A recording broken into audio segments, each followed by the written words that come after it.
A young man traverses the world of Dragon Ball and acquires a Saiyan system that bestows strength upon him with each Saiyan.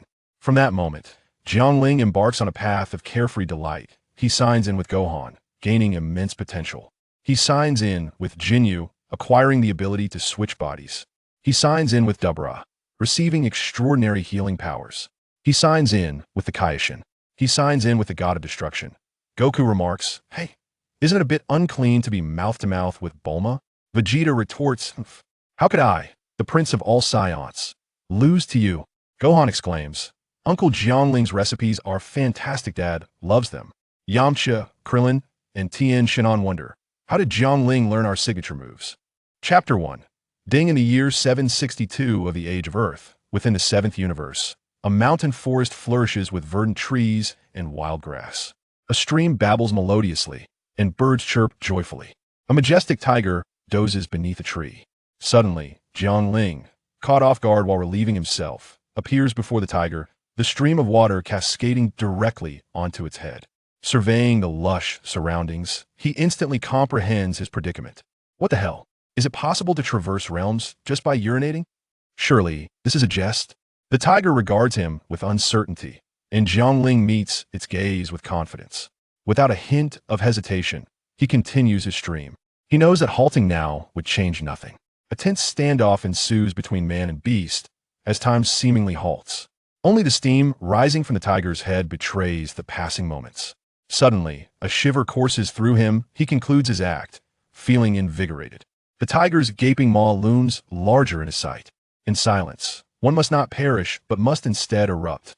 He bellows, "System, at this juncture, what are you waiting for?" No reply emanates. Only the rustle of the wind fills the air.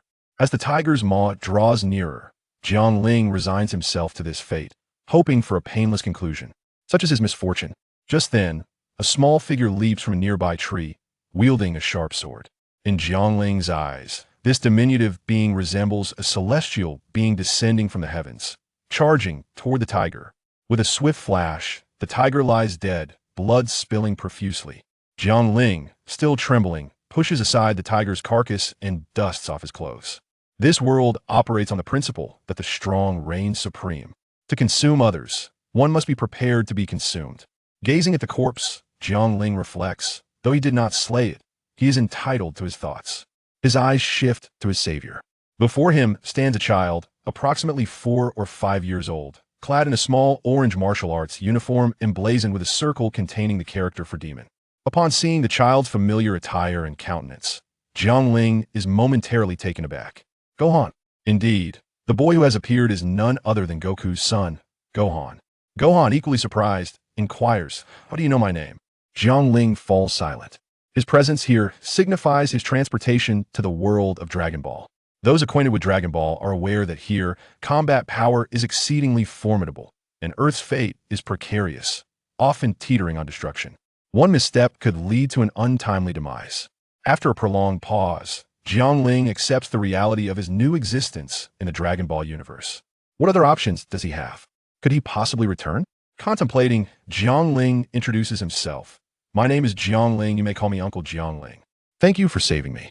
As for how I know you, it's a long story that I will explain in due time. Those who understand will grasp it, and those who do not, I cannot assist."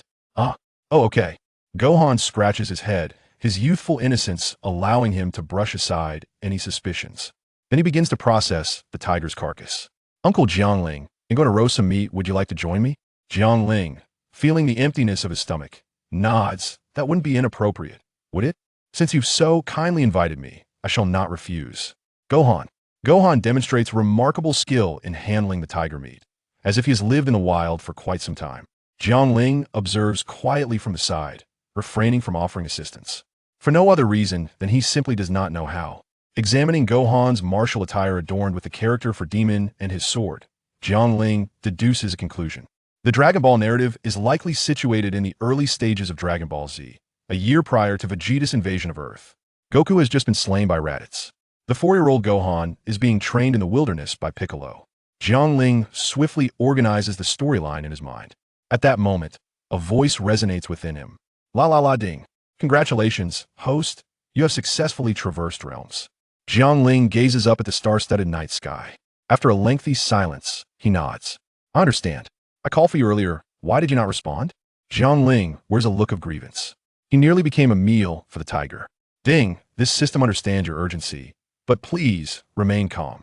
The system was booting up, hence it could not respond earlier. However, the system has granted you proficiency in the Dragon Ball language, enabling you to converse effortlessly with Gohan. I comprehend the rationale, but do you not fear for my life? Ding, fret not, this system is exceedingly intelligent and has calculated that you will undoubtedly be rescued by Gohan. Do you not fear a miscalculation? Ding, there is no concern if necessary. I shall simply switch to another host. Very well, I accept your apology. This system has not apologized. Do you wish to kneel before me? No need for such grandiosity, Sai. If you must kneel, then so be it.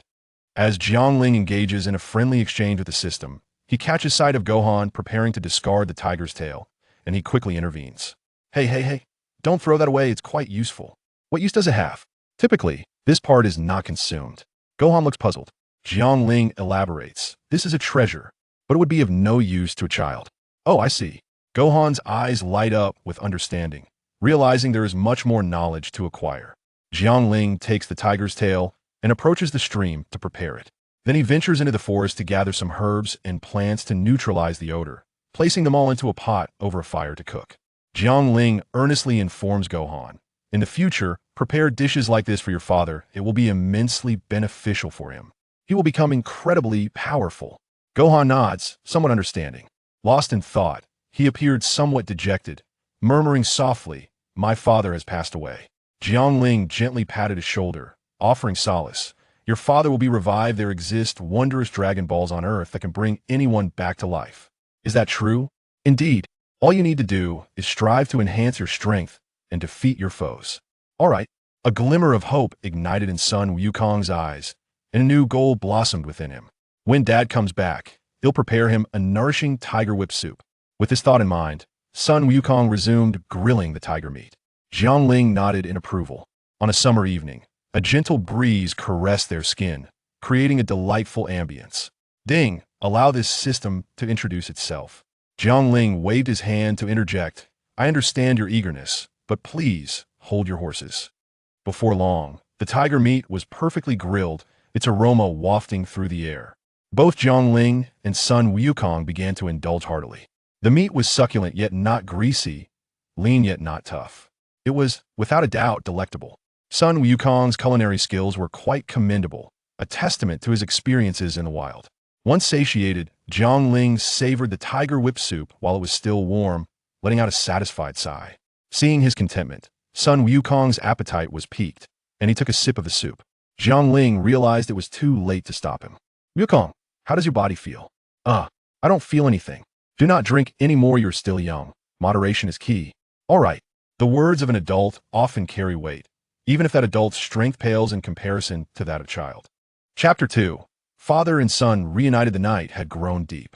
The campfire crackled and popped as it burned. Sun Wukong leaned against a stone, cradling the sword sheath. Lost in a deep slumber, Jiang Ling, leaning back against another stone with his hands clasped behind his head, gazed at the star-studded Milky Way, which shimmered in his eyes. Sleep eluded him. Perhaps it was the disorientation from his recent arrival in this world, or perhaps he had consumed too much of the invigorating tiger whip soup tonight, leaving his blood a tad restless. In his boredom, Jiang Ling called upon the system within his mind. System, commence your performance. This system is currently version 10. With only the sign-in feature available for now, more formidable functions will be unlocked subsequently. A sign-in feature? Jiang Ling's interest was piqued. He murmured to himself. This feature seems rather ambiguous.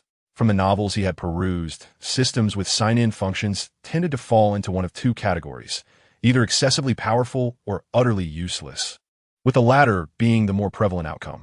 He wondered what kind of system this one was. Host. This system's sign-in requires physical contact with the target to receive a random reward of one ability. This ability encompasses skills, talents, experience, and more. A series of system notifications echoed in his mind, and Jiang Ling's eyes sparkled with intrigue. At first glance, the sign-in feature appeared promising. So, is there a beginner's gift package? Oh, how did you know? Just tell me if there's one. Ding. The system has issued a grand gift package. Saiyan bloodline, 10 magical beans. Upon hearing this, Jiang Ling sat up. Setting aside the strength of the Saiyan bloodline, it was undoubtedly the most coveted lineage. And no one could dispute that. As a child, his greatest desire had been to possess the Saiyan bloodline, particularly the transformation. It was incredibly cool. In his youth, he had spent countless hours at home exuberantly shouting, only to be met with a thorough beating from his father. Back then, he was quite the delusional child, growing more exhilarated with each blow, convinced that entering a near-death state would allow him to recover like a Saiyan and dramatically enhance his strength. He even felt the pain was insufficient and provocatively remarked, "Haven't you eaten? Is this all the strength you possess?" The outcome was predictable, and he was met with yet another round of punishment, spending an entire week recuperating in the hospital. Ah, how nostalgic. A reminiscent gleam flickered in Jiang Ling's eyes as he silently recited, "Utilize the Saiyan bloodline. Bloodline fusion in progress." The notification chimed. Jiang Ling felt an indescribable sensation enveloping his entire being. "Ah, how delightful!" he exclaimed, unable to contain himself, his face reflecting pure ecstasy. Saiyan bloodline fusion in progress. A brown tail sprouted from him, and the pleasurable sensation persisted. However, as time wore on, Jiang Ling could scarcely endure it, his expression gradually morphing into one of agony. "Is this ever going to end?" he thought to himself. The noise awoke son Wukong, who quickly inquired, "What is wrong? What is happening?" It's nothing. Really, don't mind me," Jiang Ling stammered. Son Wukong, uncertain how to assist, could only fret anxiously by his side. After what felt like an eternity, Jiang Ling finally returned to normal, panting heavily. This sensation, how could he describe it? It was a prolonged half-hour of bliss that could only be labeled as torment. His stamina had plummeted to its lowest point. Weak and exhausted, he could barely muster the strength to retrieve a magical bean from the system's space. Indeed, the system came equipped with its own space. This is standard, you know. After consuming the magical bean, Jiang Ling felt revitalized, his strength returning. He was fully recharged. The experience he had just endured, while pleasurable, was far too intense. Rising to his feet, he assessed his abilities, finding no increase in power. The fusion of the Saiyan bloodline had been for naught. He surmised that he would need to train to enhance his strength, recalling that even Sun Wukong had risen through countless battles. A realization struck him, prompting him to ask the system, doesn't the Saiyan bloodline grant a passive ability to significantly boost combat power upon recovering from near-death situations? My state just now surely met that requirement. Ding. Host, this passive ability can only be triggered when combat power reaches 100. Jiang Ling replied, "Are you feeling all right? Should we head to town to find some medicine?" Sun Wukong, still beside him, displayed genuine concern. His kind-hearted nature compelled him to offer help without hesitation. Hearing this, Jiang Ling felt a warmth in his heart. "I'm fine. It was just a stomach issue that flared up. I'll endure it." "Does a stomach issue manifest like that?" Sun Wukong tilted his head, puzzled, yet continued, "My mother used to suffer from stomach problems too, but she got better after taking capsule company stomach medicine. You try getting some." Jiang Ling nodded. "All right, I'll buy some as soon as I return." "Thank you, Wukong." With Jiang Ling no longer in distress, Sun Wukong felt a wave of relief wash over him, and fatigue quickly caught up with him. As he yawned, preparing to sleep, he suddenly caught sight of the tail, swaying behind Jiang Ling, his eyes widening in surprise. "You have a tail too. I thought you didn't have one." Jiang Ling glanced at his tail and replied earnestly, "You must be mistaken. I've always had a tail." "Really?" Sun Wukong scratched his head, seemingly confused but dismissing the matter. "I used to have one too. I just don't anymore." As they discussed tails, Sun Wukong's curiosity piqued, and he excitedly shared their uses, like scratching itches, spinning in circles, and even stabilizing oneself while urinating by anchoring the tail to the ground, forming a tripod with his legs. "Mom will never have to worry about me wobbling while I pee again." Jiang Ling listened with a smile, mentally noting the myriad uses of tail, which he had never considered before. As Sun Wukong continued, his eyelids began to droop, and sleepiness washed over him once again. Jiang Ling gently patted Wukong's head. "Go to sleep. It's getting late." Sun Wukong murmured, drifting into a deep slumber. Taking a deep breath, Jiang Ling checked the rewards from his earlier sign-in while patting Wukong's head. Ding! Sign-in successful. As this is the host's first sign-in, the optimization reward Gohan's potential has been triggered. Jiang Ling's heart leaped with joy. Anyone familiar with Dragon Ball knew of Gohan's immense potential. With proper training, defeating Goku or kicking Vegeta would be a trivial matter. Alas, he had chosen the path of a scholar. This sign-in reward was truly a blessing. Jiang Ling took a calming breath, organizing his thoughts. Suddenly, a question struck him. Could he sign in again today? He reached out to touch Ryukong once more, silently wishing to sign in again. Ding. Host. You may only sign in once per day. Jiang Ling pouted as expected. Can I sign in on Gohan tomorrow? Ding. The same target can only be signed in again after a year. Jiang Ling, this system is utterly useless. It will be far better to enhance my own strength and crush everything in my path. Host, I will strive to update and provide you with better assistance. Is there anything else I can help you with? After contemplating for a moment, Jiang Ling replied, Can you enhance my strength? Such a request is perfectly reasonable. After all, in the wild, one encounters many monsters, such as colossal dinosaurs. Given my current combat power, should I encounter that ferocious tiger from before, I would merely be offering my head on a platter. It is not excessive to seek an increase in strength, is it? I cannot remain dependent on Gohan, a mere 4-year-old child, for protection. Host, your expectations are overly optimistic. Strength must be cultivated through your own efforts. The system will not simply grant it to you. If immense power were bestowed upon you directly, you would be unable to control it, resulting in a sense of emptiness. Only the strength obtained through personal cultivation can truly belong to you. Stop, that's enough. Jiang Ling rubbed his temples, realizing that the system was indeed a troublesome entity. This dog of a system, the more he pondered, the angrier he became, leading him to decide to turn back. System, you are my child. ? Host, please use civil language. Jiang Ling glared. What's wrong? Am I incorrect? You are my child. The system, possessing its own temper, instantly retorted.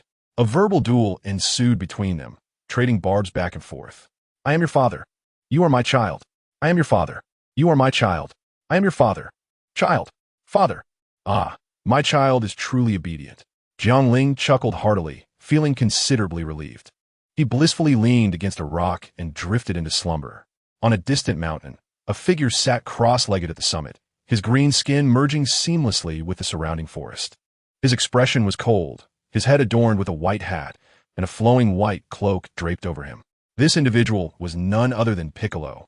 Piccolo withdrew his gaze from Jiang Ling, remaining silent. This stranger's origins were unclear, but he appeared to possess Saiyan blood. Regardless, he seemed quite weak. Chapter 3. Jiang Ling without teeth the following day. As Jiang Ling awoke, Gohan had already gathered some wild fruits from the forest. This was their breakfast. While eating the fruits, Jiang Ling inquired, Gohan, how long have you been here? Gohan pondered for a moment, replying, It should be around 5 months. 5 months. Jiang Ling murmured, a glimmer of urgency flashing in his eyes. According to the storyline, Gohan had 1 more month before Piccolo would begin his special training, and they were still in the survival phase in the wild. This meant there were still 7 months until Vegeta invaded Earth.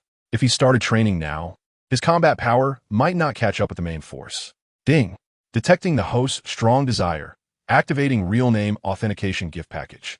Please bind your ID to claim it. A question mark slowly appeared above Jiang Ling's head. System, why do you exude such a strong mobile game vibe? I'll let bygones be bygones. Would you like to bind? Bind. Jiang Ling recited a string of numbers. 44, 2023, 88, 78. Ding. Binding successful. Congratulations on receiving the real name authentication gift package. Open it. Ding. Obtained 1 special senzu bean. A special senzu bean? Jiang Ling observed the senzu bean in his hand, which appeared similar to an ordinary one. Special senzu bean. Consuming it will increase combat power by 200. Jiang Ling felt a surge of delight. Truly, my child knows how to honor his father. You called me father last night. Have you forgotten? Jiang Ling's expression was one of triumph. Host, you have no teeth. That is shameless. Jiang Ling scoffed, then promptly consumed the special senzu bean. Instantly, a powerful energy coursed through his body, his arm muscles becoming more defined, and the outline of 6-pack abs faintly visible on his abdomen. At that moment, Jiang Ling felt an overwhelming sense of invincibility. He took a deep breath. Fortunately, reason remained intact. The earlier notion was merely an illusion. It is only natural for anyone to feel such a delusion after suddenly gaining power exceeding dozens of times their original strength. Gohan stared at Jiang Ling in awe. Jiang Ling, why do I feel like you become so much stronger all of a sudden? Jiang Ling nodded, providing no explanation, and delivered a punch to a nearby boulder. Boom! The rock was riddled with cracks. Gohan was stunned. Jiang Ling is so strong. Why did he almost fall prey to that tiger yesterday? This stark contrast sparked a sense of admiration within him. Incredible. So cool. You are amazing. Stay humble. Jiang Ling stood with his hands behind his back, the breeze rustling his clothes. Unintentionally, he revealed his six-pack abs. With the ability to protect himself, Jiang Ling felt it unnecessary to linger there any longer. Thus, he bid farewell to Gohan. Initially, he had considered training alongside Gohan under Piccolo's guidance, but realized that Piccolo likely would not assist a sudden stranger. Plans cannot keep pace with changes. The unexpected acquisition of the special Senzu Bean had elevated his combat power to 200 points. And now it was time to venture out of the novice village in search of better ways to grow stronger. In a certain city, a concert had just concluded, and the singer returned to the backstage area. A staff member with a tail approached, saying, "Goku, you are my idol. I have listened to your songs since childhood. May I shake your hand?" The singer smiled and nodded, mistaking the individual for a fan, and extended his hand for a brief shake. After shaking hands, the staff member's lips curled slightly as he walked away from the backstage area. Indeed, this person was Jiang Ling. It had been half a month since parting ways with Gohan. He had disguised himself as a fan and had successfully acquired various skills from numerous singers, including master-level cooking, master-level acting, master-level driving, god-level slacking, and proficient-level programming, among others. Just moments ago, he had attained a master-level singing ability. He could now say he possessed a multitude of skills, yet none of them contributed to enhancing his strength. At this time, Yamcha, Tien Shinhan, and the others were likely training at the sacred world of the Kais. It was time to check it out. After pondering for a moment, Jiang Ling retrieved a capsule from his pocket, tossing it onto the ground, where it transformed into a sleek hover motorcycle. He had worked hard over the past half-month to acquire this motorcycle, finally obtaining a lock-picking skill that allowed him to liberate it from a wealthy individual's possession. Simultaneously, he had also located the position of Korin Tower, as the sacred world of the Kais was situated directly above it. Considering his current abilities, Jiang Ling felt he could certainly enjoy life on Earth, or perhaps he could simply slack off. After all, with warriors like Sun Wukong around, the sky could fall without worry. Even if he were to perish a few times, he would be resurrected with the Dragon Balls. Ding! Host! A friendly reminder. Your soul is not governed here. The dragon cannot resurrect you. Damn it! This curse system. Jiang Ling cursed under his breath, promptly mounted the motorcycle, revved the throttle, and sped off towards the direction of Korin Tower. He understood that without strength, one is utterly insignificant, let alone living a life surrounded by beautiful women. Legend has it that within the sacred land of Karlin stands a towering Karlin Tower, where a sage known as the Karlin Immortal resides. Jiang Ling gazed up at the soaring structure, nodding slightly, as it resembled precisely what he had seen in the comics.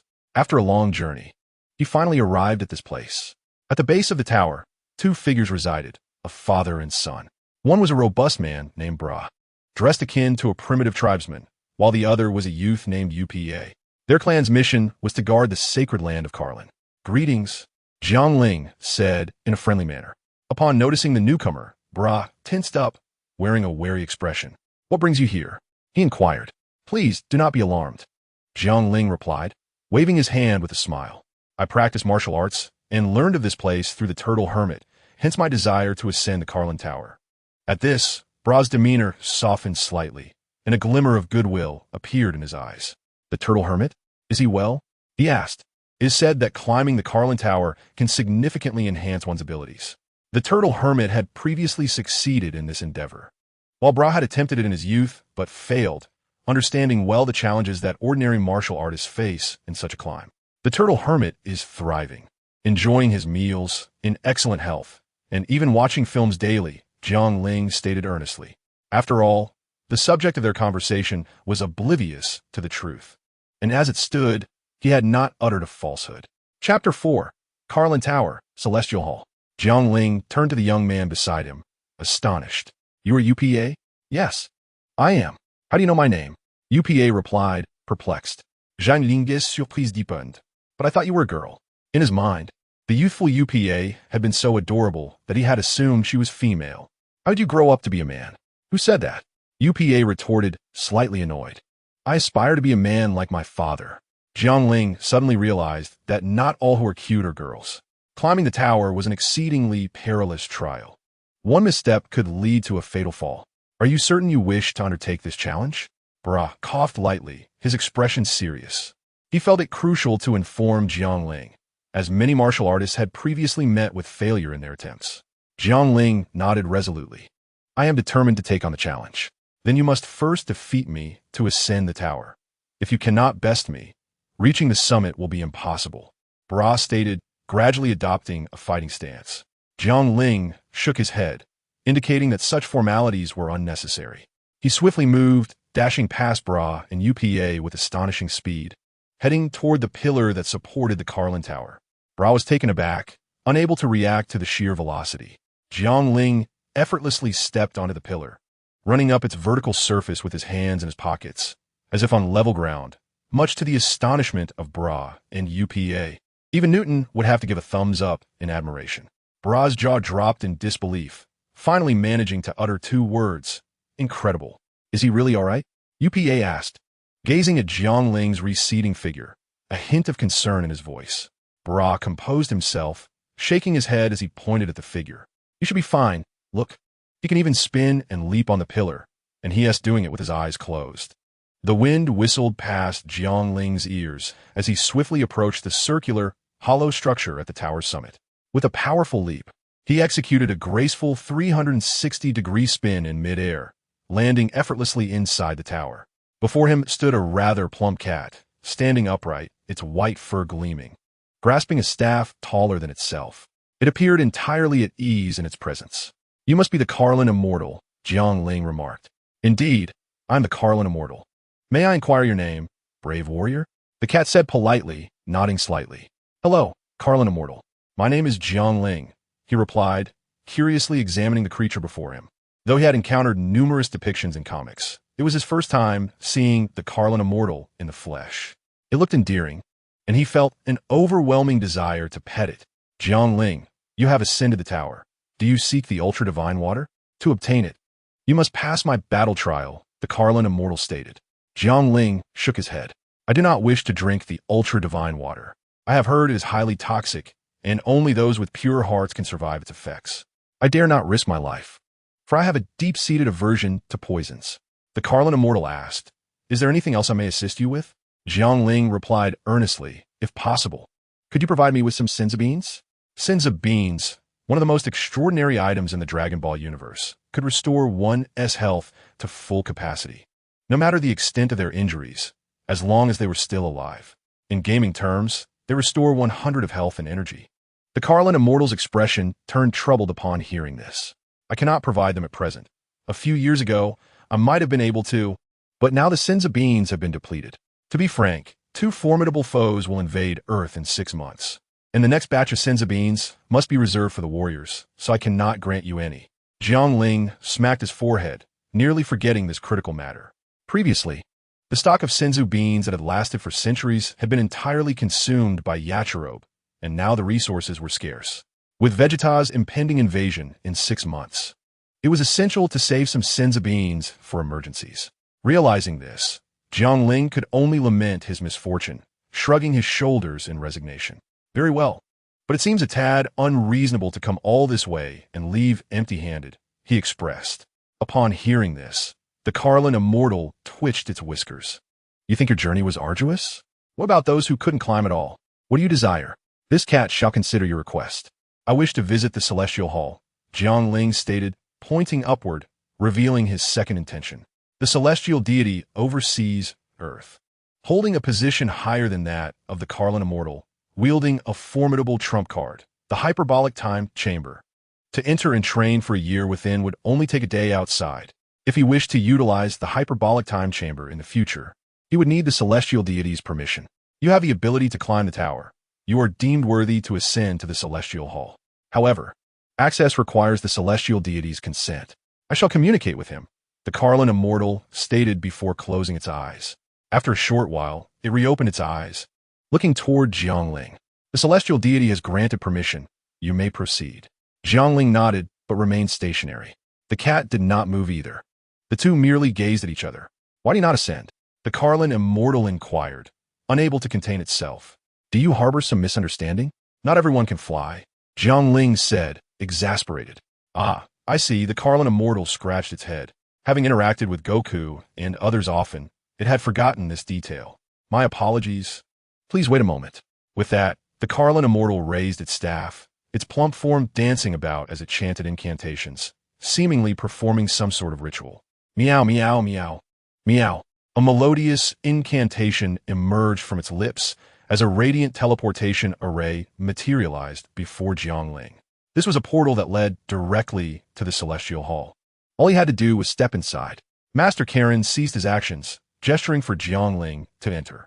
Jiang Ling nodded, retrieving a capsule from his pocket, pressing a button and tossing it to the ground. After a puff of smoke, 10 bags of cat food appeared on the ground. Master Karen, it's a pleasure to meet you. I did not bring any gifts, so please accept this cat food, Jiang Ling said with a smile. Before Master Karen could respond, he stepped into the teleportation array and vanished. Cat food? What is that? Master Karen pondered. Opening one of the bags, he sniffed it, and his eyes suddenly sparkled with excitement. Without a second thought, he dove in, devouring the cat food voraciously. Delicious. I've never tasted anything so good. Jiang Ling, meanwhile, emerged from the teleportation array, experiencing only a slight dizziness as he found himself in a vast plaza. The magnificent Celestial Hall loomed nearby, and the spacious square was adorned with 2 rows of verdant trees, adding a touch of greenery. A few figures were training in the square. Krillin, Ten, Kaiatsu, and Yajirobe, all familiar faces from the early days of Dragon Ball. They had been summoned by the celestial being for special training in preparation for the impending Saiyan invasion, honing their skills through combat. Suddenly, upon seeing someone materialize, they halted and turned to look. When they noticed the tail behind Jiang Ling, their expressions shifted dramatically. He has a tail. Is he a Saiyan? Panic surged within them. Could the Saiyan invasion be arriving early? What shall we do? Goku is still training with King Kai, and our strength is still feeble. What can we do? How infuriating. Let's fight. Seeing their determination to fight to the death, Jiang Ling quickly intervened. Stop, wait. I'm not a villain. The group paused, eyeing him warily and exchanging glances. They were not foolish. If Jiang Ling were a foe intent on eliminating them, he would have attacked by now. Moreover, having heard that Saiyans could not conceal their energy, they noted that Jiang Ling's aura did not seem particularly threatening, which was why they hesitated to act rashly. What brings you here? What is your purpose? Yamcha, clad in an orange martial arts uniform, inquired cautiously. Jiang Ling stood with his hands clasped behind his back, gazing skyward at a 45-degree angle. The winds in the high skies howled, rustling his clothing and imparting an air of melancholy about him. I have come to seek the celestial being at the recommendation of Master Karen. Upon hearing the name of Master Karen, the others turned their attention to Yajirobe, who had always resided close to him and should possess some knowledge. After finishing a snack, Yajirobe shrugged. What are you looking at me for? I've been training with you all this time. How would I know about Karen Tower? Chapter 5. A duel with Mr. Popo in the plaza of the Celestial Hall. A gust of wind swept between the rows of trees, causing the branches to sway slightly and the leaves to rustle. Krillin, Tien, Yamcha, Kaiatsu, and Yajirobe stood tense, instinctively adopting a combattance. Should Jiang Ling make any sudden move, they would be ready to strike. The two sides faced each other in silence. Jiang Ling raised his hands in surrender. It was understandable, encountering the period of the Saiyan invasion on his first visit. At that moment, sounds emanated from within the dimly lit Celestial Hall, capturing their attention. 2 figures emerged. The first, an elderly Namekian, the Earth's celestial being, donned in divine robes and wielding a staff, his expression warm and welcoming. Behind him, a dark-skinned figure dressed in traditional attire, known as Mr. Popo, claimed to be the servant of the celestial being. Please remain calm. Jiang Ling is not a malevolent individual. With the celestial being vouching for him, the group sighed in relief. They could unconditionally trust the celestial being to refrain from any actions that would endanger Earth. Yet Yamcha remained somewhat uneasy. What if they harbor some ulterior motives? The celestial being shook his head, his eyes reflecting the weight of time, and spoke slowly, What kind of conspiracy could they devise? With their strength, would they even need to resort to such tactics? This statement left Yamcha speechless. Indeed, the celestial being was correct. The Saiyans were so powerful that they would disdain any form of subterfuge, preferring to rely solely on their overwhelming strength. The celestial being turned to Jiang Ling and said, "Greetings, Jiang Ling. I am the celestial being here. What brings you to me?" "Greetings, celestial being," Jiang Ling replied respectfully. He was aware of the celestial being's history. Centuries ago, as the environment on Namek deteriorated, the celestial being's parents sent him to Earth in a spaceship. However, due to unknown reasons, the young celestial being lost all memories of his home. As he grew up, he witnessed the wars and carnage on Earth, and, in pursuit of his aspirations, resolutely eliminated his darker side, splitting into two entities, the current celestial being and his evil counterpart, King Piccolo. For centuries, the celestial being silently contributed to Earth's protection, willing to sacrifice his life to safeguard it. Such a pure heart rightfully earned him his position. "Celestial being, I wish to enhance my strength." Upon hearing this, the celestial being nodded slightly. Though he remained within the celestial hall, he was well aware of all occurrences on Earth, including Jiang Ling's appearance. During a fortnight of observation, he had discerned Jiang Ling's pure nature. Noting his willingness to confront the unjust by reclaiming ill-gotten wealth from the wealthy, referring to Jiang Ling's act of taking the rich man's car. He did, however, have a minor flaw, his penchant for celebrity admiration. To enhance your strength is certainly feasible. You may train alongside them. Mr. Popo will guide you in your endeavors. Understood. Celestial being. Without hesitation, Mr. Popo turned his gaze to Jiang Ling. "If you wish to challenge me, I must see which areas you need to improve." "All right." Jiang Ling nodded in agreement. Charging towards Mr. Popo, he unleashed a simple yet forceful punch, devoid of any embellishment. Mr. Popo made no effort to evade it, raising his hand to catch the blow effortlessly. Bang! Remaining steadfast, Mr. Popo shook his head and offered his assessment. "Your power is commendable, but it is scattered and unfocused. Much of your strength is wasted." Jiang Ling retracted his fist and stepped back, his gaze lowered, a fleeting glimmer of determination flashing in his eyes.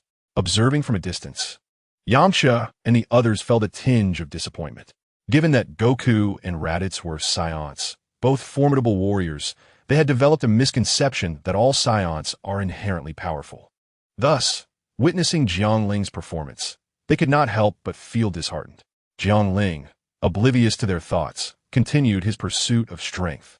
Upon the moment of contact with Bobo, he seized the opportunity to sign in. Aware that the rewards for signing in were random, he harbored no grand expectations for anything extraordinary. Yet, the system's prompt resonated in his mind as if he had won a grand prize. Ding! Sign in successful. Reward: Bobo's combat techniques.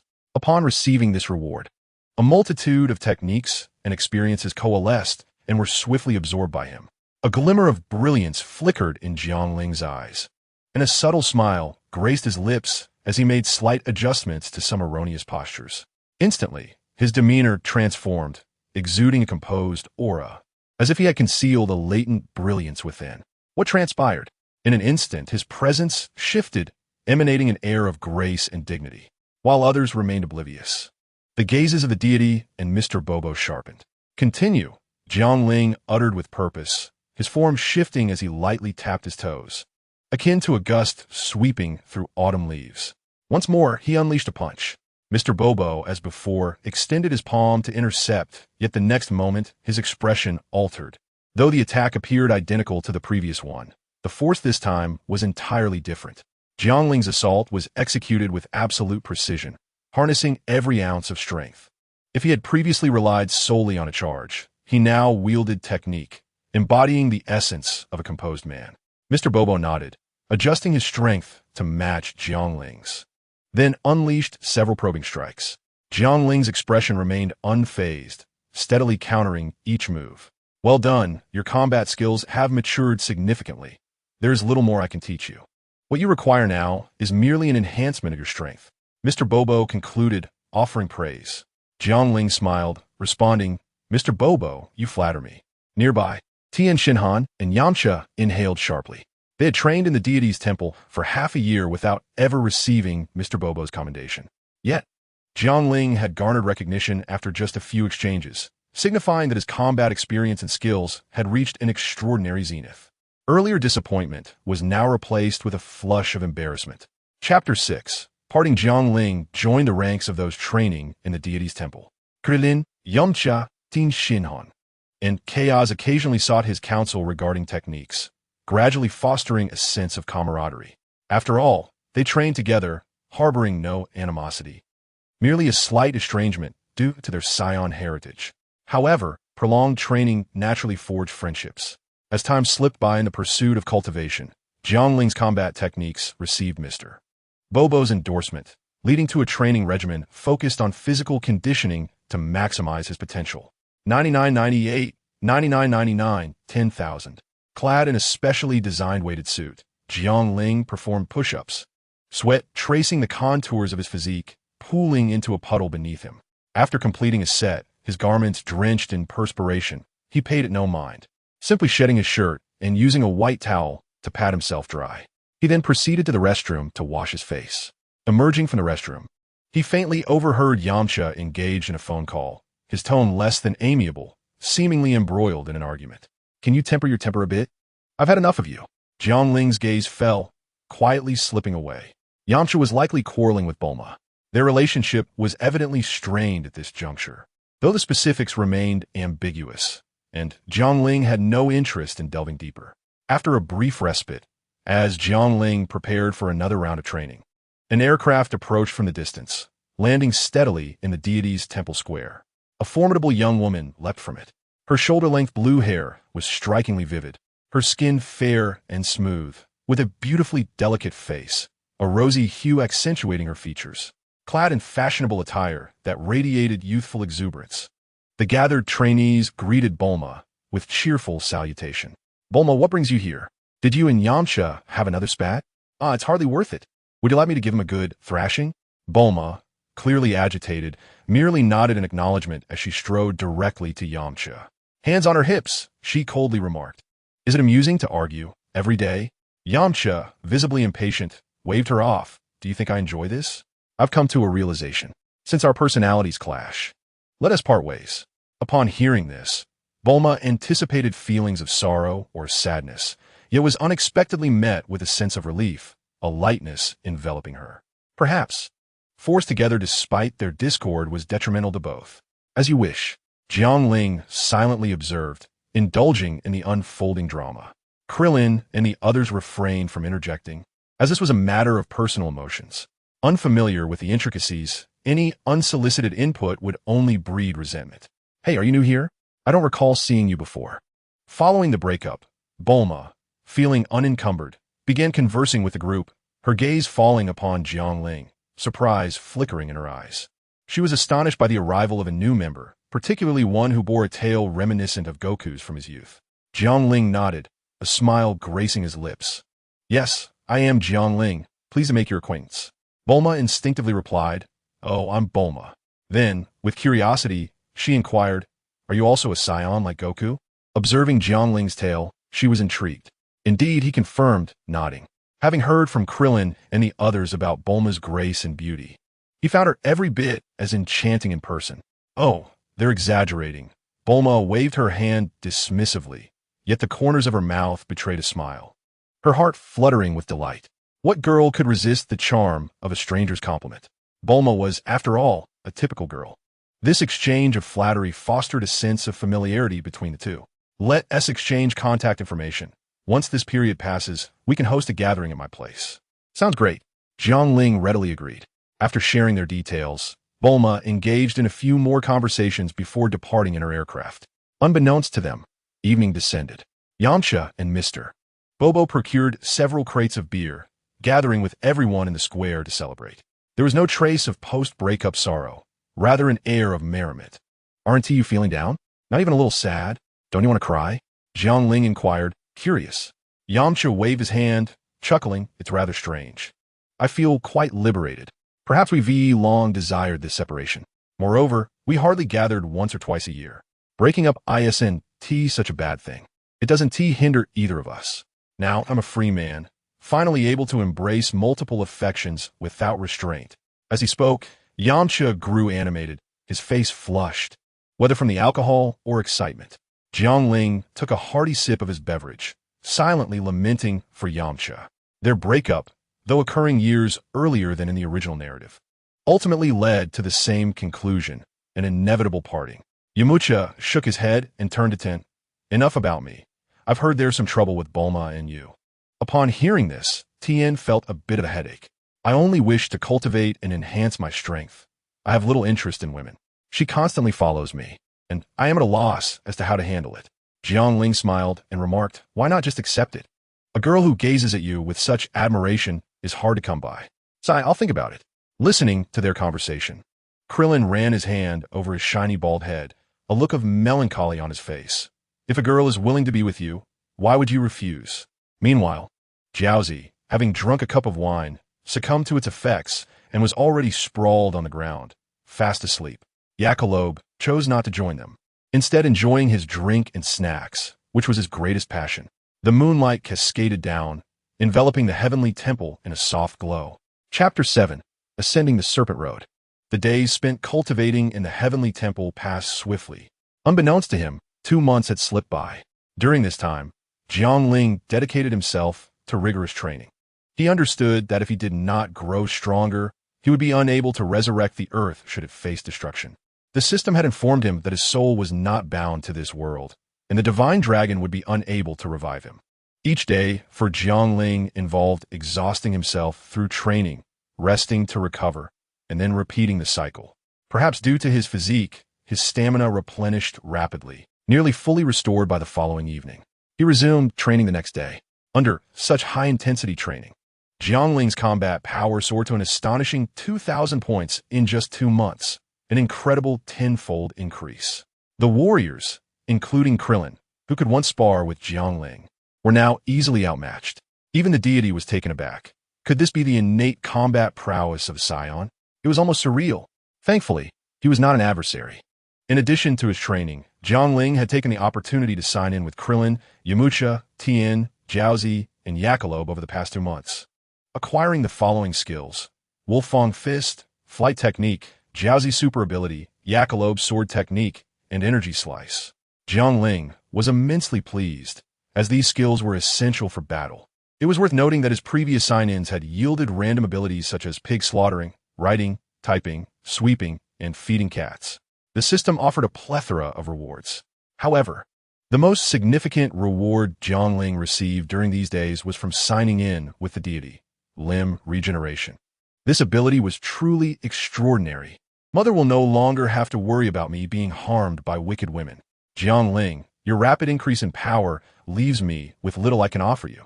You may choose to pursue personal cultivation or remain in the heavenly temple to continue your training. Upon hearing the deity's words, Jiang Ling pondered for a moment, then looked directly at the deity. Great deity, if I may speak candidly, my current strength is inadequate to confront those 2 malevolent Saiyans in the future. Do you possess any methods or locations for further enhancing my power? The deity was momentarily shaken by Jiang Ling's assertion of inadequacy against the Saiyans. After a brief contemplation, he responded, there's a room of spirit and time, but given your current strength, I would not recommend it. There's another location, King Kai's planet, where Goku, who shares your Saiyan heritage, is currently training. Without hesitation, Jiang Ling chose King Kai.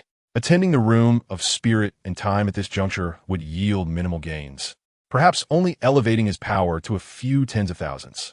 It would be wiser to strengthen himself further before venturing there. Training on King Kai's planet would not only enhance his combat prowess, but also allow him to learn the Kaioken and Spirit Bomb techniques.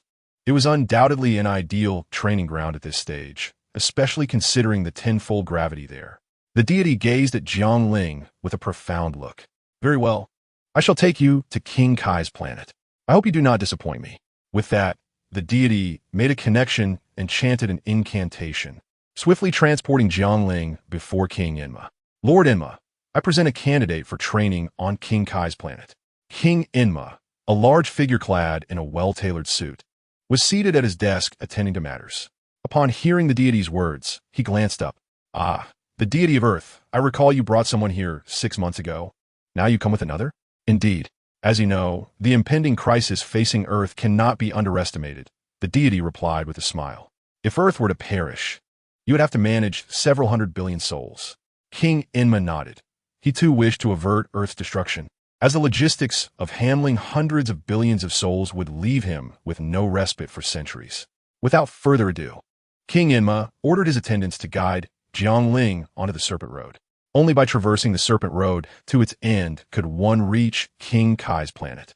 Jiang Ling was aware of these rules. Goku had taken half a year to run through the Serpent Road due to his low combat power of merely a few hundred. Jiang Ling mused that with a combat power of 2,000, he should not take nearly that long. After bidding farewell to the deity, Jiang Ling embarked onto the Serpent Road, sprinting towards its end. Meanwhile, the deity returned to the heavenly temple. Mr. Popo, seeing him return, inquired, "Deity, I do not understand. Are you so confident in aiding Jiang Ling's growth? What if he is an evil Saiyan?" The deity shook his head. "I trust my judgment, and if Jiang Ling were indeed an evil Saiyan, King Kai would easily discern it." Mr. Popo paused before continuing, "Deity, are you training him to confront the evil Saiyans in 4 months?" Indeed, the deity's gaze drifted into the distance, as if peering beyond the atmosphere. One cannot place all their eggs in one basket. We know the evil Saiyans possess immense power, but we do not know the extent of their capabilities. Therefore, I have taken precautions, allowing Yamcha and other martial artists to train, while Goku and Jiang Ling trained with King Kai, and Piccolo trains alongside Gohan. I hope that come 4 months, they will be able to safeguard Earth. Above a sea of golden clouds, a seemingly endless serpentine path twisted and turned. Jiang Ling raced swiftly along the Serpent Road, resting when fatigued and resuming after recuperating. He even utilized the Senza bean, as time was of the essence, and he needed to reach King Kai's planet swiftly. Running along the Serpent Road was invigorating, providing a good workout, yet it was somewhat monotonous, making him drowsy. Were it not for the fear of plunging into the abyss below, he might have succumbed to sleep. Suddenly, an ancient building appeared before him. Jiang Ling halted at the entrance, contemplating whether to venture inside. He was quite fatigued and sought a place to rest, making this a suitable choice. "Is anyone here?" The interior was eerily empty, seemingly devoid of occupants. As Jiang Ling explored, he discovered several rooms furnished with beds, likely guest accommodations. As weariness washed over him, he disregarded all else and selected a room, collapsing onto the bed and drifting into slumber. He could always apologize to the owner upon awakening. Jiang Ling enjoyed a deep and restful sleep, free from the anxiety of falling into the depths of hell while navigating the Serpent Road. Chapter 8. Planet of the King. Uncertain of how long he had been asleep, Jiang Ling gradually awakened, enveloped in a soft embrace. He grasped something in his hand, something plump and resilient. Instinctively, he squeezed. A series of moans reached his ears, jolting him to full awareness. In a swift motion, he leapt, executing a perfect 360-degree spin before landing gracefully on his feet. To his astonishment, he beheld 3 exquisite, unclad figures upon the bed. "Who are you?" he demanded. "Why are you here with me?" He quickly assessed his own condition and sighed in relief. Fortunately, aside from the normal physiological reaction of a healthy man, everything else was in order. One woman spoke in a sultry tone. "You vile man, you think you can ignore us after sharing a bed?" Another chimed in, her voice dripping with feigned innocence. "Yes, yes, sister, our fate is truly unfortunate." The last one added with a hint of melancholy, "Just a moment ago, you were holding me." They rose, their curvaceous forms and porcelain skin on full display, their stunning faces radiating allure, captivating the attention of the man before them. Jiang Ling, maintaining his composure, thought to himself, "Fortunately, I have self-control, otherwise I might have succumbed."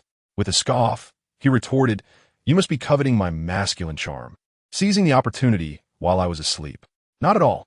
It is you, you odious man, who took advantage of us while we slept," they protested, their voices rising in unison. Seeing that Jiang Ling remained unfazed, the women exchanged glances. Suddenly, their figures seemed to swell, transforming into 3 enchanting serpentine beauties. "Huh, it seems you prefer to drink the bitter cup rather than the sweet. The last time, that son Wukong had no sense of charm, allowing his escape. This time, we shall not let you slip away," they declared enticingly. Jiang Ling smirked. "At last, your true nature is revealed." He then unleashed his own formidable aura and lunged forward. 10 minutes later, he he stood before them, his expression devoid of emotion, transformed back into your human forms. The three serpent maidens complied, albeit with bruised faces.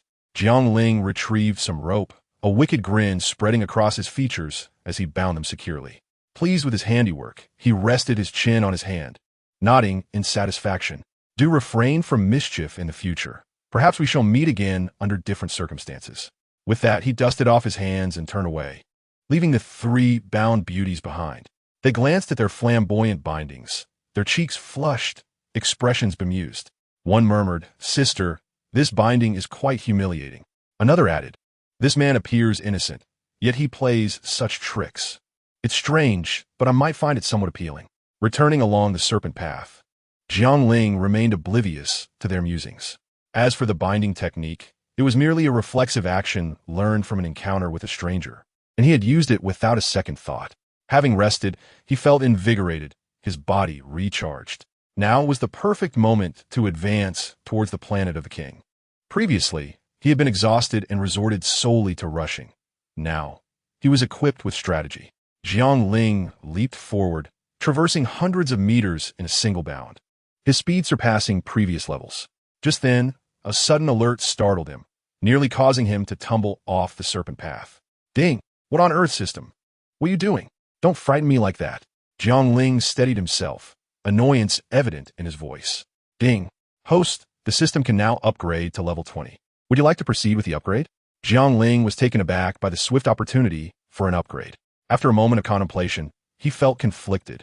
Generally, upgrades were beneficial.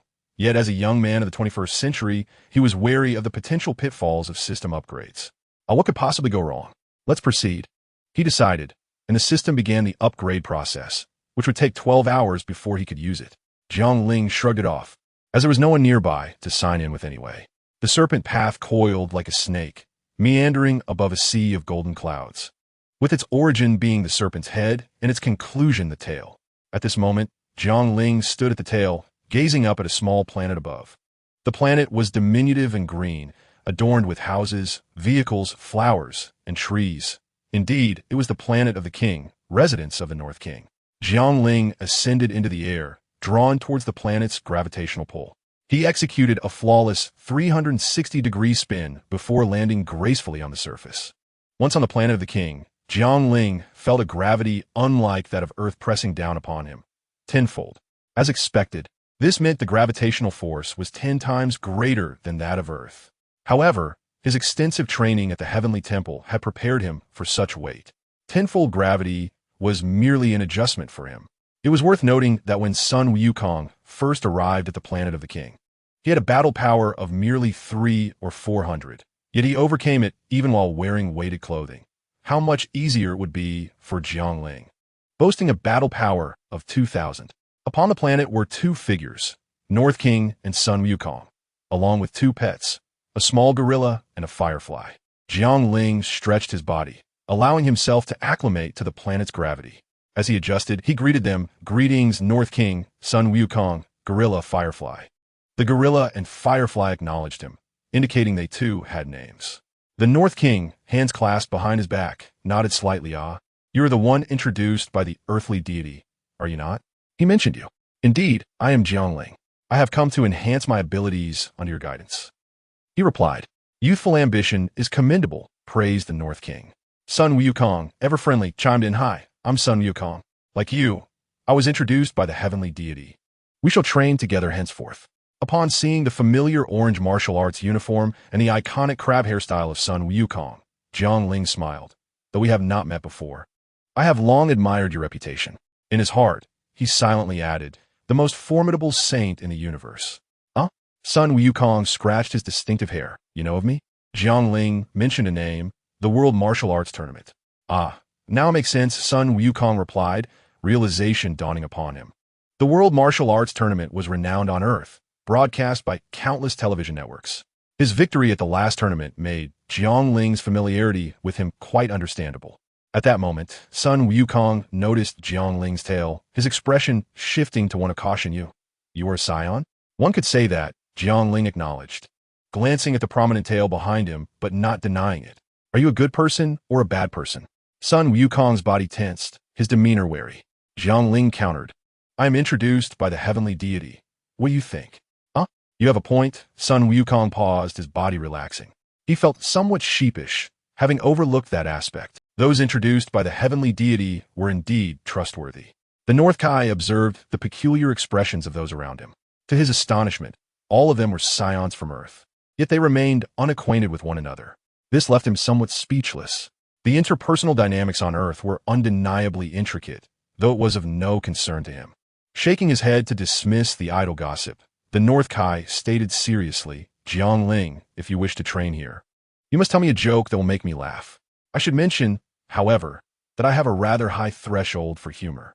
Upon hearing this, Jiang Ling pondered for a moment before replying. Xiao Ming and Xiao Hong agreed to meet on the back mountain, but they both ended up with concussions. The North Kai burst into uncontrollable laughter, clutching his stomach and rolling on the ground, his mirth echoing throughout the realm of the Kais. After a while, Jiang Ling acclimated to the tenfold gravity of the place, while the North Kai, exhausted from laughter, lay on the ground, gasping for breath. It appeared he would not be getting up anytime soon. Jiang Ling approached and gently tapped him. Kai? North Kai? Master Kai? The North Kai, with a silly grin plastered across his face, remained silent, his eyes glazed over. Jiang Ling shook his head and moved aside to rest. In a brief moment, Jiang Ling had already signed in with the Kai. Now, he checked the rewards provided by the system. Chapter 9. Sign in 20 beep. System update complete. Version 20 activated. Beep. Sign in successful. Reward. The North Kai's Joke Anthology. Beep. Version 20 introduces regional sign-in functionality, allowing for one-time sign-ins at different locations without affecting the daily sign-in count. Seeing the reward, Jiang Ling raised an eyebrow in disbelief. A joke anthology? System. You truly are audacious. However, he had to admit that the new feature in version 20 was quite impressive. The ability to sign in on King Kai's planet was a delightful surprise. With that thought in mind, he silently chanted, King Kai's planet sign in. Beep. Host sign in successful. Reward, Kaioken. Not bad, not bad. The system is quite perceptive. Jiang Ling nodded approvingly, feeling quite satisfied. At that moment, Sun Wukong approached him. Hey, Jiang Ling. How's everything back on Earth? Jiang Ling reflected for a moment and recounted the training sessions that Krillin and others were undergoing in the Sacred Realm. Sun Wukong continued. What about my son Gohan and my wife Chi-Chi? How are they faring? His expression tightened at the mention of Chi-Chi. He knew her well, upon learning of his death. She would undoubtedly be heartbroken. However, with Gohan by her side, she should be managing all right. I don't know about Chi-Chi. I haven't seen her, Jiang Ling said thoughtfully before adding. As for Gohan, he has been taken by Piccolo for training. I see. So Gohan isn't there to keep her company. Sun Wukong scratched his head, troubled about how he would face Chi-Chi upon returning. Jiang Ling patted his shoulder, reassuring him, it's simple, just make it up to her. How do I do that? Honestly, every time Chi-Chi gets angry, I'm at a loss for words. The more I talk, the worse it gets. I can only apologize and wait for her to cool down, Sun Wukong replied with a wry smile. Upon hearing this, Jiang Ling instantly understood Sun Wukong's dilemma. It was clear he lacked the charm and emotional intelligence, his mind seemingly consumed by physical prowess. Nevertheless, Jiang Ling perceived that Sun Wukong was quite fortunate, married to a woman who adored him unconditionally, willing to indulge his every whim. Just spend more time with her.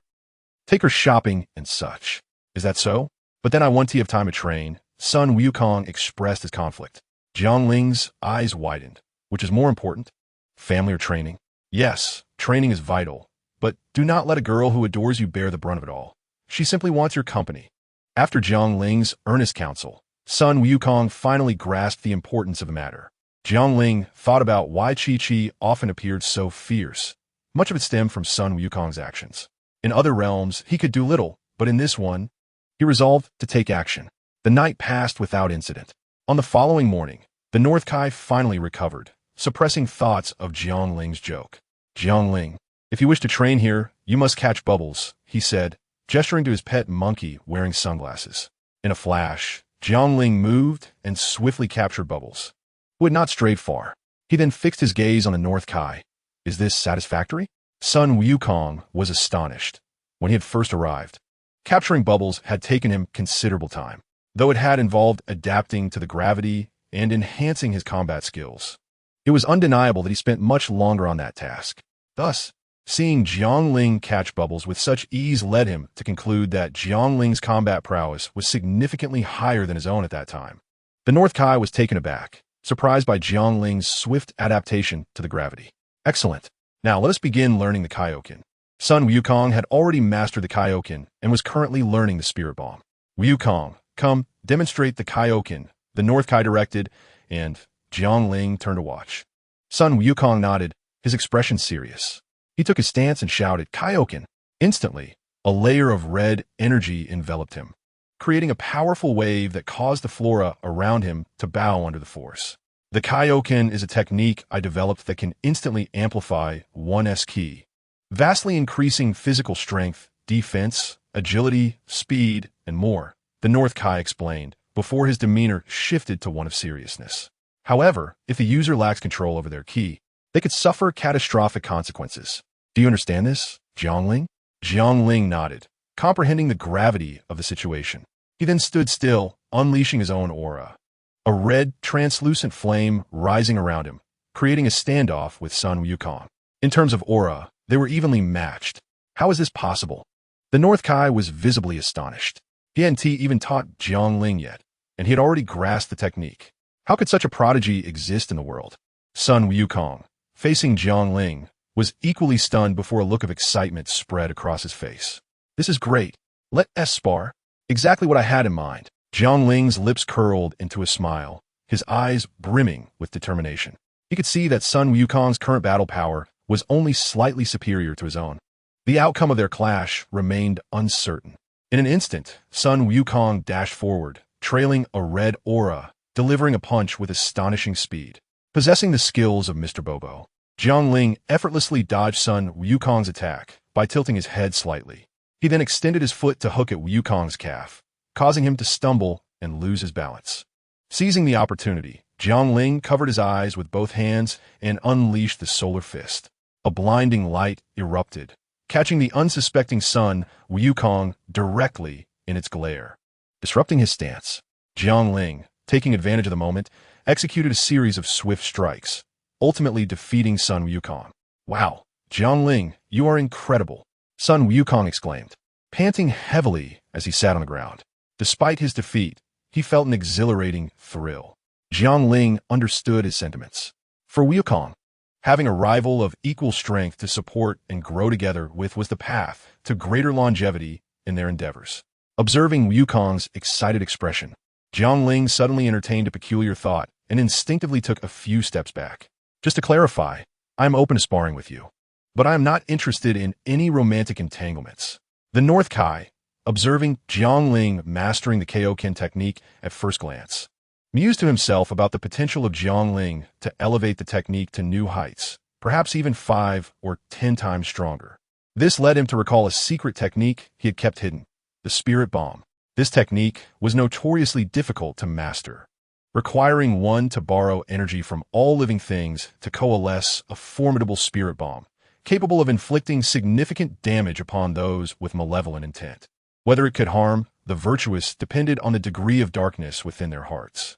Now that you have learned the Kaioken, you may also learn my ultimate technique, the North Kai announced to the two. Sun Wukong had no objections. He had come to train and would learn whatever the Kai instructed. Jiang Ling, too, saw merit in acquiring additional skills, believing that knowledge would bolster his combat prowess. His aspirations were to lead a leisurely life, accompanied by beautiful women. Yet in the world of Dragon Ball, such goals seemed elusive. Due to his status as a traveler, death meant a permanent end, necessitating that he become the strongest, invulnerable to the threat of death. It was common knowledge that Earth in the Dragon Ball universe was fraught with calamities. Jiang Ling's current strength positioned him as the mightiest on Earth at this stage, yet to ascend to the pinnacle of power within the Dragon Ball realm. He had a long journey ahead. In the ensuing months, Jiang Ling and Sun Wukong underwent the rigorous training of the North Kai, their power surging exponentially. Unbeknownst to them, the time until Vegeta's arrival on Earth drew ever closer. One day, after completing his routine training, Jiang Ling led Sun Wukong to the North Kai. The North Kai was engrossed in counting blades of grass, muttering to himself, 114511, 114512, 114513, 114514. Lord Kai, Jiang Ling interrupted with a light cough, breaking the North Kai's focus. Oh, it's you, Jiang Ling. Have you completed your training today? The North Kai inquired. Yes, I have a matter to discuss with you. Jiang Ling replied, nodding. I would like you to gauge how soon the Saiyans will arrive on Earth. This was crucial, as in the original narrative. Sun Wukong returned only on the final day, leading to catastrophic consequences for the Earth warriors. Upon hearing Jiang Ling's request, the North Kai stood up, brushing off the dirt from his attire. Let me see. Considering the timeline, they should be arriving soon. He donned his sunglasses, and with a flick of his antennae, he utilized his powers to detect the spacecraft approaching Earth from the North Galaxy. Found them. They should arrive within a week. He declared. A week? Jiang Ling pondered aloud. That means Wukong and I can prepare to head back. Is it really that urgent? There's still a week left. We could wait until they arrive, the North Kai questioned, puzzled. Jiang Ling looked at him incredulously. Don't we need time to return? Waiting for the Saiyans to arrive before departing would be too late. Realizing his oversight, the North Kai smacked his forehead. Oh, right. How could I forget? Because you spend your days counting grass. Let's not waste any more time. Please help Wukong contact the people on Earth to use the Dragon Balls to resurrect him. We still have a journey ahead. All right. Subsequently, Sun Wukong reached out to Bulma through the North Kai. On Earth, upon receiving the message, Bulma and her companions promptly gathered the Dragon Balls they had prepared in advance, summoning the Eternal Dragon. The previously sunny and clear skies turned ominously dark, as if night had suddenly fallen. Just received an urgent report. The darkness will last for several minutes. Experts suggest that a planet in space is blocking the sun. So please remain calm. The news broadcasted across televisions and mobile devices in households everywhere. A contingency prepared by Bulma's Capsule Corporation. At the Supreme Kai's temple, the Supreme Kai leaned on his staff, with Bobo beside him, as the Earth's warriors collectively gazed at the darkened sky. Concern etched on the Supreme Kai's face as he glanced at the warriors who had trained under him for a year. The summoning of the Eternal Dragon indicated that Sun Wukong was to be resurrected, which also meant the Saiyans were imminent. Is Wukong really coming back? That's amazing, Krillin exclaimed, his heart filled with joy upon hearing the news. Tin Shinhin, brimming with confidence, interjected, Supreme Kai, there's no need to worry. Our training this past year has increased our power at least tenfold, sufficient to confront the Saiyans. Indeed, I feel I can take on 10 of my former self. Yamcha chimed in, his fists clenched in excitement. Yajirobe, munching on snacks, shrugged his shoulders. I think I'll sit this one out. You guys got this. The others, buoyed by their newfound strength, expressed their confidence, oblivious to the Saiyans' true power. Foolishness, the Supreme Kai admonished sternly. Are you all content with such meager accomplishments? While I cannot ascertain the full extent of the Saiyan strength, I can assure you that it far exceeds yours. This will be a grueling battle. Could it really be that dire? We have trained so hard. The Supreme Kai gazed into the distance, his expression somber. There are always greater beings in the universe. We can never truly know how formidable these extraterrestrial foes may be. In a desolate wilderness on Earth, the ground was pockmarked, bearing the scars of battle. Boom! Boom! Boom! Son Gohan executed swift and precise maneuvers, striking with impressive speed. Piccolo, maintaining a relaxed demeanor, effortlessly parried Gohan's attacks while occasionally countering with unexpected strikes. Dozens of exchanges transpired in mere moments. With a powerful punch, Piccolo sent Gohan staggering back, calling for a pause. He then turned his gaze to the sky. Gohan's clothes bore numerous tears, a testament to a year of rigorous training in the wild. And his youthful face now carried a resolute expression that faintly hinted at his innocence. After all, he was still only 5 years old. Uncle e Piccolo. Why has the sky darkened? Son Gohan approached and inquired.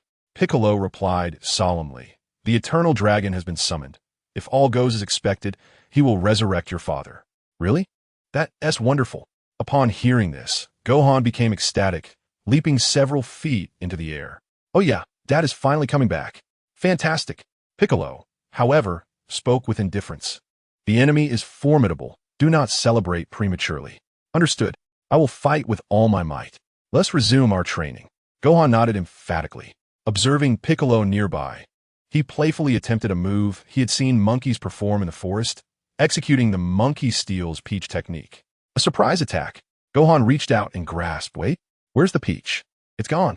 Noticing Piccolo's increasingly dark expression, Gohan curiously asked, "Aunt Piccolo?" Chapter 11. Return to the Sacred Temple. King Kai's planet.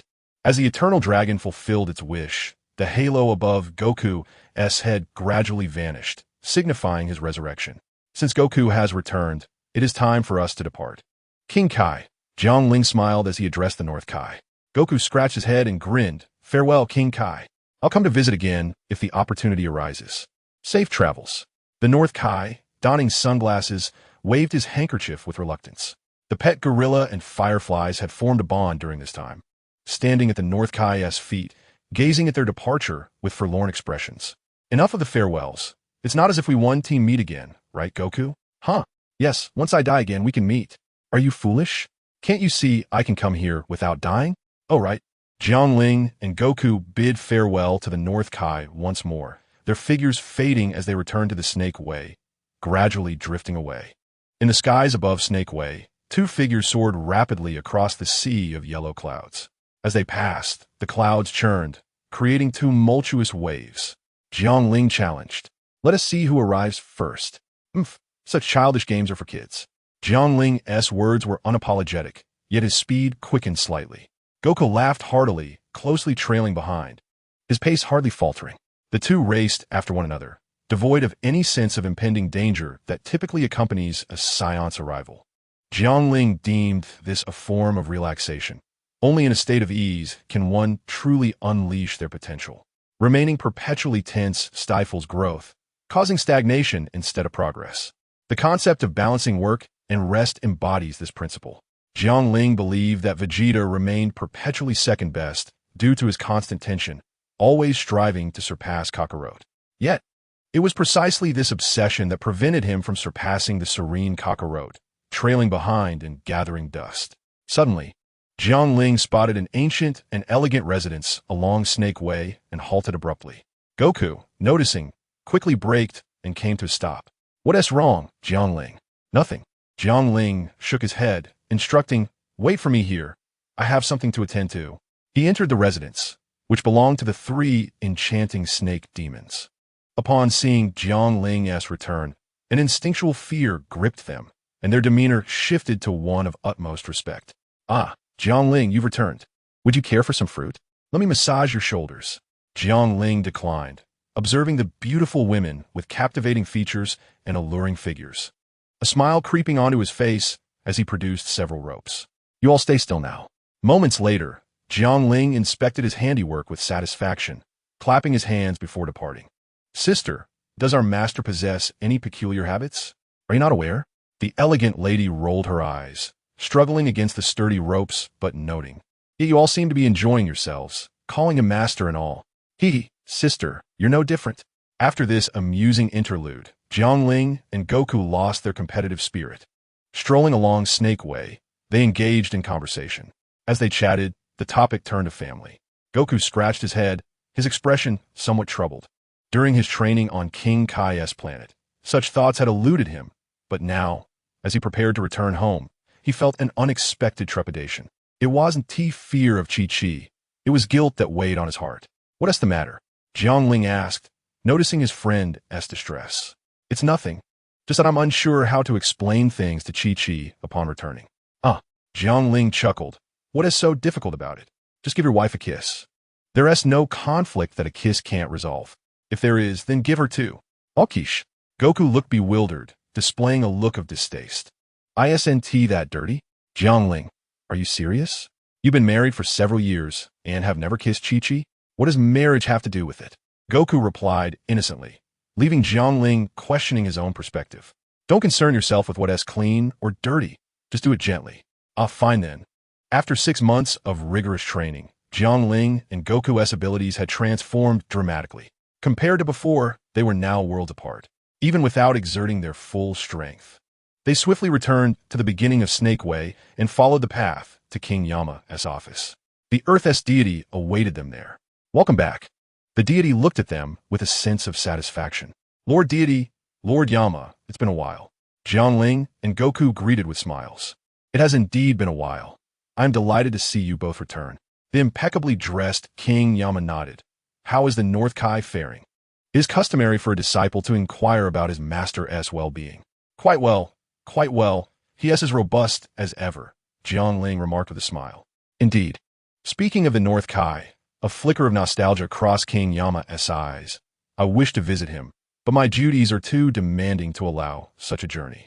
Jiang Ling glanced at King Yama's imposing figure, his expression peculiar. With your physique, I doubt the North Kai would even permit you on King Kai's planet. Lord Yama, we shall take our leave now. After exchanging pleasantries, they were transported back to the sacred temple with the deity's assistance. Goku inhaled deeply, savoring the familiar air. The essence of Earth feels most suitable for me. Within the sacred temple, Krillin, Yamcha, Ten, Kaiatsu, and Yajirobe awaited their return with eager anticipation. With only a few days remaining until the Saiyans' arrival on Earth, the focus now was on resting and preparing for the impending battle. Goku, you finally returned. I'm so relieved to see you safe. Goku, my strength now far exceeds what it was back then. Jiang Ling, it's good to have you back. I wonder how far your strength has progressed. Indeed, when we first met, you were not even our match. Haha. The group exchanged greetings, their spirits high.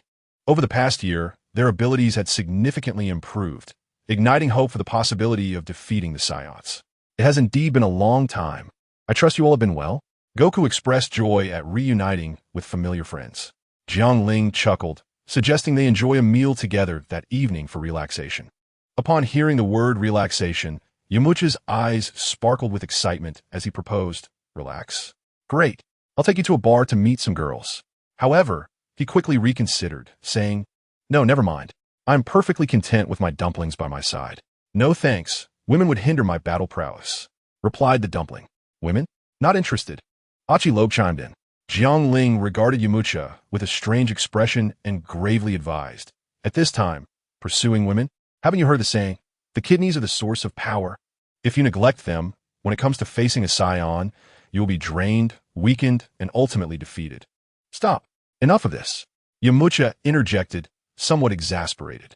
He continued, let us just gather together my treat. Klin, surprised, remarked, I thought as a professional baseball player. How could you afford to treat us all? The others looked at Yamcha with curiosity, wondering about his newfound wealth. I have my ways. Yamcha pouted proudly. You have no idea how much the bank has stored for me. Upon hearing this, the group exchanged puzzled glances. Jiang Ling blinked and asked, if I'm not mistaken. You mean you took out a loan? What nonsense. This is about the bank storing my money. Yamcha exclaimed, his eyes wide in defense. The group erupted in laughter. The square filled with a lively atmosphere. Sun Wukong waved his hand with a smile, acknowledging their good intentions, but I've just been resurrected. I need to go home and check on things. Oh, I understand. Go on. It must be difficult to explain to Chi-Chi. Yes. You cannot imagine how heartbroken she was when you died. The group understood the importance of family and expressed their sentiments. Wukong, remember what I said? Jiang Ling winked. Sun Wukong nodded and bid farewell to everyone, leaping down from the heavenly temple. He swiftly descended from the sky, soon reaching the height of Karen Tower. Karen, who had been waiting, tossed a small pouch toward him. These are the last few senza beans. Take them. Use them sparingly during battles. All right. Thank you, Karen. Sun Wukong replied, catching the beans as he continued his descent. Instead of using the flying Nimbus technique, he shouted, Nimbus. A golden cloud swiftly appeared from a distance, arriving just in time to catch him. Old friend, it's good to see you again. Sun Wukong felt elated, sensing the energy around him and directing Nimbus toward a specific location. The yellow cloud traced a long line across the sky. Chapter 12. A Father and Son Reunion. Bang. Bang. Bang. In a desolate wilderness, two figures, one tall and one short, clashed fiercely before separating. The intensity of their confrontation stirred up dust and debris, which was soon swept away by the wind. As the dust settled, Piccolo and son Gohan stood facing each other. Just as Piccolo prepared to strike again, he sensed something and paused, his gaze shifting toward the horizon. Piccolo detected the familiar energy signature, allowing his body to relax. Gohan, can you feel that? Huh? Son Gohan momentarily froze before concentrating to sense the energy. There's a presence approaching us rapidly, he replied with a serious expression. Piccolo nodded, yes. That's definitely son Wukong's energy. Is it Dad? Gohan exclaimed, a look of joy spreading across his face. Before Piccolo could respond, a yellow cloud appeared before them, atop which stood Sun Wukong, wearing a warm smile. "Hi there, how are you both?" "Oomph." Piccolo grunted. "Instead of chatting, we should be training harder." Son Gohan gazed at his father, his eyes welling with tears. He rushed into Sun Wukong's embrace, trembling with emotion as tears streamed down his cheeks, releasing all the frustrations of surviving in the wilderness. "Dad, I missed you so much." Sun Wukong affectionately ruffled Gohan's fluffy hair, his heart aching for his young son, who was still only 5 years old. All right. I've been watching your training this past year. You've become quite the man." Piccolo turned away, unable to bear the sight. After a moment, Gohan composed himself and looked up at his father. "Dad, it's so wonderful to see you again." "Me too. By the way, has Piccolo been bullying you? Tell me, and I'll take care of him." Gohan shook his head, saying, "No, Piccolo has been really nice to me." He quickly corrected himself upon noticing Piccolo's dark glare. "I mean, Uncle Piccolo has treated me well." "Uncle Piccolo?" Sun Wukong asked, puzzled. "Shut up." Piccolo snapped, his expression darkening. Then, Gohan seemed to remember something and excitedly said, "Dad, wait a moment. I'll cook something delicious for you." Sun Wukong beamed with joy. "My Gohan can cook now." Gohan swiftly disappeared, only to return shortly, carrying a large tiger. He set about starting a fire, boiling water, and preparing the ingredients. Sun Wukong and Piccolo sat to the side, exchanging casual conversation. "Thank you for taking care of Gohan this past year," Sun Wukong said earnestly. Piccolo understood he was being thanked for his support and training of Gohan. I just wanted to increase our chances against the Saiyans. Still, I appreciate it." Sun Wukong smiled, aware of Piccolo's stubbornness. After a moment of silence, Piccolo asked, "How many days until they arrive on Earth?" 5 days, Sun Wukong replied, holding up 5 fingers. "Are we prepared?" "I'm not sure. We don't know the Saiyan strength yet." Piccolo nodded, remaining silent. The atmosphere was filled with the sounds of Gohan's bustling activities, the crackling fire, and the bubbling broth, as a delicious aroma began to waft through the air. "Dad, Uncle Piccolo, dinner is ready," Gohan announced. Piccolo shook his head, indicating he would not eat, as he relied on photosynthesis to meet his nutritional needs. Gohan presented a bowl of soup to Sun Wukong. "What kind of soup is this?" "This is a recipe Jiang Ling taught me, called 10 full nourishing tiger tail soup. He said it's really good, and you'll see once you try it." Gohan looked at his father with eager anticipation. Feeling Gohan's hopeful gaze, Sun Wukong was touched. He took a deep breath of the fragrant soup and drank it all in one go. "Wow, this is actually quite delicious." "What's tiger tail?" Sun Wukong asked, his eyes lighting up.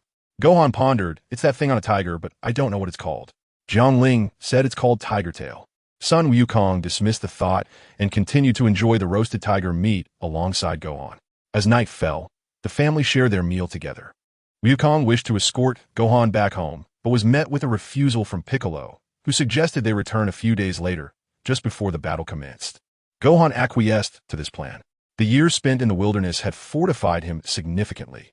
He was no longer the delicate flower nurtured in a greenhouse. At the Heavenly Temple, after Wukong's departure, Jiang Ling also took his leave, guiding the group to a picturesque outdoor location. The lush greenery of the forest surrounded them, and a gentle stream babbled nearby. Jiang Ling released a capsule, and with a resounding pop, a semicircular house materialized on the ground. He deemed the environment suitable for establishing a home. Before long, the group had arranged the barbecue equipment and supplies. The enticing aroma of grilled meat wafted through the air, igniting everyone's enthusiasm for the gathering. Jiang Ling even invited Bulma to join them. As the atmosphere grew lively, Yamcha noticed something was amiss. "Is there no alcohol?" "Drinking soda, just 1 tea suffice." Jiang Ling chuckled, already aware of Yamcha's desire for a drink. He promptly retrieved 2 boxes of beer from the capsule. "Is this all?"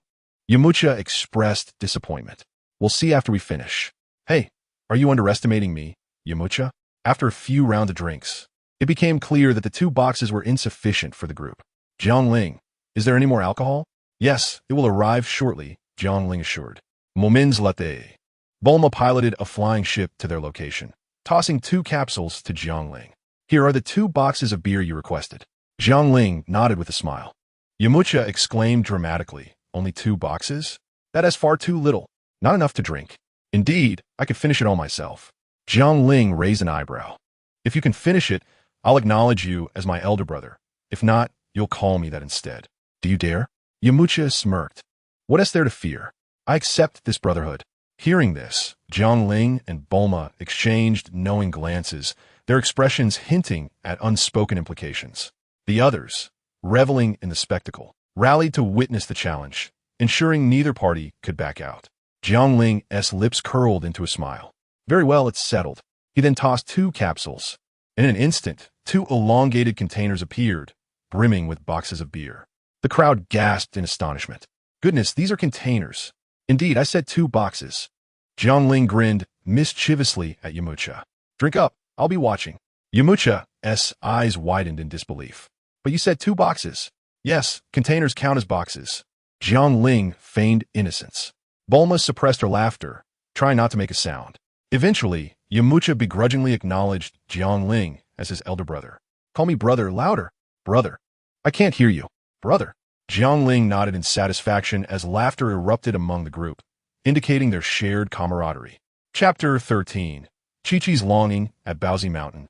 The residence of Sun Wukong and Chi-Chi. The night sky sparkled with stars, and moonlight cascaded through the window, illuminating Chi-Chi.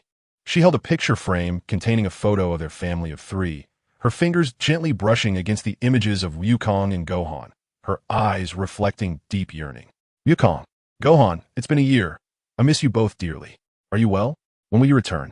Lowering her head, she murmured to herself. Suddenly, a knock echoed at the door. Hearing the sound, Chi-Chi composed herself and glanced at the wall clock, which indicated 10 o'clock. She wondered who could be visiting at such a late hour. Though she was a woman, she possessed considerable strength. 10 ordinary individuals would struggle against her. Rising, she approached the door, speaking as she opened it.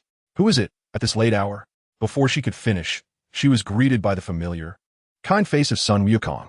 Covering her mouth in disbelief, tears streamed down her face. Whoa, Wukong, you're finally back. In an instant, she was overwhelmed with emotion. Fearful of touching him, she worried that her longed-for Wukong might vanish before her eyes. Wukong enveloped her in a warm embrace, letting out a long sigh, his expression complex. Kiki, I'm sorry. I want to be away from you for so long again. Feeling the comforting strength of his presence, Chi-Chi realized her husband had truly returned. At that moment, her pent-up longing poured forth. Time slipped away, and eventually, Chi-Chi managed to quell her tears. She looked up at Wukong, her large, watery eyes evoking tenderness. Wukong found himself fixated on her lips, an inexplicable urge stirring within him. He leaned in and kissed her. Their breaths mingled, lips entwined, and a rosy blush crept across Chi-Chi's cheeks. Having never kissed before, she instinctively pounded her small fists against Wukong's chest, wanting to pull away. But his strong arms held her firmly in place. Gradually, she surrendered to the kiss. Wukong felt a surge of desire as he kissed Chi-Chi, his breathing growing heavier. A warmth enveloped him, and Chi-Chi sensed something amiss, her cheeks flushing with anticipation. During their 5 years of marriage, they had only shared intimacy once, on their wedding night, when Wukong, having indulged in alcoholic revelry, had passed out, leading to Gohan's conception. In the following years, Wukong's innocent nature left their marital life lacking. Chi-Chi had contemplated teaching him about intimacy, but after Wukong's confrontation with Raditz, a year had passed without seeing him until now. Wukong, I don't know what is happening. It's all right. I'll teach you. Carry me to the bedroom. All right. From the enchanting landscapes of Jiangnan to the mysterious southern regions, from soft beaches to northern vistas, this night was destined to be sleepless. The sound-activated lights in Baozi Mountain illuminated throughout the night, creating a beautiful tableau that mirrored the stars above. Meanwhile, the barbecue party continued into the night. Jiang Ling awoke in the morning, rubbing his slightly swollen temples. He had indulged excessively with friends the previous night and had little recollection of how he had fallen asleep. Gazing down, he noticed he was clad in only his boxers, and his body was protesting. Recalling fragments of the previous night, he remembered Bulma helping him back to the house, emboldened by alcohol to confess his feelings, even touching her inappropriately. Jiang Ling looked at his right hand, frozen in shock, wishing he could slap himself. How could he, usually so composed, have acted so recklessly under the influence? It was undeniable. He harbored feelings for Bulma. a woman of exceptional beauty and intelligence. However, he did not anticipate confessing under such circumstances. This surely would not leave a negative impression on Bulma's heart, would it? Jiang Ling felt a headache coming on. He got out of bed and stepped outside. The scene before him was a complete mess. Krillin, Tianjinhan, Yamcha, and others were sprawled across the ground, beer bottles scattered all around, creating utter chaos. Krillin had his toes stuck in Yamcha's nostrils while holding a half-empty beer bottle in a most comical pose. Among these individuals, there was no sign of Bulma, indicating she must have returned home last night. Jiang Ling scratched his somewhat disheveled hair and took to the air, heading towards the stream upstream. The water flowed gently, crystal clear. Jiang Ling washed his face, tidying himself up. Suddenly, he felt a pressing urge to relieve himself, an overwhelming impulse. Without a second thought, he unfastened his restraints and let loose into the stream before him. He did not wish to pollute the environment, but the urgency was too great. With a splashing sound, a small rainbow appeared as his stream mingled with the water. A comfortable expression spread across Jiang Ling's face as he relished the moment. After a while, he collected himself, sealing away his tools in his pants, ensuring they would not wreak havoc on the environment anytime soon. He then flew back to the original location of the house. Upon arrival, he noticed that everyone had already risen. Krillin was washing up by the stream. Jiang Ling observed with a peculiar expression. If he recalled correctly, he had previously been positioned upstream. After a moment's contemplation, Jiang Ling resolved not to tell Krillin, fearing it might breed resentment. The Saiyans would arrive in a few days. Where do they wish to go next? Tianjinhan pondered for a moment, suggesting they find a place to continue their training while awaiting the enemy's arrival. He then turned to Kaiatsu, inquiring if he agreed. Kaiatsu nodded, indicating he would follow Tianjinhan wherever he went. Jiang Ling smiled subtly, noting the unbreakable bond between the two brothers. What about Yamcha? When asked, Yamcha shrugged, suggesting they take a break to be in peak condition for the battle. After Krillin finished washing up, he approached with a grin, stating he would return to Master Roshi's place. As for me, I'm not sure. Don't worry about it. I will show up when needed. Yajirobe, seemingly from nowhere, pulled out a bag of snacks and began munching away. Chapter 14. Modification. Well then, I want tea. Keep you for tea. Please tidy up the mess before you leave, Jiang Ling said with a yawn as he turned and entered the room, closing the door behind him, leaving the others to gaze at the aftermath of the party, disheveled in the wind. Back in his room, Jiang Ling activated the system. Reflecting on the new skill rewarded from the System S feature, Location Check-in, used yesterday at the Goddess Temple. Possession allows one to possess any target within a kilometer, with the success rate and duration depending on the target's strength. As the name suggests, the function of this skill is self-evident. The deity once utilized this ability to possess an ordinary person to participate in the World Martial Arts Tournament. But what use is it? Jiang Ling mused that it would not come in handy. Weaker foes could be dealt with on his own, while powerful adversaries pose a risk of failure with possession. It seems somewhat redundant. Nonetheless, he maintained his belief that having multiple skills would never be a burden. Even the most trivial skills would undoubtedly find their application in due course. At that moment, his phone buzzed with a message. Jiang Ling picked it up to find a message from Bulma. Bulma, are you awake? Upon reading this greeting, Jiang Ling suddenly felt unsure of how to respond. After all, he had confessed in his drunken state last night and had crossed the boundary of friendship by touching her chest. It would not be favorable if he left a lewd impression on Bulma. He pondered whether to apologize. Just then, another message from Bulma arrived. If you're awake, come over to my house. I have a prototype of the gravity device you mentioned yesterday. Come over to try it out. Seeing this message, Jiang Ling's eyes lit up. He had casually mentioned the gravity training system yesterday, and now there was news. Ah, I'm awake. I'll be there shortly, he replied, stepping outside and soaring into the sky towards West City. An hour later, as Jiang Ling surveyed the bustling metropolis of West City from above, he marveled at the vibrant life below, with towering skyscrapers, a cacophony of vehicles, and throngs of people. Without needing to check the address Bulma sent, he instantly spotted the large white building at the city center, adorned with the Capsule Corporation logo. It was undoubtedly Bulma's home, as it housed the most powerful company on Earth. As he descended into the courtyard, Jiang Ling noticed a beautiful woman, her face devoid of wrinkles, cheerfully watering flowers while humming a tune, evidently in high spirits. Jiang Ling recognized her instantly as Bulma's mother, Mrs. Brief, whose real name was Bikini. Upon noticing Jiang Ling's arrival, Mrs. Brief greeted him with a warm smile. "Hello, handsome. Do you need something?" Jiang Ling replied politely, "Hello, Mrs. Brief. I'm a friend of Bulma's, here to see her." "Oh," Mrs. Brief said, scrutinizing Jiang Ling with satisfaction. "You must be Bulma's new boyfriend. How lovely." At this, Jiang Ling hastily waved his hands. "No, that is not it, ma'am. You've misunderstood." Just then, Bulma zipped over on her electric scooter, exclaiming, "Mom, stop saying that. Jiang Ling is my friend." Yes, Bulma is right," Jiang Ling chimed in quickly. "Oh." Mrs. Brief seemed even more excited. She playfully hooked her arm around Jiang Ling's, smiling. "Then can this handsome fellow accompany my daughter for a stroll?" Jiang Ling stiffened, casting a pleading glance at Bulma. "Mom, don't do this. Jiang Ling is here for a reason," Bulma said helplessly, acknowledging that her attraction to handsome men was indeed inherited from her mother. However, she was not as open-minded as her mother. She wouldn't just approach a handsome guy out of the blue. Seeing her daughter's reaction, Mrs. Brief chuckled softly, covering her mouth. "So protective of him, yet you claim he's not your boyfriend." "Mom," Bulma said, placing her hands on her hips and narrowing her beautiful eyes. All right. I won't disturb you too any longer.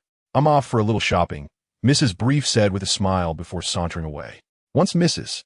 Brief was out of sight, Bulma turned to Jiang Ling. "Don't mind her. That's just how my mom is." Jiang Ling waved his hand, smiling to indicate it was no bother. "Let's not talk about that. Let us head to the lab." "Sure." Since Bulma's house was quite large, they needed the electric scooter for transport. Jiang Ling hopped onto the back seat of Bulma's scooter, heading towards the lab. As Bulma drove, Jiang Ling held onto her slender waist. The soft sensation and faint fragrance wafting into his nostrils stirred feelings within him. This was hardly surprising. As the female lead of Dragon Ball, Bulma possessed an exquisite figure and striking beauty, not to mention her brilliance as a top scientist. What boy could resist such allure?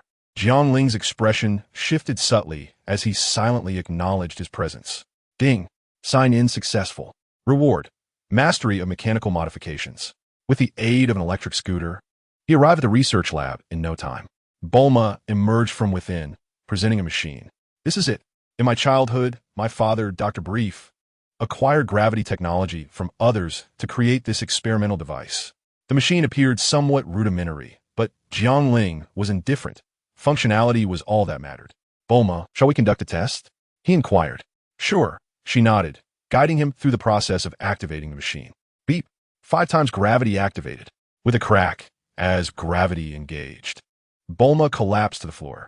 Realizing the situation, Jiang Ling hastily deactivated the gravity, assisting Bulma to her feet, scratching his head with an apologetic expression. "My apologies, Bulma. I was too eager to test and overlooked your comfort." Bulma gazed at him with a hint of reproach, sighing. "All right, just activate it again when I'm a bit farther away." She quickly moved to a safe distance. Once she was out of the gravitational influence, Jiang Ling reactivated the machine. 5 times gravity. He assessed the effects before proceeding with various warm-up exercises, push-ups, sit-ups, and even a complete set of the 8th radio calisthenics. Each movement felt effortless, presenting no challenge whatsoever. Having acclimatized to the 10-fold gravity of King Kai's planet, the current 5-fold gravity seemed trivial. Suddenly, Jiang Ling sensed an alarming increase in gravitational force. Momentarily stunned, he glanced at the machine, which ominously displayed 20 times gravity. He promptly disabled the gravity effect and explained the anomaly to Bulma as she approached. "The machine functions correctly, but there seems to be an internal system issue. It automatically surged to 20 times gravity." Bulma examined the device and identified the cause. "This machine is quite antiquated, having been constructed 2 decades ago. Its systems and hardware require significant upgrades and modifications. It will likely take a day. Can you return tomorrow?" Chapter 15. The arrival of the Saiyans. Jiang Ling observed the machine, and with the boon of mastery of mechanical modifications, various enhancement ideas flickered through his mind. After a brief pause, he declared, "I will stay and assist." "Are you capable?" Bulma questioned skeptically, as the task at hand required mechanical knowledge, which she doubted Jiang Ling possessed. However, as he deftly maneuvered the workstation and adeptly utilized various tools, her astonishment grew. With formidable strength, He could engage in battle at the front lines or provide logistical support from the rear. Was this, perhaps, the essence of an all-rounder? I lack the expertise to calibrate the system. You take the lead, Jiang Ling said as he settled at the workstation, modifying the machine. Bulma took a seat beside him, her demeanor shifting to one of seriousness as she concentrated intently on adjusting parameters on the computer. Their collaboration was seamless, as if they had been partners for ages. An hour later, Bulma stretched, fatigue evident from their prolonged efforts. Turning to Jiang Ling's profile, she found herself captivated by his earnest expression. Memories of the previous night flooded back, recalling how she had assisted a drunken Jiang Ling to bed. In the solitude of their shared space, the proximity kindled a spark of intrigue, leading her to inexplicably touch his abdominal muscles. In a daze, he grasped her hand and confessed his feelings, amidst their playful tussle. They tumbled onto the bed, and he inadvertently fell asleep with his hand resting on her chest. Blushing at the recollection, Bulma stuck out her tongue. At that moment, Jiang Ling sensed her gaze and turned to find her face flushed, leaving him puzzled. "What else with your red cheeks?" Another hour passed, and a brand-new gravity machine was successfully modified. With Bulma's calibrations, the parameters stabilized, eliminating the previous sudden gravitational fluctuations. Jiang Ling housed the machine within a room reminiscent of the gravity training chamber from the original tale, additionally installing a large screen for entertainment during workouts. He relished the seriousness of this endeavor. The room was soundproof, ensuring that even the loudest noises within would not reach outside. Now, he could train under gravity while enjoying films. Jiang Ling was thoroughly pleased with the gravity training chamber, eagerly anticipating testing it out. "Bulma, I currently lack the funds to compensate you, but I promise to repay you later." Upon hearing this, Bulma waved her hand dismissively. "No need. The costs are minimal." Jiang Ling pondered for a moment before asserting, "I must repay you. It pertains to a man's dignity. How about you offer yourself in return?" Bulma. After acquiring the training chamber, Jiang Ling returned to the site of their previous drinking escapade. He resolved to reside there. With a picturesque setting of flowing streams and lush greenery, the solitude was ideal for someone of his leisurely disposition. Entering the gravity training chamber, Jiang Ling activated the machine, setting it to 20 times gravity. A sudden weight bore down upon him. He moved about, producing a series of crackling sounds. "Vegeta, I eagerly await your arrival." He mused with a smirk, commencing a new round of training. Unbeknownst to him, time had flown, and the day of Vegeta's arrival had arrived. Two white, circular single-pod spaceships appeared in the outer atmosphere of Earth. Without hesitation, they descended directly towards the planet. North City, a metropolis rivaling West City, bustled with its inhabitants engaged in their daily routines when suddenly someone shouted, "What is that in the sky?" Something is falling. Panic ensued as people looked up. Cries of distress erupted, with some weeping, others terrified, and a few lamenting their fate. Some even took to live streaming the events. "It looks like a meteor. I fear the apocalypse is upon us. The world is ending, Mom. Help.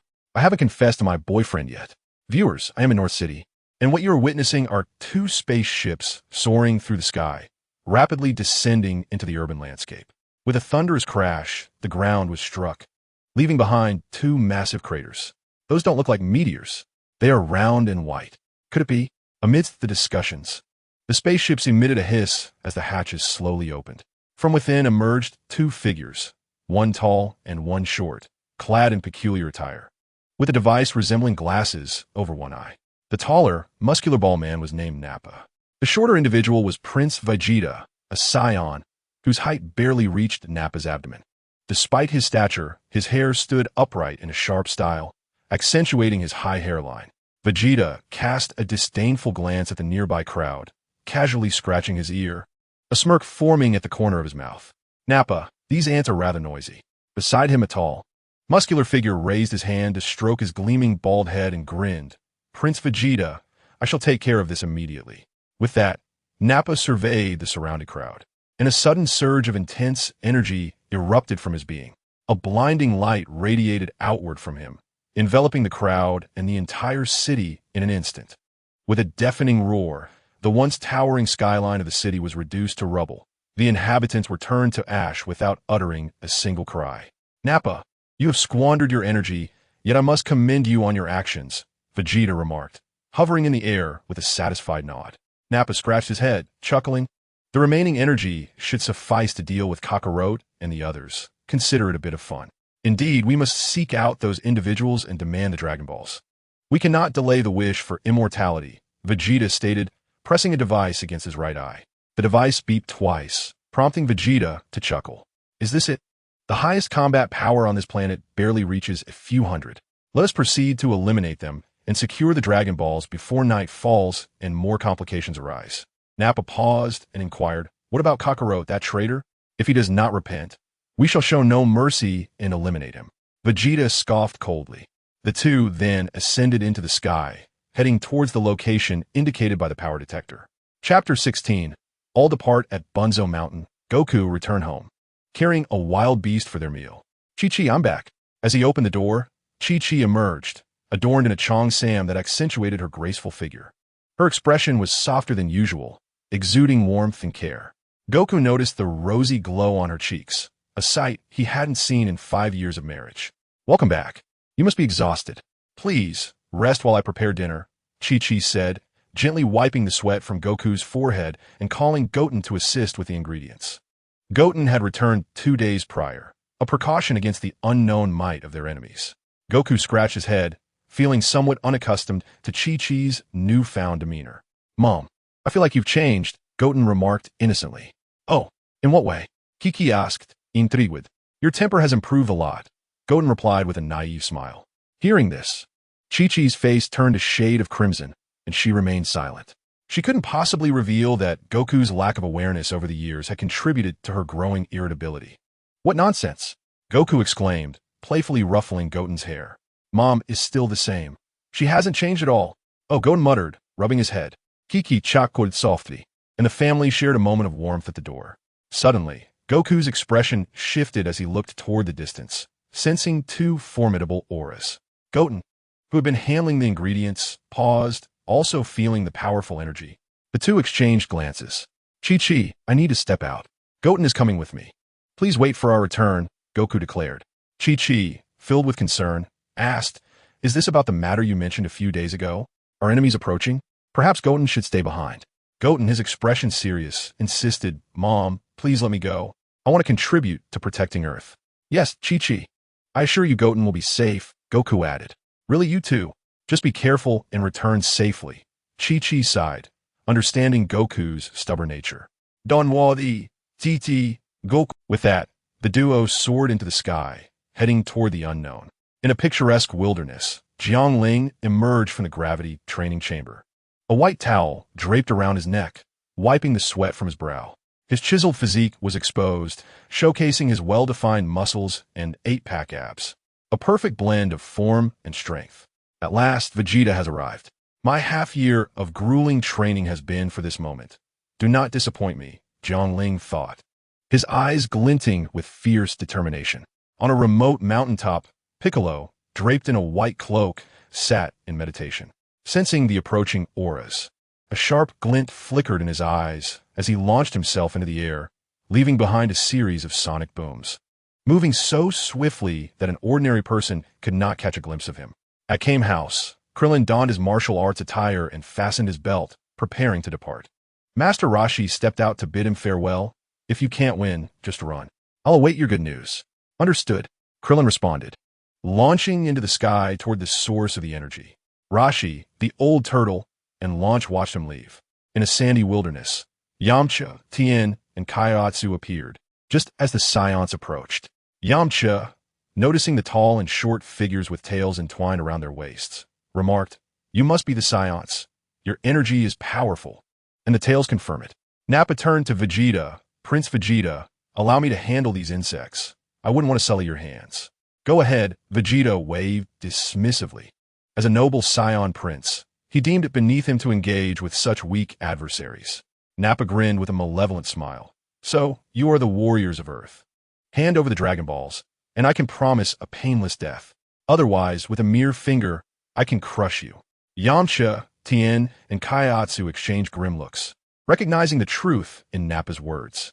They sensed the vast disparity in strength between themselves and the Saiyans. Damn it, even after a year of training at the Heavenly Temple, the gap in power remains so vast. Tien thought, let stall for time. I can sense Goku and the others are on their way, Yamcha suggested. Agreed. Let us test the fruits of our training over the past year, Tien affirmed. Upon Jiang Ling's arrival at the Heavenly Temple, he had suggested they practice their teamwork to achieve greater synergy. They had taken this to heart, and now it was time to put into action.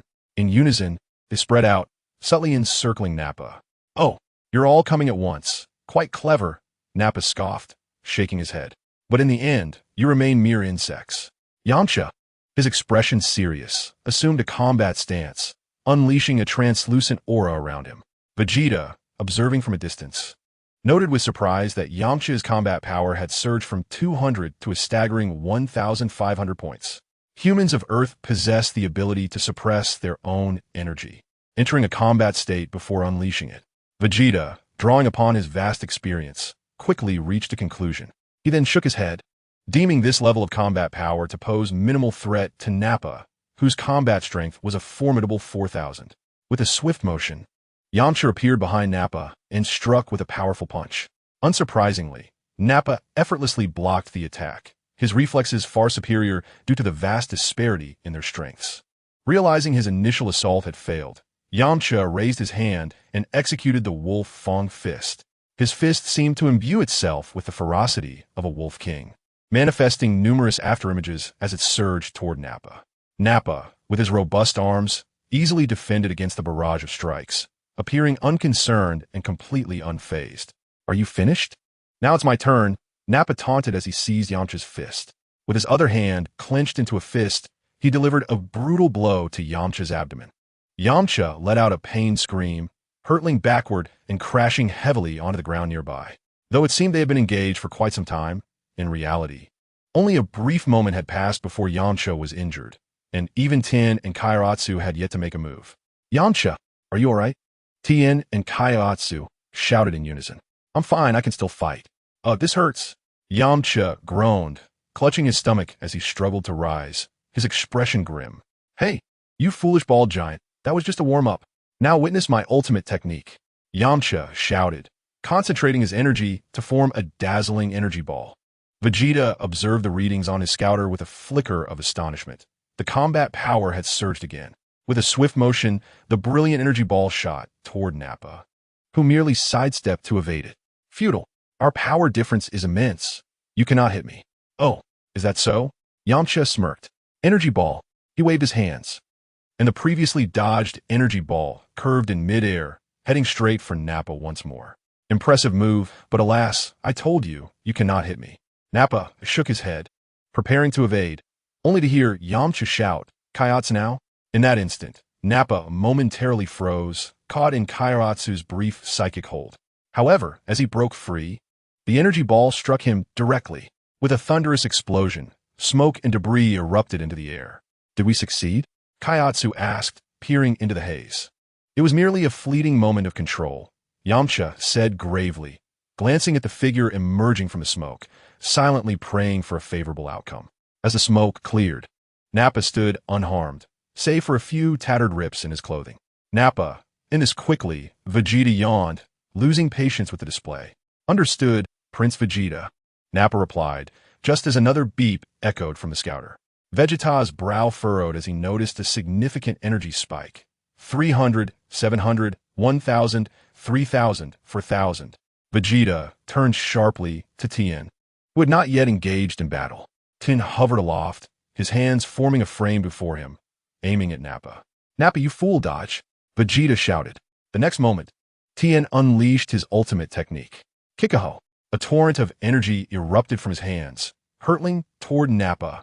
The ground shook with a violent explosion, and Tien, having expended all his energy, plummeted from the sky, only to be caught by Kairatsu. What happened?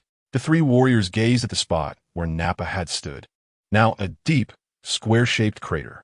Nappa, however, emerged at the edge of the pit, perspiration streaming from his bald head, looking visibly shaken. Thanks to Vegeta's warning, he had narrowly evaded the attack. Yamcha, Tien, and Kairatsu's faces turned pale.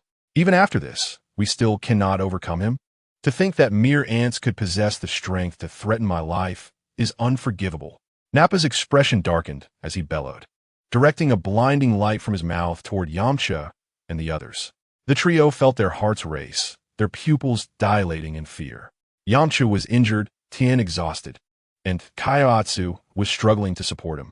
As they contemplated escape, they realized they were utterly powerless. Were they destined to perish here? Despair gripped their hearts. Suddenly, a whirring sound filled the air. A high-velocity, flat, circular energy disk sliced through Nappa's body, cleaving him in two. Nappa's eyes widened in shock, his energy blast detonating within him. The explosion shattered his form into countless fragments. Yamcha, Tien, and Kaiatsu, along with Vegeta, were left stunned, all eyes turning toward the source of the attack. A young man, bald and shining, soared toward them. Krillin, thank goodness you're here. Yamcha exclaimed, relief washing over him. It seems I arrived just in time, Krillin said, scratching his nose and grinning. Oomph. Vegeta observed Nappa's previous position with contempt, scoffing at the notion of such a worthless being vanquished by mere insects. He then discarded his scouter, crushing it underfoot.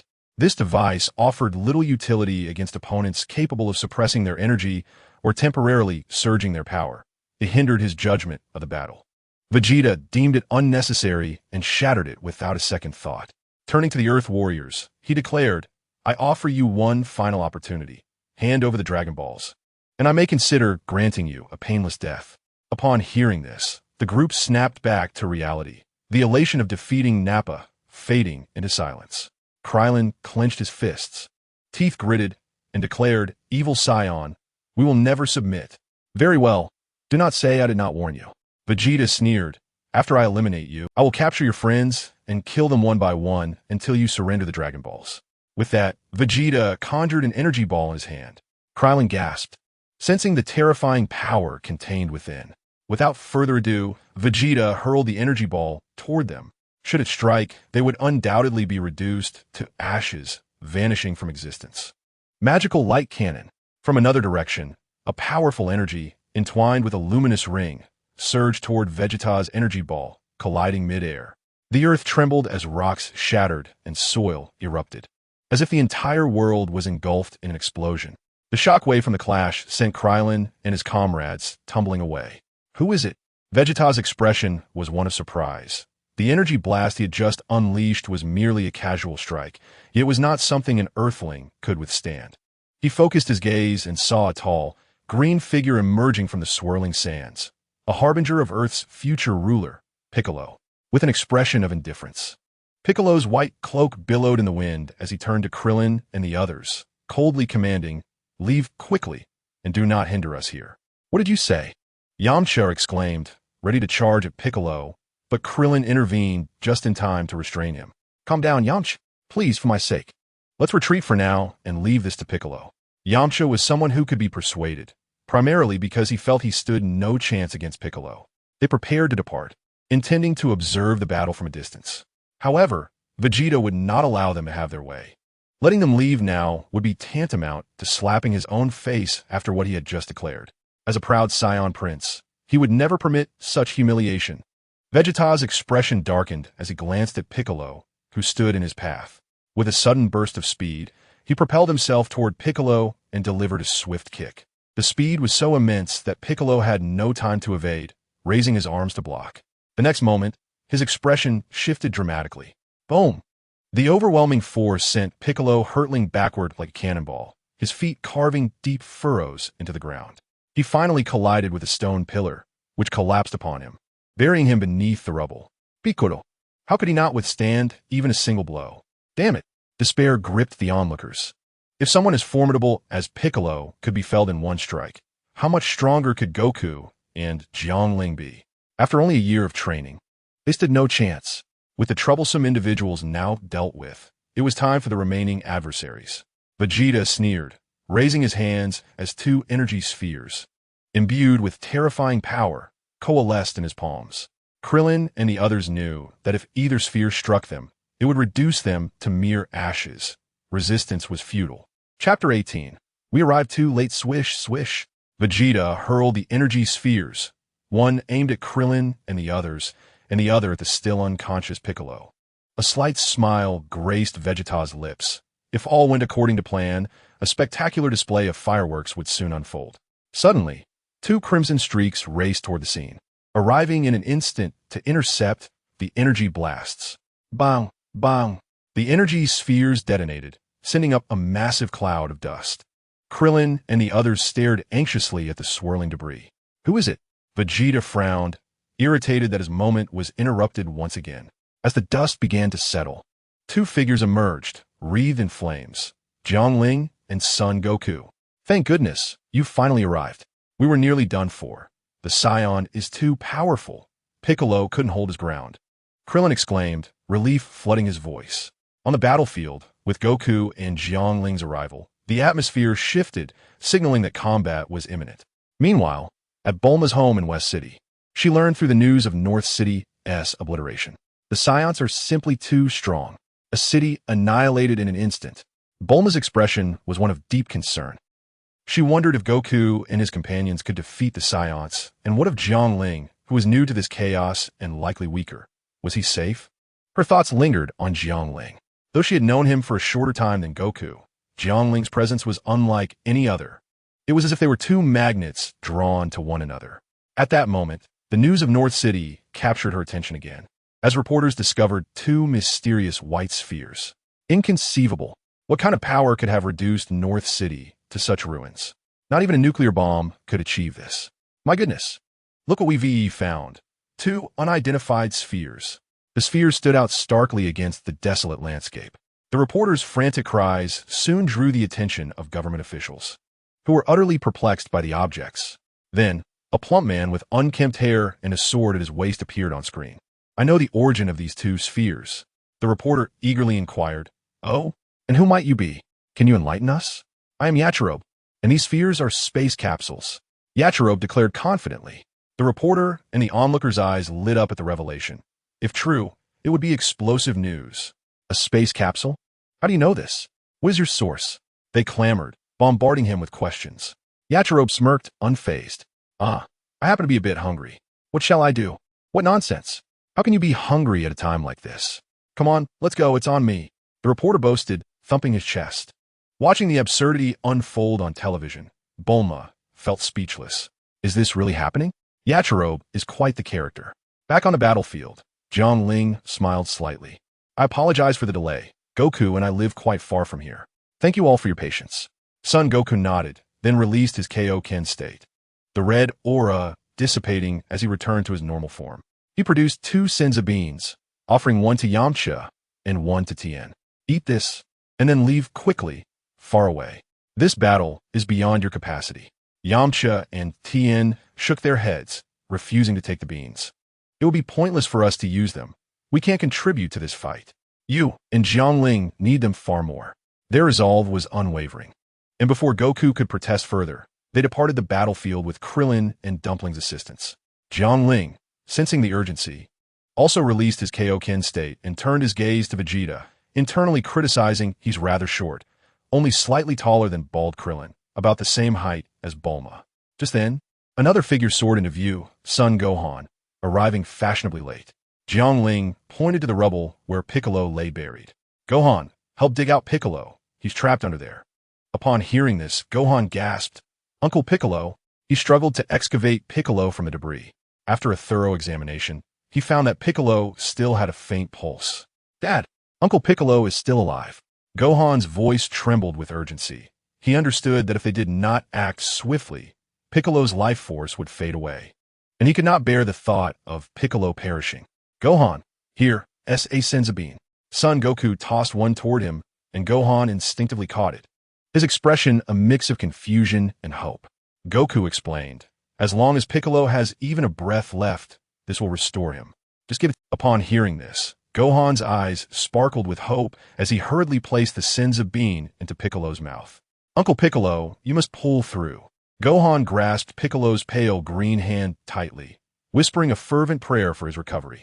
After a brief moment, Piccolo abruptly opened his eyes, a glimmer of brilliance flashing through them, and instantly rose to his feet, exuding an aura that suggested he was not the one who had just been on the brink of death. Wonderful! Uncle Piccolo is safe, exclaimed Gohan, his face lighting up with joy. Piccolo nodded toward Jiang Ling and Son Goku, acknowledging their presence. He then crouched down, a flicker of tenderness crossing his otherwise indifferent gaze as he ruffled Gohan's hair, uttering a few emotionless words. I am fine. Observing the scene, Jiang Ling couldn't help but reflect. Ever since his arrival, the narrative had diverged from the original tale. In the original story, the warriors of Earth suffered heavy casualties, with Goku arriving fashionably late. Yet now, despite being delayed by 10 minutes due to distance, there were no fatalities. Everyone was alive, albeit some were gravely injured. However, one aspect left him feeling somewhat regretful: the absence of the Vegeta character, which meant the legendary moment of the T-God would not be witnessed. Not far away, Vegeta stood rooted in place, his mind swirling with confusion. What has happened? He had been on the brink of collapse, yet after consuming a single bean, he seemed as if nothing had ever ailed him. If only he possessed a plethora of these beans, he could summon an army and, with the eternal life granted by the Dragon Balls, would he not be able to stand against Frieza? Contemplating this, Vegeta's eyes flickered, ignoring the fleeing Krillin and others. His gaze fixated on Son Goku. You must be Kakarot, resembling your father to a T. I am Son Goku. As for Kakarot, I apologize, but that may have been my former name. I have no recollection of it. Goku shook his head and continued. I am now a Saiyan raised on Earth. It seems you have truly lost your memories. Vegeta's attention was drawn to the swaying tail behind Jiang Ling. You are also a Saiyan? Why have I not heard of you before? Jiang Ling shrugged and replied nonchalantly. There are many things you have not heard of, so my existence is inconsequential. Oomph. Seeing Jiang Ling's casual demeanor, Vegeta snorted. Are you certain you wish to oppose me, the prince, and betray the entire Saiyan Empire?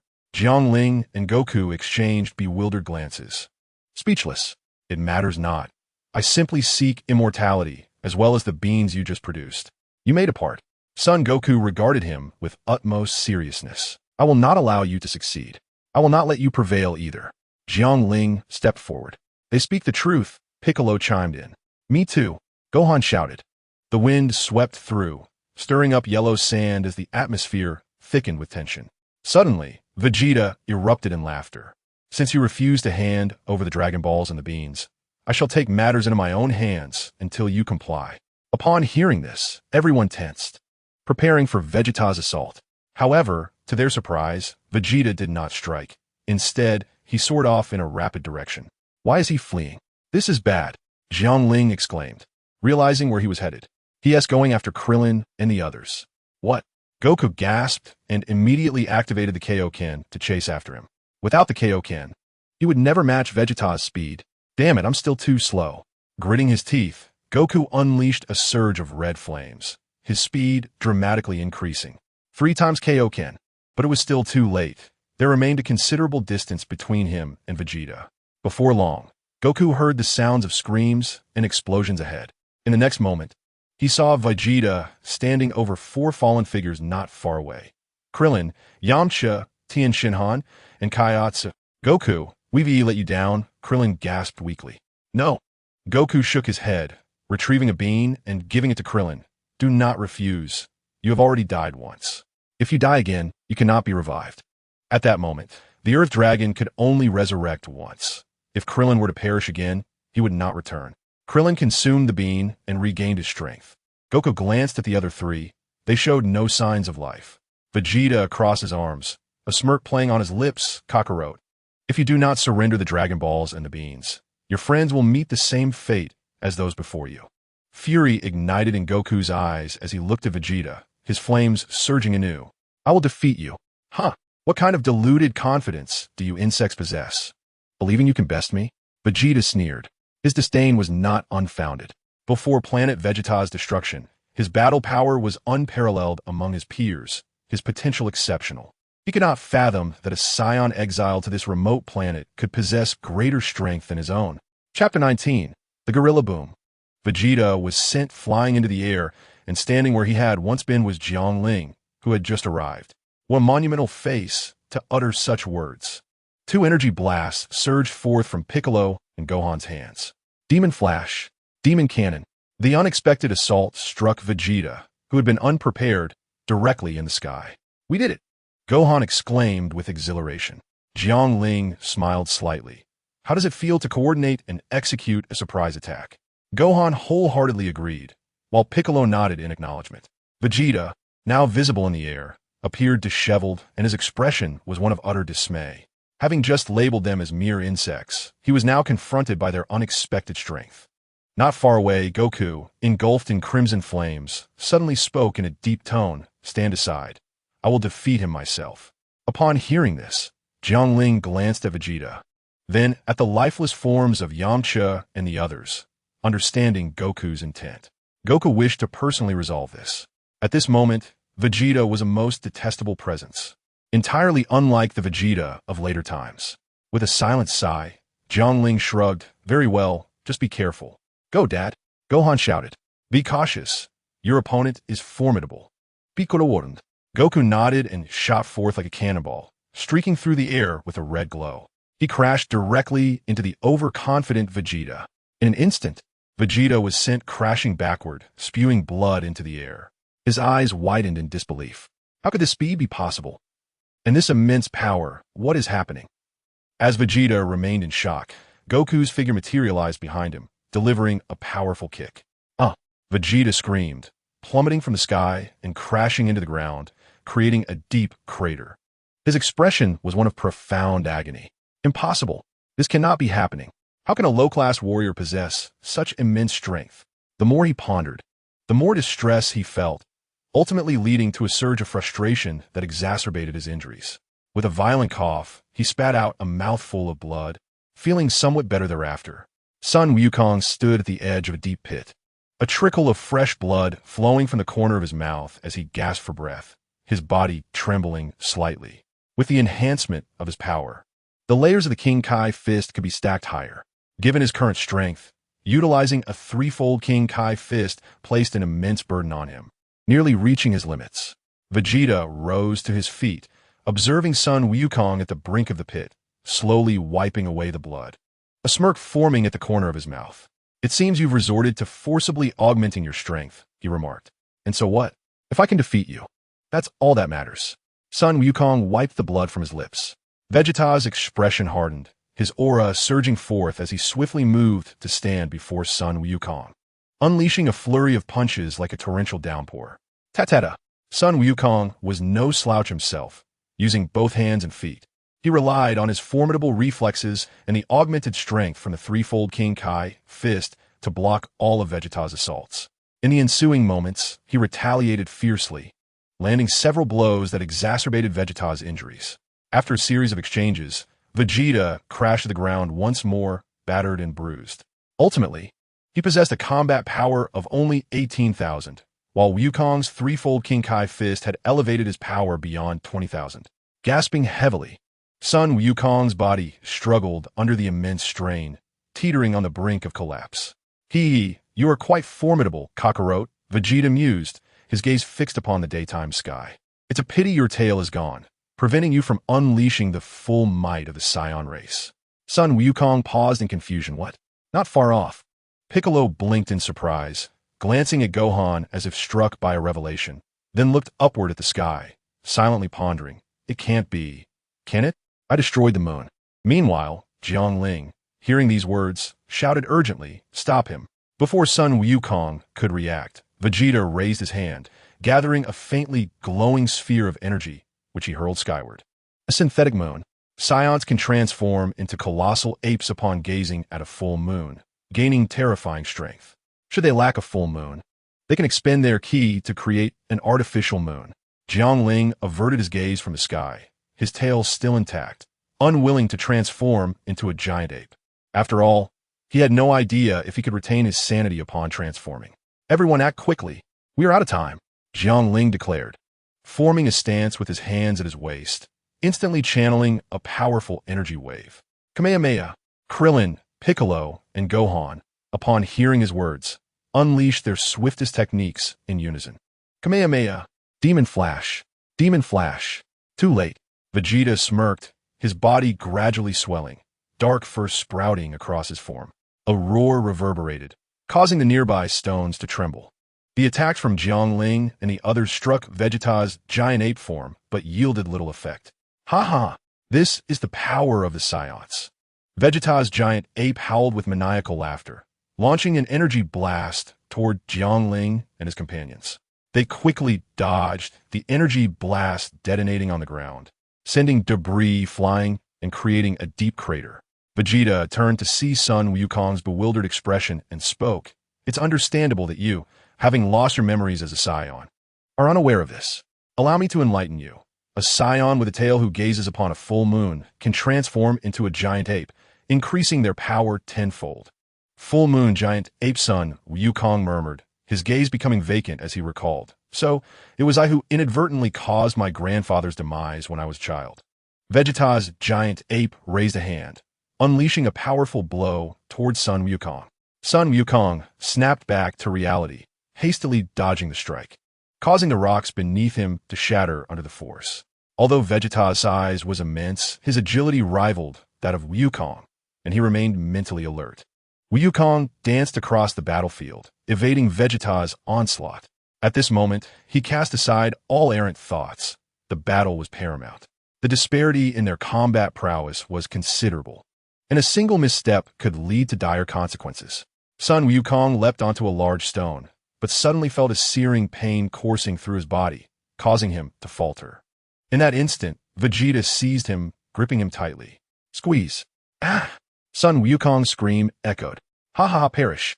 Vegeta cackled madly, dismissing thoughts of the Dragon Balls and Senzu beans. Sun Wukong posed a lethal threat, and he needed to eliminate him first. Just then, a voice rang out from Vegeta's side. Hey, Trash Vegeta, look over here. Krillin made a grimace, brandishing a rapidly spinning energy disc. With a flick of his wrist, the disc shot toward Vegeta's tail. Huh, foolish earthling. You think you can distract me by attacking my tail? Vegeta sneered, leaping aside to evade the energy disc. Wukong, use the solar flare. Hearing Krillin shout, Sun Wukong, still clutched tightly by Vegeta, summoned the solar flare through sheer will, unleashing a blinding light that momentarily blinded the approaching Vegeta. Ah, my eyes! Vegeta shielded one eye with his hand, while the other stubbornly remained latched onto Sun Wukong. Yet, at that moment, a humming sound arose. Jiang Ling appeared silently behind Vegeta, a sly grin on his face, his hand already charged with a deadly energy disc. With a swift motion, he sent the disc slicing toward Vegeta's tail. Chapter 20. I Will Return. The tail was severed in an instant, as effortlessly as slicing through tofu. What? Vegeta's giant ape eyes widened in fury as he felt his strength rapidly dissipating, his form shrinking. Sun Wukong, unable to maintain his grip, plummeted from the sky, only to be caught by Piccolo, who transformed into a streak of light. Wukong, do you still have any Senzu beans? I'm sorry, I don't, Wukong replied weakly, his body battered and motionless. Jiang Ling shook his head. It's fine. You rest. I'll take it from here. All right. Wukong's voice carried a hint of regret. Piccolo regarded Jiang Ling seriously. Do you have confidence? If not, we should all attack together. It wasn't that he underestimated Jiang Ling. It was simply that half a year prior, during their first encounter, Jiang Ling had struggled against a mere tiger.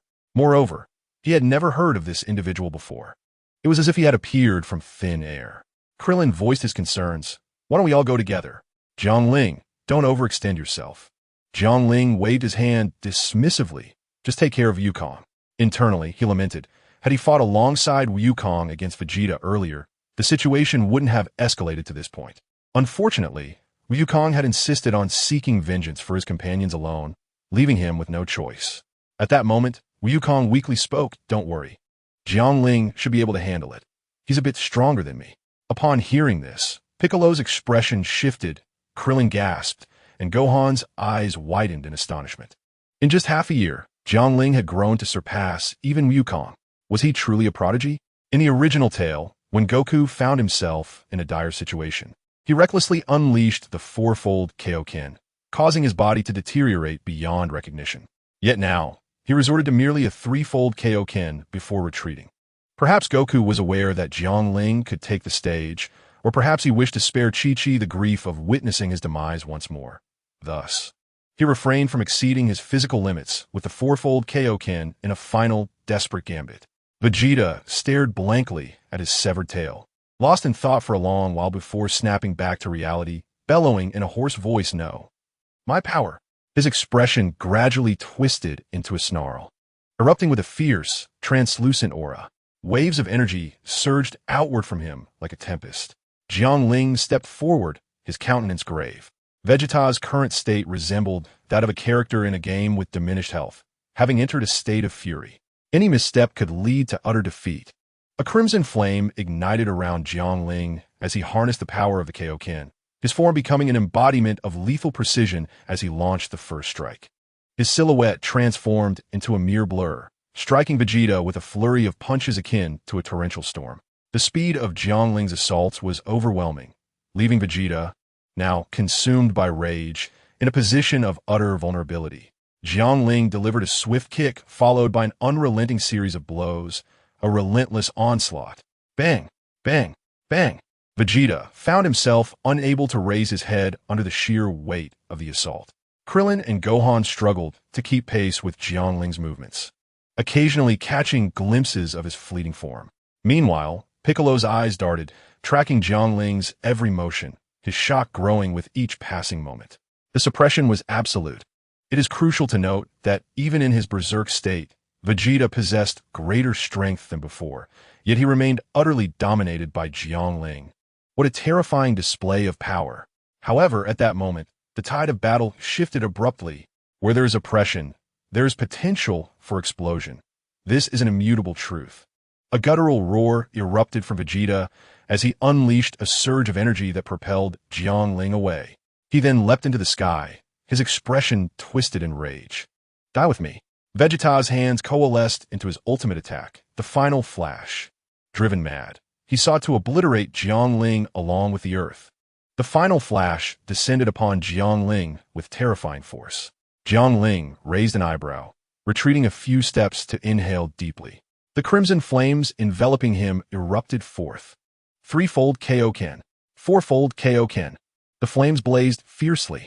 Jiang Ling, observing the approaching final flash, retaliated with a swift slap. Boom! The attack veered off course, returning to strike Vegeta instead. What? How could this be?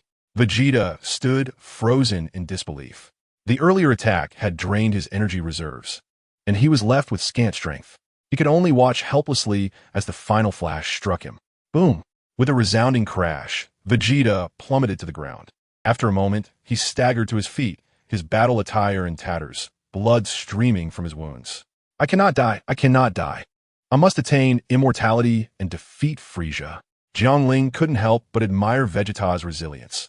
Despite sustaining such grievous injuries, he still managed to rise.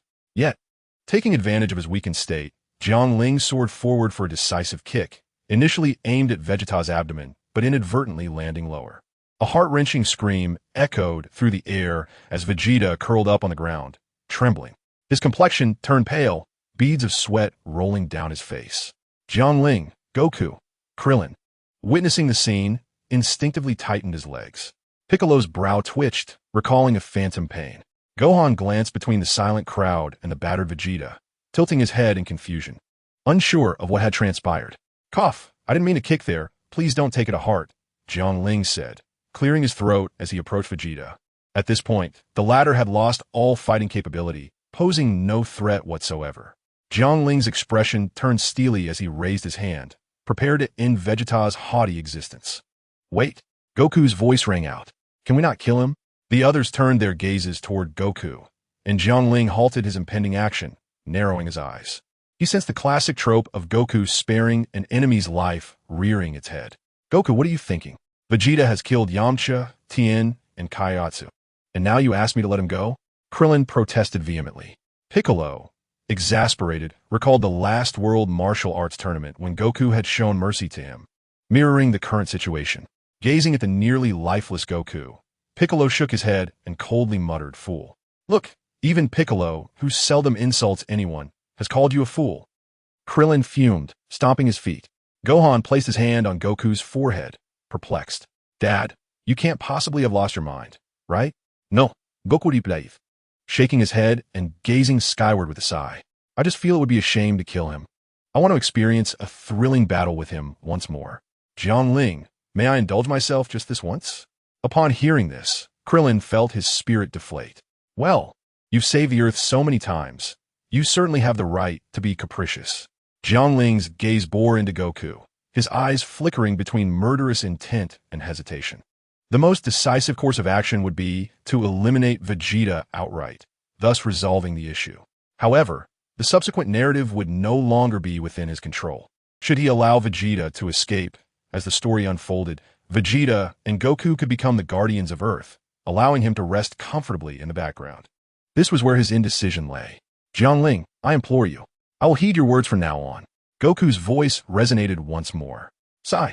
Jiang Ling exhaled, expressing his frustration as he aimed another kick towards Vegeta's location.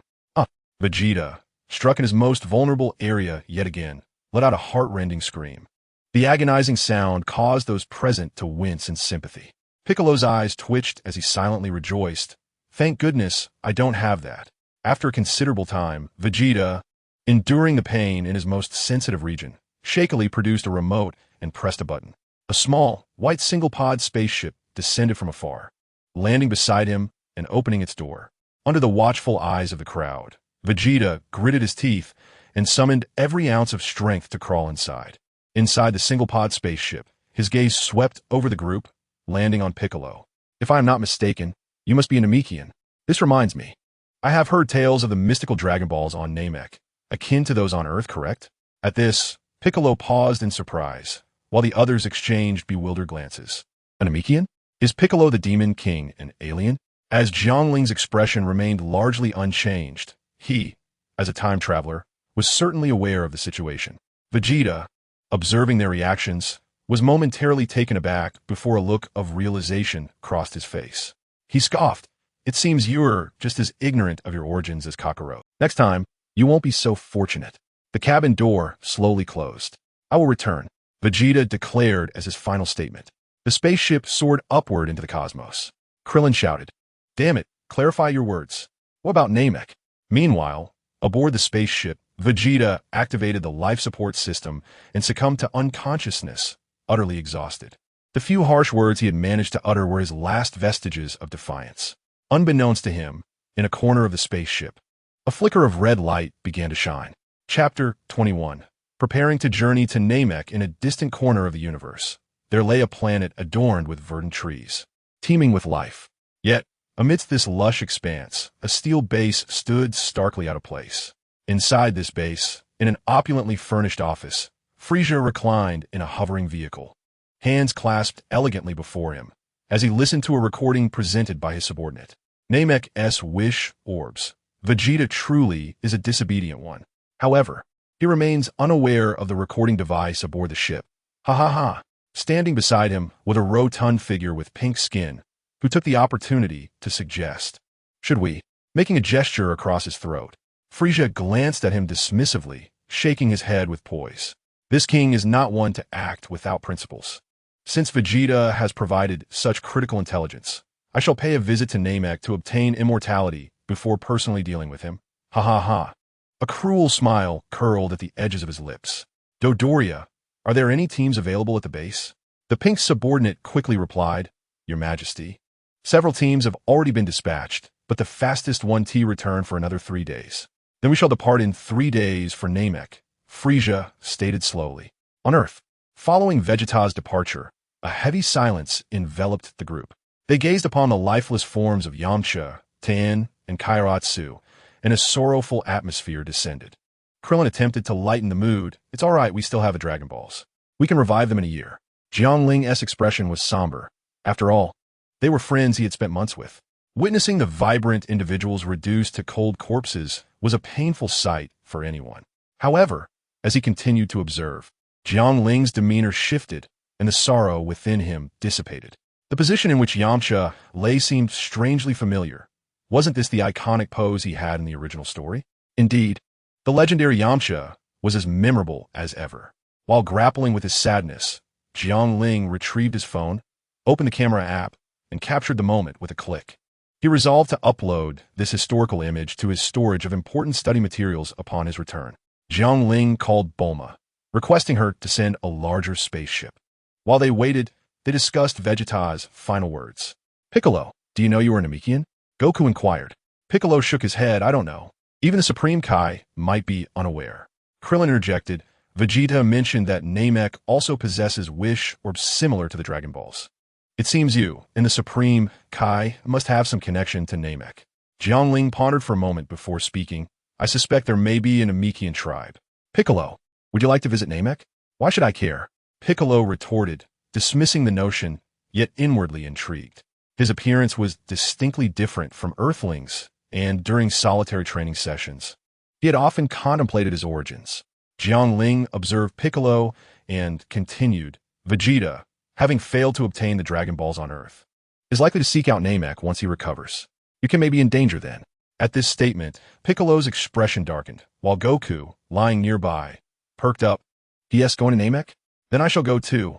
I want to battle him once more. That's easy to say, but what about the spaceship? Earth currently lacks any, Piccolo replied coldly. Jiang Ling chuckled. This issue I shall resolve. I've decided to accompany Goku to Namek.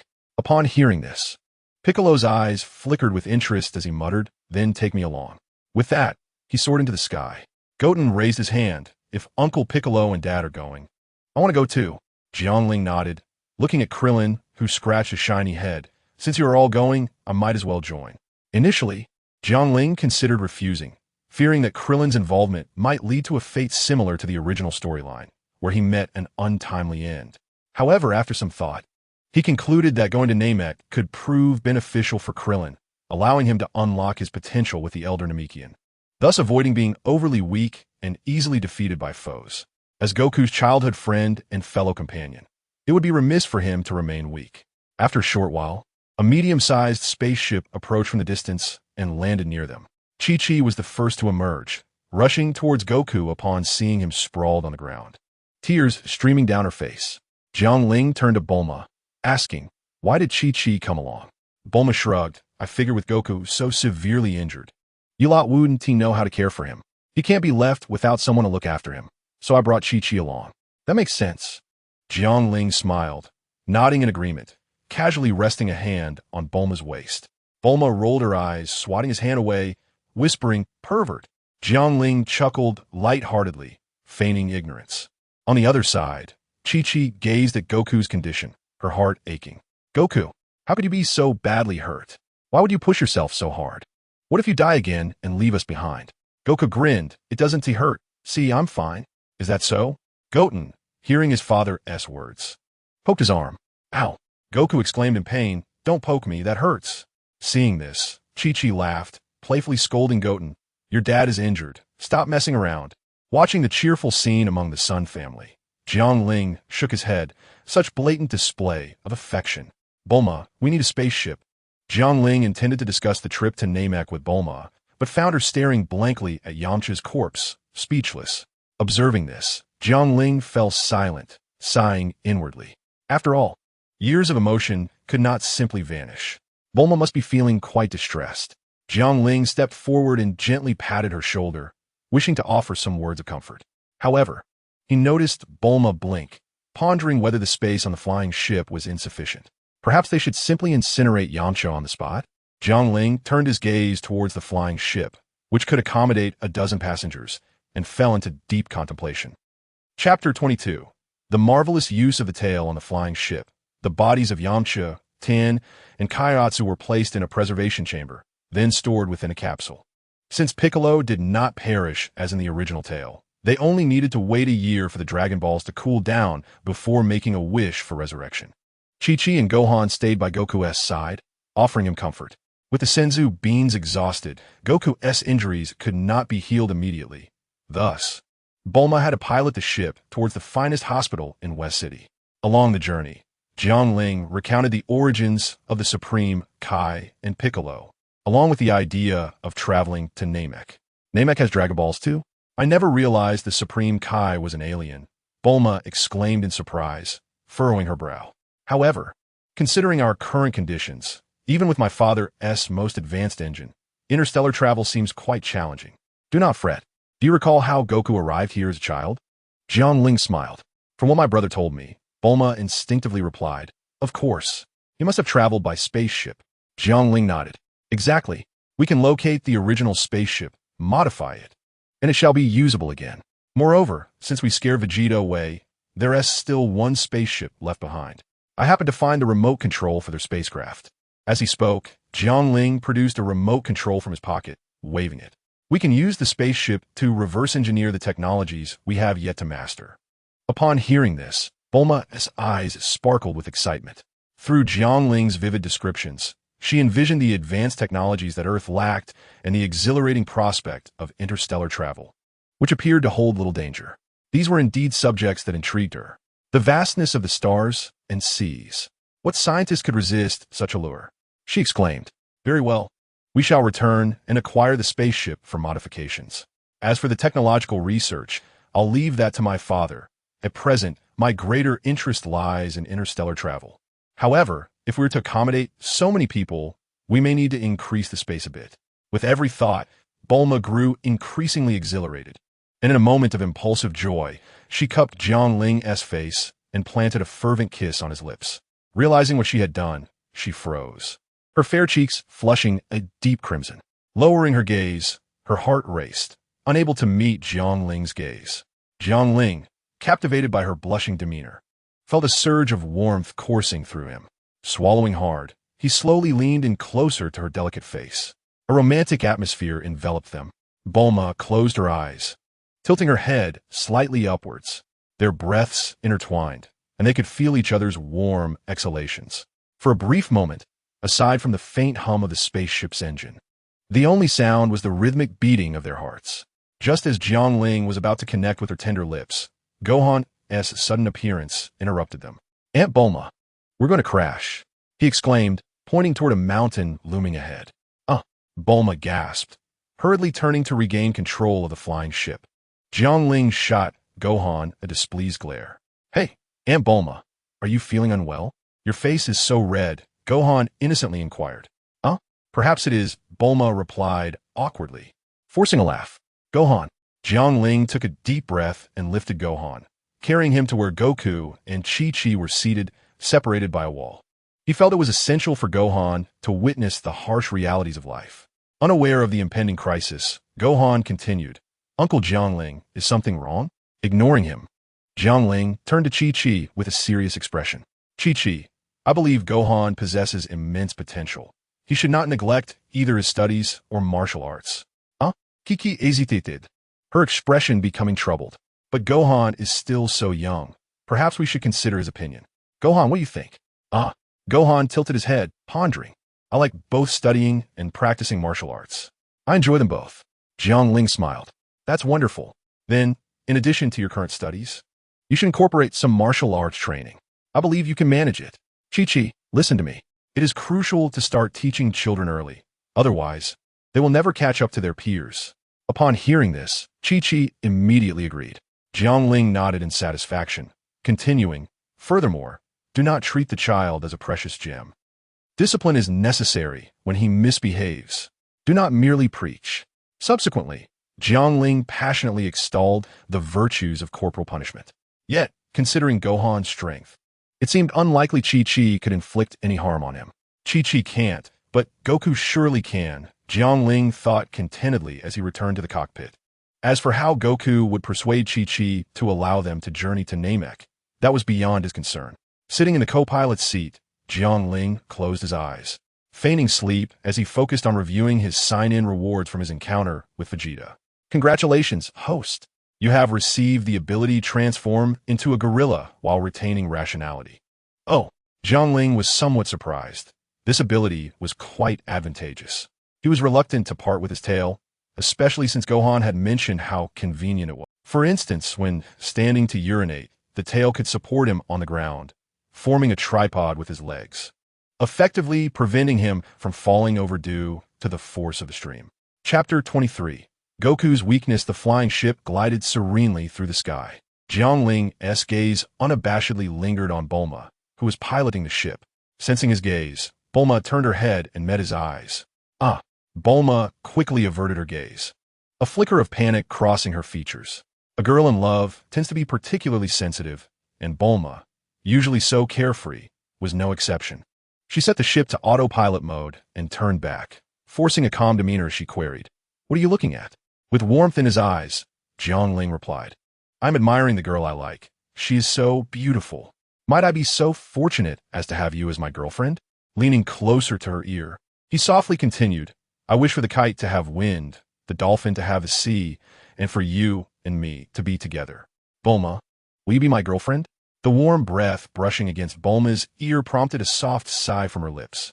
It felt as though an electric current coursed through her, rendering her body weak and pliable. Bulma's gaze grew increasingly dreamy. Is that all right? Upon hearing her response, Jiang Ling felt a surge of joy. Gazing at the bashful Bulma, he suddenly felt the urge to tease her. What? I cannot hear you. Okay, could you speak a bit louder? Usually, you have such a booming voice. Bulma looked up at Jiang Ling, who wore a mischievous smile, and frowned. The girl's bashful expression instantly vanished. With one hand on her hip and the other tugging at Jiang Ling's ear, she proclaimed loudly, I said I agreed to be your girlfriend. Did you hear that? Huh? Should I say it again? I heard it. Jiang Ling obediently nodded like a chick pecking at rice. That's more like it. Bulma, with a hint of pride, crossed her arms and returned to her seat, revealing a victorious smile. It was the height of summer, and Bulma was dressed in shorts, her fair, delicate, and long legs on full display. Jiang Ling was momentarily mesmerized. Compelled by an unseen force, he reached out his hand. But just as he was about to touch her thigh, he suddenly snapped back to reality. It was a dilemma whether to touch or not to touch. Thus, he quickly changed direction and tickled her underarm instead. Ha, don't do that. Ha, you're so naughty. Please stop. Soon, they arrived at the hospital. After a comprehensive examination, the doctor was astonished by the results. This injury, it must be for being hit by a large truck, right? And it looks like it rolled over you multiple times. To sustain such severe injuries without a peep is commendable, the doctor remarked, deeply impressed by son Wukong's willpower. First, you'll need a shot. What? Wukong's eyes widened in disbelief, his face a mask of resistance. I don't want a shot. Absolutely not. The doctor was somewhat speechless. Just moments ago, he had been lauded as a real man. Yet now he was reluctant to take a simple injection. Jiang Ling and the others covered their faces, unable to contain their laughter. Kiki, hands on her hips and with a stern expression, insisted, you must get the shot. It's the only way your injuries will heal faster. Seeing her determination, Wukong looked at her with pitiful eyes, his meaning all too clear. Yet Kiki ignored his pleading gaze and insisted that the doctor proceed. At the same time, she admonished Gohan, don't follow your father's example. We are good children. Understand? Gohan nodded, albeit somewhat confused, and comforted his father, don't be scared, Dad. I'll make you a nourishing soup. Wukong's eyes lit up, responding eagerly, great. Leaving Wukong's family at the hospital, Bulma and Jiang Ling returned home, specifically to Bulma's house as it was nearby. As night fell, Jiang Ling yawned, feeling a bit drowsy. The day's battle had appeared straightforward, yet was fraught with peril. A single misstep could have led to the destruction of Earth. The planet's fragility was undeniable, and Jiang Ling remained on high alert during the skirmish, fearing that a moment's carelessness would lead to catastrophe, resulting in his own demise as well. Now that safety was restored, he felt the tension drain away and fatigue washed over him. Noticing his weariness, Bulma suggested, let me arrange a guest room for you. All right, go ahead, Jiang Ling replied, still yawning. Having just confirmed their relationship on his first day, a perfect score was impossible. At most, they might share a gentle kiss or hold hands. They entered a guest room that, while labeled as such, was quite spacious and well-lit, equipped with all the necessary amenities, including a bathroom. As Jiang Ling listened to Bulma describe the room, he felt a stirring in his heart. After all, they were now in a romantic relationship. A kiss wouldn't be too much, would it? With this thought, Jiang Ling wrapped his arm around her slender waist, their eyes locking in a gaze. Bulma's cheeks flushed. In a room with just the two of them, especially at such a late hour, the atmosphere was charged with a heightened sense of intimacy. Bulma, you promised to be my girlfriend, Jiang Ling said with a soft smile. Bulma, blushing and slightly anxious, stammered, what do you want to do? Nothing much, Jiang Ling replied as he leaned in to kiss her. Their breaths mingled, lips brushing against each other. Bulma became entranced, her body melting into his embrace. Before they knew it, they had shifted to the edge of the bed, and in one fluid motion, they fell onto the mattress. Bulma gazed at Jiang Ling, her heart racing. Was she really about to lose her virginity here? A flicker of anticipation ignited within her. At over 20 years old, She felt ready. Unlike her previous relationship, where she had refrained from taking things further due to her youth, she was now prepared for intimacy. Their prior relationship had been marred by distance and misunderstandings, leading to frequent arguments. Yamcha had become increasingly absorbed in martial arts, growing distant from her, resulting in infrequent meetings. This lack of connection had stifled any potential for further intimacy. Thus, Bulma remained a virgin, a fact she was now all too aware of. As Jiang Ling held her close, inhaling her fragrant scent, he felt all defenses melt away, enveloped in her warmth. In Bulma's expectant gaze, he drifted off into a deep slumber. Bulma sighed, "I've already taken off my dress and prepare myself, and you just fall asleep?" The next morning, Jiang Ling was jolted awake by Bulma's voice. "Jiang Ling, hurry up. The sun is already up. How long are you going to sleep? We need to find Wukong's childhood spaceship."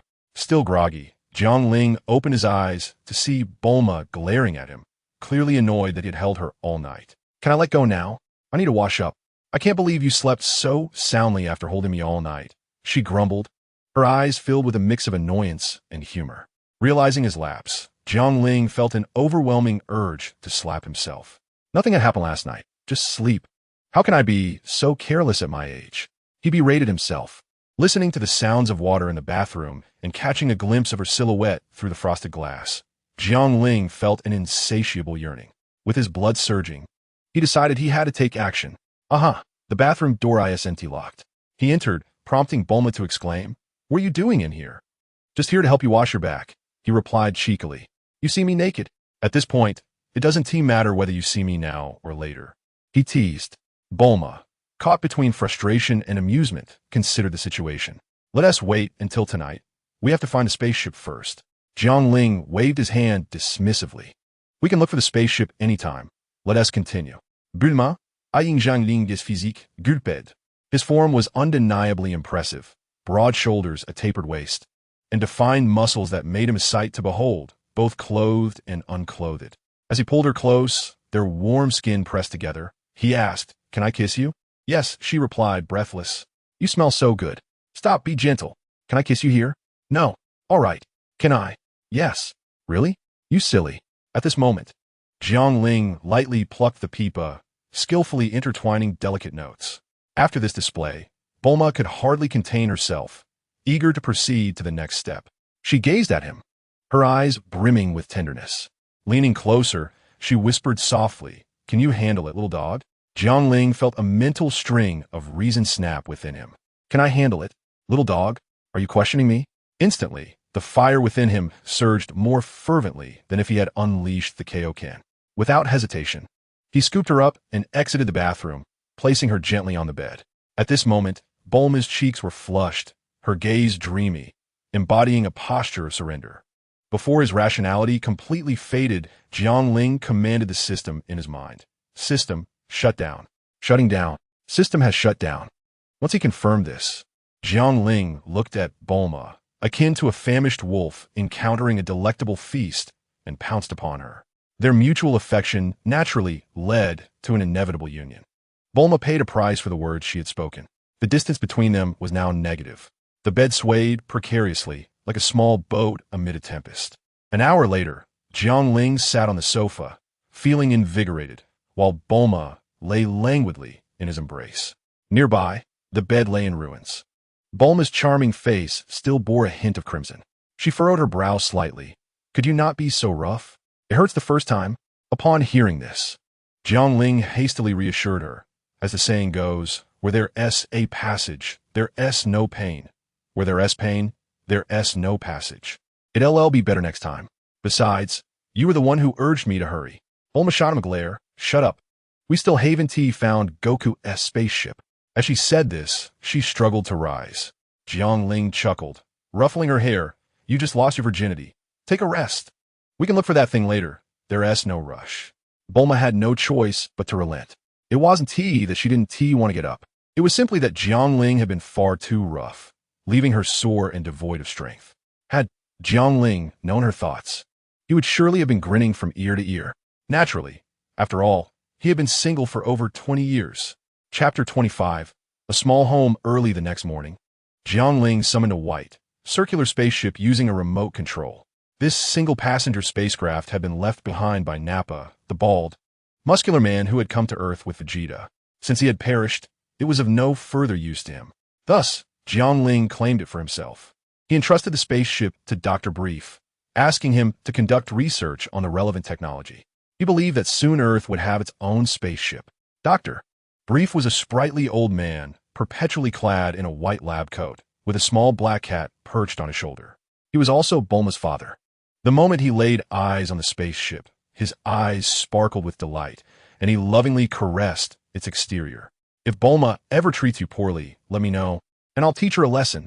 Dr. Brief patted Jiang Ling on the shoulder, making a promise. Jiang Ling naturally responded with a grin, secretly marking his attendance in his mind. After exchanging pleasantries, he found an excuse to leave. In a secluded area, he eagerly checked the rewards from his recent sign-in, knowing that Dr. Brief was the most distinguished scientist on Earth. The rewards couldn't possibly be lackluster. Ding. Sign-in successful. Reward. Dr. Brief's art appreciation level. Jiang Ling recalled that Dr. Brief had a hobby of reading magazines. After a day of rest, Bulma returned to her lively self, under the affectionate gaze of Dr. and Mrs. Brief. The two departed West City. Following Goku's directions, they ventured to the mountains near Baozi. In the vast wilderness, locating a small spaceship was a trivial task. However, this posed no challenge for Bulma, renowned as a genius girl. Within a few hours at home, she crafted a metal detector. With this device, finding a spaceship became a piece of cake. Jiang Ling brought Bulma back to his cozy abode, nestled in the scenic wilderness. After all, residing at Bulma's home would lead to whispers of him being a kept man. Although he didn't mind the idea of enjoying the comforts of life, being overly affectionate with Bulma under her parents' watchful eyes felt somewhat odd. Having reached this stage in their relationship, they felt it was time to have a place of their own, a world that belonged solely to them. Jiang Ling found the prospect of purchasing a villa too cumbersome, especially since it would be just the two of them occupying it, leaving it feeling empty and unwelcoming. After discussing it, they unanimously decided to reside in Jiang Ling's small house. Before long, Jiang Ling transformed the surroundings of the house into a quaint little courtyard. Despite being a wealthy heiress, Bulma did not exhibit any signs of being spoiled. She didn't mind the smaller space, which made Jiang Ling feel somewhat guilty. "I'm sorry to inconvenience you," he said. Bulma giggled, her eyes sparkling. "What is there to be inconvenienced about? I like you as a person. Besides, I have money. I can satisfy any material needs." Jiang Ling nearly forgot that this little lady was quite affluent. The mundane aspects of life were not an issue for her, which alleviated many trivial matters.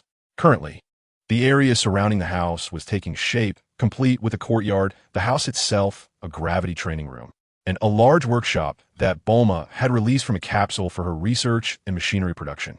Jiang Ling merely glanced inside, where an array of equipment lay densely packed. Even with his proficiency in mechanical modifications, he could scarcely name most of the instruments. With Goku's spaceship in hand, the task of modification was left to Bulma. Though Jiang Ling could assist, he opted to focus on his training. The adversaries he would soon face could very well include Frieza, and without enhancing his strength, he would surely be overmatched. Relying on Goku? He thought better of it. Self-reliance was far more dependable. Avoiding Frieza's wrath?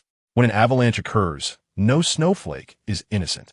If Frieza collected the Dragon Balls from Namek and attained immortality, Earth would inevitably be his next target. An emperor of a universe.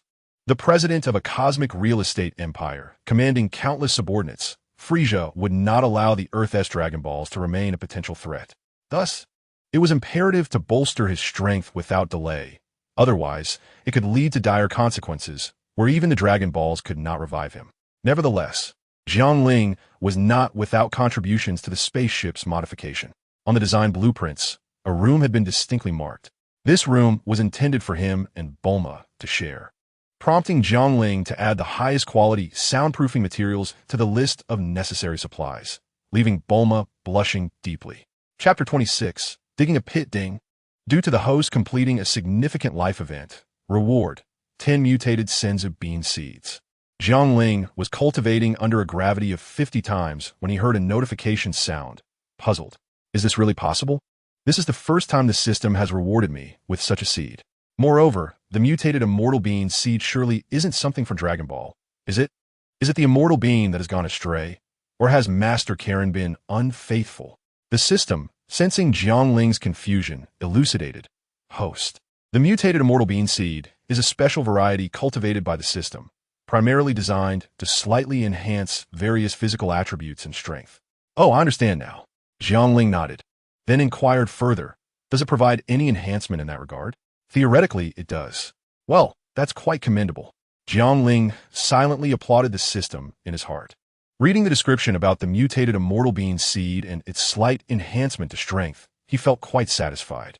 His prowess in that aspect was already remarkable, making any enhancement unnecessary. Furthermore, a minor boost of a few hundred points in combat power seemed somewhat trivial to Jiang Ling.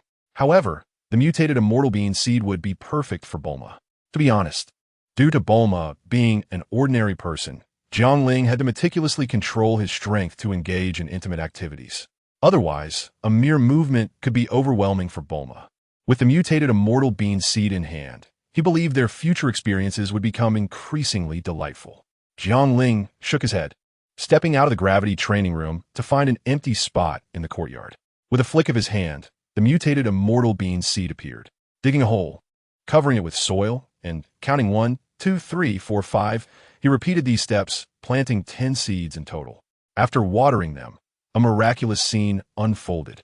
10 tender shoots broke through the soil, emitting a faint glow. Truly, being mutated allowed them to grow remarkably fast. Jiang Ling's brow relaxed. He initially thought it would take a long time to reap rewards. Now it seemed maturity would come sooner than expected. Jiang Ling walked towards the research room, peering through the window to see a nascent spaceship taking shape. Bulma, donned in work attire, was intently manipulating machinery for modifications, her blue hair tied in a ponytail, with beads of sweat occasionally rolling down her forehead. It must be said that Bulma exuded a unique charm when she was serious. Jiang Ling entered, resting his hand on Bulma's shoulder and gently pressing down. Don't tire yourself too much. Remember to take breaks. Bulma paused, smiling as she shook her head. I'm not tired. This is my passion, and I'm thoroughly enjoying it. Let me lend a hand, Jiang Ling offered, attempting to sit beside her. Bulma, noticing this, stood up and pushed him out of the research room. You just be in the way. Modifying a spaceship brings me great satisfaction. Then let me compensate you. Jiang Ling teased. Huh? How will you compensate me? Bulma blinked in surprise. Jiang Ling smirked, leaning in to whisper something in her ear. Upon hearing it, Bulma shot him an annoyed glance. It's broad daylight. Just hold your horses. We can discuss it tonight. With that, she turned back to the research room. Jiang Ling could only force his restless heart to calm down, sighing internally. For a martial artist, everything is admirable except for the excessive vitality. With this thought, Jiang Ling retrieved a cup of warm water infused with goji berries from the system space, savoring it as he returned to the gravity training room to commence a new round of training. In the vast cosmos, Yajirobe leisurely dashed along the snake path, while Tien and Chaozu were already ahead. After their demise, they were also assigned by the deities to train on King Kai's planet and were currently en route. Hey, wait for me. Don't be in such a hurry, Yajirobe called out. Tien, undeterred, responded while running. If you're not in a hurry, I am. This is a prime opportunity for training. Tien is right. Chaozu chimed in. Humph, Yajirobe scoffed. I heard from the deities that the Saiyans have been driven away. Is it necessary to train so hard? His thoughts were simple. After finally dying once, why not enjoy the afterlife? However, Tien held a different perspective. One can never be too careful. Who knows when a stronger enemy might appear? Remember how we met our end? That overwhelming sense of helplessness when we were obliterated. Have you forgotten? Chapter 27. Vegeta sets off. At West City Hospital, in a patient room, Goku lay on a hospital bed, his body wrapped in bandages, a testament to the severity of his injuries. The prolonged use of the Kaioken ×3 had taken its toll on his body, yet he had managed to endure and was on the mend. His current injuries were a result of being crushed by the mighty Vegeta, leaving him with multiple fractures and severely damaged organs.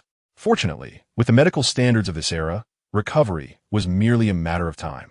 While Chi-Chi could wait, Goku himself was impatient. Remaining inactive for too long was excruciating for someone as obsessed with training as he was, akin to a torturous sentence. Thus, he occasionally wriggled, seeking at least some movement. Goku, you need to lie still. That's the only way you'll heal quickly. Kinyu readily admonished. But I want to move. It's been so long since I trained. My body is rusting. I don't care, just don't move. Focus on healing, she insisted. Just then, the doctor entered, holding a syringe, ready to administer an injection to Goku. The syringe glinted ominously, causing Goku to flinch, his face reflecting sheer refusal. No, I absolutely do not want a shot. It's terrifying. Chi-Chi, upon hearing this, felt helpless. Her husband, the mightiest warrior on earth, was terrified of needles. Suddenly, an idea struck her. She leaned closer to Goku, whispering, "Honey, after you get the shot, your body will recover faster. When we get home, you can have as many shots as you want from me." Her eyes sparkled, her cheeks flushing, radiating irresistible allure. Goku was entranced, oblivious to the doctor completing the injection. At that moment, Goten appeared from nowhere. "What you two up to?" "Ahem, go on. Have you finished your homework? If not, get back and do it. Stop meddling in adult affairs." In the boundless universe, Vegeta's spaceship, after half a month's journey, successfully landed on its destination planet. This planet served as the headquarters for Frisia's intergalactic real estate company. The station personnel, recognizing Vegeta aboard the spacecraft, promptly transported him for treatment. In the medical room, Vegeta was stripped of his clothing, submerged in a liquid-filled healing apparatus.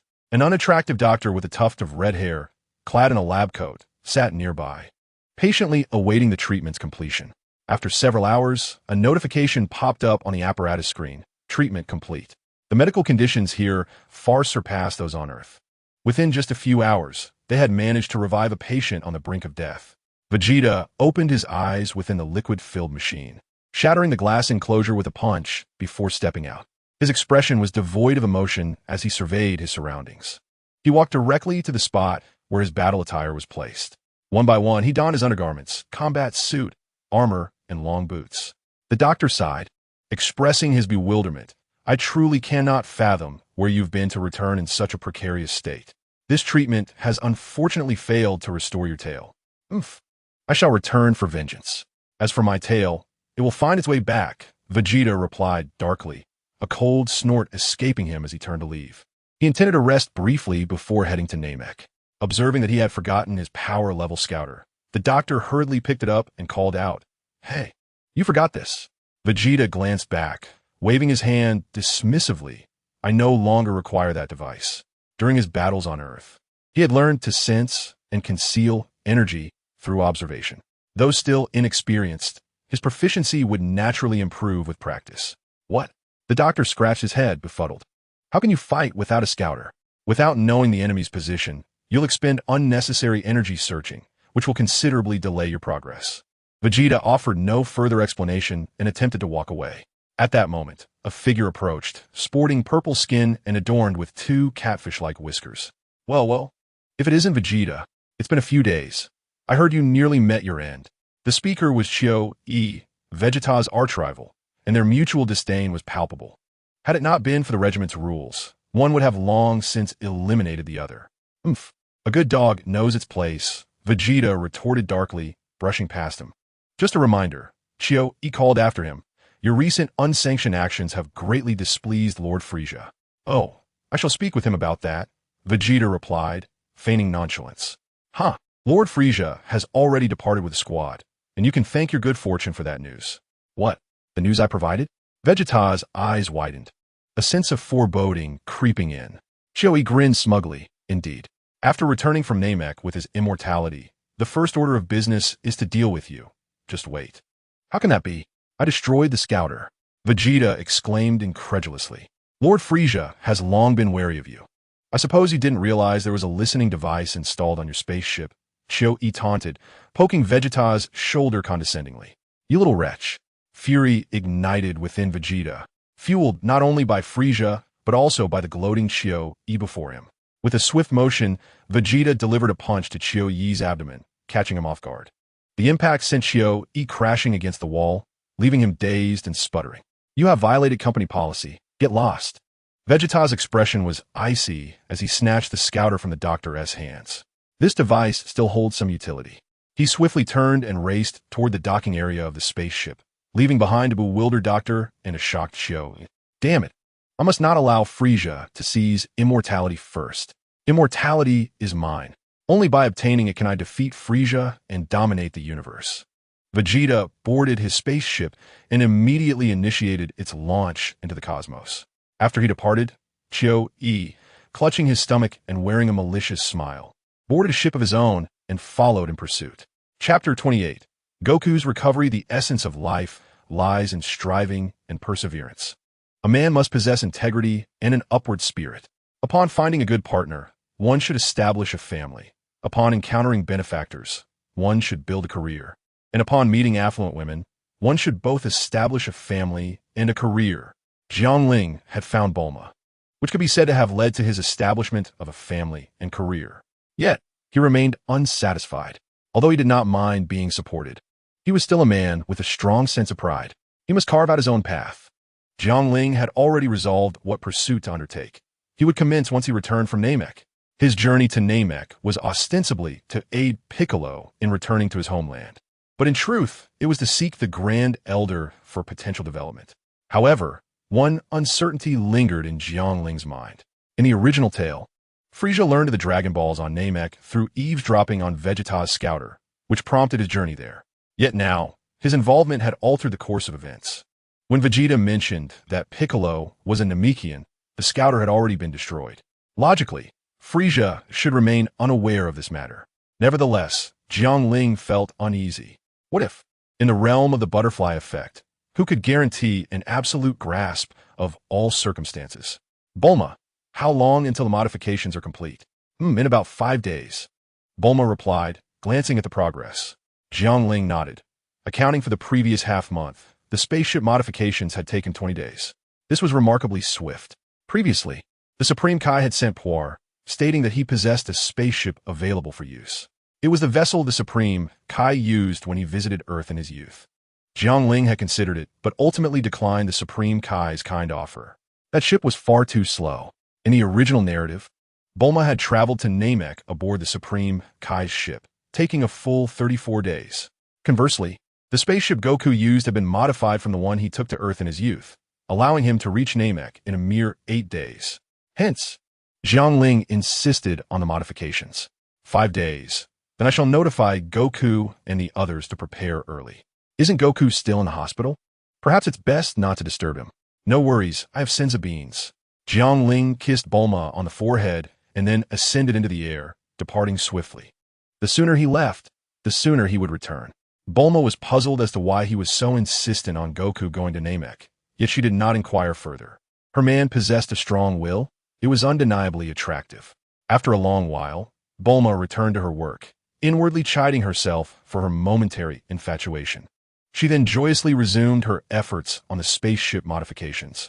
In the First People's Hospital of West City, within the room where Goku resided, Goten was engrossed in writing at the desk.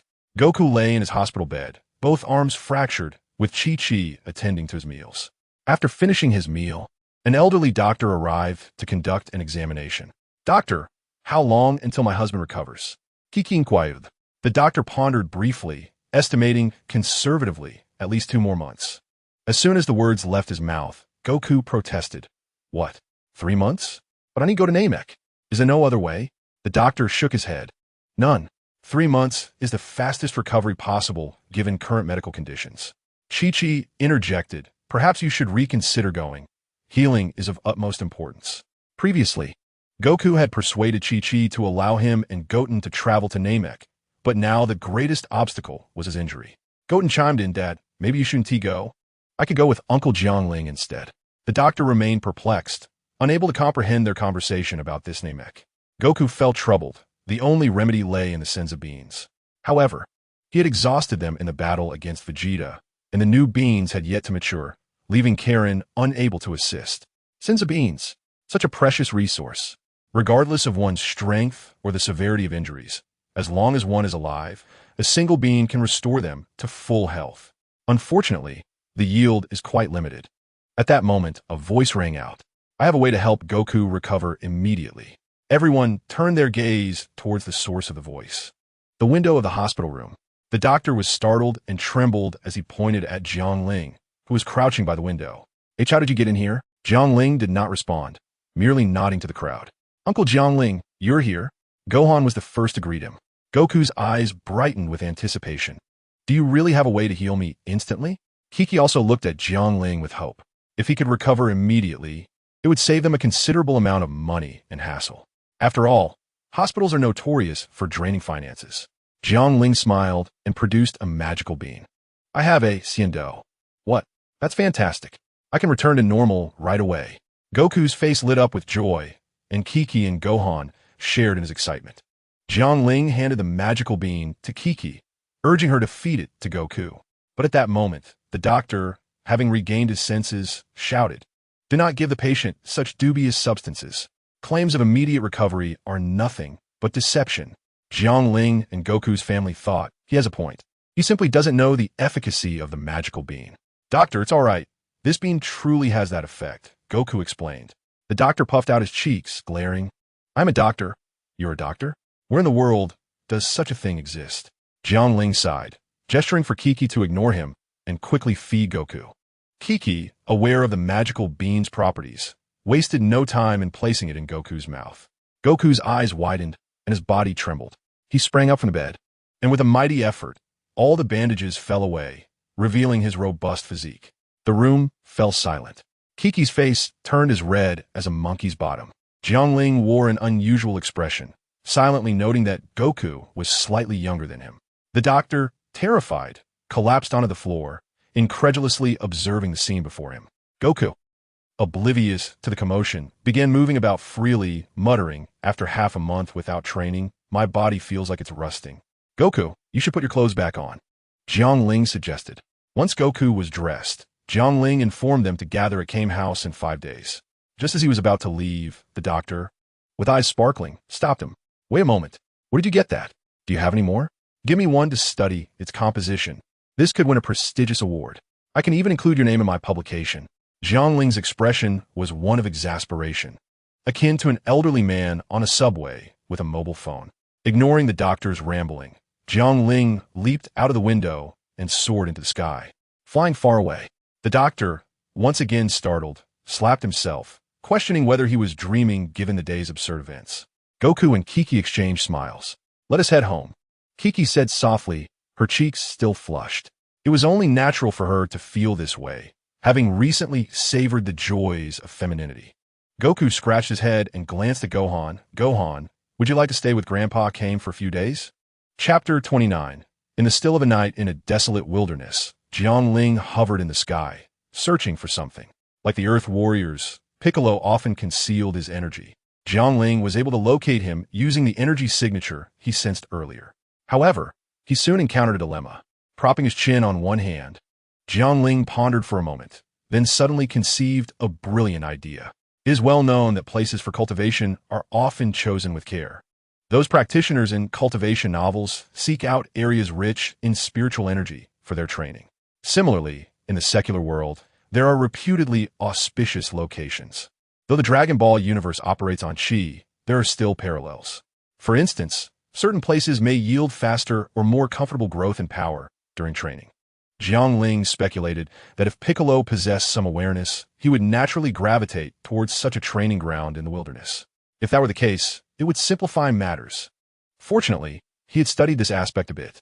Taking a deep breath, Jiang Ling observed the terrain and calculated thoughtfully, muttering incantations.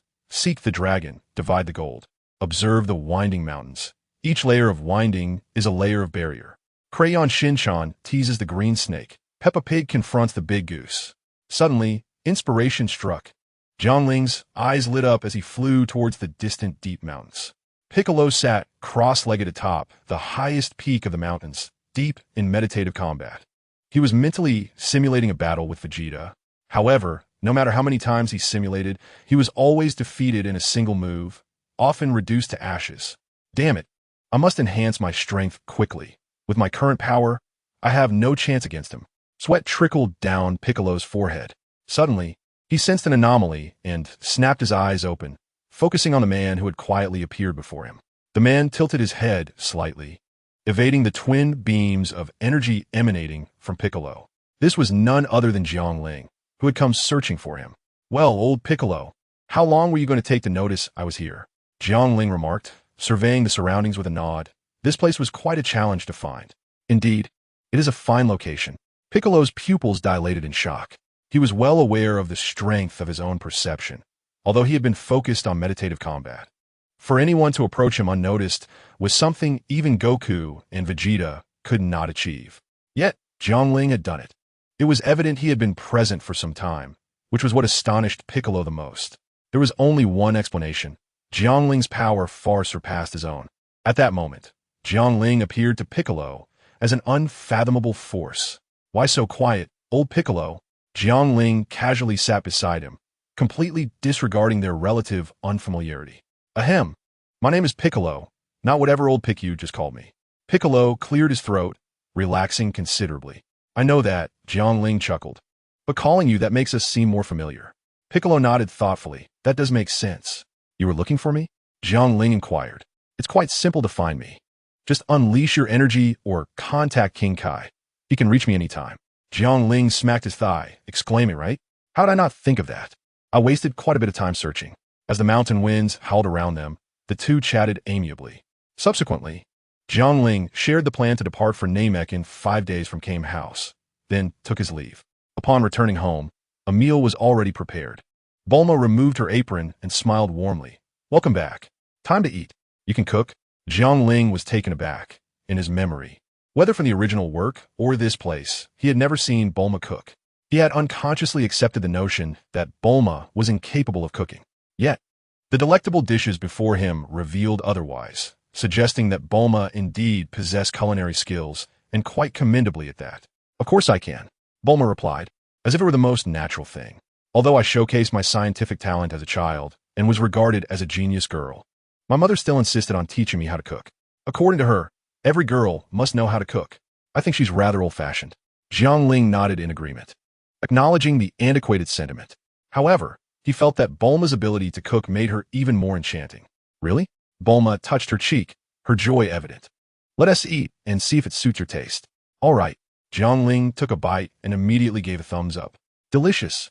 Then eat more. Sure. The two enjoyed their dinner together. Bulma, with a modest appetite, consumed only a small portion before stopping, turning her head to gaze at Jiang Ling with sparkling eyes, growing fonder with each glance.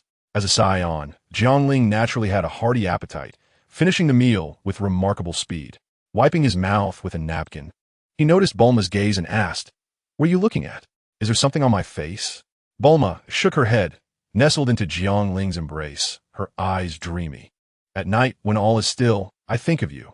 You are the morning dew, the evening star, my source of joy. I adore your handsome appearance, but I cherish even more the sight of you breathless. Imagining their future life, she added, I'll be in bed while the meal simmers on the stove. You can do as you please.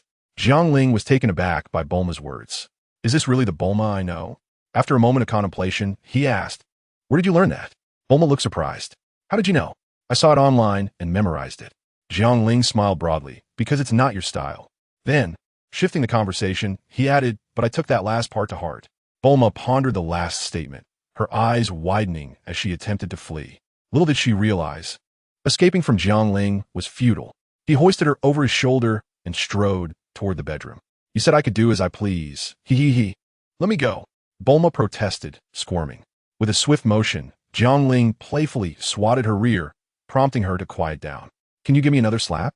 She asked shyly. Jiang Ling. That evening, atop the roof, Bulma leaned against Jiang Ling.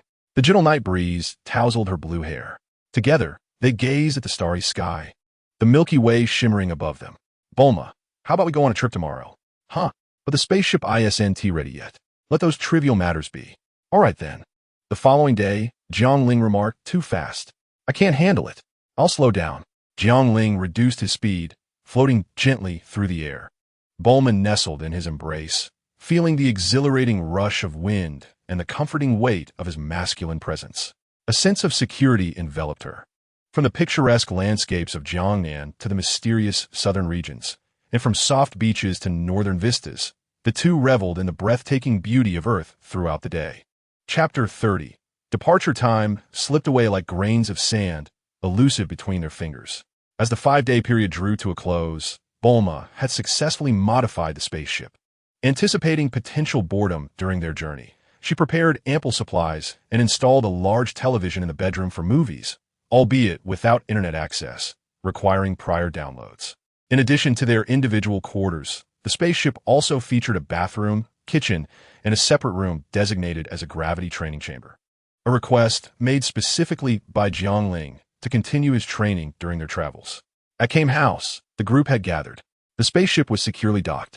Bulma leaned in to whisper to Chi-Chi. "Hey, Chi-Chi, it seems you've been doing well lately." Bulma chuckled softly, observing the content and happy expression that occasionally flickered across Chi-Chi's rosy face, gaining some understanding of her situation. Chi-Chi, shifting her gaze from Goku and his son, replied with a smile, "Bulma, you're one to talk. It seems you and Jiang Ling are making good progress. Go for it.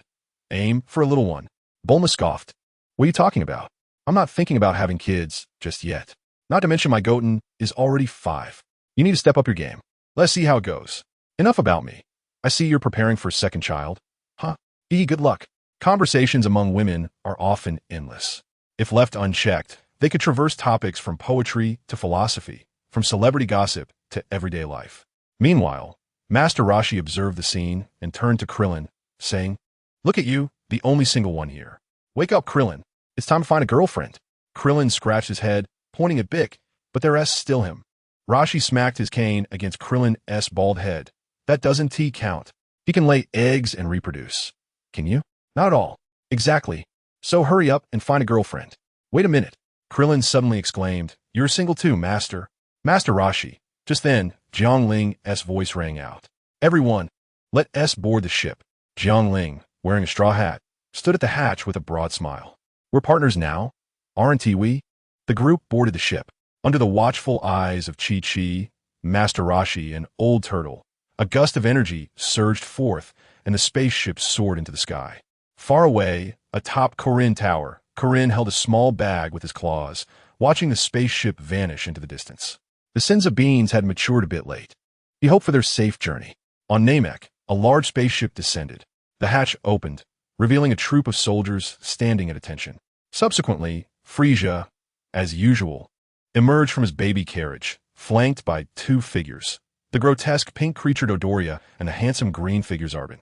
They were Frieza's right-hand men, albeit of lesser combat prowess, yet Frieza found them quite valuable. Beep beep. Zarbon received a message and approached Frieza, bowing respectfully.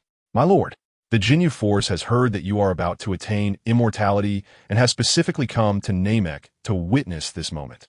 Frieza interlaced his fingers atop the baby carriage and replied politely, "That sounds splendid. Let them come and witness the first step of my ascension to cosmic supremacy." "Yes." Zarbon took a few steps back to relay Frieza's words.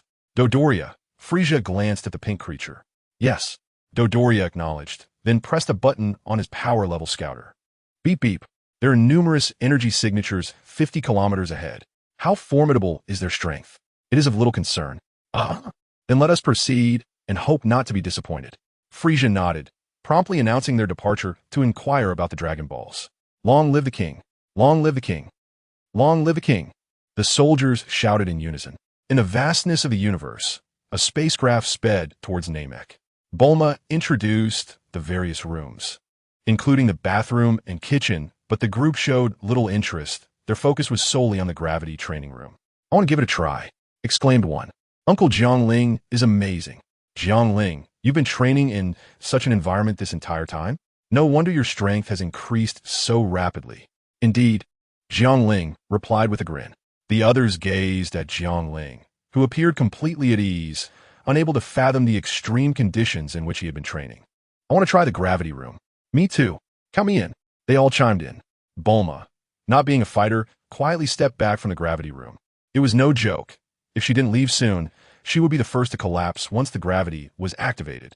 "I'll activate it," Jiang Ling declared, initiating the gravity device. In an instant, everyone felt their bodies weigh 10 times heavier. 10 times gravity. Gohan, Krillin, and Piccolo, who had never been to King Kai's planet, found it quite challenging. Yet Jiang Ling and Goku strolled about effortlessly. "Are you ready?"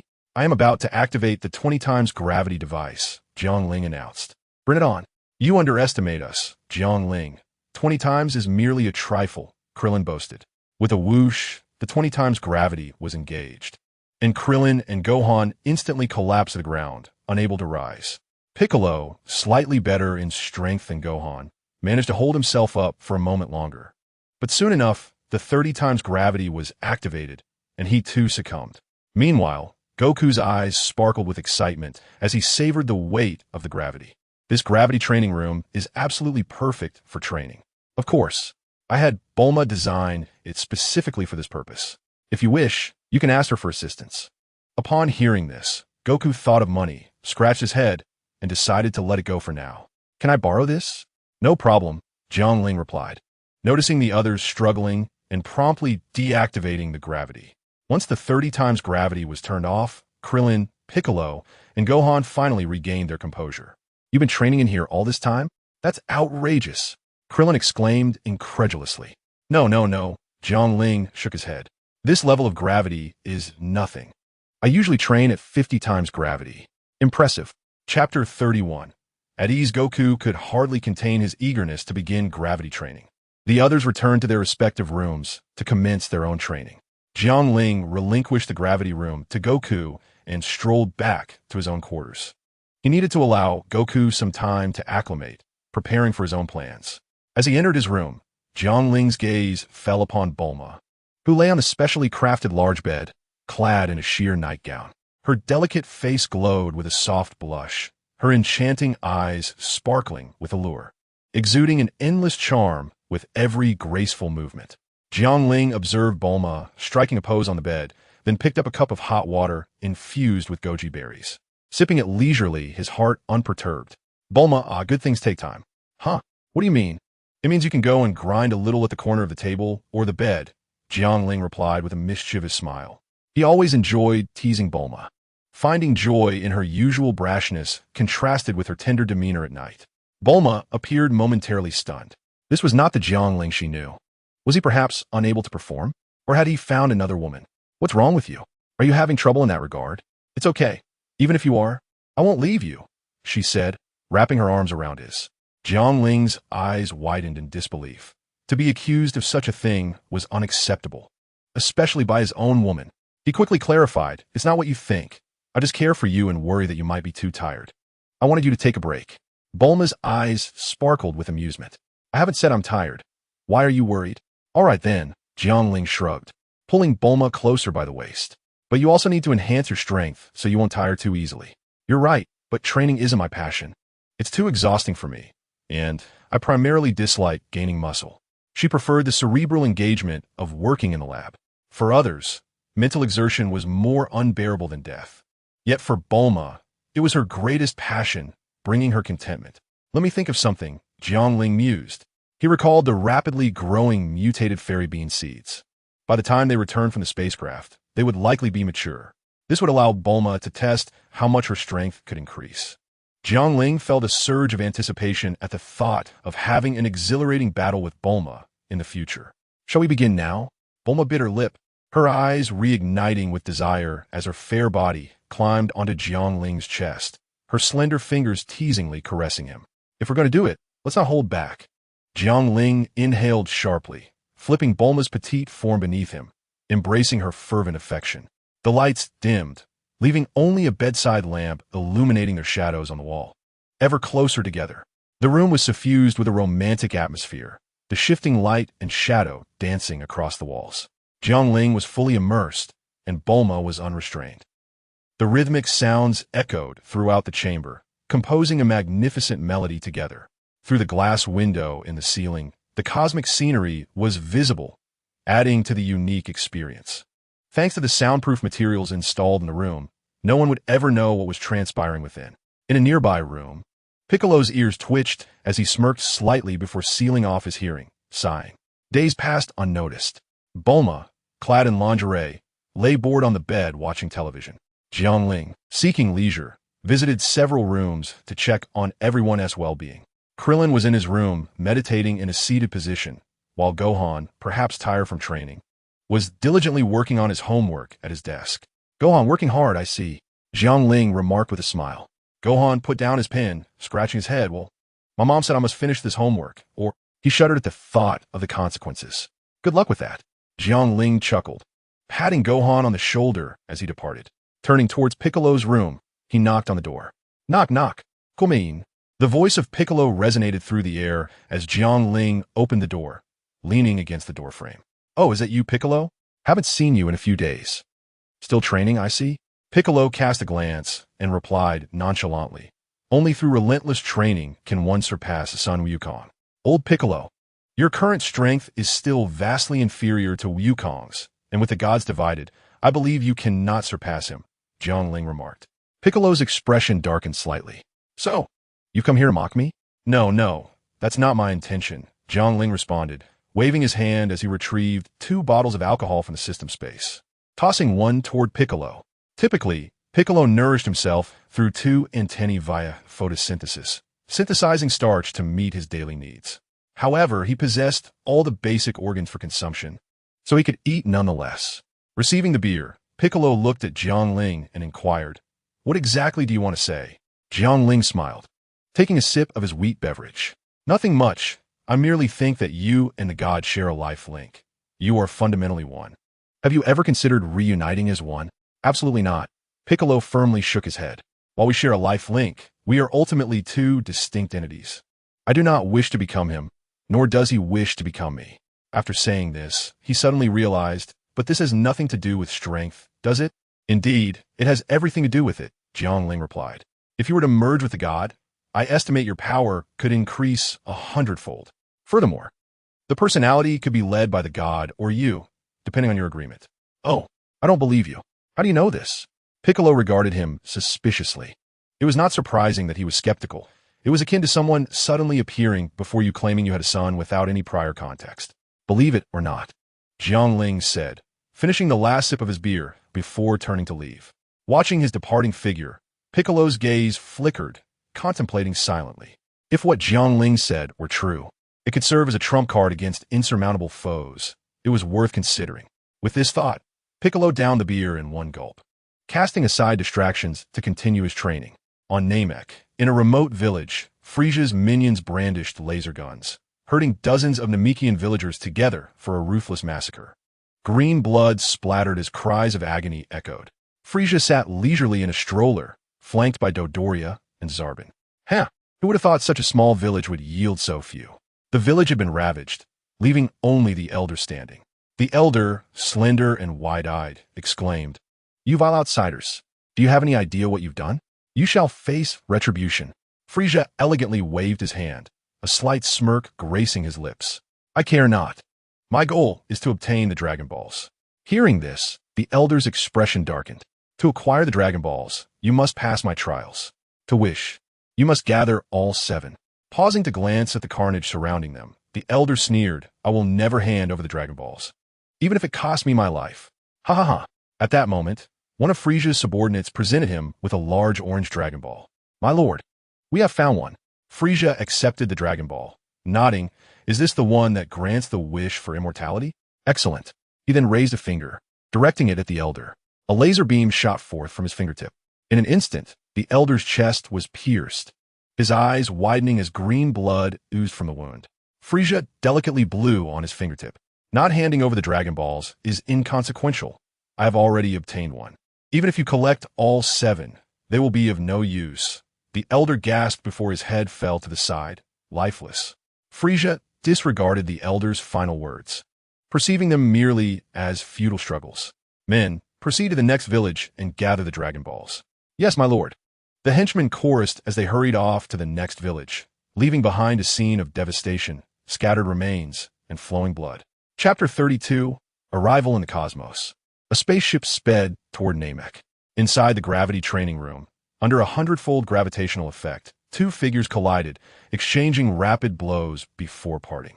Amidst the aerial maneuvers, a tempest of attacks ensued.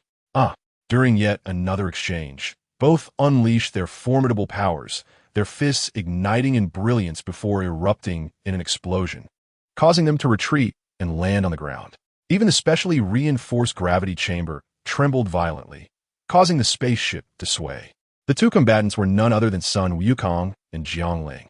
They lay on the ground, panting heavily, The intensity of their recent battle under the hundredfold gravity had exhausted them.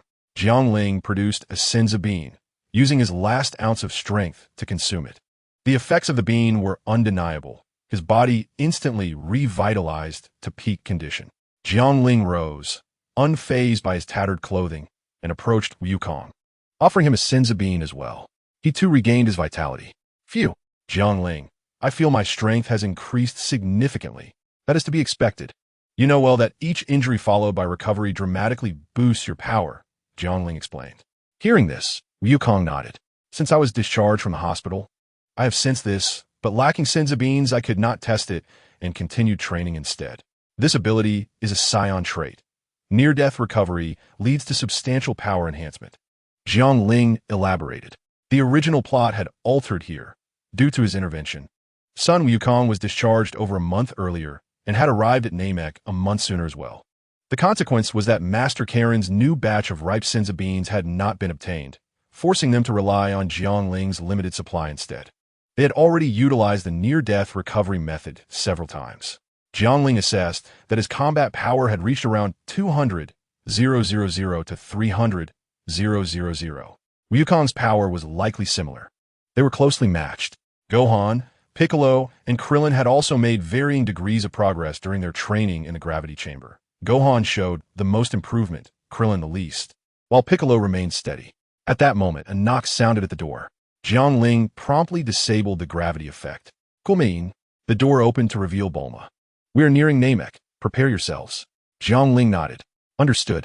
A glint of battle intent flashed in Wukong's eyes. He anticipated the opportunity to confront Vegeta once more, stirring excitement within him. With a jolt, the spaceship successfully descended upon Namek. Through the window, Bulma beheld a landscape entirely different from Earth, igniting her sense of wonder. However, preparations were necessary beforehand. She rummaged through her tools, muttering to herself. Jiang Ling approached her, patting her shoulder with a smile. There's no need for such fuss. Everything will be just fine. Huh? How do you know? Bulma questioned, puzzled. Jiang Ling extended his hand, gesturing towards the jubilant figures of Son Wukong and others outside the window, conveying an unspoken meaning. Bulma, immediately descending from the spaceship, placed her hands on her hips and berated the group. Are you aware of the dangers of your actions? What if this environment is inhospitable? You are not children anymore. Such recklessness is unacceptable. We are here for leisure, and if something were to happen, how would I explain it to your families? The group stood in a line, heads bowed, too intimidated to respond. Cough, cough. Piccolo spoke up. I have no family. Bulma shot him a glare. Does the absence of family give you the right to risk your life? Are you foolish? A cold sweat trickled down Piccolo's face as he felt pressure for the first time from a human girl. He turned to Jiang Ling, who was smiling not far away, casting a desperate glance for help. Jiang Ling shrugged, indicating his inability to assist. In his heart, Piccolo thought, I don't believe you. Chapter 33. The language of Namek, is this truly my homeland? Piccolo inhaled deeply, ripples of emotion stirring within him. At that moment, Son Wukong suddenly turned his head with an intense expression. Did you all feel that? The others fell silent, sensing something alarming. Son Wufan murmured that aura. Piccolo gasped. What an evil presence. It was not only malevolent, but also incredibly potent. Krillin's voice trembled as beads of sweat formed on his gleaming head. Jiang Ling's expression mirrored that of the others. Such a formidable aura could only belong to one man on Namek. Frisia, the tyrannical owner of a real estate empire, trading planets throughout the universe. Who would have thought he would ultimately arrive? Taking a deep breath, Jiang Ling steadied himself and turned to Bulma. Bulma, can you check if the Dragon Ball radar is operational? Bulma, oblivious to the conversation, nodded. Let me take a look. Beep beep. As she activated the Dragon Ball radar, several light points appeared on the screen. Great. The Dragon Ball radar works. This means there are Dragon Balls on Namek as well. Upon hearing this, Son Wukong and Piccolo's expressions shifted drastically. The presence of Dragon Balls on Namek, combined with this sinister aura, posed a grave risk if they fell into malevolent hands. Jiang Ling was not surprised by this outcome. He took the radar and observed the scattered light points, two of which were moving rapidly. He sensed they were headed in the direction of the evil aura and shared his findings. The group reacted differently. Piccolo's face darkened. Indeed, the evil presence was gathering the Dragon Balls. Meanwhile, Sun Wukong's eyes sparkled with fighting spirit. I see. It would be great to spar with him. He relished the thought of battling a strong opponent, pushing himself to new heights. Sun Wufan muttered alongside. I can't believe a trip to visit Uncle Piccolo's homeland would lead to this. At that moment, the voice of King Kai echoed. Hello, everyone. Oh, King Kai. Sun Wukong replied cheerfully. Who? Bulma inquired, puzzled. This is King Kai. Wukong, and I trained under him, Jiang Ling explained, clearing the confusion among the group. I have 3 visitors here. Can you guess who they are? King Kai spoke mysteriously. Jiang Ling pretended to ponder. Let me guess, it must be Yamcha Tian Shinhan and Chaozu. With your intellect, King Kai, how could you pose such a trivial question? King Kai glanced at Yamcha and the others beside him, chuckling awkwardly. Well, if you can't guess, never mind. By the way, where are you? It doesn't look like Earth. Wukong replied.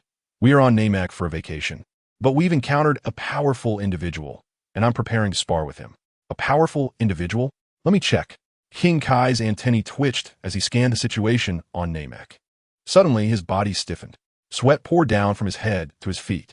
Frieza, Wukong, Jiang Ling, you must not provoke him. That man is Frieza, a notorious villain with unparalleled strength. You cannot defeat him. King Kai urged anxiously. Knowing Wukong's penchant for challenge, he was deeply concerned. King Kai's incessant warnings became tiresome for Jiang Ling, who, after agreeing with Wukong repeatedly, ultimately ended the communication. Silence enveloped the atmosphere, with Frieza's presence looming like an invisible weight upon them. A formidable evil enemy. Krillin scratched his shiny head, breaking the silence. How about we head back? After all, Frieza isn't our problem. Sun Wufan, who had been silent, spoke up immediately. Uncle Krillin, this is Piccolo's homeland. If we turn a blind eye, Frieza will annihilate its inhabitants. Do you think I don't want to help? Our strength is unlikely to make a difference. Krillin retorted loudly. Everyone knew that Krillin's choice was logical and wise. Yet Sun Wufan's kindness and emotions would not allow him to abandon the situation. Sun Wufan, Piccolo said, patting his head with a smile, you all should return to Earth. I wish to stay on Namek and observe. Bulma chuckled. Oh, our great demon king wishes to save Namek. Piccolo turned his head, defending himself. I merely wish to see what life is like for my kin. It is not as you assume. Haha, no need to hide. I am well aware, Bulma replied, covered her mouth with a laugh. She gradually lost her fear of Piccolo, especially with Jiang Ling, a powerful ally, by her side. Would Piccolo dare bully her? Jiang Ling would swiftly retaliate. At this juncture, Jiang Ling clapped his hands to regain everyone's attention. Everyone, listen to me. Since we are already here, let us assist Piccolo, for he is still merely a child under 10. Sun Wukong. Bulma. Krillin. Sun Wufan. Piccolo's expression darkened. His gaze fixated on Jiang Ling, wishing he could kill him with a glance for revealing his secret. Cough, cough. Jiang Ling continued. First, let's search for the Dragon Balls. Collecting them ahead of time will prevent Frieza from succeeding, allowing us to strategize later. Yes, I support that. It makes sense. The group agreed, although Sun Wukong voiced a different opinion.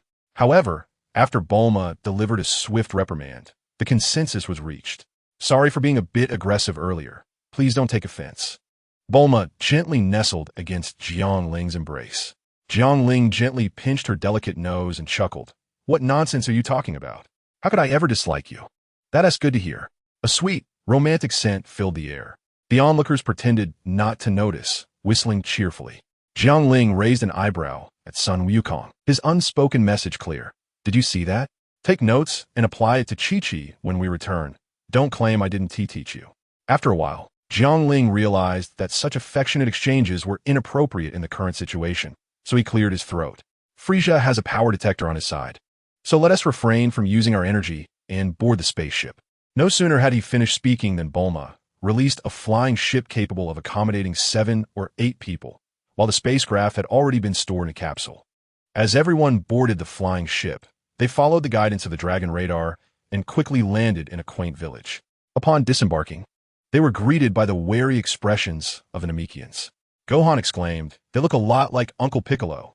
For Piccolo, it was the first time he had seen anyone resembling him, apart from the deity, and a sense of familiarity blossomed within him.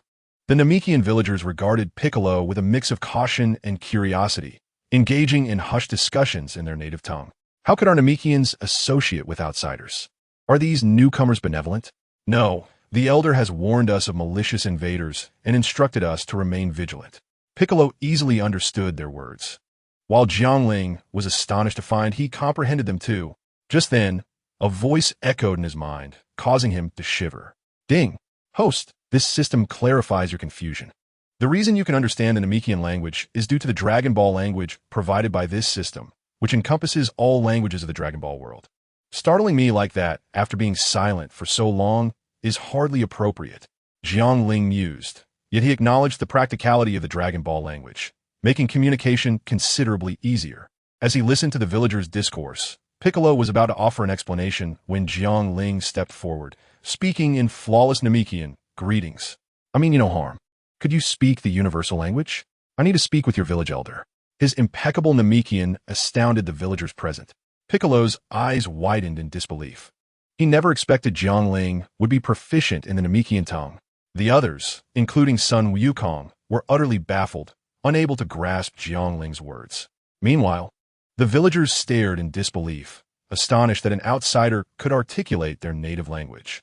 Our elder, Muley, is on his way, a small Namekian child timidly said. What's your name, little one? Bulma asked, crouching down to speak with the adorable child. I'm Dondi, the 108th child of the Grand Elder. What a lovely name, Bulma praised, gently ruffling Dandy's hair, then inquired, Who is the Grand Elder? The Grand Elder is the strongest being on our planet, and our father, the child replied. Before long, a stout, composed, middle-aged Namekian arrived, surveying the crowd. I am Muley, the village elder. I am aware of the recent events. Outsiders, please state your purpose. Jiang Ling cleared his throat and replied, Elder Muley, we have traveled from Earth to assist our friend Piccolo in uncovering his heritage. Upon arriving on Namek, we discovered that your situation is dire. Your planet is facing an unprecedented crisis. Elder Muley scrutinized Piccolo closely and nodded. You are indeed one of our kin. However, I cannot ascertain your lineage. I believe our Grand Elder will have that knowledge. Piccolo contemplated this silently. Muley then turned his gaze to Jiang Ling. The crisis you mentioned has already been communicated to me by the Grand Elder. At this, his expression hardened and his fists clenched. If we are pushed to the brink, we possess means to defend ourselves. Jiang Ling pondered for a moment before suggesting, Are you referring to assimilation? While it's a possibility, considering Frisia's true strength, assimilating everyone may not suffice to overcome him. How can that be? Muley retorted. Trust me, Jiang Ling insisted, locking his gaze onto Elder Muley. The elder, perceiving the sincerity in Jiang Ling's clear eyes, fell silent. Assimilation was indeed their racial ability, allowing two entities to merge into one, thereby amplifying their strength exponentially. However, the cost was the lives of their kin. Jiang Ling understood that if all Namekians were to assimilate into one at the onset, they might stand a chance against Frisia. Yet, with Frisia having already annihilated several villages, their numbers had dwindled significantly, making successful assimilation improbable. We require the Dragon Balls from your village, Jiang Ling declared. For if Frisia arrives, you will not be able to protect yourselves. Additionally, since only the Grand Elder is aware of Piccolo's lineage, I wish to take him to meet the Grand Elder. Elder Muley, known for his decisiveness, contemplated briefly before making a decision. I can agree to the first condition. As for the second, he paused, as if receiving a message, then continued, The Grand Elder has instructed that you may go to him. Please wait a moment while I fetch the Dragon Balls. Very well. The group rested momentarily. Bulma remained by Jiang Ling's side, engaging in light conversation, though Jiang Ling's thoughts were elsewhere. Piccolo and Elder Muley discussed the basic circumstances of Namek. Is Frisia truly as formidable as you claim? Goku inquired, reclining on the grass with his arms behind his head, idly chewing on a blade of grass. Jiang Ling nodded. Frisia's power is terrifying. Your current strength is merely inadequate. I can't wait to confront this Frisia. Sun Wukong was invigorated by the prospect of facing a powerful foe, mirroring the thrill some derive from challenges.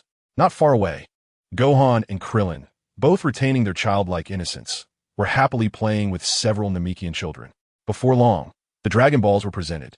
Bulma gasped in awe. They are enormous, much larger than the ones on Earth. Jiang Ling smirked and won my size.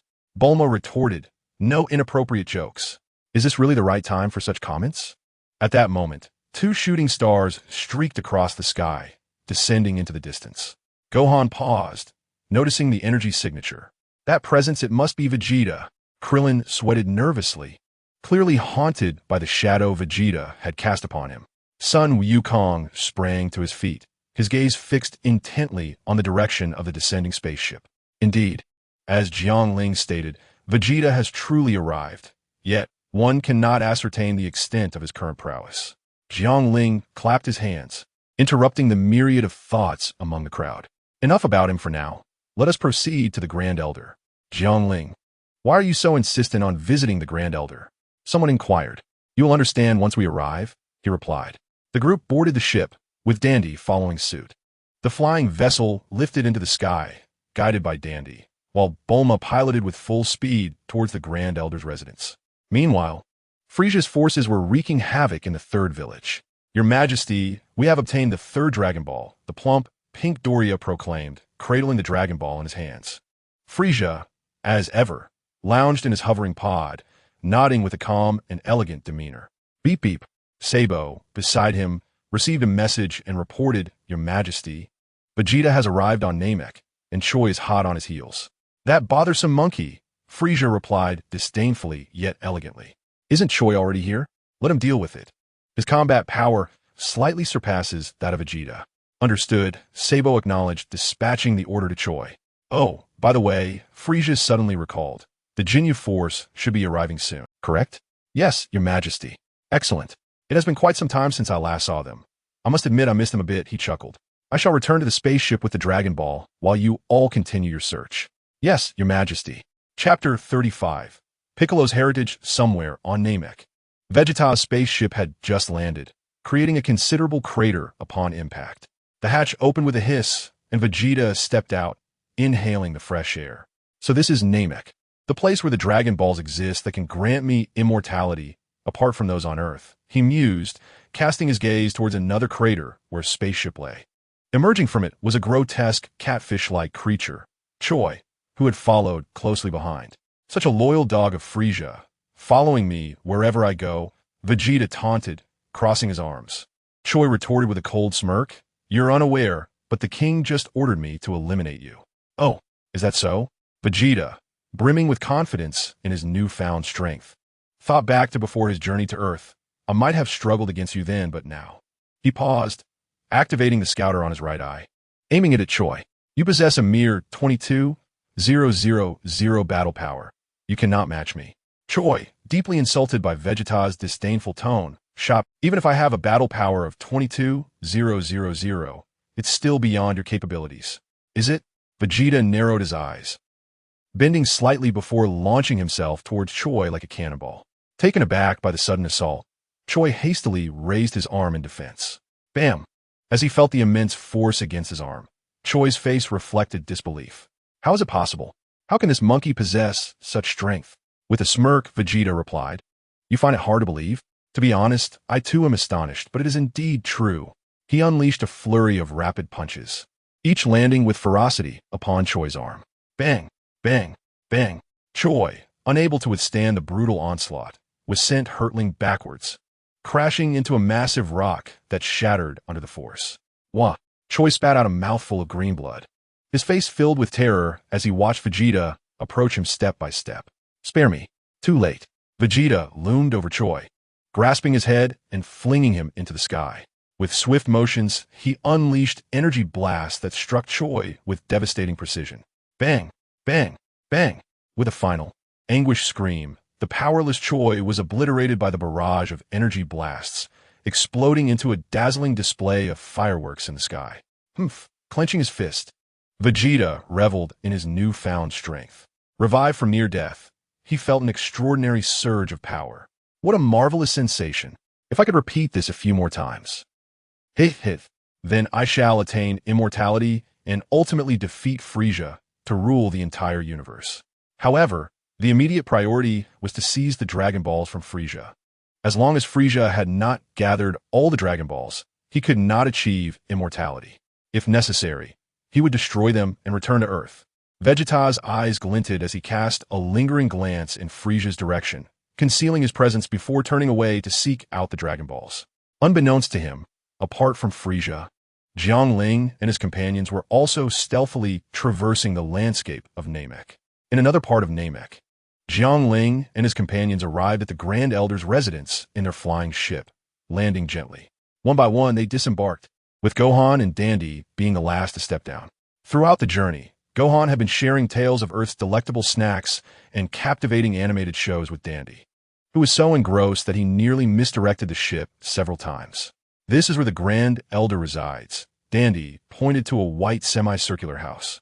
Just as he finished speaking, the door swung open, revealing a robust Namekian. "Naru, long time no see," Dandy exclaimed excitedly. "Indeed," Naru nodded, his gaze shifting to Jiang Ling and the others. "Friends from Earth, the Grand Elder is already aware of your intentions. Please follow me." With that, he turned and entered the house. Jiang Ling nodded, taking Bulma's hand as they followed closely behind, with Goku and the others trailing behind. Upon entering the house and stepping into an elevator, they ascended to the second floor. Before them sat a colossal Namekian, occupying a chair. Goodness, Krillin swallowed hard. To what extent is his size? In their presence, they felt like mere children before an adult. "Are you the Grand Elder?" Bulma could not restrain herself from asking. Overwhelmed by the imposing stature, Jiang Ling assessed the Grand Elder, noting that he resembled the depiction from the original narrative. His immense form was aged, marked with numerous age spots. "Greetings, Earthlings. I am the Grand Elder of the Namekians." His ancient voice resonated. "Hey," Goku grinned widely, casually greeting, "I'm Son Goku. So you're the Grand Elder. We finally found you. I'm not quite sure what we're looking for you for, but Jiang Ling is. That is our Grand Elder. Do not be rude." Naru, the Grand Elder's guard, furrowed his brow and stepped forward, only to be halted by the Grand Elder. "There's no need for such formalities." The Grand Elder, unperturbed by etiquette, turned his attention to Piccolo. "You hail from Earth and must be the child that Kataz sent away all those years ago. I never imagined you would safely reach Earth. I recall that you are a prodigious member of our Namekian lineage, a dragon clan, though it seems your strength is considerably diminished compared to others of your age." Upon hearing this, Piccolo furrowed his brow slightly and shook his head, saying, "I have lost my childhood memories. I do not know who Kataz is, nor do I comprehend the meaning of the Dragon Clan." Observing his demeanor, the elder pondered for a moment before kindly inquiring, "May I explore your past?" "Rest assured, I harbor no ill intentions. I merely wish to understand your history." Piccolo remained silent for a moment before acquiescing. "My body is failing. Please stand beside me." Piccolo complied and moved closer. The elder's broad hand rested upon his head as he closed his eyes. The others refrained from interrupting, choosing instead to wait quietly. After a while, the elder opened his eyes and sighed. "Indeed, you are the child sent forth by Kataz. We refer to the talents within our tribe as the Dragon Clan. You belong to this lineage, capable of creating Dragon Balls, a gift exclusive to the Dragon Clan. Alas, you were separated from the Divine Being, which has significantly weakened your strength and potential. Otherwise, the Saiyans who invaded Earth recently would have been no match for you." "So that is the case," Piccolo murmured softly. The elder continued, "I sense untapped potential within you. Allow me to guide it." "Potential?" Piccolo was about to inquire further when he suddenly felt a tremendous surge of power rising from within him. "Is this my power?" He stared in astonishment at his hands, acutely aware that his strength had increased manifold. "Indeed, my child, this is the latent power residing within you. My role was merely to guide it. If you can reunite with the Divine Being, your strength will amplify even further," the elder said gently, a smile gracing his face. Chapter 36. Unleashing Potential. A translucent aura erupted from Piccolo, blazing forth as if it were tangible. The energy reached a terrifying level, particularly in the eyes of Krillin and Gohan. "Uncle Piccolo is so powerful," Gohan exclaimed excitedly. Krillin, beads of cold sweat trickling down his shiny head, felt as if he were transported back to the era of the tyrannical Piccolo Daimao. Piccolo stared blankly at his hands, never having anticipated acquiring such formidable power. The elder kindly remarked, "Child, do not reject this sudden influx of strength. It is a part of you." "I understand, Elder," Piccolo nodded. The elder then turned his gaze to the Earthlings, saying, "I sense your goodwill. If you don't mind, allow me to assist you in unlocking your potential at this final juncture of my life." "Really? Can we gain immense power like Piccolo?" Krillin's eyes lit up. The elder nodded slowly, affirming, indeed. Bulma expressed her concern. Elder, will this procedure adversely affect your health? The elder shook his head, smiling. Thank you for your concern.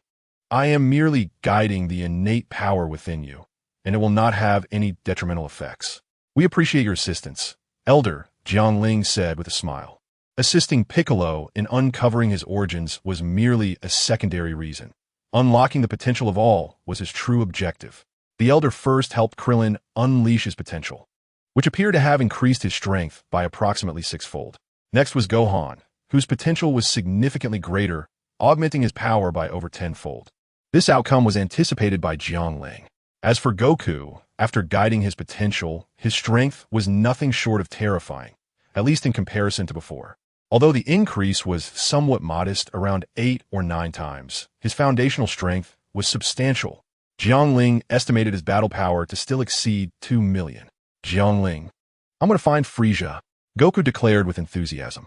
Jiang Ling waved his hand, not hindering him, fully aware that it was futile to stop him at this juncture, especially since no further means to enhance battle power were available. Jiang Ling glanced at Krillin, pondering that without his sacrificial offering, Goku might not transform into a Saiyan. After all, with the Dragon Balls, they could find a way to resurrect him later. Gohan spoke up, Dad, I want to go too. Goku nodded with a smile. Experiencing some battles will benefit you. Then I will assist as well. Krillin stepped forward, surprising the others. Acknowledging the astonished gazes, Krillin scratched his bald head, sheepishly admitting, After all, I have received the elder's favor. The group shared a knowing smile. Without waiting for the elder to say anything, they soared towards Frieza's energy signature. Wait! The elder called out to stop them, but it was too late. He turned to Jiang Ling and asked, Jiang Ling, was what you mentioned earlier true? Is Frieza truly as powerful as you say? If so, you should leave with your companions as soon as possible. He wished to avoid dragging innocent lives into the calamity of Namek. Pausing, the elder pleaded, if possible, please take a few Namekians with you. Jiang Ling chuckled and shook his head. Elder, let them go. If the situation becomes irretrievable, we still have the Dragon Balls. We can wish for everyone to go to Earth together. The elder nodded in agreement, continuing, it's just you and that girl left. Cool, me. Let me assist you in unlocking your potential. Very well. As the elder's broad hand rested on Jiang Ling's head, he felt a force being gently coaxed from within him. Boom! A wave of energy involuntarily radiated from his body. His black hair danced as if caught in a wind, and a translucent aura erupted from his form. Feeling the surge of power, Jiang Ling, though prepared, could not help but feel exhilarated. Anyone would be thrilled by such a sudden influx of immense strength. After calming himself, Jiang Ling reined in his aura and addressed the elder. Thank you, elder. It was but a simple task, yet your potential truly astonishes me, akin to that of the young boy before, the elder said with a hearty laugh. Then turned his attention to Bulma. Young lady, it is your turn. Me? Bulma pointed at herself, surprised. Yes, I think I'll pass. I'm not skilled in combat. Bulma smiled and waved her hand dismissively. Are you certain? I am certain.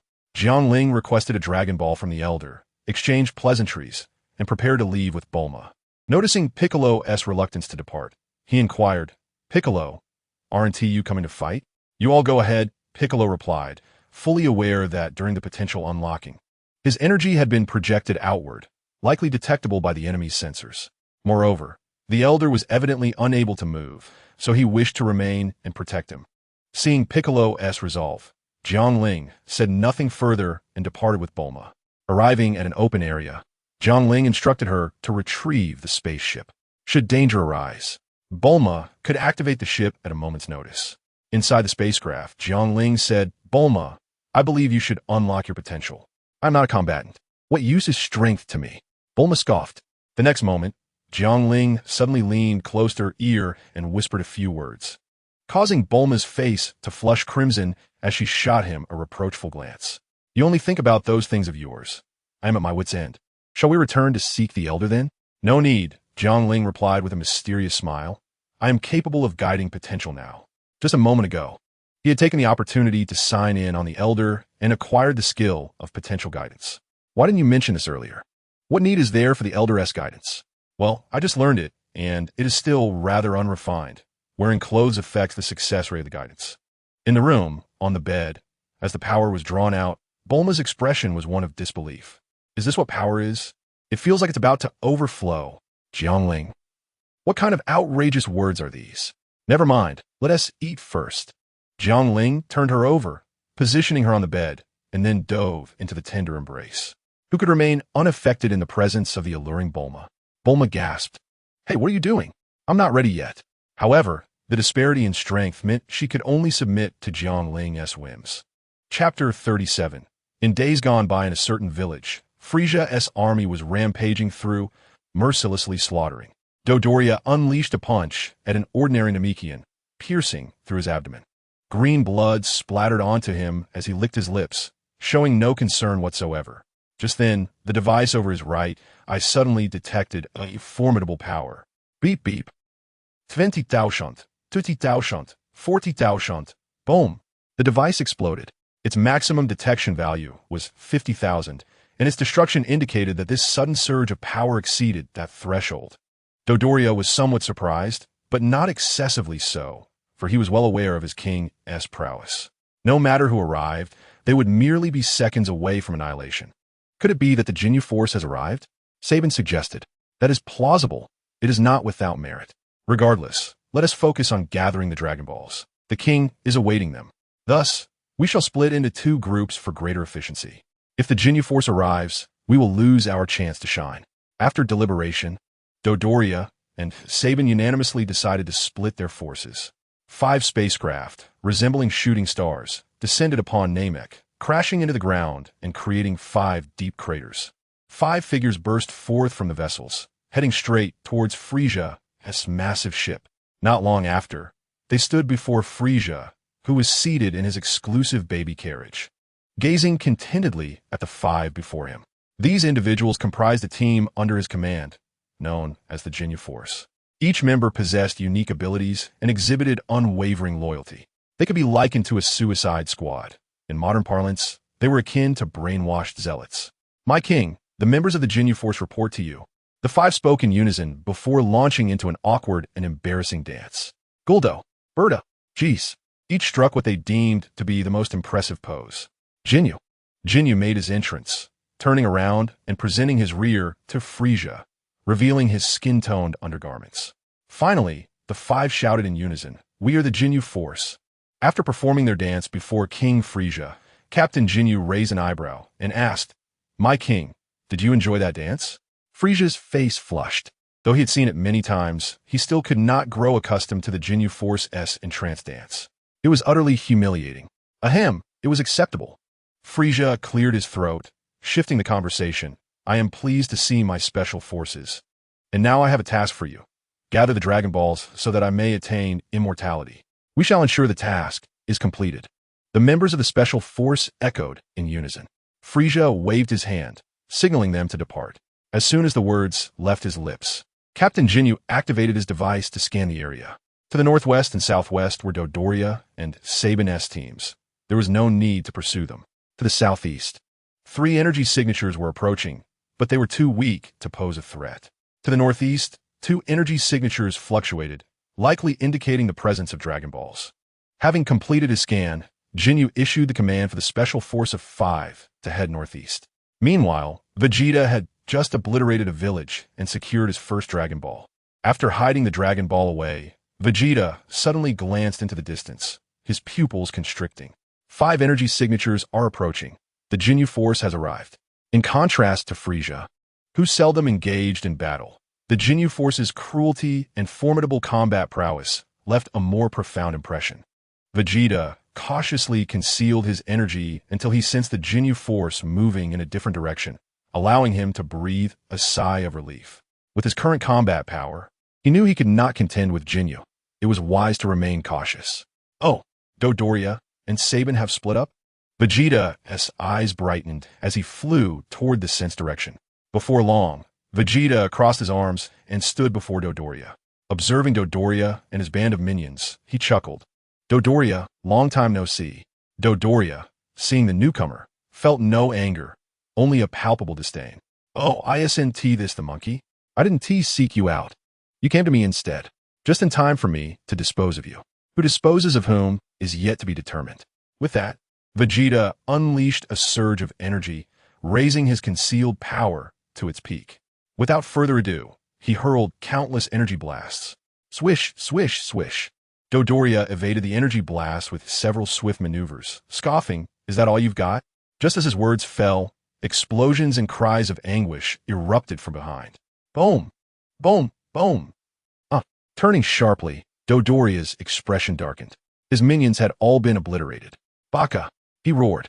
Without those minions to aid in the slaughtering of villages, locating the Dragon Balls would become considerably more troublesome, hence his fury. "Bakayuru, you have thoroughly enraged me. I shall kill you." Dodoria seethed with rage, feeling that Vegeta was slapping him in the face. His hefty frame surged toward Vegeta with an uncharacteristic speed, his fist, the size of a cauldron, crashing down. Bang! A dull thud resonated. Dodoria's eyes widened in disbelief. Opposite him, Vegeta effortlessly blocked his attack with one hand, appearing utterly relaxed. "Is that all?" Vegeta scoffed. "Impossible, absolutely impossible." Dodoria could not fathom that the monkey he once viewed as weak could now withstand his full-force assault. His eyes bloodshot, he unleashed a flurry of punches. Yet, without exception, each was either evaded by Vegeta or absorbed with ease. "Are you done playing? Now it's my turn." Vegeta huffed, delivering a knee strike that propelled Dodoria into the sky. Subsequently, a figure flashed and appeared above Dodoria, delivering a fierce kick to his abdomen. With a resounding crash, Dodoria was sent crashing to the ground, creating a deep crater. Vegeta landed beside the nearly unconscious Dodoria, gazing down at him. Suddenly, Dodoria shouted in humiliation, his voice filled with rage. "Do you know who I am? I am one of Frisia's most trusted subordinates. In the past, Chapter 38. Do you know who I am? The most trusted right-hand man of King Frisia. Back in the day, I followed King Frisia, wielding two scimitars, cutting my way from the west of the galaxy to the east. For 3 days and nights, the scene was a bloodbath, rivers of blood flowing. Yet I never flinched. Not once." Dodoria seethed, hoping to intimidate Vegeta into retreating. Vegeta paused for a moment and asked, "Aren't your eyes dry?" Dodoria glared. "I said I kill without blinking. And you ask me if my eyes are dry? What else would you ask?" Vegeta smiled faintly, crouched down, and seized Dodoria's head, smashing it repeatedly into the ground. Boom! Boom! Boom! In the center of the crater, the earth beneath Dodoria cracked like a spider web. Frisia's right hand? Boom! 3 days and nights? Boom! Kill without blinking? Boom! With each statement, Vegeta struck Dodoria's head. Unable to endure any longer, Dodoria finally begged for mercy. "I was wrong. Spare me." Boom! Seeing Vegeta unyielding, terror gripped Dodoria's heart. Then, a thought struck him as if he had grasped a lifeline, and he quickly exclaimed, "I know how Planet Vegeta was destroyed." Vegeta's hand paused, and he mocked, "Planet Vegeta was obliterated by a meteor strike, I know that." "No, that's not it," Dodoria hurriedly replied. "I know the truth. If I tell you, you must let me go." "Oh." Vegeta halted his actions, his eyes glinting. "Very well, speak." Hearing this, Dodoria breathed a sigh of relief. Planet Vegeta was personally annihilated by King Frisia. I heard him say that the legendary Super Saiyan was always a threat. "That's it. You promised to let me go." After hearing this, an imperceptible emotion flickered in Vegeta's eyes. He nodded, lifted Dodoria, and hurled him into the sky. With hands clasped, a powerful energy sphere, surging with violent energy, formed. Final flash. Vegeta thrust it upward. The formidable attack launched with great force, striking Dodoria, who was powerless to evade in midair. Boom! An explosive sound echoed. Dodoria was obliterated into pink chunks, falling into the lake below to feed the fish. The entire event transpired in an instant, leaving Dodoria no chance to utter a final word. Believing in intangible promises, your death is just. Vegeta crossed his arms, his expression indifferent. Meanwhile, aboard the spaceship with Jiang Ling and Bulma, a large television mounted on the wall played a romantic soap opera, with soothing music filling the air. After enduring several trials, Bulma's cheeks were flushed as she leaned against Jiang Ling, drawing circles on his chest. "Darling, you're amazing. Is that even a question?" Jiang Ling replied, a smug smile curling his lips as he reached out to tease her, eliciting a playful pout from the beauty. After a moment, Bulma licked her lips, grinning. "Oh dear, My mouth seems a bit dry. Jiang Ling glanced over and said, if your mouth is dry, just drink some water. But I'm so tired. I don't want to get up or drink water. Upon hearing this, Jiang Ling scratched his head, somewhat puzzled. Then what do you want to do? Bulma rolled her eyes when I say my mouth is dry. Don't you understand what that means? Oh, Jiang Ling finally comprehended. Then whoa, Bulma quickly dodged, nearly caught by his playful strike. Sitting cross-legged on the bed, she placed her hands on her hips, fuming. Is that what I meant? Then what else could it be? I'll beat you. Bulma swung her small fists, charging at him. Jiang Ling laughed heartily, and the two engaged in playful banter. At that moment, Jiang Ling's expression shifted, and he became serious. Stay here, don't go out. Did you discover something? Bulma asked. Yes, just wait for me here. Okay. Be careful, Bulma replied, concerned. Jiang Ling scoffed. Don't underestimate your man-ass abilities. With that, he vanished from the spaceship and reappeared outside in an instant. Bulma stared in astonishment, murmuring, so fast. If he was that fast before, Jiang Ling, oblivious to Bulma's thoughts, had already flown far from the spaceship, hovering in the air. With his hands clasped behind his back, he gazed effortlessly at the 5-member team before him, the Ginyu Force. Each member possessed unique abilities. If Krillin, Gohan, and the others faced them, they would have no chance of survival. Yet, Jiang Ling remained unfazed. Before unlocking his full potential, his combat prowess was sufficient to take on the Ginyu Force single-handedly, let alone now that he had developed his abilities. So you're the Ginyu Force, huh? Jiang Ling smiled. The appearance of the Ginyu Force had taken him by surprise, arriving much earlier than expected compared to the original narrative. Hey, do you have any Dragon Balls? If not, get lost and don't block my path, Ginyu sneered. The other team members chuckled, regarding Jiang Ling as utterly overconfident. I do, but can you obtain them? Jiang Ling beckoned with his finger. The Ginyu Force exchanged glances and laughed again. Same old rules? Let us decide who goes out by drawing lots. They then huddled together to draw. Jiang Ling quietly observed their antics without uttering a word. In the end, the burly Rikum won the chance to enter the fray. Jiang Ling was aware of him. His specialties were defense and dance. Let me show you what I can do, Rikum declared. Jiang Ling had no time for idle chatter. With a swift motion, he left behind an afterimage and rapidly closed the distance to Rikum, delivering a punch to his gut, followed by an uppercut that struck his chin. All of this occurred in the blink of an eye, catching everyone off guard. In the next moment, Rikum's body bent forward, and he spat out a clear stream of saliva along with a few discolored teeth into the air.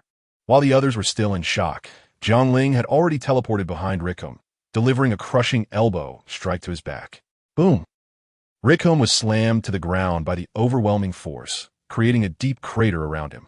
The members of the Ginyu Force gazed in disbelief at the scene before them. What just happened? In an instant, Rikum had collapsed. I couldn't see it clearly. I also missed it. It was all a blur, too swift. How could someone faster than the fastest man in the universe, myself, possibly exist? Bart, a member of the Ginyu Force with blue skin, prided himself on his unparalleled speed. He never anticipated that someone could surpass him, shattering his worldview in an instant. On the battlefield, Jiang Ling stood at the edge of a deep pit, arms crossed, coldly observing Rikum, who lay in the pit. How infuriating! For the first time, someone had inflicted such serious injuries upon me. Rikum trembled as he rose from the ground. Gasping for breath, his face contorted with rage. I will kill you. Behold my ultimate move, Mouth Cannon. Just as he declared, Rikum opened his mouth wide, gathering a fierce radiance within. Seeing this, Jiang Ling nodded. He had exerted around 100,000 units of power earlier. Yet Rikum had survived, truly a testament to the Ginyu Force's renowned defensive prowess. As Rikum prepared to unleash his mouth cannon, Jiang Ling moved swiftly, positioning himself before Rikum once more. He extended his hand and struck him with a resounding slap. The sound echoed, reverberating in the air, lingering for what felt like an eternity. Rikum, having received the blow, swallowed the energy he was about to release. His eyes widened in shock. Jiang Ling took a step back, retreating several hundred meters, then turned to look back. To his astonishment, Rikum's belly, filled with the energy he had just swallowed, exploded violently, creating a small mushroom cloud and sending dust and debris soaring into the atmosphere. Rikum was obliterated, leaving no trace behind. A formidable ultimate move indeed. It was rather intriguing. Jiang Ling mused, nodding appreciatively. Chapter 39. Intrigued Rikum. How could this happen? This is unacceptable. Yes, it is indeed infuriating. Our dance has lost a member, rendering it imperfect. The remaining members of the Special Forces lamented. Bart, with his blue skin, exchanged glances with Jess, his red-skinned comrade, and they nodded slightly. They clasped each other's hands and shouted in unison, "Fusion technique. Purple-red comet impact." A swirling energy ball of purple and red erupted from their joined hands, hurtling towards Jiang Ling. Observing this, Jiang Ling remarked, "Such speed and power. There are virtually no rivals at your level. Alas, my combat prowess far exceeds yours." Shaking his head, he effortlessly deflected the purple-red energy sphere with a casual swipe, extinguishing it completely. Jais, with his red skin, stared in disbelief at this spectacle, utterly astonished. Bart inhaled sharply, his expression one of shock. The fusion technique, which had always been invincible, was so effortlessly countered that it surpassed their understanding. Even their Captain Ginyu would never guarantee he could withstand such an attack. While they were still reeling, Jiang Ling had no intention of waiting. He swiftly advanced towards them, grasped their hair, and forcefully crashed their heads together. Bang! Dizziness ensued. Bang! Blood gushed forth. Bang! They were sent reeling. After colliding them several times, Jiang Ling casually tossed them into the air. He crouched slightly, placing his hands on his waist in a flower-like pose. As blue and white light streamed from between his fingers. Kamehameha wave. With a push, a powerful shock wave surged forth from his hands, striking Bart and Jis, who were utterly defenseless, and exploding upon impact. The sky erupted in a beautiful display, radiant and magnificent, like two blossoming flowers. The battles had concluded so swiftly that Captain Ginyu and the other member, Guldo, had not even intervened. They gazed at the fireworks in the sky, reminiscent of their fallen comrades' visages. Guldo was drenched in sweat, his gaze wandering as he sought an opportunity to escape, while Jinyu's eyes flickered with unspoken thoughts. "Guldo, I require his body. You know what to do," Ginyu murmured. Guldo nodded eagerly, aware of Jinyu's talent for body exchange. Having lost count of how many bodies he had inhabited, Jiang Ling's gaze fell upon them, fixating on Guldo. He understood that this individual had to be eliminated first, otherwise, his collaboration with Ginyu could pose a minor inconvenience. Without further ado, Jiang Ling exploited his speed advantage, appearing before Guldo in the blink of an eye. The latter recoiled in fear, instinctively shouting, "Now's my chance." Ginyu shouted, "Body exchange." Guldo held his breath, and in his perspective, everything froze, including Jiang Ling and Ginyu before him. Only he could move. This was his ability. As long as I hold my breath, time stands still. Guldo hurriedly moved Ginyu to his original position, facing Jiang Ling, while he sought refuge in a concealed spot, then exhaled deeply, inhaling fresh air. Time resumed its flow with his breath. In that fleeting moment, Jiang Ling perceived a shift, and the diminutive Guldo transformed into Ginyu, who emitted a radiant white light. His ability. Body exchange. Upon impact, he could instantly swap bodies. Jiang Ling was acutely aware of this, but the distance was sufficient for him to act. Just as the white light was about to reach him, he sidestepped with remarkable agility, evading the attack. His speed and reflexes were not to be underestimated, especially in a battle where the disparity in power was vast. Jinyu stood momentarily stunned. He had not expected to miss this coveted body from such close range. How astonishingly powerful was Jiang Ling? Thoughts churned in Jiang Ling's mind. He had previously erred. He should have dealt with Jinyu first, concentrating energy into a blade. Ion Ling Saimanda key blade, swiftly serving Ginyu limbs. He then plunged the key blade into Jinyu's throat, disrupting his vocal cords. Jinyu's body exchange required specific phrases to activate, hence Jiang Ling's intent to incapacitate his throat. Why not simply kill him? Jiang Ling merely desired his exceptional skill. Leaving Ginyu behind, Jiang Ling sensed a presence, directing his gaze toward a stone behind which Guldo was hiding.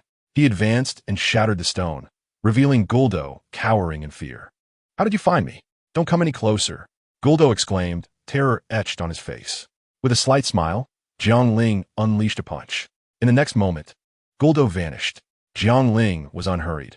He understood that time had once again been paused. However, Guldo needed to breathe, and his ability to hold his breath was limited. He couldn't have gone far. True to expectation, Jiang Ling soon discovered him hiding behind another stone, only to have him vanish again. This cycle continued several times until Guldo collapsed to the ground, utterly exhausted. Jiang Ling gently struck with his palm, inflicting serious injury. There was no escape from his grasp. As for why he didn't simply kill him, Jiang Ling smiled faintly. He was quite intrigued by the concept of time, standing still. Chapter 40. Wukong versus Frieza. Before long, Jiang Ling received a notification from the system. Ding! Sign-in attempts have refreshed. Huh. Time hasn't passed that quickly, has it? How can I sign in again? Jiang Ling pondered. Only after the system's explanation did he realize that on Namek, a day passed swiftly.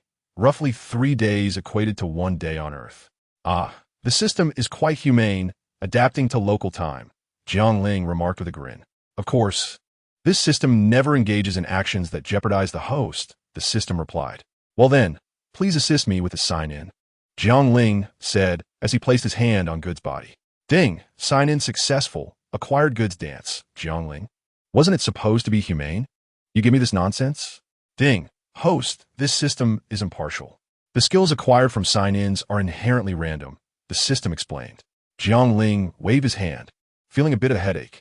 Signing in for this skill on God meant he would have to wait a whole year to sign in again. Reflecting on the past, acquiring desired skills had been rather simple. Perhaps he had been extraordinarily lucky, gaining only the skills he wanted. Now, with an undesirable skill in hand, the drawbacks became apparent. The time-stopping skill must not be overlooked. He had to devise a plan. As for Ginyu, he would deal with that after tomorrow's sign-in cooldown. Jiang Ling gazed at the resentful Ginyu and the barely conscious Good, his resolve firm. Just then, he sensed the fierce battle between Sun Wukong and Frieza in the distance. It appeared they had encountered each other. I must see this through. If Frieza were to prevail and dominate the universe, the consequences would be dire, Jiang Ling thought. He had no desire to wander the universe with Bulma, fleeing from Frieza's relentless pursuit. The thought alone sent shivers down his spine. Carrying the now limp Ginyu and Good, Jiang Ling flew straight toward the direction of the battle. Meanwhile, Sun Wukong confronted Frieza directly. I've heard you are quite powerful. Allow me to test your strength. After warming up, Sun Wukong assumed a fighting stance, his aura erupting forth. Frieza was momentarily taken aback. You resemble that Saiyan who resisted until the end when we destroyed Planet Vegeta. Hearing this, Sun Wukong was also surprised but shook his head. Perhaps, as I share some Saiyan blood, it's normal to find someone who looks like me. However, I can't fathom why that guy Vegeta would still willingly serve you after you destroyed his home. Frieza chuckled, unaware of the truth. And you, a mere Saiyan monkey, dare to challenge me? How utterly foolish. Clearly, you underestimate my power. Frieza held an absolute confidence in his strength, disregarding Sun Wukong entirely, remaining seated in his hovering pod without any intention of descending. Come now, I could defeat you with just one hand. With a smirk, Frieza extended his hand, unleashing a laser from his fingertip. Sun Wukong was puzzled. This attack seemed rather weak to him now. He swatted the laser away effortlessly and stepped forward, delivering a powerful punch toward Frieza. Surprised that his attack had failed, Frieza's astonishment grew when Sun Wukong appeared before him, attempting a punch. A mere ant could possess such speed? Bang! Frieza caught Sun Wukong's fist, but immediately felt an overwhelming force emanating from it. The hovering pod could not withstand such power, causing Frieza to be pushed back until he collided with the wall.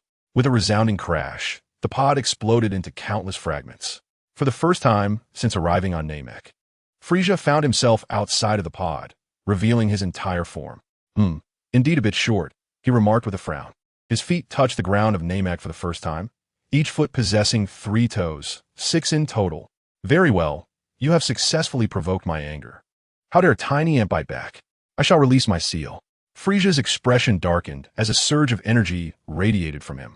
He had not anticipated being struck down in such a manner. The scornful words he had spoken earlier now made him appear foolish.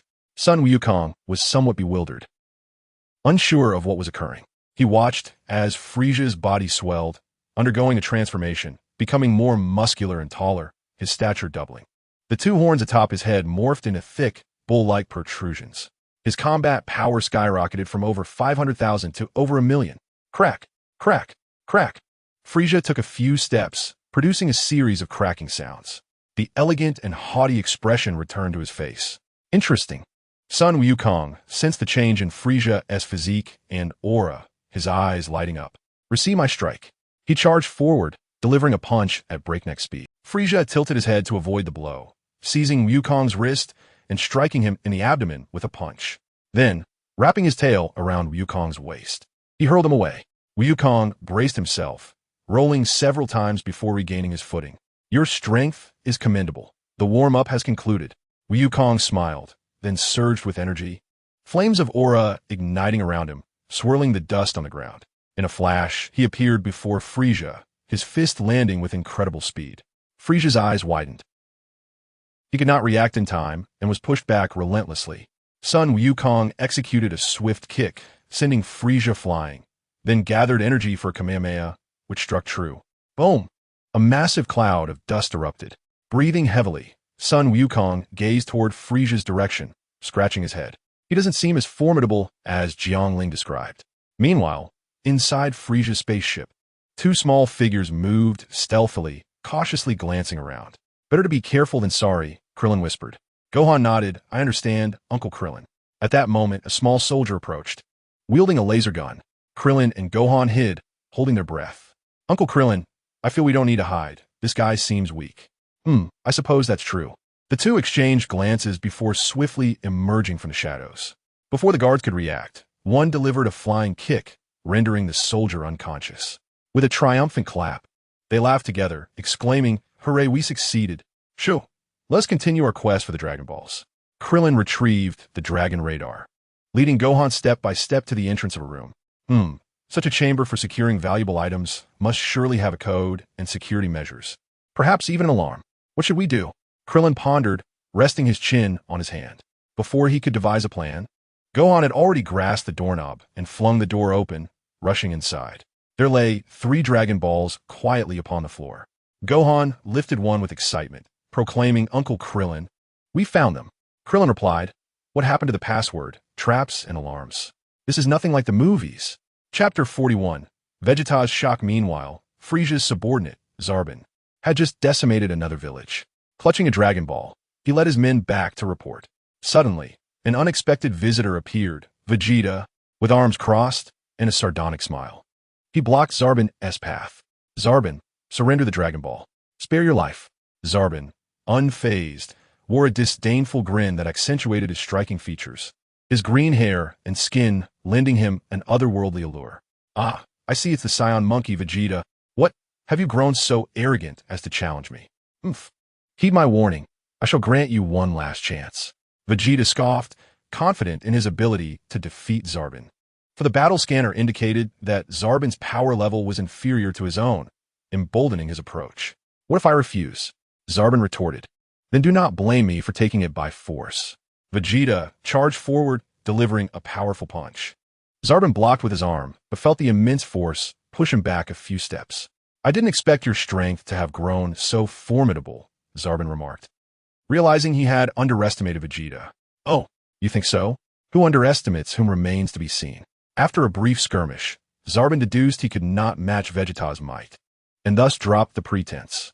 "I forgot to mention, I am a transformation-type warrior." As those words left his lips, Zarbin's form began to swell, and Vegeta sensed an ominous premonition. In an instant, Zarbin had transformed into a monstrous creature, yet his skin tone and green hair betrayed his identity. Vegeta realized that Zarbin's power had surged beyond measure, leaving him breathless. Zarbin wasted no time, appearing before Vegeta and delivering a crushing blow that sent him hurtling through the air, utterly defenseless. In the blink of an eye, Zarbin reappeared in Vegeta's trajectory, delivering a knee strike that propelled Vegeta skyward. As he arched backward, Zarbin rejoined him, clasping his hands together to deliver a devastating strike, driving Vegeta into the ground with tremendous force, creating a deep crater. The disparity in their powers was overwhelming. Vegeta was subjected to a relentless barrage. "Now do you comprehend the gulf between us?" Zarbin smirked, conjuring an energy blast aimed at obliterating Vegeta. As Vegeta struggled to rise, he gazed at the impending energy blast, his pupils dilating in horror. Yet, the anticipated explosion never came. The energy orb was dispersed by the sudden arrival of another. Upon focusing, Vegeta instinctively exclaimed, "You, Jiang Ling?" "Indeed, it is I. You owe me your life," Jiang Ling retorted. Vegeta displayed little gratitude, his attention shifting back to Zarbon, who was momentarily perplexed until he recognized the latter's identity. No wonder Vegeta faltered. In the original narrative, Vegeta had indeed been soundly defeated by the transformed Zarbon. With a swift motion, Jiang Ling darted forward, unleashing an energy blast directly at Zarbon's face. In an instant, Zarbon was reduced to mere ash, without uttering a single word.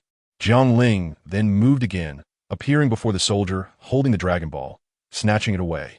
Channeling powerful energy from within, he unleashed a wave that obliterated the surrounding soldiers, leaving them as mere remnants, akin to Zarbon's fate. This technique was straightforward, a powerful area of effect skill. Vegeta stood in stunned silence, bewildered. What transpired? How has Jiang Ling grown so powerful in just a few days? His strength is astonishing. He was rooted in disbelief, questioning whether he truly deserved the titles of Saiyan Prince and Genius. Am I truly a genius? How could this individual surpass me so dramatically? Jiang Ling turned to the astonished Vegeta. Stop dawdling. Produce the Dragon Balls you have obtained. Impossible. Vegeta snapped back to reality, vehemently refusing. I will not hand over the Dragon Balls. A smirk played on Jiang Ling's lips. He had anticipated this response. Then you must be aware that planet Vegeta was destroyed by Frieza. Yes? Vegeta replied solemnly. I just learned of it. Do you seek revenge? I can assist you. Frieza's strength surpasses mine, and you would stand no chance against him. Jiang Ling's words stirred something within Vegeta, who wavered but ultimately shook his head. This is a matter for us Saiyans. However, upon noticing the tail swaying behind Jiang Ling, Vegeta recalled that Jiang Ling was also a Saiyan. I can teach you methods to enhance your strength rapidly, even to become a legendary Super Saiyan. Jiang Ling's persuasion continued. If you refuse to surrender the Dragon Balls, that is acceptable. I possess a dragon radar that will locate them in no time. The mention of the Super Saiyan stirred Vegeta, particularly the latter part of Jiang Ling's statement. Before long, Vegeta produced the carefully hidden Dragon Ball and handed it over to Jiang Ling. Jiang Ling gestured toward the distant fallen bodies of Kinyu and Guldo. Please carry them. It would be inconvenient for me to hold the Dragon Ball. Vegeta hesitated but quickly adjusted. After all, Jiang Ling had already astonished him sufficiently. Accepting the demise of the Ginyu force was not beyond reason. Follow me to Frieza's spaceship, Jiang Ling instructed before soaring into the sky with the Dragon Ball. Vegeta, begrudgingly, carried Jinyu and Guldo in tow. Shortly thereafter, they arrived at their destination, encountering Gohan and Krillin emerging with the Dragon Balls. At last, all 7 Dragon Balls are gathered. Jiang Ling nodded. Please wait for me a moment. We shall summon the Eternal Dragon shortly. All right, no problem. Krillin and Gohan responded affirmatively. Krillin then pointed at Vegeta behind them. How could he be with you? Jiang Ling chuckled. Don't worry, he is harmless for now. Vegeta scoffed, offering no rebuttal. Subsequently, Jiang Ling scanned the vicinity, his eyes lighting up as he beckoned Vegeta to follow him. 5 spherical single-person spacecrafts materialized before them. Put Guldo in one of them and send him away from Namek, Jiang Ling instructed, indicating one of the ships. Vegeta, perplexed, questioned why they should spare Guldo. Sensing his thoughts, Jiang Ling merely replied, just do as I say. I have my own plans. Chapter 42, a big boy, a wave of energy, surged towards them. The single-person spacecraft ascended, carrying Guldo skyward, piercing through the atmosphere and departing from Namek. Keeping him alive is a disaster. I don't understand why you'd let him go. Killing him would be simpler. Vegeta muttered to himself. Jiang Ling shot him a sidelong glance, retorting, You're a disaster too. By that logic, I should have killed you back then. Truth be told, had it not been for Goku's intervention, he would have certainly eliminated Vegeta. In this timeline, he had altered many events, and whether Vegeta would evolve as he did in the original story remained uncertain. Thus, he had contemplated nipping Vegeta as potential in the bud. Vegeta, hearing Jiang Ling's words, choked back a response. He recalled the harsh words he had left behind upon departing Earth, and, contrasting that with their current disparity in strength, felt a desire to slap his past self. Nevertheless, the pride of the Saiyan Prince steeled his resolve. He vowed to surpass Jiang Ling and Kakarot and exact revenge for the humiliation he had endured. Unbeknownst to Jiang Ling, Vegeta was engulfed in his inner turmoil. After a momentary glance at Vegeta, Jiang Ling felt a surge of satisfaction. He was silently awaiting the countdown from the system to conclude. Countdown, 1 minute, 50 seconds, 30 seconds, 5, 4, 3, 2, ding. Sign-in attempts refreshed. The host may now sign in. Indeed, another day had passed on Namek. Time seemed to fly. The fate of Jinyu now hinged on fortune, specifically Jiang Ling's fortune. His gaze fell upon Jinyu, who was now limbless and vocal cords damaged, and a radiant smile graced his face. Jinyu's eyes widened in horror, feeling an ominous chill at the sight of that smile. Sweat poured down his face as he emitted unintelligible sounds of distress.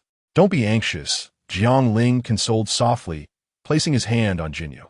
Internally, he mused, "Sign in. Ding. Congratulations to the host for a remarkable stroke of luck. Sign-in rewards, body swap, and Jinyu's dance talent." "Wow, 2 skills at once. What an exceptional outcome," Jiang Ling praised, though he acknowledged that one of the skills was less than useful. "Of course, as your father, I must contribute something," the system chimed in. Jiang Ling had always been straightforward about such matters, often retorting, "You are my child. I am your father. You are my child. I am your father. You are my child. I am your father. Child. Father.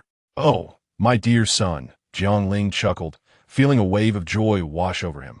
The system, realizing the banter, nearly malfunctioned in frustration. After their playful exchange, Jiang Ling shifted his focus to the newly acquired skills. Body swap. By uttering the word swap to a target, a powerful beam of light will strike them, allowing for a body exchange. Cooldown time, 1 day. Jiang Ling furrowed his brow. Why was there a cooldown time for him? Why the cooldown, dear child? The system, though irritated, dutifully responded. It's uncommon for such a skill to be so potent. Thus, it has been weakened by this system. Jiang Ling mused, this reasoning is quite reasonable. Nonetheless, having this skill is still advantageous. What more could one desire? Contemplating the future, Jiang Ling frowned once more. Initially, he believed the body swap skill to be formidable and yearned to obtain it. Now that he had it, it seemed rather futile. He felt content with his own body, free from peculiarities. In light of this, the body swap skill appeared to be somewhat redundant. Had he wasted his time? Frustrated, Jiang Ling cast a menacing glance at Jinyu. Kamehameha.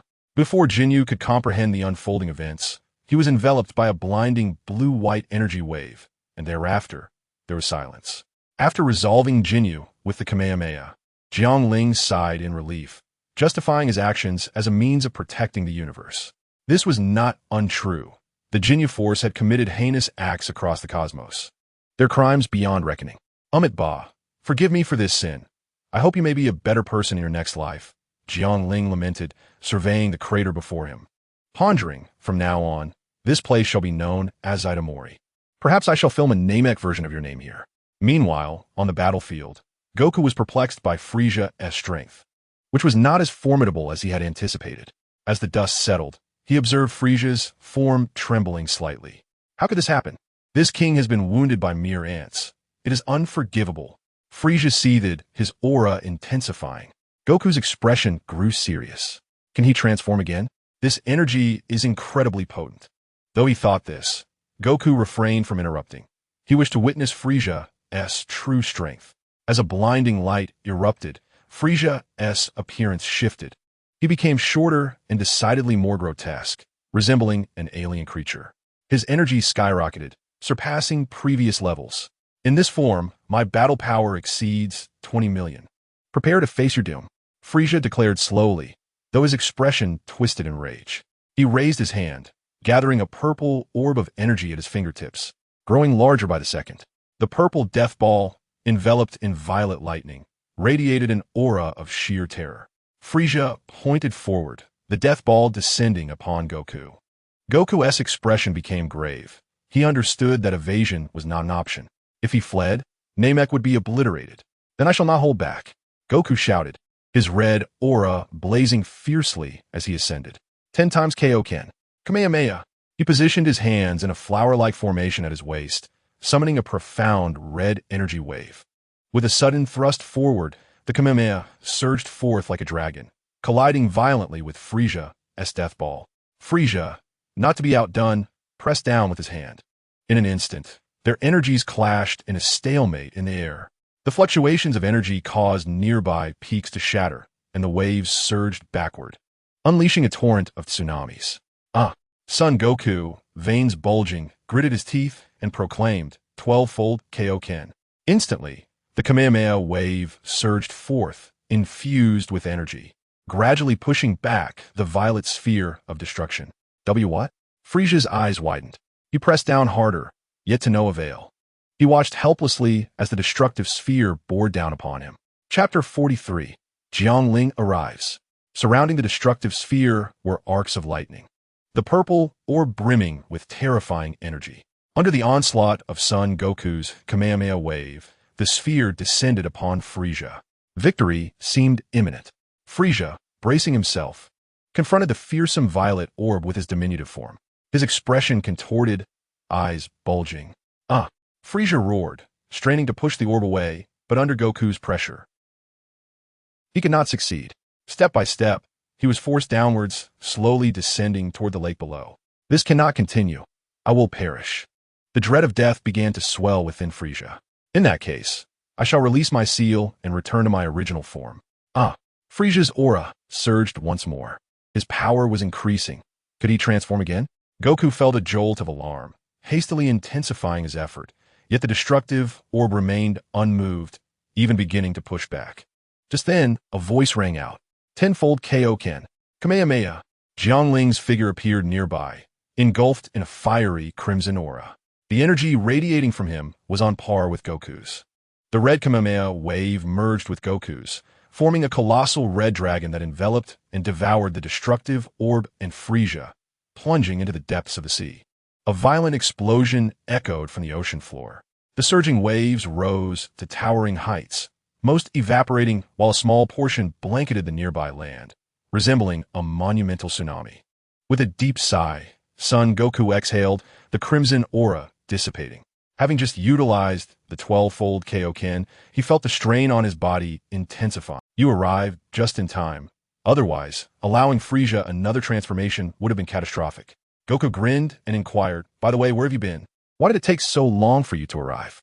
I was dealing with Frieza's minions. It took longer than expected, but I made it in time. Jiang Ling replied with a smile, though he harbored doubts.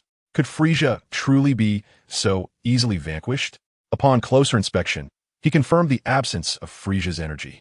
Water cascaded from the sky, drenching both of them, grounding them in the moment.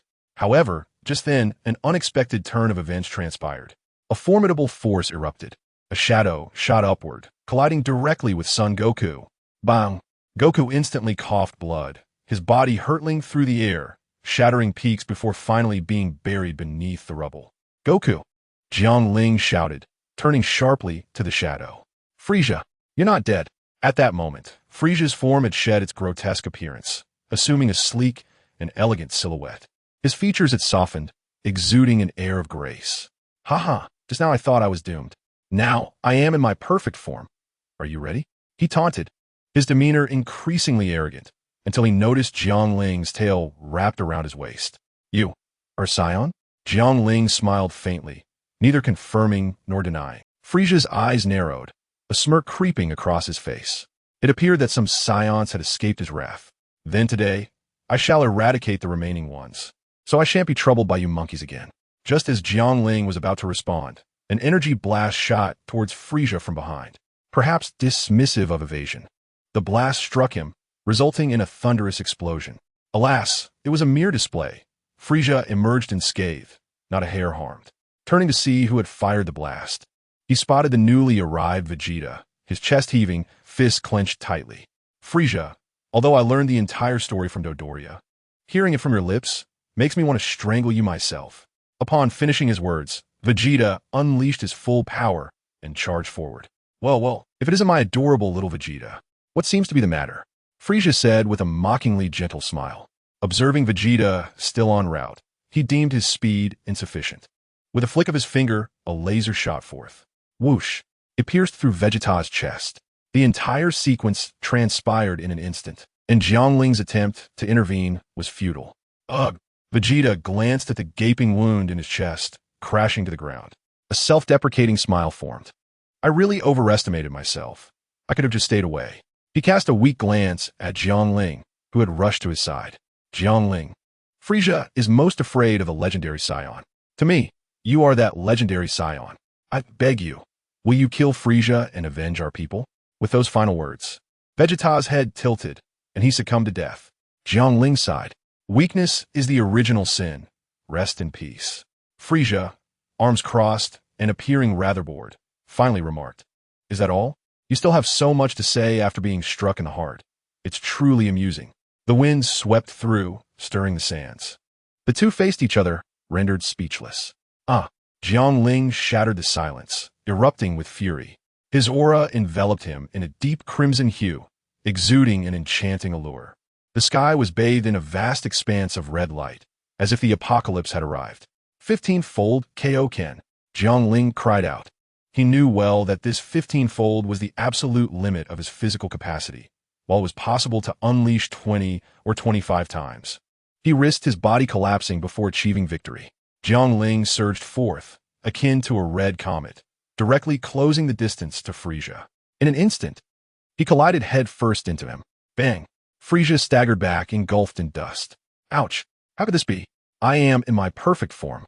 How can this Saiyan monkey possess such strength to injure me? Before Frieza could process his shock, Jiang Ling attacked once more. His fists fell like a torrential storm upon Frieza. Each strike was delivered with full force, landing squarely on target. Bang! Bang! Bang! Bang! Frieza found himself momentarily unable to retaliate, trapped in a barrage of blows. Finally, he seized an opening. With a swift contraction of his body and a bend of his legs, he blocked a strike with his arm, then retaliated with a swift motion of his tail. Landing a blow on Jiang Ling staggered back a few steps, refraining from advancing further, instead watching Frieza burst into laughter. At that moment, Frieza was covered in deep wounds, his face swollen and bruised. How infuriating! Frieza hissed, wincing as he touched his injuries. You've actually hurt me. No one has ever managed to inflict pain upon me. You are the first. It's time for you to witness my true power, my complete form at 100 strength. This power is terrifying, even to me. Tremble, Saiyan monkey. Jiang Ling shrugged nonchalantly. Before you unleash your full power, perhaps you should focus on surviving first. He gestured upwards. What? Frieza abruptly looked up to see a massive, white energy sphere hovering overhead, slowly descending. What? The next instant, the white sphere engulfed him. Boom! A blinding light erupted, releasing cataclysmic energy. The land and sea dissolved into nothingness. In the distance from the explosion, Jiang Ling descended to the ground, holding Goku. You truly are impressive, Goku, gathering the spirit bomb without a sound. Haha, if you hadn't drawn Frieza's attention, I wouldn't have succeeded either, Goku replied, then coughed lightly. Frieza's attack had caused considerable damage. Now, Frieza should be obliterated, Jiang Ling murmured, gazing at the crater left by the spirit bomb, hoping it was true. Just as they sighed in relief, Frieza's figure slowly emerged from the pit. His appearance had transformed once more, muscles bulging ominously, exuding an oppressive aura. What a resilient little cockroach, Jiang Ling thought, shaking his head with a bitter smile. He knew that Frieza's current form had a combat power that reached 1.2 billion, far beyond his capabilities. Two options lay before him. First, to severely injure himself and use the body switch skill to eliminate Frieza occupying his body. Second, to contact Krillin and summon Shenron to transport them and the Namekians to Earth, leaving Frieza on Namek. Observing Frieza's increasingly deranged expression, Jiang Ling understood that he needed to make a decision swiftly. Suddenly, a notification from the system interrupted his thoughts. Ding! Host, you have an unused location sign-in. Would you like to proceed? Not paying much attention, Jiang Ling casually replied, Sign in. Ding! Sign in successful. Due to the host location being a significant scene from Dragon Ball, specifically where Goku first transforms into a Super Saiyan, the reward is Goku's inner journey at that moment. Jiang Ling was momentarily stunned, sensing that something important had been lost. What was it? A person? An object? Bulma? His friends? None of that mattered anymore. What mattered was that Jiang Ling did not wish to lose anything. By nature, he was calm, never angered since arriving in the Dragon Ball world. But this time he was enraged. No one could take away what was his. He would protect everything. Thunder rumbled as dark clouds gathered in the sky. No one can take my things from me. Jiang Ling lost his rationality, his eyes turning white. His aura surged violently. Crack!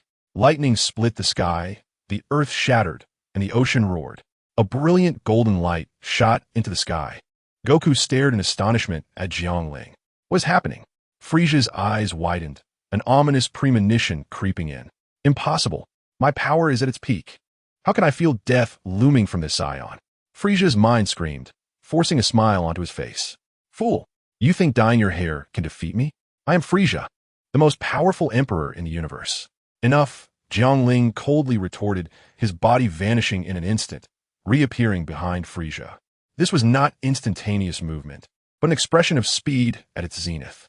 With a punch enveloped in golden flames, Jiang Ling struck Frisia, sending him crashing to the ground, obliterating the island beneath them. With one punch, I erased the island. Countless energy blasts rained down from Jiang Ling's hands toward Frisia's fallen form. Boom! The waves roared as pillars of water shot into the sky. Swish! Frisia emerged from the waves, bloodied and disheveled. Damn it! He spat blood. His expression twisted with rage as he charged at Jiang Ling, now completely mad. Jiang Ling met his assault with a powerful punch, landing squarely on Frisia's face and sending him flying. I will kill you, Frisia howled, charging again, only to be struck down once more. Repeating the cycle dozens of times, relentless and undeterred. He was battered and bloodied, yet he persisted, embodying a tragic heroism that could inspire a stirring soundtrack. Finally, Frisia ceased his attacks, realizing that this approach was futile. If that's the case, I shall destroy this planet along with you. You cannot survive without air, but I can thrive in the cosmos. Frisia laughed maniacally, gathering energy for a planet-destroying blast. Yet he did not anticipate that Jiang Ling would allow him to have his way. The answer was a resounding no. With hands on his hips, Jiang Ling gathered a blue-white energy wave, Kamehameha, but he did not launch it immediately. His expression hardened as he compressed and refined the energy, creating a profound blue-white Kamehameha in his hands. Do you dare to respond when I call you? Frisia? Ah, I'm here, Frisia instinctively replied. Suddenly, the Kamehameha wave was unleashed, engulfing him. From the perspective of outer space, a massive blue and white beam erupted from Namek, its destination unknown. It served as a guiding light for the wandering spacecraft in the vast cosmos. Chapter 45. Soup Frisia was no more. Reduced to ashes, he had brought calamity to countless planets in life. Yet in death, he left nothing behind, departing quietly. Jiang Ling reverted from his Super Saiyan form, his spiked hair and light green eyes returning to their original state, the golden locks turning black once more. Jiang Ling, what was that incredible move you just performed? Goku asked, his eyes sparkling with curiosity. Oh, that was the legendary Saiyan technique that Vegeta mentioned. It's not too extraordinary. You can achieve it too. Really? Yes. I have faith that you can. After a brief respite, Jiang Ling produced the last Senzu bean, splitting it in half to share with Goku. Subsequently, he brought Bulma over, where they all gathered at the site of Frisia's spacecraft, as Gohan and Krillin were guarding the 7 Dragon Balls there. Upon arrival, Jiang Ling noticed Krillin had donned a Frisia force battle suit.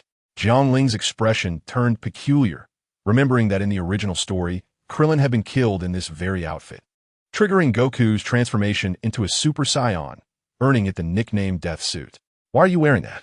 Krillin chuckled. Well, my previous clothes got dirty, and there happened to be a fitting one on Frisia's ship, so I wore it. Not bad. The quality is quite decent. Jiang Ling remained silent. As long as Krillin was happy, that was sufficient. Meanwhile, Gohan was busy grilling something nearby. Bulma, noticing, asked curiously, Gohan, what are you cooking in that pot? Oh, this is a recipe Jiang Ling taught me, but I think only adults can drink it, Gohan innocently replied.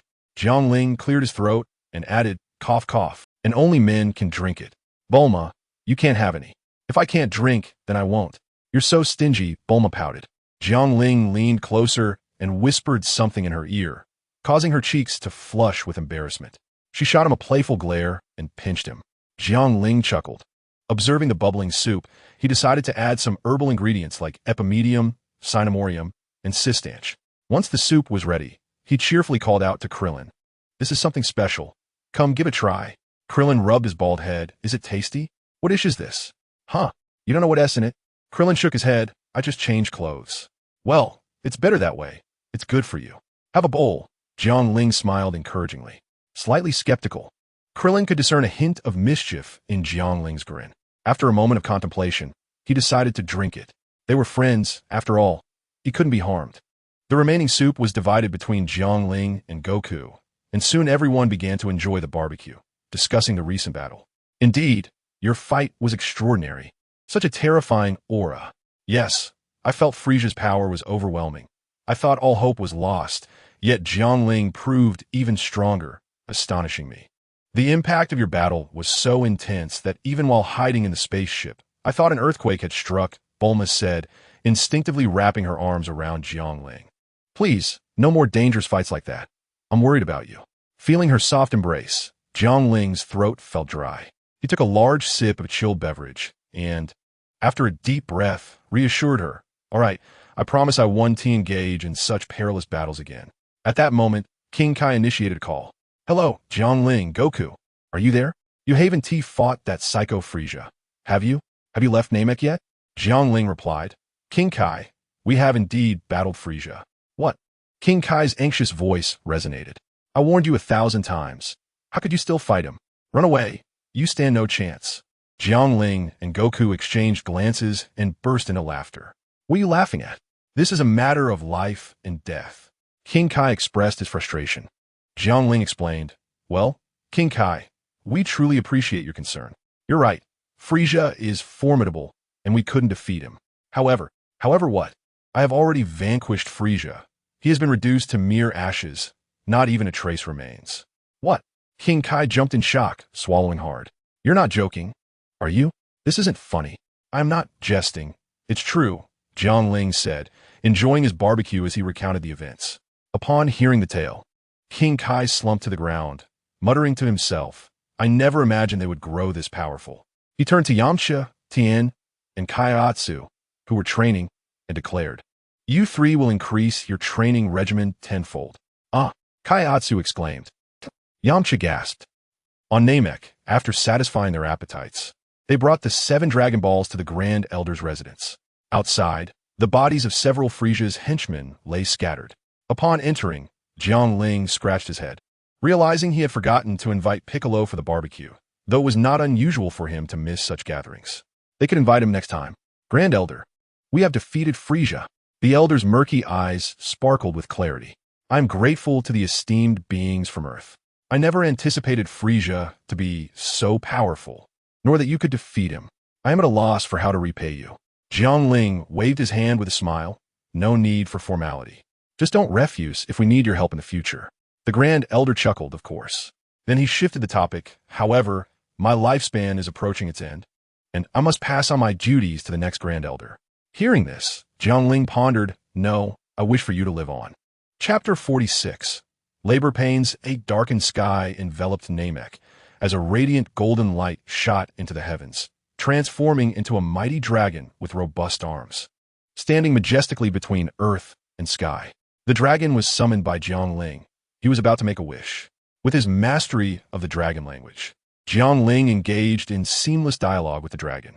Bulma gazed at the Namekian dragon with astonishment, instinctively exclaiming, How enormous! It was evident that not only were the Dragon Balls of Namek larger, but the dragon itself surpassed those of Earth in size. The Namekian dragon looked down upon the crowd, its authoritative voice resonating, Brave warriors who have gathered the 7 Dragon Balls, please state your wish, anything you desire, and I shall fulfill it. This proclamation was articulated in the Namekian tongue, comprehensible only to Piccolo, the Namekians, and Jiang Ling, while the others remained oblivious. Jiang Ling, disliking the feeling of being looked down upon, ascended to meet the dragon at eye level, staring directly into its crimson eyes. Any wish is possible? He inquired. Indeed, any wish, the dragon affirmed. However, as Jiang Ling's unwavering gaze bore into it, the dragon unexpectedly felt a surge of pressure, causing beads of sweat to trickle down its colossal head. This was a novel sensation for the dragon, an extraordinary experience. Is it possible to achieve immortality? Jiang Ling asked.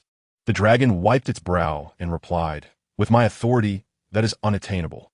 However, I can extend your lifespan to the greatest extent possible. Jiang Ling was not surprised by this limitation. He had anticipated it.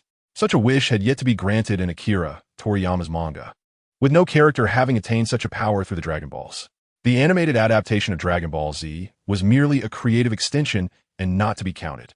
The capability of resurrection was already a remarkable gift from the Dragon Balls. What more could one ask for? By how much can you extend my lifespan? Jiang Ling inquired. The dragon responded, it varies by individual constitution. Jiang Ling nodded thoughtfully and spoke, then grant an extension of life to the Grand Elder of Namek. He had some knowledge of the Elder's past and felt it was a pity for him to pass away quietly. Once, Namek was a planet of advanced technology, but its inhabitants misused it, leading to catastrophic environmental degradation and the demise of most of their kind. The few survivors utilized spacecraft to evacuate the remaining children, with the Grand Elder among them. The remaining populace stayed behind to combat the calamity, the aftermath of which was stark. Ultimately, after the disaster, only one Namekian remained, the Grand Elder. His survival implied considerable strength. Although he could have left, he chose to stay and bear the responsibility of nurturing his race. Over centuries, he fathered 108 children, but his own life was now waning. Jiang Ling wished to grant the Elder a few more years, as a token of gratitude for the potential he had helped unlock. Clearing Namek of Frisia also served as a repayment to the Elder. But Jiang Ling had his own motives. Without eradicating Frisia on Namek, Earth would likely be next in line for destruction. Upon hearing Jiang Ling's wish, the Namekian dragon nodded, and a flash of light sparked in its red eyes. The Grand Elder's lifespan has been extended by 20 years. Piccolo, upon hearing this wish, nodded appreciatively at Jiang Ling. Nairu and Dandy, present as the Elder's sons, felt a deep emotional connection to their father. Hearing Jiang Ling's first wish was for the Elder's longevity, they expressed their gratitude, saying, "Thank you for extending the Grand Elder's life. We are immensely grateful. We had hoped to use the Dragon Balls to grant him more time, but he would not allow it. Regardless, we cannot thank you enough for not only resolving Namek's crisis, but also for extending the Elder's life." Jiang Ling, hearing their expressions of gratitude, jested, "Haha, don't refuse me when I come to borrow the Dragon Balls in the future." "Not at all." Nairu and Dandy pledged earnestly. Just then, the structure housing the Grand Elder suddenly shattered, and a massive figure emerged. Upon closer inspection, it was none other than the Grand Elder himself. At that moment, the aura of decay that once surrounded him had vanished, replaced by a vibrant vitality. Nairu and Dandy rushed forward, exclaiming, "Grand Elder, why are you out here when your health is fragile?" "Indeed, Grand Elder, you must return to rest," they urged. The Grand Elder smiled warmly and waved his hand dismissively. With a healthy complexion and a booming voice, he replied, "I am quite well now." He nodded at the gathered crowd and looked up at Jiang Ling in the sky. "I have received your goodwill. Thank you." Jiang Ling shook his head with a smile. "I merely felt it would be a pity for you to depart." The Grand Elder responded, "Thank you. I have come to realize that I cannot bear to part from my children." Nairu and Dandy chimed in, "Grand Elder." The Grand Elder beamed. "Having gained an additional 20 years, I can continue to witness the growth of Namek and my children. Brave warrior who has gathered the 7 Dragon Balls, please state your second wish." The dragon urged Jiang Ling. The onlookers, including Bulma, were perplexed. Wait, wasn't the wish already granted? Why hasn't the dragon vanished? Dandy blinked and remarked, "Our dragon can grant 3 wishes." Understanding dawned upon the crowd, and they praised the Namekian dragon for its more humane nature. In the air, Jiang Ling refocused on the dragon. "For my second wish, I wish to restore the environment on Namek that was damaged due to battle." The dragon nodded, and another flash of light emanated from its crimson eyes. "Your wish has been fulfilled." The Grand Elder, Nairu, Dandy, and the others felt a surge of emotion, looking at Jiang Ling with newfound respect. He could have wished for something beneficial for himself, yet he chose to restore Namek to its former glory. Jiang Ling, unaware of their thoughts, began to articulate his third wish. "I wish to increase Earth's gravity by 0.5 times." Jiang Ling believed that the low combat prowess of Earth's inhabitants was not without reason, primarily due to physical conditioning. The planet Vegeta, home to the Saiyans, had a gravity 10 times that of Earth, resulting in its inhabitants being formidable warriors. Earth's gravity was too low, and seizing this opportunity, Jiang Ling decided to raise it slightly. After all, adaptation was essential. An immediate jump to 2 or 3 or 5 times the gravity would lead to mass casualties among the human population. Even with just a 0.5 increase, some individuals would inevitably perish, particularly those who were gravely ill. Though they might have survived a few more days, Jiang Ling's intervention hastened their demise. Nevertheless, he understood that such sacrifices were necessary for growth. Pain was inevitable, but it heralded rebirth. The dragon nodded in acknowledgement, signifying that the wish had been granted. With all 3 wishes fulfilled, the dragon declared, "Until we meet again." With that, it transformed into 7 spherical stones, cascading downwards. The night sky transitioned back to daylight. Chapter 47. Homeward bound, the road ahead for Earth was fraught with challenges. Jiang Ling's contribution was to slightly enhance gravity, thereby improving the physical fitness of future generations of humanity. As the dragon vanished, Jiang Ling descended from the sky. Bulma stepped forward and said, "Jiang Ling, many lives were lost on Earth due to Vegeta's last visit. Why don't you revive them? I've also heard that the situation on Namek is dire." As she spoke, her voice gradually diminished, enveloping the atmosphere in a shroud of gloom. Jiang Ling shook his head. The Dragon Balls can only bring back 1 person per wish. Sun Wukong rested his chin on his hand, deep in thought, as understanding dawned upon him. The others nodded in agreement. The Namekian dragon was indeed limited. Even with 3 wishes, it was of little help. What a pity, most of our people were slaughtered by the Frisia force, and we cannot revive them, Dandy said, his spirits sinking, tears welling in his eyes. Upon hearing this, the others exchanged glances, then burst into laughter. Just as Dandy and Nailu were bewildered, Krillin stepped up to clarify, "It's all right. Our Earth-S Dragon Balls can revive multiple people at once. Once our Dragon Balls cool down, we will help you bring back your kin." Nailu's expression brightened, and Dandy's eyes sparkled with hope, jumping with joy. "Hooray! Our people could be revived." The gloom lifted, and the atmosphere gradually lightened. The weather was clear and sunny, perfect for a party. Sun Wukong, Sun Wufan, Piccolo, and Krillin scattered to gather fresh ingredients from the outdoors and began a barbecue. Jiang Ling brought out various grilling spices and dozens of boxes of beer, kicking off the festivities. Slowly, survivors from Namek arrived to seek the Elder and, after learning the events, expressed their gratitude to Jiang Ling and the others.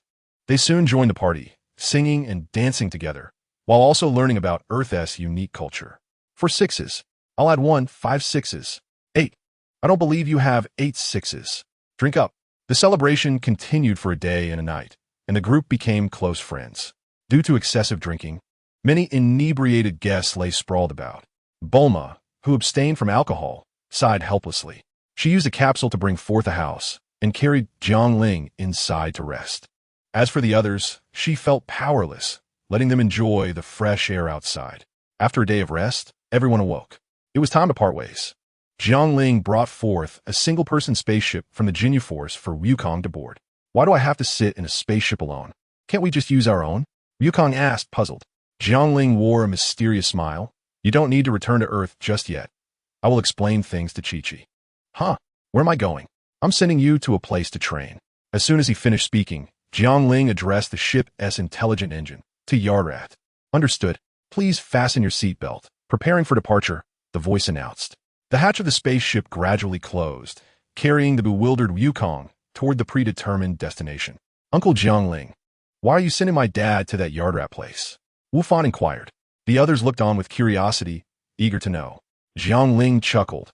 "I'm sending him a train. He'll surely thank me for it." "All right, enough of that. Everyone, let us board the spaceship and return to Earth." "Okay." The group bid farewell to the Namekians and boarded the spaceship. It roared to life, propelling them into outer space. On board, Wufan, feeling idle, watched cartoons in the living room. Jiang Ling glanced over and suddenly asked, "Have you finished your homework?" At the mention of homework, Wufan instinctively shuddered, quickly turning off the television to return to his studies. He had only completed 1/10 of his assignments, with most still unfinished. He dreaded the thought of being scolded by his mother for not completing it. Wufan certainly wished to avoid such an ordeal.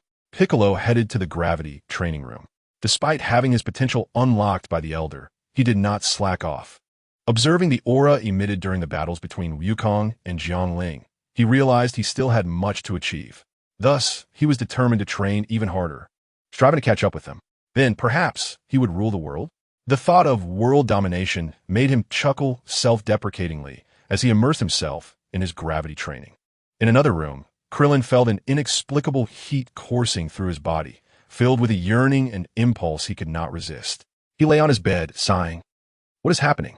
I'm just a single guy. Please don't tempt me. Krillin paced the room restlessly, unable to calm himself. He resorted to training to expend some energy. Whether it was a blessing or a curse, Jiang Ling returned to his own room. As soon as the door closed, an impatient Bulma locked it from the inside. Jiang Ling gazed at Bulma, whose alluring figure radiated an enticing aura, leaving him parched and swallowing hard. Bulma donned a cool and transparent outfit. Jiang Ling leaned close to her ear. Could you turn your back to me and lean against the wall? Blushing, Bulma felt the warmth of his breath beside her. She complied, lifting herself slightly. This is just right. Jiang Ling, I can't take it anymore. Upon hearing her sultry voice, Jiang Ling smiled slightly, thinking about how to handle this little enchantress. In a swift motion, he launched a surprise attack. The room soon became a scene of vibrant passion. Time passed quickly, and before they knew it, the spaceship arrived at a cerulean planet, Earth. We are finally back. The spaceship landed, and the group disembarked, taking a deep breath of the familiar air. Krillin, who had been training throughout the journey, remarked, I still prefer the air on Earth. Wufan lowered his head, silent. Jiang Ling noticed and asked Wufan, Why do you look so listless? I haven't finished my homework. Wufan admitted, fiddling with his fingers, looking guilty. Jiang Ling exchanged a knowing glance with Bulma and chuckled, Don't worry, we'll accompany you back. But my homework? Jiang Ling smiled, having promised Wukong to look after Wufan. He couldn't go back on his word. It'll all be fine, just wait and see. Krillin returned to Kame House. His gains were immeasurable, his battle power having multiplied several times. He needed to go back to train and adapt to his newfound strength. Although Master Roshi's power was somewhat lacking, his vast experience would ensure that Krillin quickly integrated this new energy. Jiang Ling, Bulma, and Wufan made their way to the Capsule Mountain, the residence of the Sun family. Only Chi-Chi remained in the house. Knocking on the door, Jiang Ling called out, Chi-Chi, are you home? Soon, a gentle female voice emanated from within the house. Here they come. The door swung open, revealing the mistress of the house. With fair, delicate skin, lustrous black hair cascading down her back, and exquisite features, she was a sight to behold. Clad in a cheongsam that accentuated her graceful figure, she exclaimed, Ah, Jiang Ling and Bulma, you have returned. But where are Goku and Gohan? Upon seeing them, Chi-Chi's initial joy quickly transformed into a barrage of questions. This was hardly surprising, for she was a woman of tradition. Without catching sight of her husband and son, worry naturally took root in her heart. Mama, I'm here. Son Gohan stepped out from behind Jiang Ling. With a cheerful smile, Jiang Ling replied, We just returned and came straight here. Chapter 48, Resilient. The Earth Broadcasting Network reports, 10 days ago, for reasons unknown, gravity suddenly increased by 0.5 times. After 10 days, the populace has largely adjusted to this new reality and has resumed work and production. However, a small number of severely ill patients have succumbed prematurely, while a few frail individuals have fallen ill. Hospitals are actively seeking solutions and remind everyone to exercise regularly and avoid foods high in salt, oil, and spice to maintain their health. In front of the television, Jiang Ling, Bulma, Chi-Chi, and Gohan watched the news report while sipping tea, reflecting on the unexpected chaos that Jiang Ling had inadvertently caused. Chi-Chi chuckled, Fortunately, it hasn't affected me much. Ever since childhood, I've trained in the Turtle School martial arts with my father, so my physical condition is quite good. Indeed, Bulma chimed in with a light laugh. Thank goodness Gohan began his martial arts training early. His physique is commendable too. The two women engaged in daily chatter, their bond evident as they chatted incessantly. Jiang Ling and Gohan could only sip their tea in silence, unable to interject. Suddenly, Chi-Chi shifted the conversation. Did Goku not come back with you? Why haven't we seen him? Bulma paused, unsure of how to explain, and turned her gaze toward Jiang Ling ahem.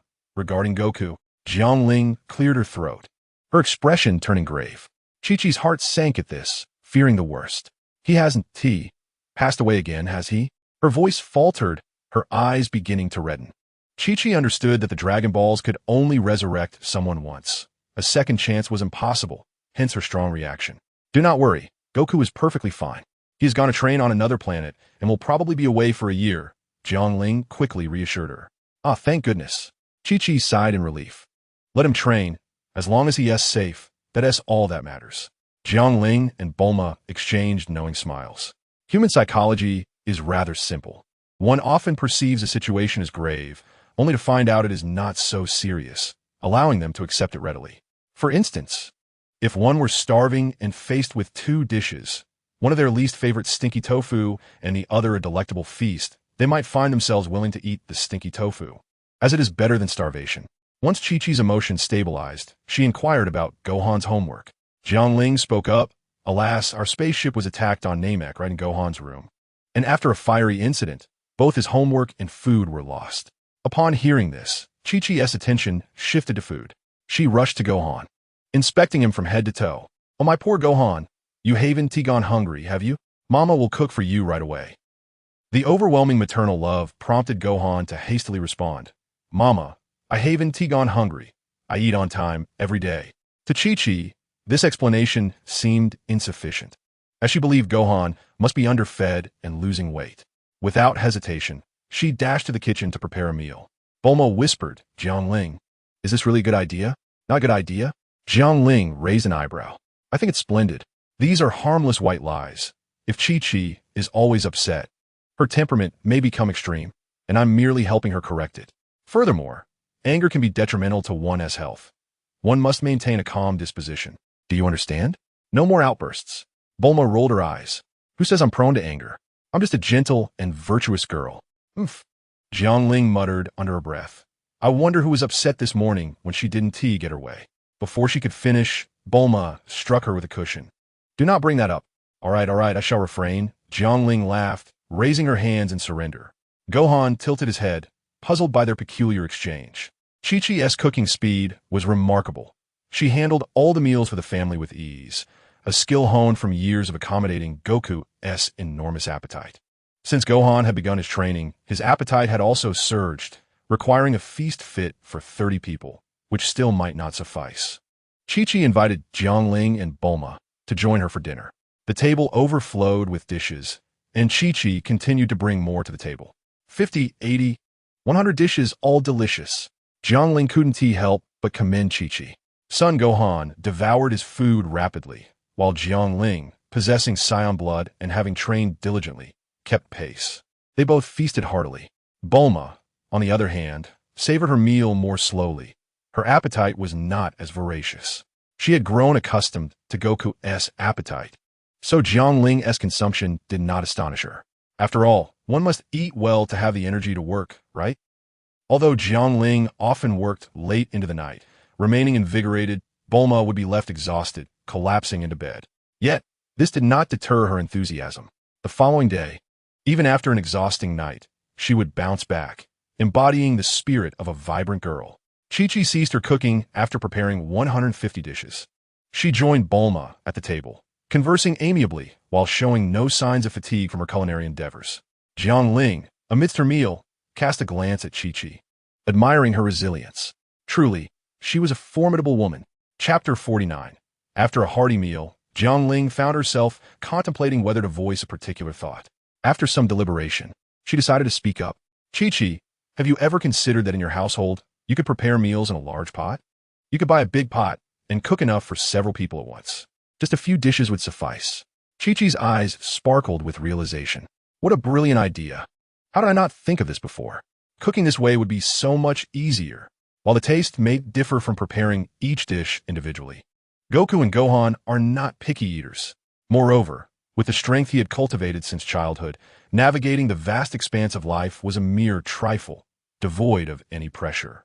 After their meal, Jiang Ling and Bulma departed together, returning to Bulma's residence in West City. After all, having been away for such a duration, it seemed only reasonable to visit home. Although they were now in a romantic relationship and shared the same bed, they had not yet moved in together, making it inappropriate to reside solely at Jiang Ling's place. The couple spent some time in West City, during which Jiang Ling did not squander the opportunity. Now that he had a girlfriend, he could not afford to be consumed solely by training while living in her abode. Jiang Ling had a certain sense of male pride. Since Bulma was affluent, he felt compelled to provide her with a respectable lifestyle that matched her status. Despite Bulma's assurances that she did not mind their living arrangements, Jiang Ling's masculinity prevented him from accepting such a situation. Hence, he sought employment. Leveraging the skills he had acquired through prior experiences, masterful singing, acting, songwriting, and painting. Alongside the renowned works he had been familiar with prior to his journey, Jiang Ling made a remarkable name for himself in the entertainment industry. Within half a year, he produced a plethora of works that sent ripples through the film and music industries, shaking them to their very core. He garnered numerous accolades, including Best Actor, Music God, Lyricist and Composer of the Year, as well as accolades for screenwriting and directing. Following this success, he ventured into the realm of comics, creating globally best-selling titles such as One Piece, Naruto, Gintama, Weathering with You, Your Name, and Inuyasha. Fans worldwide were astounded by his genius ideas and questioned how he possessed such boundless energy, effortlessly juggling singing, acting, songwriting, and comic creation with remarkable speed and quality that left his peers far behind. Unbeknownst to his admirers, Jiang Ling's energy made these endeavors seem trivial. He possessed the extraordinary skill of super speed writing, enabling him to complete 10,000 words in less than 10 minutes. With such undeniable advantages, he amassed a global fan base that spanned all age groups, ultimately becoming the singular deity of the entertainment world, Jiang Shun. After a year of wielding influence in the industry, Jiang Ling established a company, recruiting numerous singers and actors to manage the various creations he produced. Given the sheer volume of work, he could no longer manage everything alone, thus delegating tasks to his talented employees while still profiting from their endeavors. The company also welcomed a batch of trainees, with Jiang Ling mandating a rigorous 2.5-year training period to ensure their solid foundation for future success. With the company set up, Jiang Ling entrusted Bulma to find a reliable manager while he took a step back to enjoy the fruits of his labor. Using his earnings, he constructed a grand house on the site of his previous residence. The house was expansive, beautifully decorated, and boasted a large garden. Jiang Ling moved in with his girlfriend Bulma, who radiated joy upon their arrival. It was clear she rejoiced for him. That day, he and Bulma explored every corner of their new home, leaving behind indelible marks of their shared existence. With his financial ambitions fulfilled, Jiang Ling was in no rush to resume training. Instead, he turned to his computer to embark on another side venture, writing novels. With the aid of his super-speed writing ability, he crafted novels at an astonishing pace. In no time, several multi-million-word novels became sensational hits across the internet. The author's daily output was staggering, with the quality of his work surpassing that of his contemporaries, who typically published only a few thousand words each day, while Jiang Ling produced over 100,000. After completing these projects, several months passed, and Jiang Ling finally found some leisure time to relax. One day, upon awakening, he noticed Bulma was not by his side. Unfazed, he sauntered into the kitchen clad only in shorts. There, he found Bulma with her blue hair elegantly styled, adorned in minimal fabric and an apron, revealing a generous expanse of skin, diligently preparing breakfast, a sight that exuded the essence of a devoted partner. If Jiang Ling were not so familiar with her, he might have believed the facade. Approaching her from behind, he wrapped his arms around her waist and whispered in her ear, "What has inspired you to make breakfast today?" "Just a burst of enthusiasm," Bulma replied. "And what should I do with my enthusiasm?" he teased, slipping his hands beneath the apron to playfully engage her. Her cheeks flushed crimson as she feigned annoyance, retorting, "What s with your enthusiasm this early? Was last night not sufficient?" "Not enough. Help me out here," Jiang Ling replied, eliciting a resigned glance from Bulma as she turned off the stove and knelt to assist him. An hour later, Jiang Ling emerged from the kitchen, thoroughly satisfied and bearing breakfast, as he had taken over the cooking duties. After they finished their meal, Jiang Ling reclined on a lounge chair in the garden, basking in the sun with his eyes half closed, listening to the latest popular songs, of course, all performed by him. Suddenly, the familiar voice of the system echoed in his mind. "Ding! Long time no see, host. So, you still know how to show up? I thought you had vanished," Jiang Ling quipped, recalling how he had previously sought the system without any response. "Ding! Please refer to me as the system. What is this? You no longer recognize me as your father?" "Host, this system has undergone an upgrade and is now version 30. The system ignored Jiang Ling's comment, swiftly changing the topic. "Oh, tell me more," Jiang Ling said, intrigued to learn about the new features. "Ding! The results of this update are as follows. Fixed. New features introduced. Chapter 50. Upgrade. Some issues resolved. New feature added. Time-space transition. Time-space transition. As the name suggests, it allows travel to any parallel universe within the Dragon Ball realm through the system. Unlock conditions. A minor absorption of time-space energy is required for activation. Time-space energy? Where am I supposed to find that? Jiang Ling furrowed his brow. He had encountered references to such energy in the novels he wrote, but those were fictional. Who knew where to find it in reality? As he pondered the concept of time-space energy, Jiang Ling's gaze fell upon Bulma, clad in a loose top, gracefully striding by with her fair, long legs. An idea sparked within him. Perhaps he could acquire the time-space energy he sought.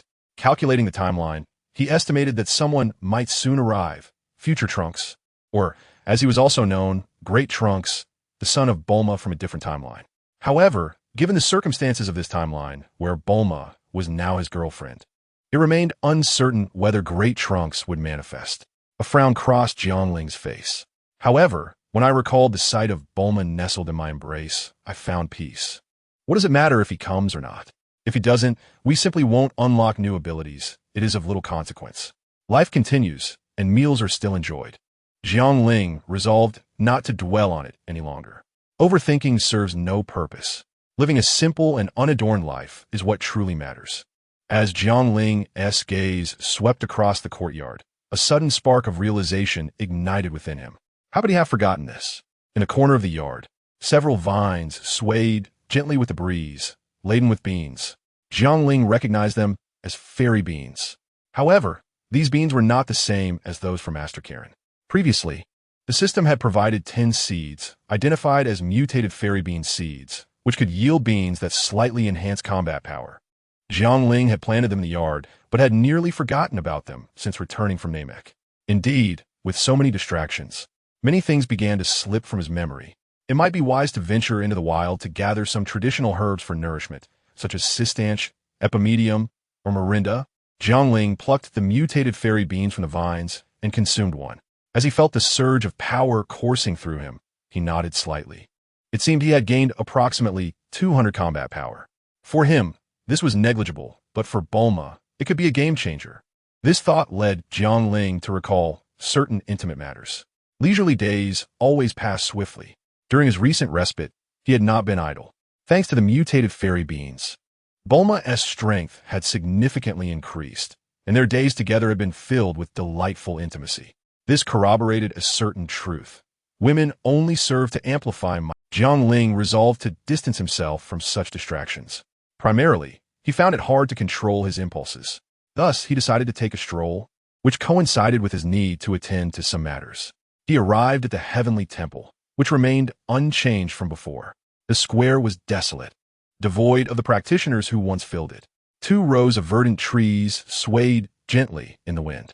Jiang Ling inhaled deeply, squinting as sunlight cascaded over him. A gentle breeze brushed through his hair. In that moment, time felt serene, and the years passed peacefully.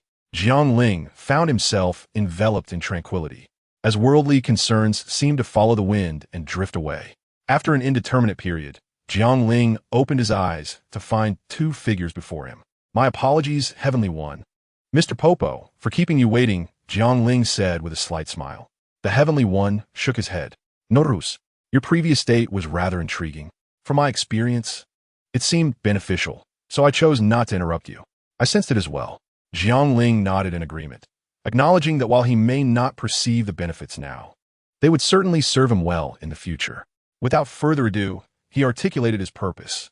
"You are aware of the affairs on Namek. Their Dragon Balls grant 3 wishes.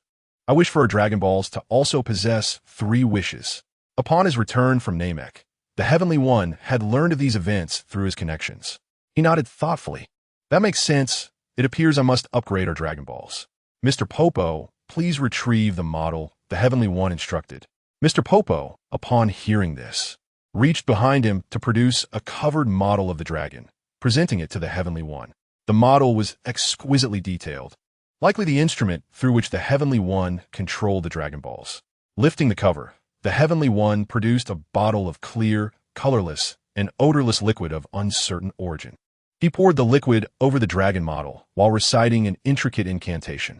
A radiant light enveloped the model, and, subsequently, it emitted 7 golden rays that shot across the world. "The upgrade is complete, and the cooldown has reset," the Heavenly One announced. This means we can now gather Dragon Balls for wishes, correct? Jiang Ling inquired. Indeed, came the affirmative reply. After exchanging pleasantries, Jiang Ling leaped down from the platform and made his way to Korin Tower. Inside Korin Tower, Master Korin was engaged in a mundane game with Yajirobe to pass the time. Upon seeing Jiang Ling's sudden arrival, he paused momentarily. Ah, Mr. Jiang, we meet again. Jiang Ling smiled and waved. Just call me Jiang Ling. I came to inquire if you have any fairy beans left. Indeed, I have collected all the recent harvests.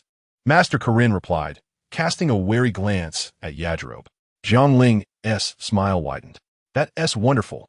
By the way, did you finish the cat food I gave you last time? Before Master Korin could respond, Yajirobe exclaimed, Jiang, you would believe it.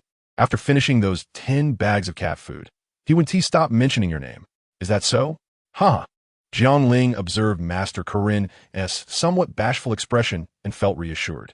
Would you be willing to trade fairy beans for cat food? Well, that's not out of the question. Master Korin feigned contemplation, though he was secretly elated. 1 fairy bean for 1 bag of cat food. I have 20 beans, Jiang Ling declared, waving his hand to conjure 100 bags of cat food, each boasting a variety of flavors. 100 bags are yours, but I only have 20 beans. No worries, you can keep the extras.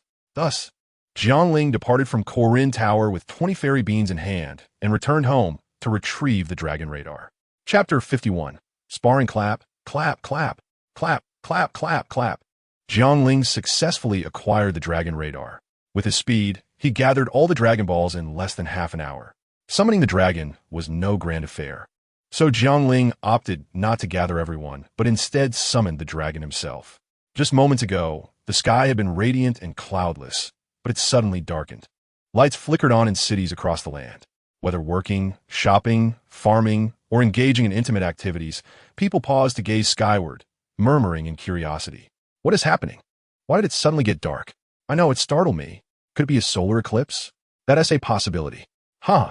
The school just announced an early dismissal. Oh yeah, wife, let us take a break and see what is going on. No, that is just an excuse to avoid paying your dues. Hurry up, you haven't contributed in days. Otherwise, I'll find someone else. Reactions varied wildly. Fear, excitement, joy, panic, and even those eager to witness the spectacle. All manner of responses filled the air. At that moment, a message appeared across various media platforms, televisions, and mobile devices. Dear viewers, we interrupt this program for an urgent news bulletin. Due to unknown influences, the sky will descend into darkness for several minutes. There is no need for alarm. Simply await the end of the night. This phenomenon will affect areas such as Shidu, Baidu, and Tokyo. An urgent news bulletin has been broadcast, calming the public significantly. What's happening this year? The increase in gravity has made daily life considerably more arduous, compounded by earthquakes and an inexplicable solar eclipse. I recall similar occurrences in the past, seemingly recurring every few years. While people discuss the matter, Jiang Ling is unaware of the specifics, but has previously communicated with Bulma. The influence of the global elite is profound. Issuing a few news reports to stabilize public sentiment is a trivial task. At this moment, Jiang Ling is soaring through the skies, locking eyes with the dragon. State your wish.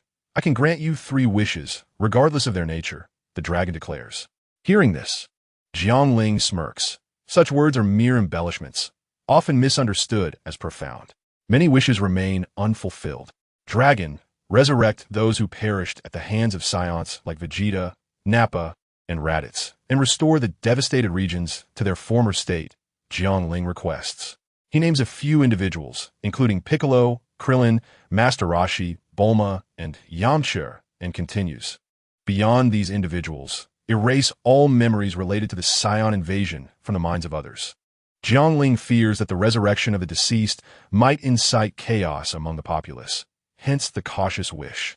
Now is not the time to divulge such matters to ordinary people. The moment is not yet ripe, and it would only breed unnecessary turmoil. The dragon nods in acknowledgement. This will consume 2 wishes. Are you certain? Indeed, your wish has been fulfilled. You have 1 final wish remaining.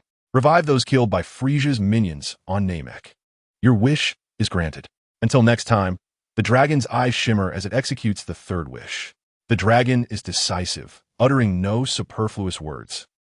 Promptly transforming into 7 Dragon Balls that scatter across the earth in radiant beams of light. The last wish was a promise made to the Namekians. Thus it could not be neglected. After fulfilling his wishes, Jiang Ling returned home and immersed himself in the gravity training chamber. According to the original timeline, the next event would involve Frieza returning home to seek vengeance with his father, King Cold. However, Jiang Ling is confident that Frieza has been completely eradicated and cannot come to Earth, as he had specifically inquired with King Yama in the underworld. Thus, the ensuing events are somewhat uncertain.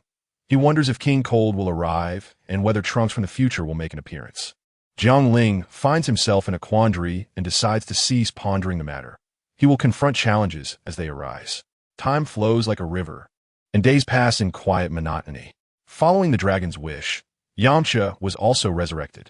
During these days, Jiang Ling observed him continuing his mundane existence in the baseball team, feeling a sense of disappointment. Consequently, he arranged for Yamcha to join his entertainment company. Life continued to thrive for them. Meanwhile, Tenshinhan and Chaos preferred not to join the company.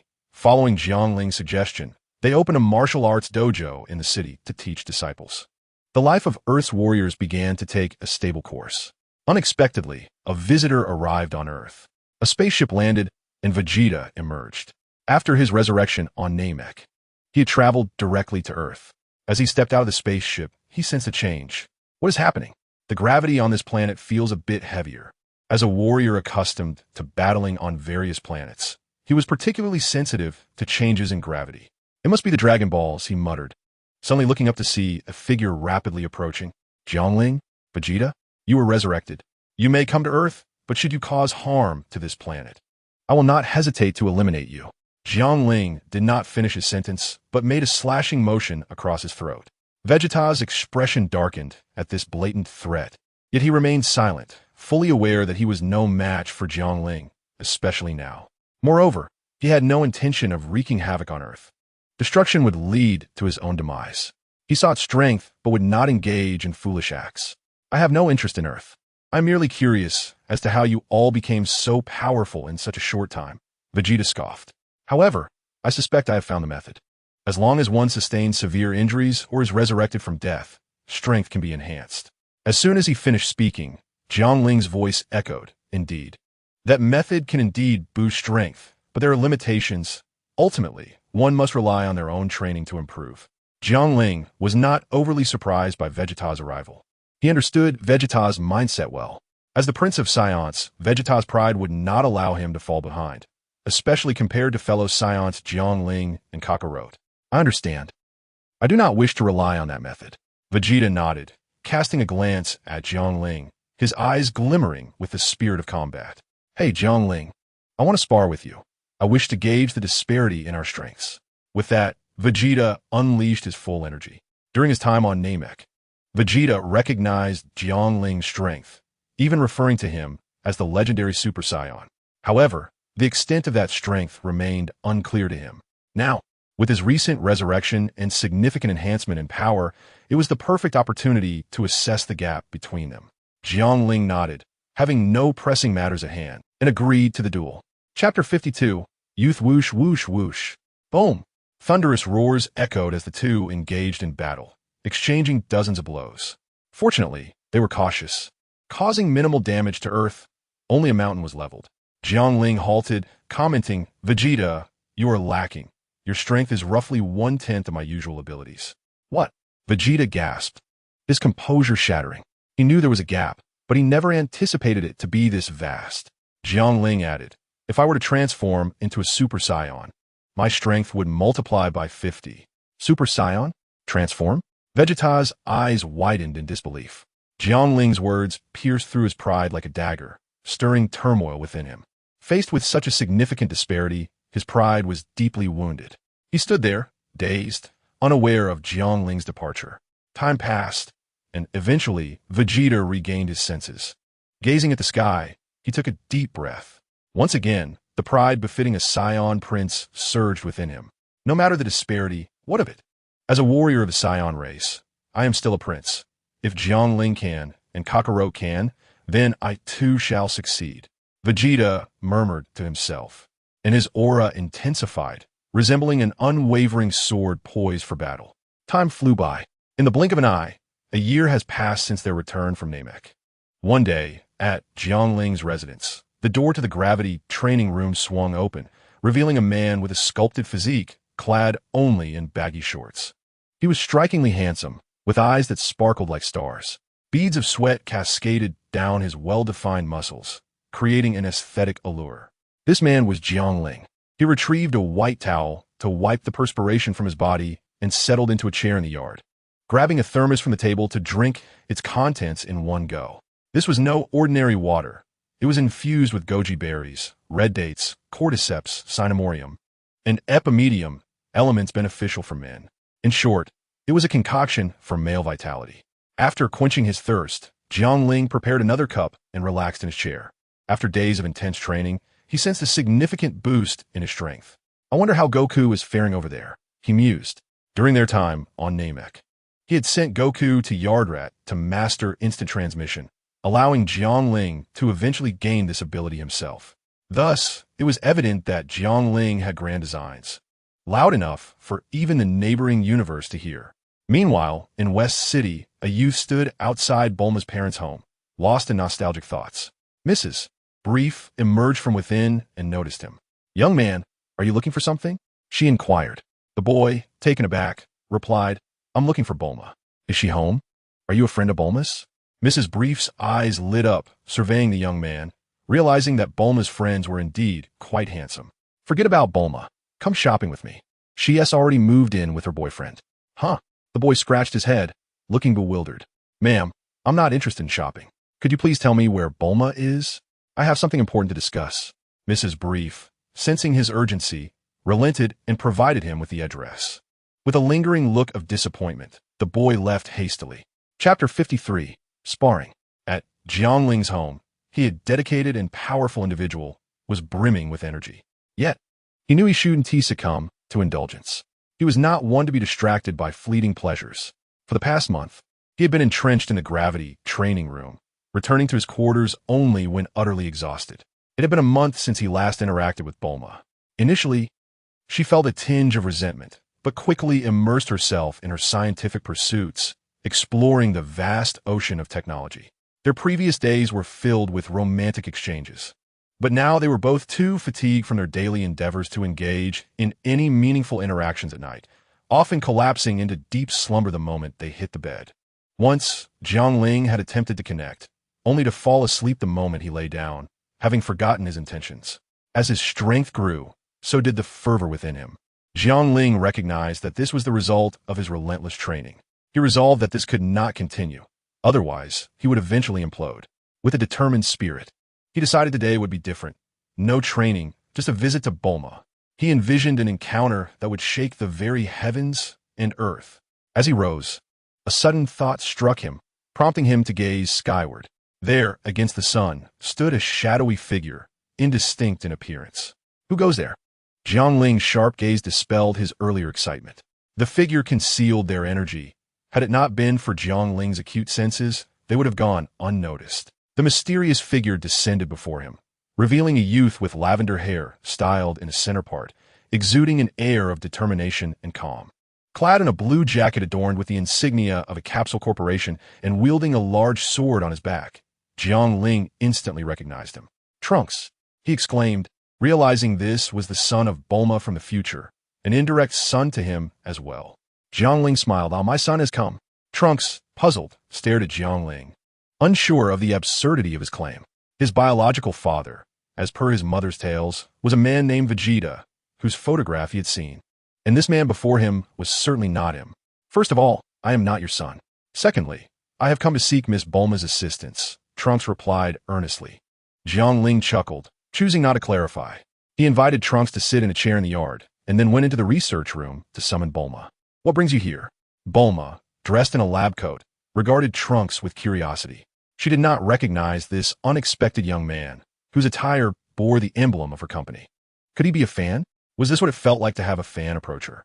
Surely, it would make more sense if he were an admirer of Jiang Ling, the globally renowned superstar. This bizarre thought crossed her mind, casting a peculiar glance at Trunks. Trunks, observing the youthful visage of his mother, felt a wave of emotions. He had arrived in this timeline with the intention of following the original plan to confront Frisia and Cold, yet after waiting in vain for their invasion of Earth, he was compelled to seek out Bulma at this address provided by his grandmother. After a moment of silence, he resolved to share part of his story with Bulma, determined to prevent this timeline from mirroring the tragic fate of his future. Clearing his throat, he spoke earnestly. Miss Bulma, please listen carefully to what I am about to say. It holds great significance for the future of Earth. Bulma, skeptical, began to question Trunks' mental state. It was only natural for her to doubt. After all, a stranger suddenly appeared, speaking of impending doom for Earth. Any sane person would deem him delusional. Trunks perceived her skepticism and clarified, I am Trunks, a traveler from the future. I understand your doubts, but what I say is true. I am aware of certain events in your life, such as your quest for the Dragon Balls, your adventures with Goku, Yamcha, Pu'er, Master Roshi, Tien, and Kairatsu. Upon hearing this, Bulma turned to Jiang Ling and asked, Did you tell him about us? Is this a storyline for some role-playing game? Don't talk nonsense. I have no interest in playing games, as you well know. Jiang Ling shrugged his shoulders, indicating that it did not concern him. Upon receiving this response, Bulma was astonished, though more so perplexed. These matters were unknown to her friends. So how did this unfamiliar youth named Trunks know about them? Could he truly be from the future? Trunks continued, I also know that you went to Namek a year ago, defeated Frisia, and then Namek exploded. Stop. Bulma interrupted him. I don't know how you know we went to Namek, but you were mistaken about one thing. What thing? Namek did not explode. What? Trunks was taken aback. This contradicted what his mother had told him. Had history been altered? Trunks pondered this and glanced at Jiang Ling, who had remained silent until now. He had never heard of this handsome young man from his mother's lips. Could he be the one who changed history? The atmosphere fell into a heavy silence. At that moment, Jiang Ling broke the silence. Bulma, trust him. He speaks the truth. But do you trust me? I do. Then that's settled. Jiang Ling and Bulma shared a deep gaze, their heads inching closer. Ahem. Trunks cleared his throat, his face slightly flushed. He expected his young mother to be so open, displaying affection in front of a stranger. Jiang Ling, feeling somewhat annoyed by the interruption, said with a glare, Trunks, I not only know you came from the future, but I also know you are a Saiyan. Am I right? How did you figure that out? Trunks was astonished. Don't worry about how I figured it out. Let us spar. All right, Trunks agreed. They then flew to a distant location suitable for combat, while Bulma watched from a distance. The two stood facing each other, locking eyes. Come on, give it your all, Jiang Ling said. Trunks shook his head. If I go all out, you might not be able to handle it. It wasn't he pride. He knew that in this era, only Goku could transform into a Super Saiyan to challenge him. The combat power of others was negligible. That's fine.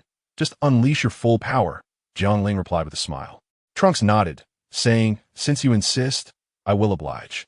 A powerful aura erupted forth as golden flames surged from Trunks' body. His hair split in the middle, rising and transforming from a light purple to a brilliant gold. In that instant, his eyes also shifted to a light green. Surrounded by golden flames, Trunks gazed coldly at Jiang Ling. Jiang Ling smirked, having gauged Trunks' strength. How about a wager? If you lose, you call me Dad. If I lose, I'll acknowledge you as my son. Why should I bet with you? Trunks asked, bewildered. Well, if you don't want to, that's fine. One day, you will call me that. Jiang Ling shrugged. Before Trunks could respond, Jiang Ling shouted, Golden flames encircle my body, burning fiercely. Super Saiyan. The aura Jiang Ling unleashed was comparable to Trunks's, even surpassing it significantly. Why you? Trunks's eyes widened. If you remember correctly, at this point in time, only Goku could transform into a Super Saiyan. Then there was Gohan a few years later, and then himself. Only 3 Super Saiyans. Why was everything different here? Goku was absent, yet this young man, Jiang Ling, had become a Super Saiyan and was even stronger than himself. Trunks couldn't help but ask, Who on earth are you? Didn't I tell you? I'm Jiang Ling, Bulma's boyfriend, and also her husband. Jiang Ling shrugged, a mysterious smile gracing his lips. And in a voice that Bulma couldn't hear, added, Haven't you heard of me, Trunks? I am Bulma's son from the future. At this revelation, Trunks' mind reeled, stumbling back a few steps, his thoughts a muddled mess. After a long pause, he finally spoke. How do you know? I never disclosed my identity. Who are you? Jiang Ling smiled slightly, Let me reintroduce myself. I am Jiang Ling, currently Bulma's boyfriend, and you could say I am your father, albeit without any blood relation. Your biological father will no longer be with Bulma in this timeline. As for how I know, it's because I come from another timeline, much like your own. Trunks stood there, dazed, murmuring to himself, so that is how it is. This alteration in the timeline is all because of you. You're correct. Thus, you may as well call me Dad, Jiang Ling replied with a knowing smile, reveling in the role. Both reverted from their Super Saiyan transformations. Ultimately, Trunks was still a youth, and the overwhelming revelations had dulled his desire to spar. Dream on, he said. Ha ha, whether you acknowledge it or not, I'm calling you my son. Jiang Ling laughed heartily. Trunks pondered for a moment before retrieving a small vial from his jacket pocket and tossing it to Jiang Ling. Since you know me, you should understand why I'm here. Jiang Ling caught the vial effortlessly, aware that it contained a heart disease cure, Trunks' reason for traveling from the future. In that timeline, Goku would succumb to heart disease a year later, leaving Vegeta without motivation and unable to become a Super Saiyan. The warriors of Earth would fall one by one to the androids, leaving only Trunks to bear the burden. Jiang Ling nodded. I understand. It's simply two things: to deliver the heart disease cure to Goku, and to inform you that the androids will appear in 3 years. Rest assured, with me here, nothing grave will occur. Then I can relax, Trunks said, preparing to turn away. Wait, take me with you when you return. I want to see the future world. Jiang Ling interjected. Are you certain? Your power is formidable, but there is still a significant gap when facing the androids. Do not concern yourself with that. We will go to the future together. Very well, I will wait for you, Trunks replied. Just then, Bulma flew over, exclaiming, Are you two going to fight or not? You transform into Super Saiyans, but don't even battle, only to revert back. You can fly? Trunks asked in astonishment. Bulma tilted her head, nonchalantly responding, Of course. Jiang Ling taught me. What's so strange about that? Trunks felt a wave of nostalgia. This world was no longer as he remembered it. It was truly remarkable. Even his young mother could fly. What else was possible? Jiang Ling glanced at Bulma and then at Trunks, pondering. Trunks, come find me tomorrow. I need to prepare tonight. All right. Trunks replied without further thought and departed. Bulma, watching his retreating figure, suddenly had a realization. Jiang Ling, you mentioned he comes from the future, right? Several decades ahead? Jiang Ling contemplated for a moment. Approximately 19 years. So, he can transform into a Super Saiyan, which indicates he is also a Saiyan. Currently on Earth, there are only you, Goku, Gohan, and Vegeta as Saiyans. We can rule out Gohan. He is still quite young. So it's impossible for him to have such a grown son in 19 years. Therefore, which of the three of you is Trunks' father? Bulma fixed her gaze on Jiang Ling, her intense curiosity compelling her to uncover the answer. Jiang Ling smiled, revealing, He is your child, Bulma. My child? So that means he is our child? I never imagined he would turn out so handsome. Bulma's eyes sparkled as she learned about her future son's good looks, filling her heart with joy. Truly, it was the essence of her genes. In the next moment, however, Jiang Ling shook his head. No, he is not ours. What? Bulma's eyes widened, her body shaking in disbelief. That can't be. We can't possibly have separated. Tears streamed down her cheeks as the thought of a future without Jiang Ling overwhelmed her. She genuinely adored him and wished for nothing more than to stay together. Jiang Ling's heart softened as he embraced Bulma's slender waist, reassuringly saying, Silly, we will always be together. How could we part? But Bulma wanted to express her concerns about the future, yet the words escaped her. Jiang Ling spoke gently. I understand what you wish to say. Rest assured. In other timelines, my presence is absent, which is why you are not with me. I can explain my uniqueness. In all other timelines, I do not exist. Only in this one. Thus, separation in the future is impossible. Really? Indeed. But I wish for my counterpart in other timelines to also be with you. Jiang Ling was taken aback, puzzled by Bulma's unexpected thought. Yet, gazing at her endearing face, he felt a pang of sympathy. Bulma, let us return home. I wish to comfort you. Just then, he realized he also wanted to. The two returned home. In the throes of passion, they surrendered to their desires, indulging in the exquisite taste of forbidden fruit. The following morning, Trunks arrived at Jiang Ling's residence. Jiang Ling felt a twinge of guilt for not allowing him to stay overnight. After all, he was his father. Yet, Jiang Ling had his reasons. The previous night's circumstances truly did not warrant hosting a guest. The house was in disarray. Jiang Ling, brimming with vitality, met Trunks in the yard. Your mother won't be seeing you off. She is too exhausted. Trunks, perplexed but silent, asked, Are we ready to go? Yes. Seeing Jiang Ling nod, Trunks produced a capsule, pressed a button, and tossed it to the ground. With a loud bang, a bullet-shaped machine appeared before them. The lower half formed the body, while the top housed a transparent cockpit. It was a time machine. Its design closely resembled that in a manga. They entered the cockpit, the door sealed, and the machine gradually ascended. After reaching a considerable altitude, it vanished with a whoosh. Bulma stood by the window, watching their departure. Safe travels, she murmured before turning to survey the disheveled state of her home, feeling a headache coming on. Last night had been excessively intense. Today would be spent tidying up, cleaning, mopping, washing bed linens and clothes, and discarding torn garments. Within the time tunnel, the machine sped towards its designated temporal point. Inside the time machine, Jiang Ling curiously observed the scenery outside. Trunks interjected, Enjoy the view, but do not open the hatch. Jiang Ling nodded, acknowledging the warning. Subsequently, he directed the system to absorb temporal energy. Ding! Absorption complete. Time gate function activated.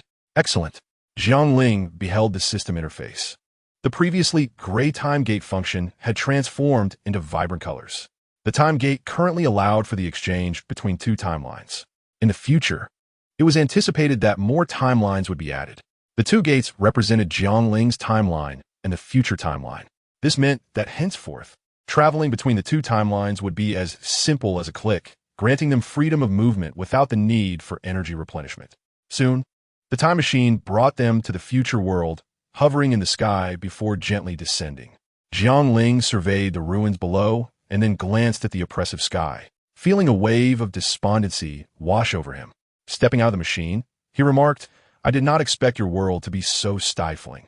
Trunks paused, glancing at the sky, and understood Jiang Ling's sentiment. No need to worry, it's merely about to rain. Jiang Ling chuckled, I see. I thought your timeline had deteriorated to such an extent that even the weather had changed. Trunks fell silent for a moment, gesturing towards the ruins. This place was once thriving, now ravaged by androids. Most cities worldwide have also been devastated by two androids, who wreaked havoc with their immense power. Back then, Gohan and I fought against them in this city. Unfortunately, Gohan fell in battle, slain by them. Trunks shook his head. Let us not dwell on that. Let us head to my home. All right. The two soared into the air, racing toward the destination. The androids were unable to sense their energy, allowing them to fly freely without fear of detection. Had the androids possessed any means of detecting power levels, they would have been obliterated long ago. Before long, they arrived at another city utterly destroyed. West City. They reached the center, which had once been Bulma's home. Following the destruction wrought by the androids, Bulma had relocated underground with Trunks. Yet, she had not abandoned her research. She diligently pursued her studies, hoping that one day she could harness the power of science to save the world. You may wonder why she doesn't seek the Dragon Balls to wish for the Earth's restoration.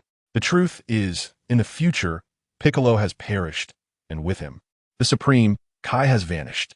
Without the Supreme Kai, there is no successor, and the Dragon Balls have turned to stone. What about Namek?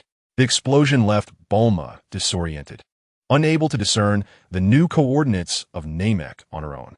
Trunks guided Jiang Ling to a dilapidated house, pushing aside an old washing machine to reveal a concealed passage beneath. This is where my mother and I reside, my current home, Trunks explained before stepping inside. Jiang Ling nodded and followed closely behind. Upon entering the basement, they were greeted by dim lighting from the wall sconces. Trunks navigated the winding corridor until they arrived at a stout iron door, which he opened by entering a code. Inside, the space was illuminated brightly, a stark contrast to the darkness outside. The furnishings and decor suggested that this place had been established long ago, predating the emergence of androids. It appeared to have once been a research facility, repurposed as a refuge amidst the chaos of androids ravaging cities. The floor was immaculate, indicating regular maintenance. Trunks called out, Mom, I'm back. A beautiful woman with flowing blue hair emerged from the kitchen, her figure voluptuous and skin fair. Despite the harsh environment, she appeared remarkably well-preserved. Looking no older than her 30s, exuding the charm of a mature woman, Jiang Ling was momentarily captivated. Chapter 56. A Good Place in the Living Room. The aroma of tea wafted through the air, mingling with the warmth of steam. After Trunks introduced them, Jiang Ling met the future Bulma. Observing her graceful demeanor as she prepared tea, Jiang Ling felt a peculiar sensation. It was understandable. Their faces were identical, yet one radiated youthfulness while the other exuded maturity. Jiang Ling's mind flickered back to the previous night, recalling Bulma's dreamy gaze. "So, you've traveled from a different timeline?" Future Bulma inquired with a smile. Jiang Ling took a sip of tea and replied earnestly, "Indeed, I came here with Trunks via time machine to witness the android's prowess." "To battle androids?" Bulma exclaimed, her surprise evident as she regarded Jiang Ling. "I know the strongest warriors of that era, and if memory serves, I do not recognize you." Her implication was clear. She wished to dissuade Jiang Ling from courting danger. Trunks interjected with a grin, "Mom. Jiang Ling is also a Saiyan and can transform into a Super Saiyan, his strength surpassing mine." "Is that so? How come I haven't met you before?" Bulma noticed Jiang Ling's tail behind him, astonished. Given her familiarity with Earth's strongest, the sudden appearance of an unknown Saiyan who was stronger than Trunks bewildered her. "My timeline diverges from yours," Jiang Ling elucidated. "In my world, Namek did not explode, and all the warriors of Earth are acquainted with me, including a younger version of you, with whom I share a close bond." "How close?" Future Bulma asked curiously, while Trunks listened with an odd expression. Jiang Ling chuckled. "Close enough to share a bed as a couple." "Bulma." Jiang Ling proceeded to share numerous tales from his timeline, leaving Bulma's mind in a state of disarray. After a lengthy pause, she finally regained her composure. "So, in your world, I didn't end up with Vegeta?" "Correct. With Namek intact and Frieza vanquished, he never sought revenge on Earth through his father, King Cold." Bulma exhaled deeply, assimilating the information.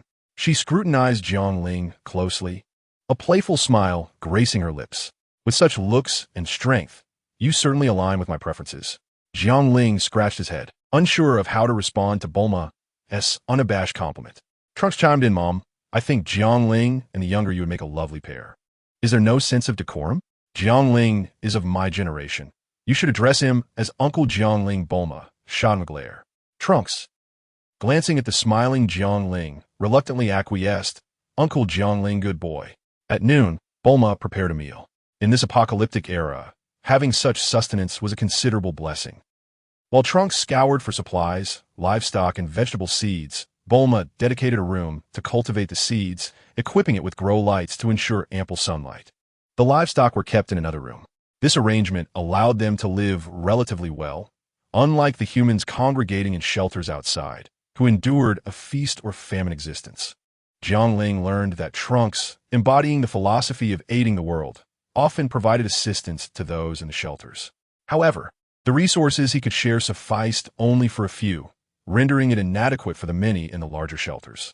To rescue them, defeating the androids was paramount to restoring peace to Earth.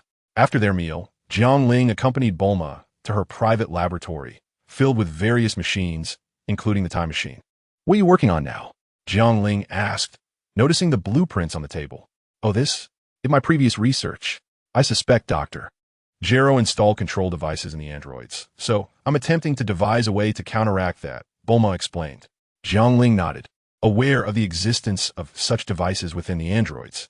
He could retrieve the blueprints from Dr. Gero's lab for Bulma to create a countermeasure, potentially ushering in peace. However, he hesitated, desiring Trunks to grow stronger and confront the androids himself, ensuring that he would not be left vulnerable in this future timeline, where he was the last warrior on Earth. After exchanging a few more words, Jiang Ling bid farewell and left. Bulma watched his departing figure, lost in contemplation. Jiang Ling approached Trunks' room. "Trunks, do you wish to defeat the androids?" "Absolutely. I dream of it," Trunks replied, his eyes aflame with vengeance as he reclined on his bed.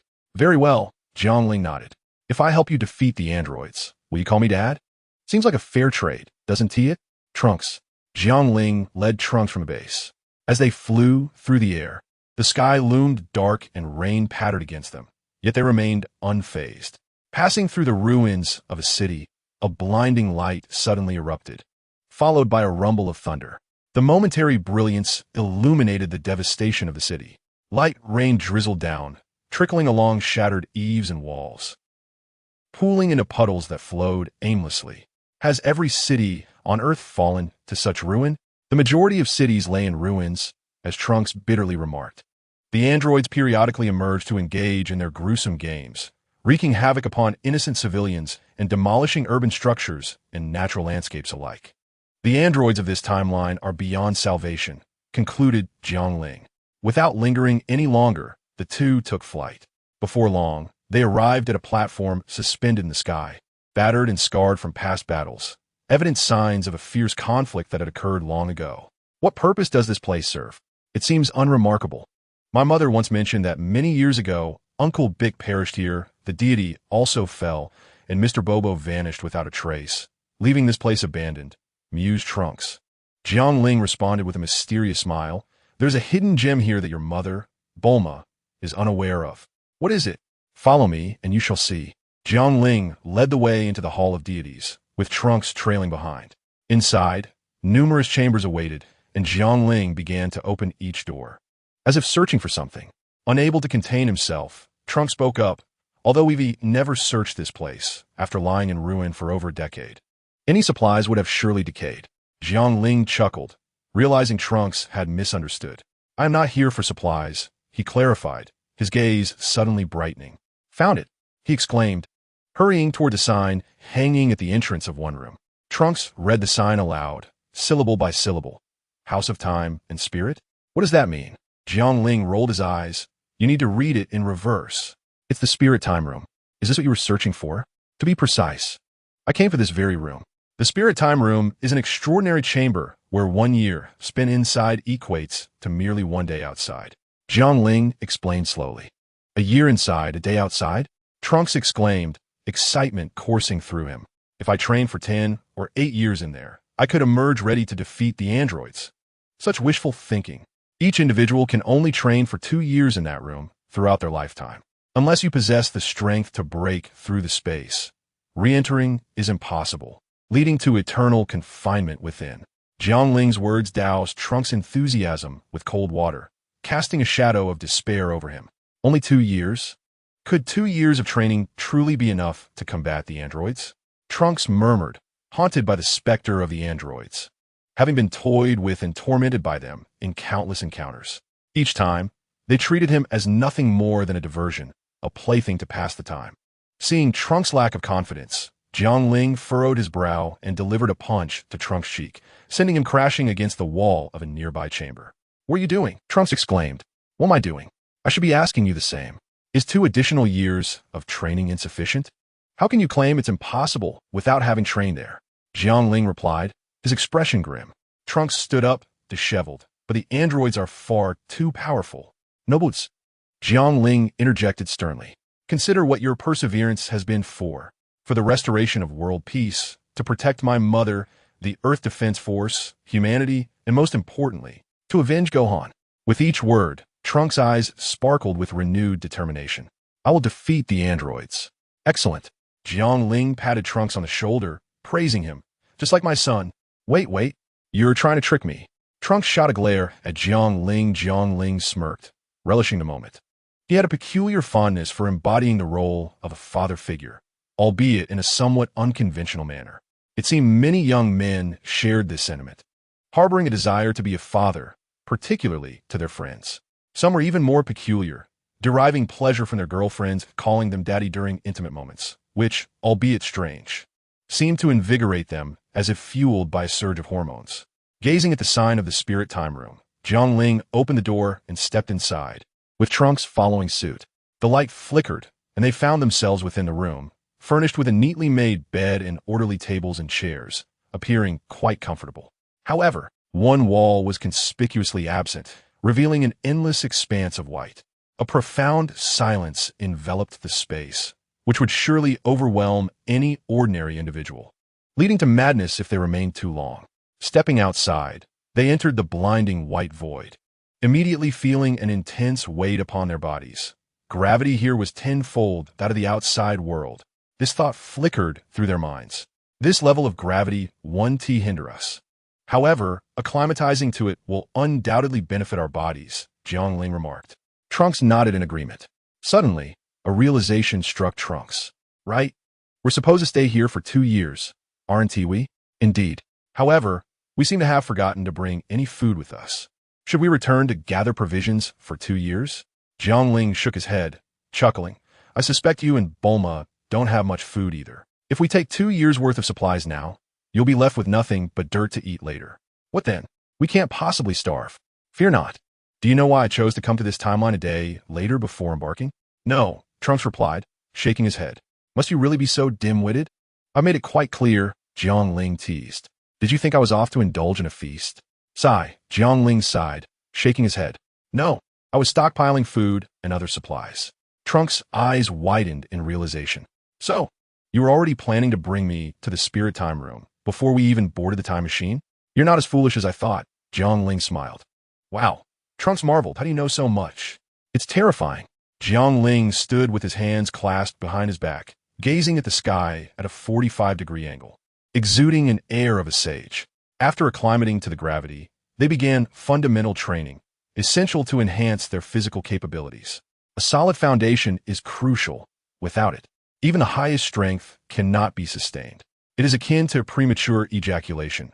What does it matter if one achieves a peak moment if it is not enduring? Both understood that progress must be made step by step, and that haste could lead to misfortune. Once their foundational training concluded, half a day had passed, and Jiang Ling's stomach began to protest. He wiped the sweat from his brow, glancing over at Trunks, who was not faring much better. The practice of cultivation invariably demands substantial energy, leading to a natural state of hunger. Let us take a break and have a meal, Tenanks, Jiang Ling suggested. Producing a barbecue set along with various meats, such as dinosaur, tiger, and bear meat, alongside an assortment of vegetables including eggplant, green beans, cabbage, leeks, and mushrooms. Finally, he retrieved 2 bottles of chilled beer, intending to indulge just a little before resuming training. Chapter 58. A man and a woman, the smoky aroma of the barbecue wafted through the pristine, white space.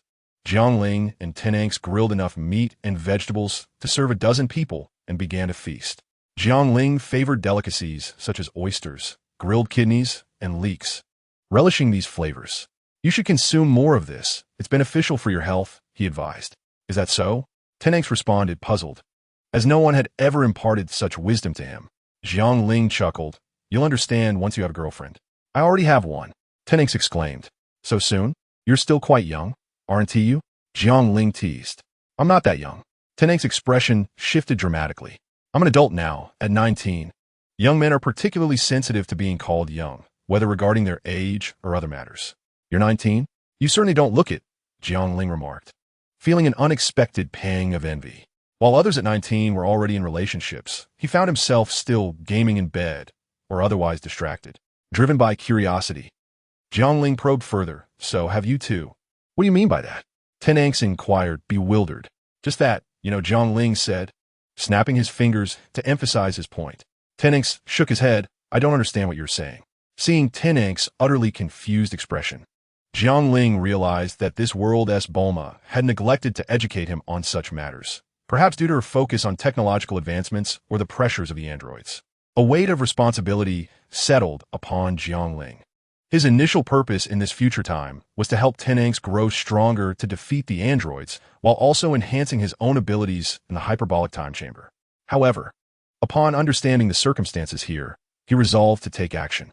It pained him to see Tenanks so naive about these aspects of life.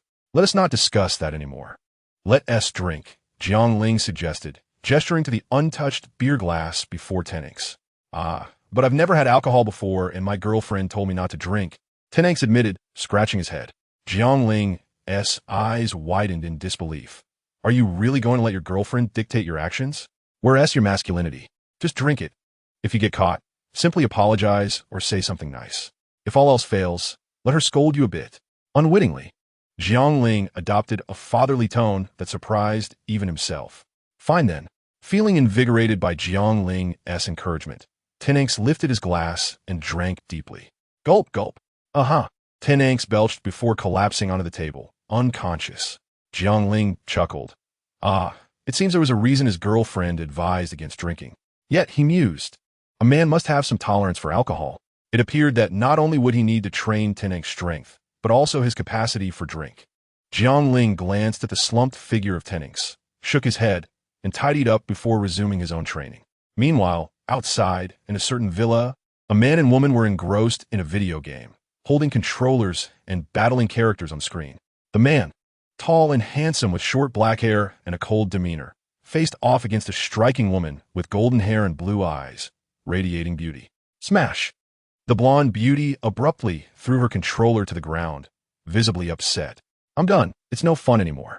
The dark-haired man smirked. Android 18. A loss is a loss. Are you trying to cheat? What if I am? She retorted, glaring. Don't forget, I'm still your sister. Puffed. Android 17 rolled his eyes, clearly unfazed. Android 18 lounged on the couch, her lovely legs draped over the armrest, staring at the ceiling in boredom. By the way, that kid with the sword hasn't shown up since we bombed the city. Really? Are you missing him? 17 raised an eyebrow. Have you developed feelings? Puffed. 18 scoffed. With his weak power, I wouldn't be interested in someone so feeble. He merely adds a little amusement to our dull lives. Whether he s around or not makes little difference. At this, 17 set down his controller with a chuckle. You know, 18, you really should find a man to play with, or you'll miss out on a lot of fun. A man? She sneered. Which man could I possibly find appealing? Even for a bit of fun, their power would never be sufficient. You have a point. 17 nodded with a smile as he stood and moved toward the door. Where are you going? 18 asked casually. Just bored. I'm off to catch a few women for entertainment, he replied, already soaring into the distance. Left alone, 18 pondered. These monotonous days are quite dreary. Perhaps I should venture into the city and see if there are any people to eliminate. Alternatively, I could play a game of cat and mouse. Let them flee while I leisurely pursue them, and whoever lags behind shall be dealt with. With a wicked smile, she licked her lips, finding no fault in her thoughts. It seemed perfectly natural to her. Suddenly inspired, 18 sprang from the couch, leaping through the window, the glass tearing her clothing and exposing her fair skin. But she paid no mind as she shot toward the nearest city. In the hyperbolic time chamber, time flowed on. Unbeknownst to them, night had fallen. Jiang Ling returned to his room after training, just as Tenix stirred awake, rubbing his head, looking somewhat pained. "Ah, look who is up." Jiang Ling laughed. "Please, don't mock me, Jiang Ling. I told you I can't handle alcohol. It's a distraction," Tenix groaned. Jiang Ling's expression turned serious. "If you can't handle it, that is all the more reason to drink. You need to build your tolerance. It wouldn't do to be easily overwhelmed by a few drinks, especially with women who might have ulterior motives. And what about your mother's advice? Remember to call me uncle." Tenix's face turned a shade of disgust. "Uncle?" "Indeed," Jiang Ling replied cheerfully. With a flick of his wrist, he produced a capsule that, when dropped, revealed a table laden with steaming dishes. These were meals he had previously acquired in the original timeline and stored in the capsule. Although these capsules do not preserve warmth or freshness, they spoil if left too long. In the realm of Jiang Ling, time stands still.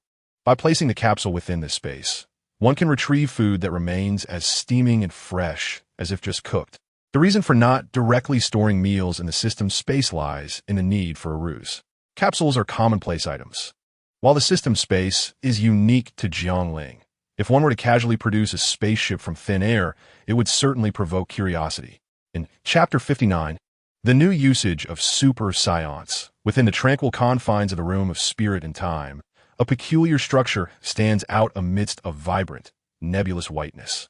Inside, Jiang Ling and Trunks devour their hot meals voraciously, leaving only a plethora of clean plates behind, so pristine that they rival even the cleanest dog bowls. With a satisfied burp, Trunks expresses his contentment. Since he can remember, such a hearty meal has been a rare delight. Jiang Ling, lounging in his chair, chuckles at Trunks' remark.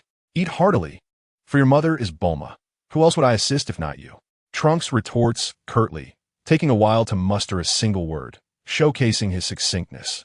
Unperturbed, Jiang Ling revels in the afterglow of their meal, relishing a moment of leisure after a day of exertion. There is no greater satisfaction than this. "Trunks, it's already evening. Let us retire early and resume training tomorrow," Jiang Ling remarks lazily. Trunks, puzzled, asks how he knows it is night in a place devoid of time perception. Jiang Ling gestures towards the clock on the wall. "Look, there's a clock." Realizing this, Trunks sheepishly scratches his head, having been oblivious, especially after napping for a good portion of the day. Jiang Ling exhales slowly, contemplating the peculiarities of the Dragon Ball power system, where even those with the strength to obliterate stars still require sleep. His time here has granted him insight. Ki cannot be autonomously absorbed and must be converted from bodily energy, which necessitates physical training and rest to replenish energy. Trunks, however, feels invigorated and reluctant to sleep, having already napped for the afternoon. Observing the single bed in the room, Jiang Ling contemplates the dynamics of two grown men sharing a space. While some close friends may not mind, he personally prefers solitude, perhaps with the comforting presence of a woman by his side. With this in mind, he retrieves a capsule and releases a small house into the expanse of whiteness.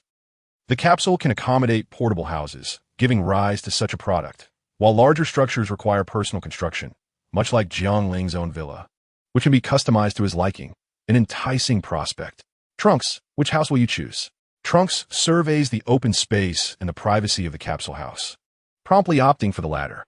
Jiang Ling, being a carefree individual, does not mind where he sleeps.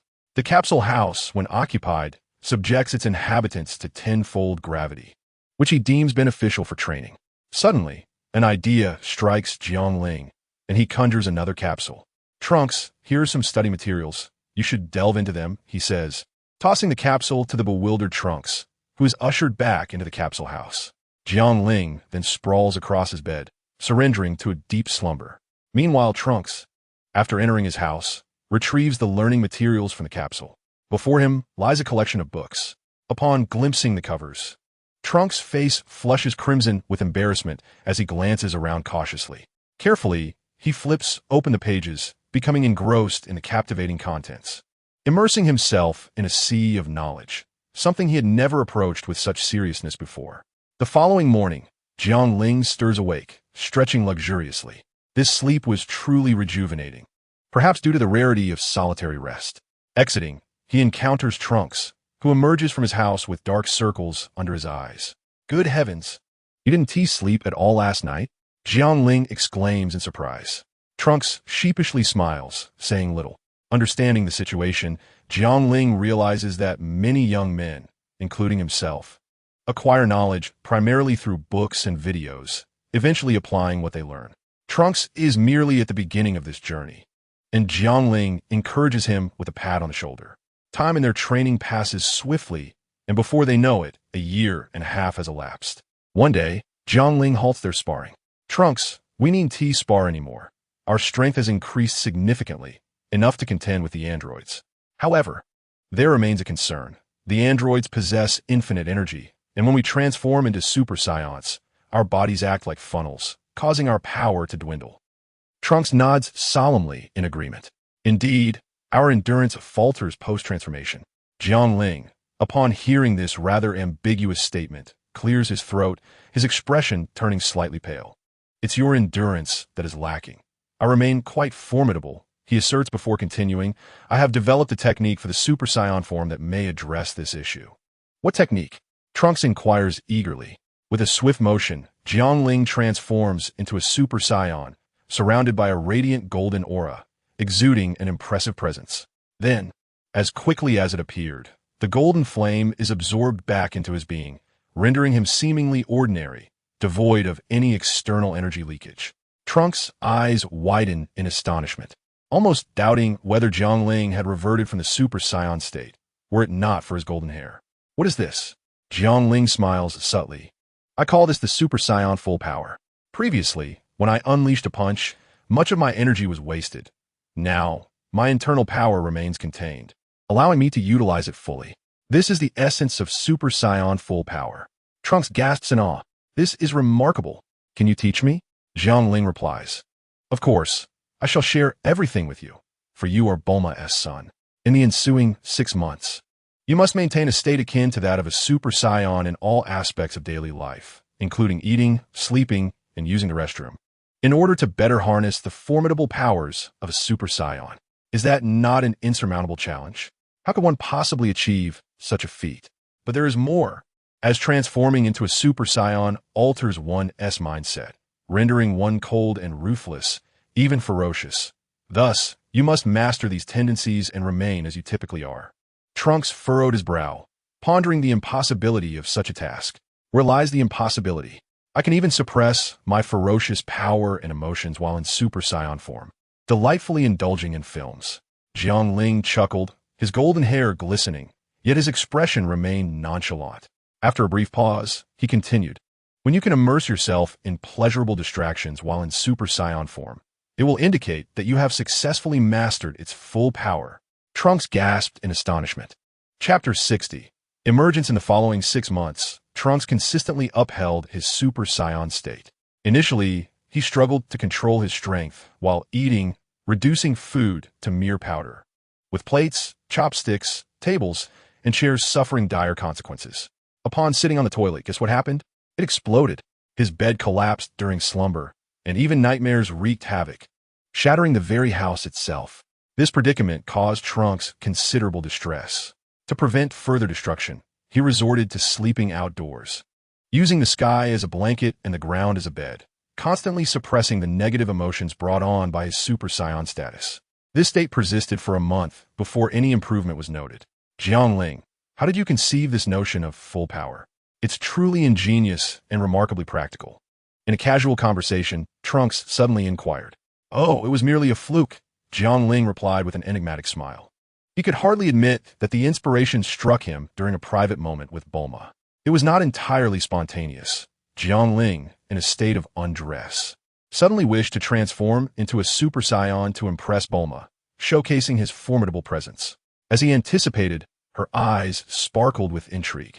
And then Jiang Ling found himself playfully teased by her. While in Super Saiyan form, he was typically consumed by rage and devoid of desire. Yet, perhaps due to Jiang Ling's more whimsical nature or his generally placid temperament, the playful provocation from Bulma dispelled his anger, allowing desire to triumph. Thus, he discovered he had attained the full power of a Super Saiyan. Such an occurrence was not something Jiang Ling could candidly disclose, especially not to Trunks. He could only laugh it off and divert the conversation. The rage and ferocity of Super Saiyan is an instinctual reaction, difficult to control. Jiang Ling's experience was merely a serendipitous event, one that could not be replicated. Trunks found himself troubled by this, as his lack of interest in study materials diminished his enjoyment of life. One morning, Trunks awoke on the ground, feeling inexplicably compelled to peruse his study materials. Huh! Trunks exclaimed, leaping to his feet in excitement. What did this signify? It suggested that the anger and ferocity of a Super Saiyan had been tempered. Other emotions had begun to prevail. He had successfully achieved the full power of a Super Saiyan. Time passed swiftly like a fleeting shadow. The door to the hyperbolic time chamber, which had been sealed for 2 days, finally swung open from within. 2 figures emerged from the chamber. Jiang Ling, I thought I would have surpassed your height by now. Yet after 2 years, I haven't grown an inch. Well, you might find it challenging to grow taller. I believe it's determined by genetics. The speaker was Jiang Ling, who had spent 2 years in the hyperbolic time chamber alongside Trunks. Exiting the chamber, they felt no discomfort. The transition from darkness to light was akin to stepping into another realm. Both now bore golden hair and eyebrows, with striking green eyes, yet lacked the commanding aura of a Super Saiyan, appearing as ordinary individuals. They had maintained this state for an extended period, seamlessly integrating it into their daily lives. Trunks inhaled deeply, savoring the familiar atmosphere of Earth. Delightful indeed. As Jiang Ling gazed down at Earth from the sacred land, it felt like a reunion after a long separation. Although only 2 days had passed outside, they had truly spent 2 years inside the hyperbolic time chamber. Jiang Ling leapt from the platform's edge without employing flight techniques, the wind howling past him. Below the sacred land lay Corinne Tower, which usually hovered directly above it unless moved by its overseer to any location above Earth. Jiang Ling landed near Corinne Tower, utilizing his flight technique to ascend into the structure. Trunks followed closely behind. Upon surveying the area, Jiang Ling noted its dilapidated state. Much like the sacred land, overgrown with moss, the signs indicated it had been abandoned for quite some time. He wondered where Yajirobe and Master Corinne had disappeared to. Trunks interjected, I know where Yajirobe is. He has been assisting the Earth Defense Forces. As for Master Corinne, I'm not sure. Ah, that fellow is surprisingly resilient, Jiang Ling remarked, slightly taken aback, but quickly reassured. Indeed, it was not surprising that Yajirobe, known for his fear of death, had managed to survive this long. Despite his cowardice, he was unwavering in crucial matters, which explained his involvement with the Earth Defense Forces. Can you tell me more about the Earth Defense Forces? Certainly. This organization was assembled to protect Earth from the onslaught of androids, comprised of individuals far stronger than the average person, equipped with advanced technology and formidable martial artists. Trunks paused to add, however, their strength is only relative to ordinary people. Against androids, they would be swiftly overwhelmed. Jiang Ling nodded, as he had previously neglected to delve into the intricacies of the future world. Did you meet your girlfriend there as well? Jiang Ling inquired with curiosity. If memory served him well, Trunks' girlfriend was Mai, who, despite being older than Bulma, had been transformed into a younger version of herself by the dragon. Oh, Trunks exclaimed in surprise. How did you know? She's a key member of the team. I happened to encounter them, and over time, we became acquainted. That's wonderful. Keep it up. Jiang Ling patted Trunks on the shoulder, donning a paternal smile. They chose not to dwell further on the matter, as matters of the heart were best left to the young. Jiang Ling searched briefly in Kalantari and, as expected, found no celestial beings. He had mentally prepared himself for this outcome and felt little disappointment. Let's go home and take a look, he mused. It had been 2 years since he last saw his mother, and he truly missed her. Trunks smiled softly. He had never been away from Bulma for such an extended period. At this moment, his heart raced with anticipation to return home. Although just 2 days had passed in the outside world, he yearned for the warmth of home, a place filled with maternal love. Perhaps this feeling of homesickness was typical for a traveler on their first long journey. Chapter 61. Xiao, the headquarters of the Earth Defense Force, was situated within a covert sanctuary. At this juncture, a stout man clad in samurai attire, brandishing a katana and sporting a scruffy beard, was conversing with a girl dressed in a military coat. Xiao, according to intelligence, the Honmu refuge was attacked by androids yesterday, with scarcely any survivors left. Currently, the androids are wreaking havoc in the city ruins. Damn it, exclaimed the girl known as Xiao, slamming her hand on the table. In Trunks' absence, the androids had grown increasingly reckless. She pondered anxiously about Trunks' fate. This situation was untenable. Fortunately, the weapons research department had developed a few powerful bullets. Xiao meticulously cleaned her specialized sniper rifle, her eyes glimmering with determination. Upon hearing this, Yachirobe immediately interjected, "No, it's too dangerous. You know how formidable the androids are. Our current technological weaponry is simply inadequate." Xiao shook her head resolutely, stating, "We must at least attempt it. If we can inflict damage on the androids, it would validate our technological approach. If not, I can at least buy some time." After a brief pause, she continued, "Moreover, I have safety measures in place and have already selected advantageous escape routes. If I fail, my chances of survival will be significantly higher. Yachirobe, you need not persuade me. My decision is firm." "Well then, I suppose I'll accompany you," Yachirobe sighed, realizing that further argument was futile. "By the way, when you refer to your chances as significantly higher, how does that compare to Trunks?" "Huh?" Xiao, suddenly incensed, transformed into a furious tigress, brandishing a large cleaver and chasing after Yachirobe. "You dare mock me? I have never seen such audacity." In the ruins of a city, a male and female duo continuously unleashed energy blasts, bombarding the remnants of the city, clouds of dust swirling around them. "Huh, I'm still faster. You lost again, number 18. What's the big deal?" The golden-haired beauty, number 18, replied coolly, disdainfully casting an energy blast that reduced a distant, leaning skyscraper to rubble. "You talk a big game, yet your actions betray your frustration." Number 17 retorted, crossing his arms with a smirk. "Mind your own business. I enjoy this." Number 18 rolled her eyes, hurling several more energy blasts that sent plumes of dust into the air. Suddenly, 2 gunshots rang out from a distance. Bang! Bang! 2 specially developed bullets struck the unsuspecting number 17 and number 18, exploding upon impact.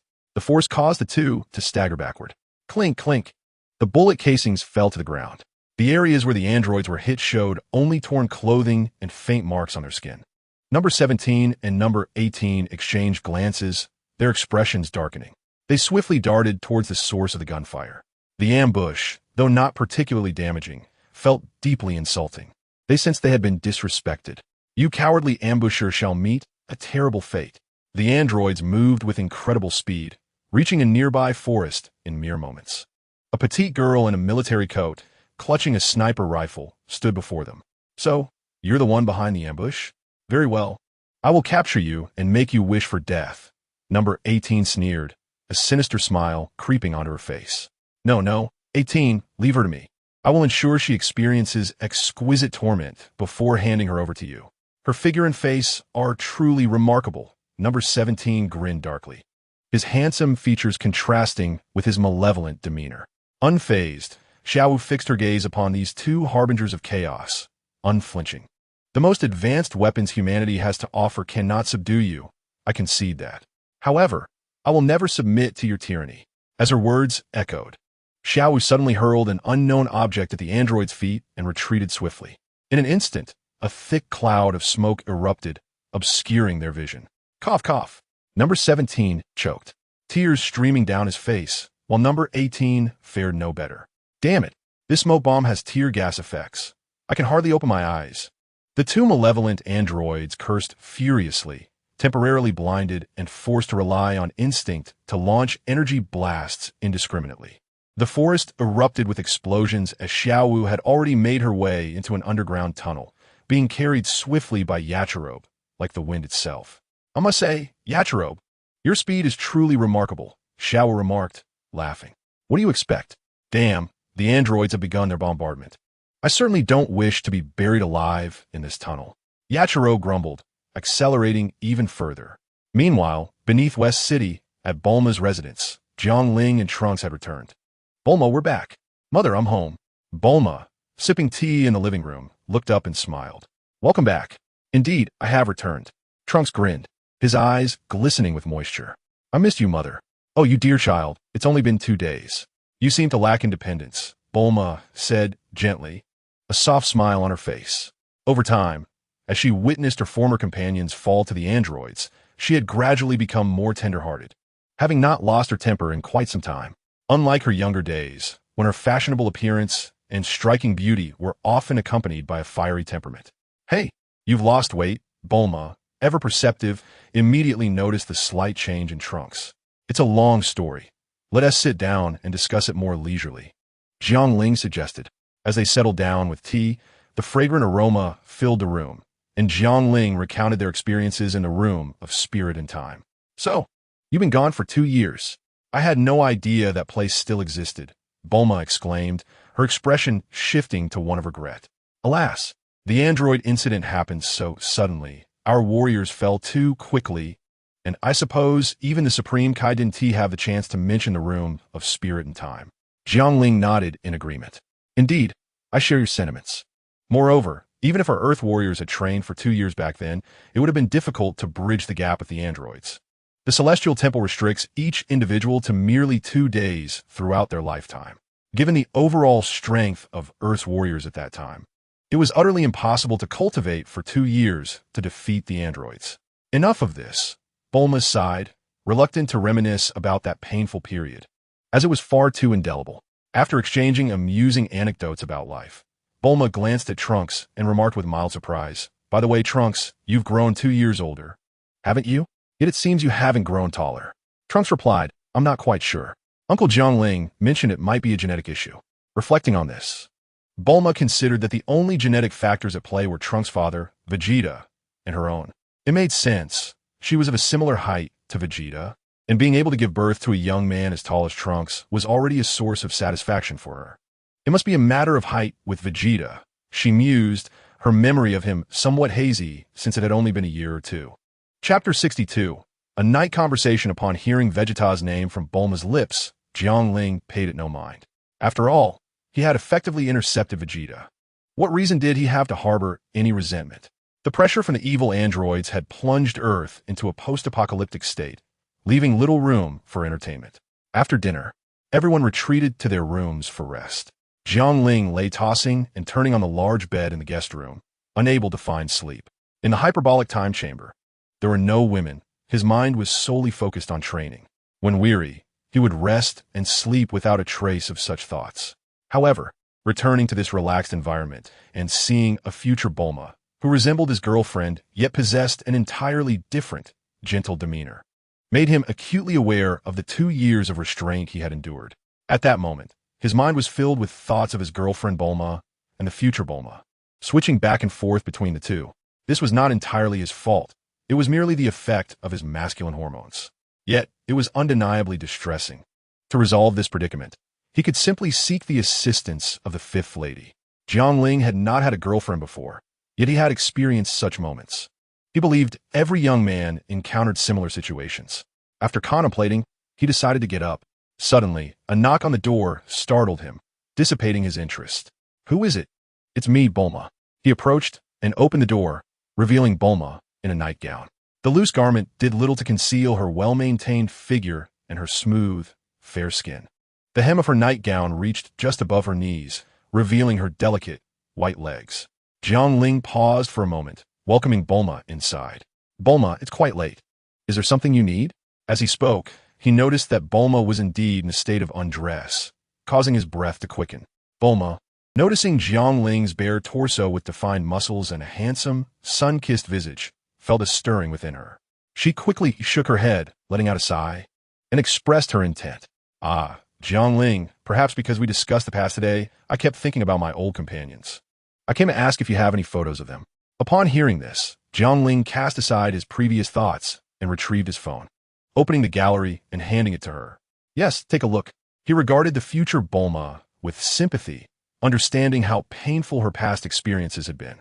Future Bulma perused the album, which mostly contained photos of Jiang Ling with his girlfriend Bulma, alongside personal pictures of her. She gazed quietly, her eyes filled with envy and an unnameable sentiment. When she came across images of other people, her eyes glistened with tears. Goku, Gohan, Chi-Chi, Master Roshi, Krillin, Launch, Tin, Kyaotsu, Yamcha, Piccolo. These are the people from Namek? How nostalgic. Seeing her reaction, Jiang Ling sighed softly, gently patting future Bulma's back. After a while, she wiped her tears and returned the phone to Jiang Ling. "Thank you, Jiang Ling, I feel much better." "No problem. Whenever you need anything, feel free to come to me," he replied, waving his hand dismissively. "All right." Bulma stood up and left. Jiang Ling watched her depart, then sat on the bed for a moment, still struggling to quell the restlessness within him. He got up and headed to the bathroom for a cold shower. The cool water cascaded over him, releasing a light mist, effectively dousing the fire of his fervor and calming his racing blood. He lay back in bed, turned on the air conditioning, covered himself with a blanket, and drifted into a deep slumber. As the long night wore on, moonlight spilled over the ruins of the city like a gentle breeze. The next day, Jiang Ling slowly awoke, realizing it was already noon. After sitting on the bed for a moment to ease into the waking process, something every normal man finds bothersome, as the body often reacts with desire upon waking even without any inclination. He waited for the physiological response to subside, hoping to alleviate his morning irritability. After a while, Jiang Ling emerged from his room, stretching his body. He had enjoyed a truly restful sleep. Scanning his surroundings, he noticed the house was empty, and the meal laid out on the table still emitted steam, clearly prepared just moments ago. After searching, he finally spotted Bulma in the research lab. Future Bulma was clad in a scientist's white coat, diligently working at a machine. Her serious profile radiated an enchanting aura. Jiang Ling greeted her with a smile. Bulma." Future Bulma looked up, a smile brightening her face. "You're awake? I didn't want to disturb you last night, so I'll let you sleep longer. I just finished preparing your meal. You can eat whenever you like." "Thank you, Bulma. I slept very well," Jiang Ling replied with a grin, then continued asking, "By the way, where's Trunks?" "Oh, he left early this morning, and didn't he mention where he was going?" Bulma said, not probing further, understanding that her son had grown and needed his own space. Reflecting on her own youth, she recalled being just 16 when she could venture out on her own, even bringing a boyfriend home. Suddenly, Bulma remarked, "It would be wonderful if Trunks could bring a girlfriend home." Jiang Ling smiled mysteriously, "With Trunks sneaking out like that, he might already have one." "Really? That would be fantastic. I hope to become a grandmother soon." Bulma's eyes sparkled with excitement. Jiang Ling, unsure of how to respond, thought about the fact that the androids had yet to be defeated, and here she was, already dreaming of becoming a grandmother. However, from another perspective, perhaps this was indeed every mother's wish. Chapter 63. Seizing opportunities in the refuge where the Earth Defense Force resided, Trunks exclaimed, You are being far too reckless. He wore an expression of anger, while beside him stood a smiling Mai. You cannot possibly take on the androids. It's fortunate nothing happened this time. But what if it had? All right, don't be angry. I promise I won't do it again, Mai replied, pressing against him, her laughter soothing his fervor. Turnanks felt a slight relief, only to realize his arm was deeply ensconced in warmth, rendering him unable to withdraw it. What's the matter, Turnanks? Nothing, he replied, taking a deep breath and adjusting his posture to conceal his embarrassment from Xiao Wu. I haven't been here for a few days. How are things going with the androids? Upon hearing this, Xiao Wu's smile vanished, and she responded earnestly. The androids have become increasingly audacious. She then recounted the events of the past few days in detail. Turnanks listened quietly and pondered, pay attention to when the androids appear and inform me. I intend to confront them. Huh? Xiao Wu looked at Turnanks, surprised by his composed demeanor. Previously, he would have expressed anger at the android's brazen behavior, yet now he remained so calm. Xiao Wu's heart fluttered. The steady Turnanks was even more appealing. What to do? Help! Turnanks is so handsome, so mature. Her eyes grew dreamy, and the rush of hormones intensified, stirring her emotions. In a moment of girlish modesty, she licked her lips suggestively. Turnanks, my lips are a bit dry. Huh? Turnanks scratched his head, puzzled by her sudden remark. If her lips were dry, she could simply drink some water. Noticing his lack of understanding, Xiao Wu hinted again. Can't you help me? Turnanks tilted his head, helplessly rising to fetch a cup of warm water. Here, the water's ready. You should drink more hot water. It's good for your health. Who taught you that? Xiao Wu's face was filled with questions. She had never noticed how straightforward Turnanks was before. It was that uncle, Jiang Ling, whom I told you about. He is a good man and taught me many life lessons, Turnanks replied with a grin, feeling somewhat proud. Xiao Wu fell silent for a long moment before saying, You should learn less from him. Just as Turnanks was about to retort, a knock sounded from outside the door. Tap, tap, tap. Xiao Wu, are you in there? It's Bidalai. Upon hearing this, Xiao Wu quickly distanced herself from Turnanks. I'm here, Bidalai. Please come in. The door opened to reveal a tall, beautiful girl with a resolute expression, Bidalai, the daughter of Mr. Satan. She ranked among the top in the self-defense force, holding a high position within the team. A woman with such a status in the self-defense force must possess exceptional skills and a steadfast character, and she was notably decisive in battle. Underestimating Bidalai due to her gender would be a grave error. It is worth mentioning that in this timeline, Bidalai's father, Mr. Satan, had won the championship at the World Martial Arts Tournament.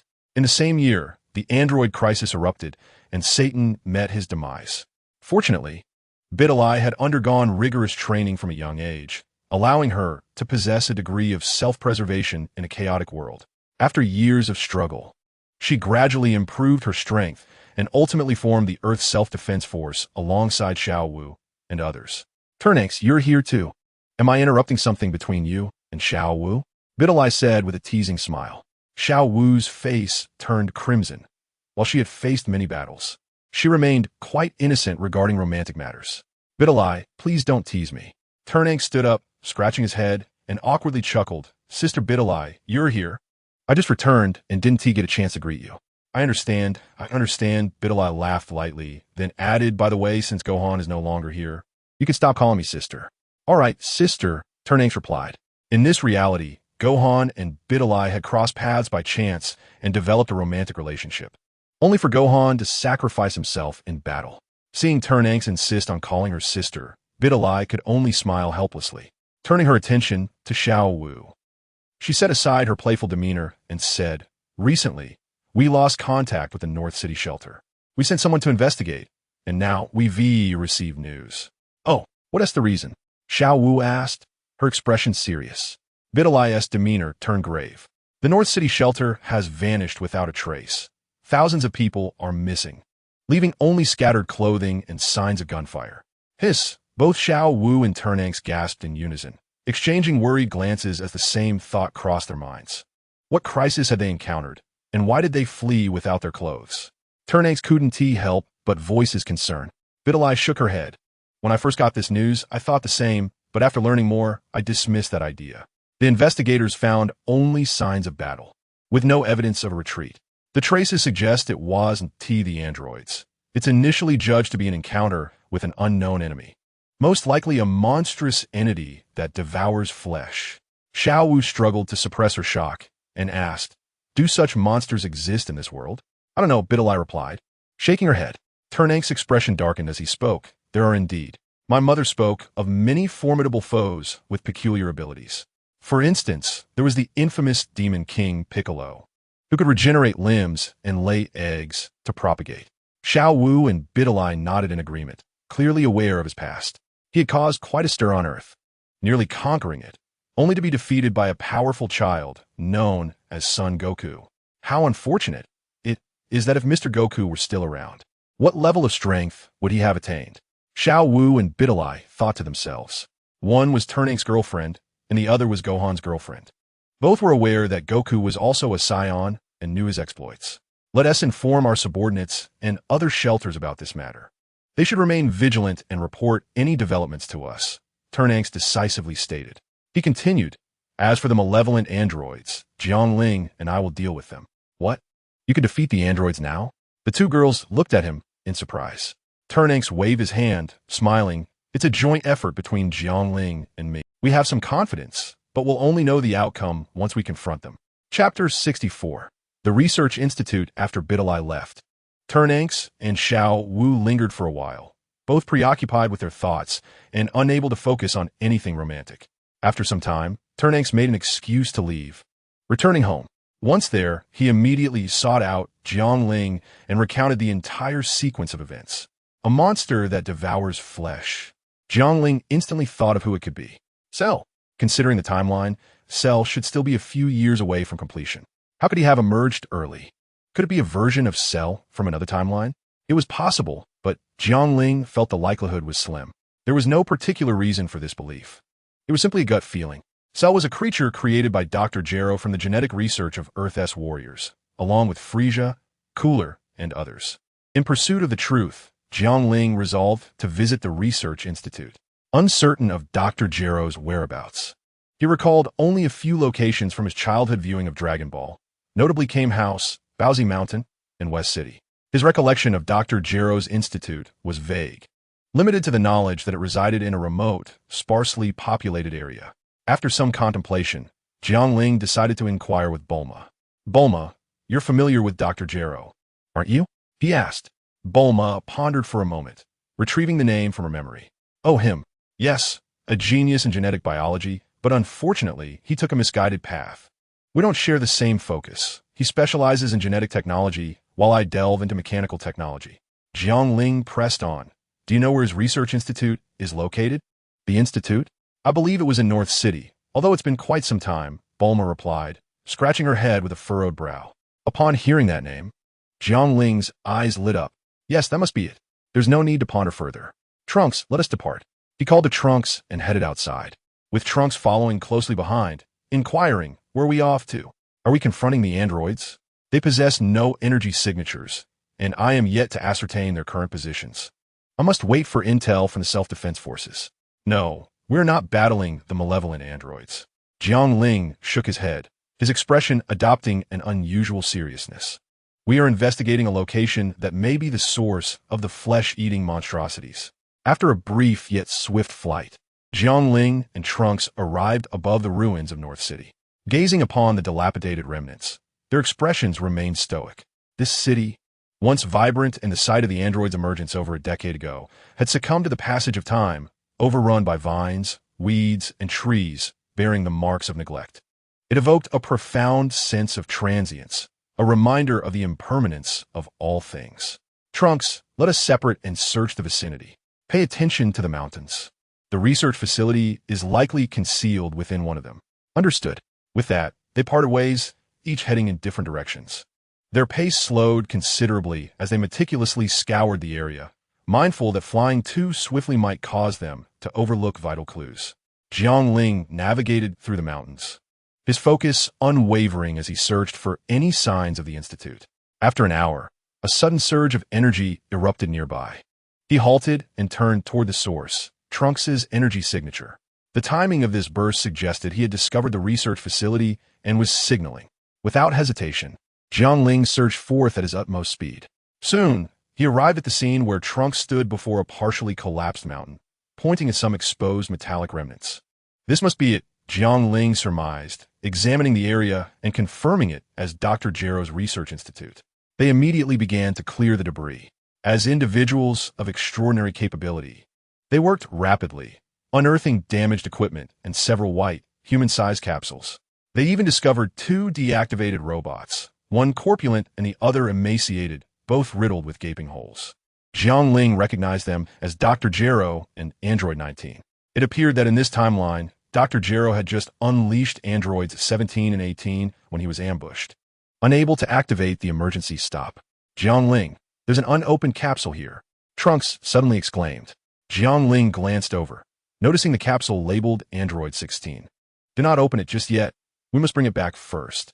He had been curious why Android 16 had yet to appear in this timeline. And now it was clear he had not been activated. Their cleanup proceeded methodically, as Jiang Ling still sought a particular item. Suddenly, while moving a large stone, he uncovered an entrance. His eyes sparkled with excitement. I found it. Trunks, come over. We must descend. A basement? Trunks approached, questioning. Indeed, Jiang Ling replied, leading the way down the staircase. A musty odor assaulted their senses as they entered a pitch-black chamber. Jiang Ling conjured a small orb of light, illuminating the entire basement. Inside lay a computer and several instruments, the screen displaying alarming text and exclamation marks indicating, "Experiment prematurely terminated. Experiment incomplete." Jiang Ling's gaze shifted to the instruments. Spotting a large incubation chamber with its glass top shattered from within, shards littering the floor along with dried residue. Combining the clues from the computer, Jiang Ling envisioned a scenario. A humanoid creature, Cell, had presumably broken free from the chamber before the designated maturation period, leaving behind the nutrient fluid and vanished into the unknown. Trunks approached, inquiring, Jiang Ling, have you discovered anything? Yes, Jiang Ling recounted his deductions, including details about the creature known as Cell. Trunks' expression grew grave. A monster that can evolve. No wonder the people in the North City shelter have disappeared. They must have been absorbed. Chapter 65. The crisis of Android 16. The threat posed by the androids had not yet been extinguished, and now a new peril had emerged. Upon arriving in this future timeline, Jiang Ling had refrained from confronting Cell, believing he would not emerge for several more years according to the original timeline. The premature appearance of Cell was an unexpected twist, yet Jiang Ling felt it remained manageable.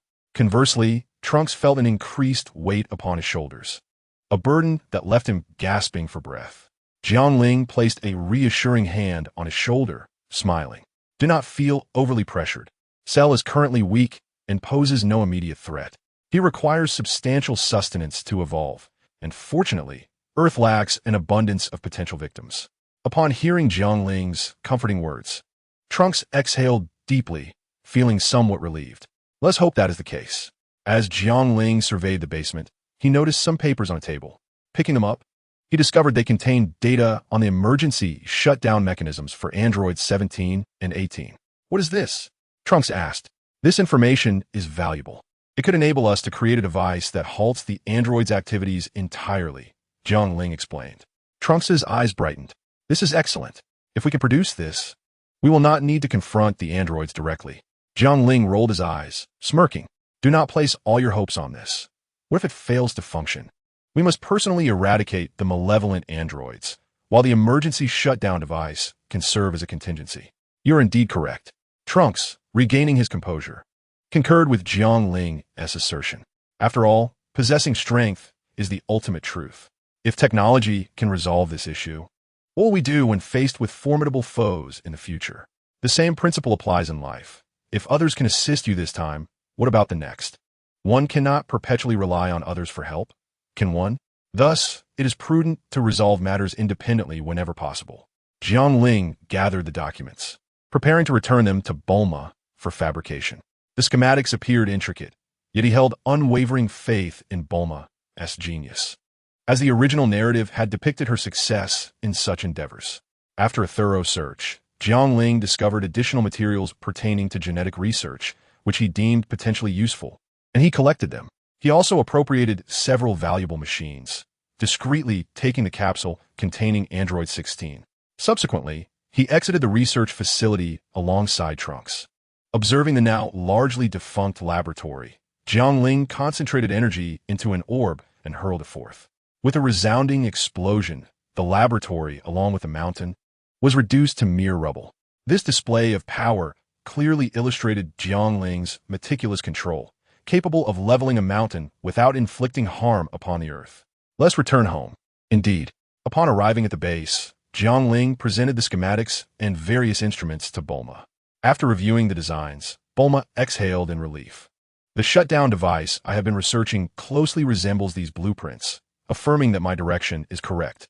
With this blueprint, it will not be long before I can create it. Jiang Ling nodded, and then produced the capsule containing Android 16. Within this capsule resides an android. What? Bulma and Trunks gasped in astonishment.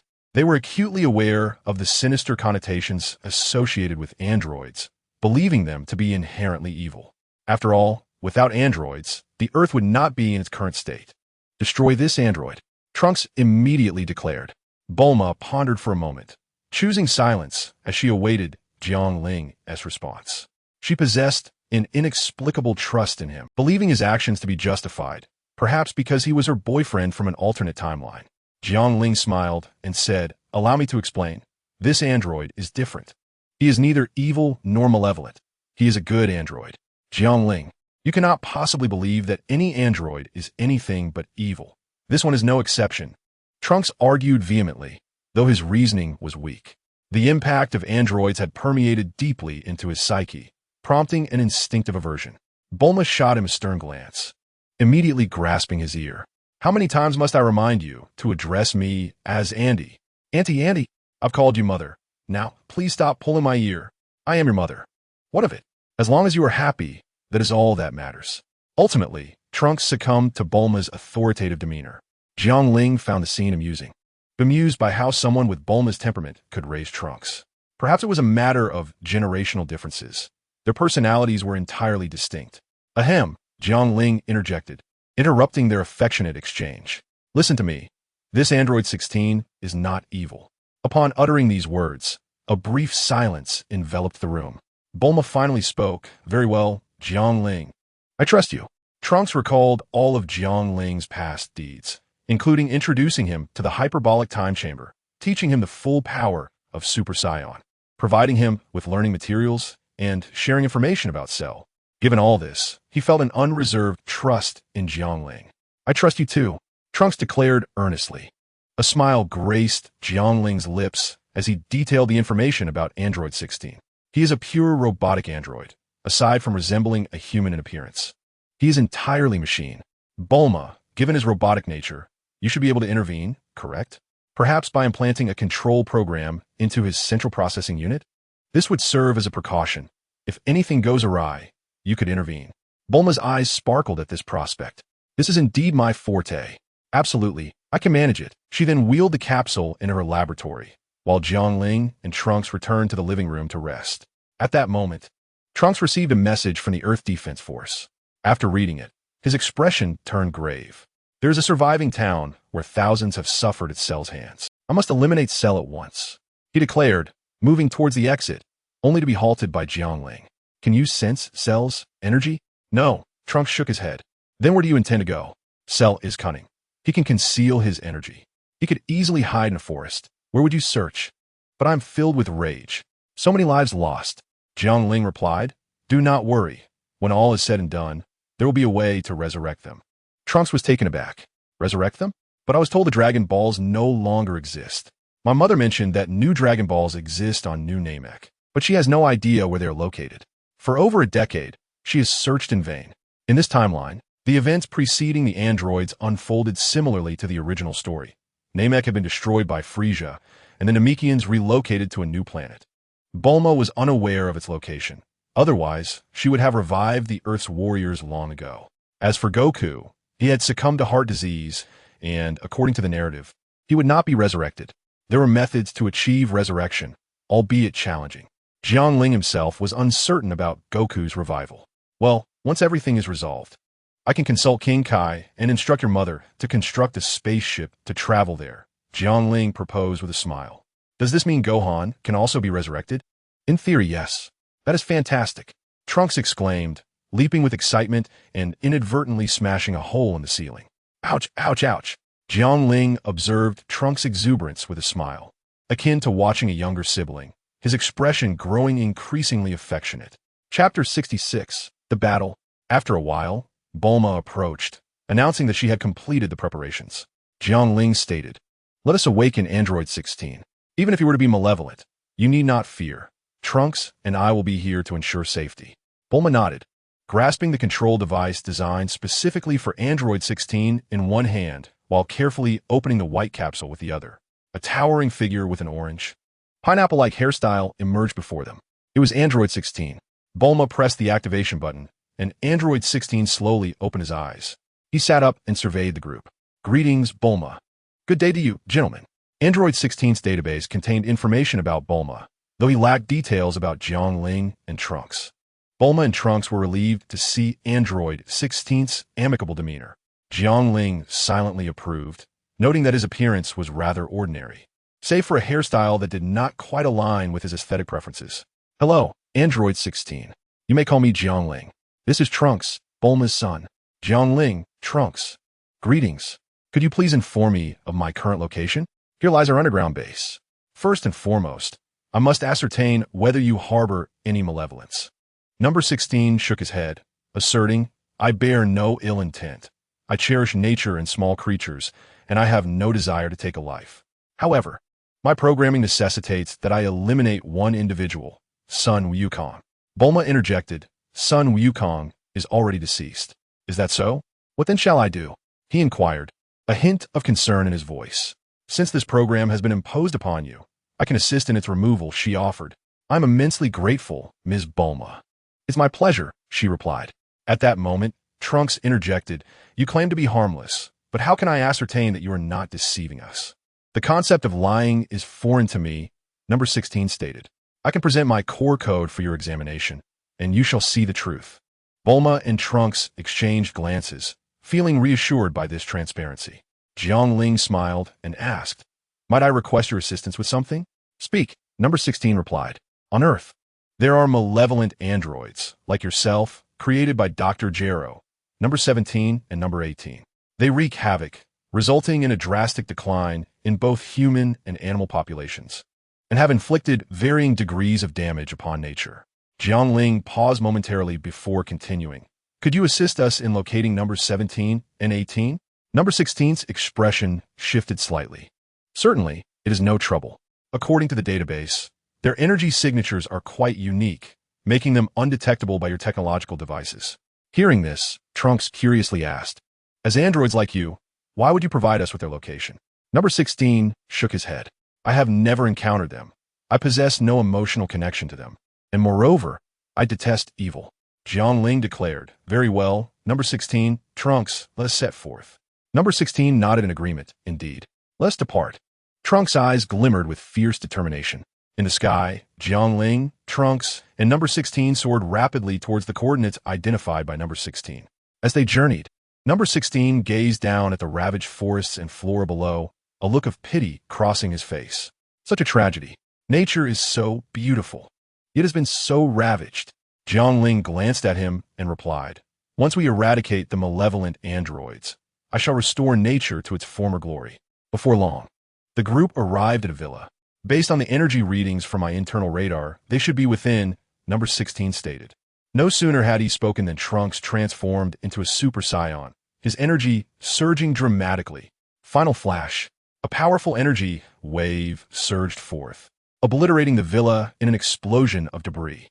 Jiang Ling nodded, impressed by the display of strength, a technique he too had mastered.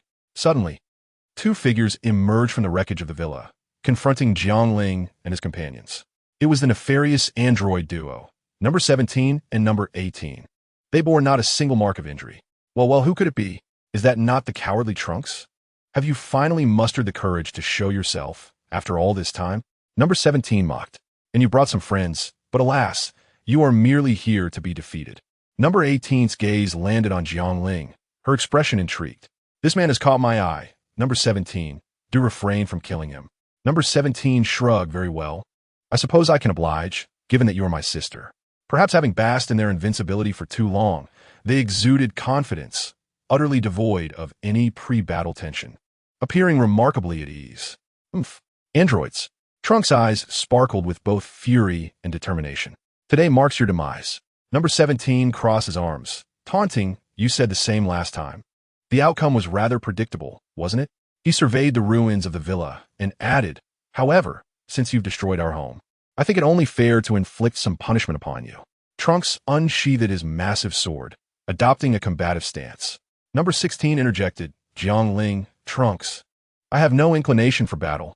You may proceed.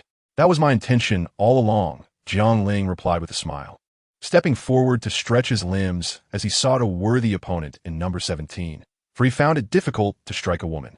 With a resounding crash, golden energy surged into the sky. Chapter 67, Swordsmanship. Two streams of shimmering golden energy intertwined, radiating brilliance around Jiang Ling and Trunks, akin to two divine warriors. Number 16 observed them, his eyes wide with astonishment. He recognized their might, but had not anticipated such terrifying energy. Could this truly be the power attainable by humanity? Number 16 struggled to believe, but his internal radar confirmed its authenticity. Number 18 paid little attention to her opponent, Trunks, confident in his ability to handle the situation. She tucked a strand of hair behind her ear, licking her vibrant lips, and fixed her gaze intently upon Jiang Ling handsome. If you surrender now and serve me obediently, I might consider sparing you from future troubles.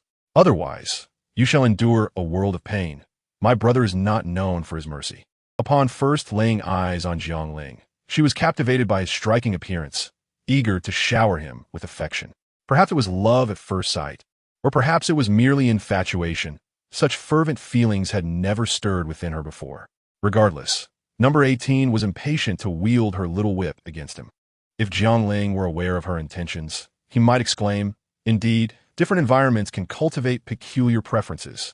If you wish for my servitude, defeat me first. Jiang Ling retorted coolly.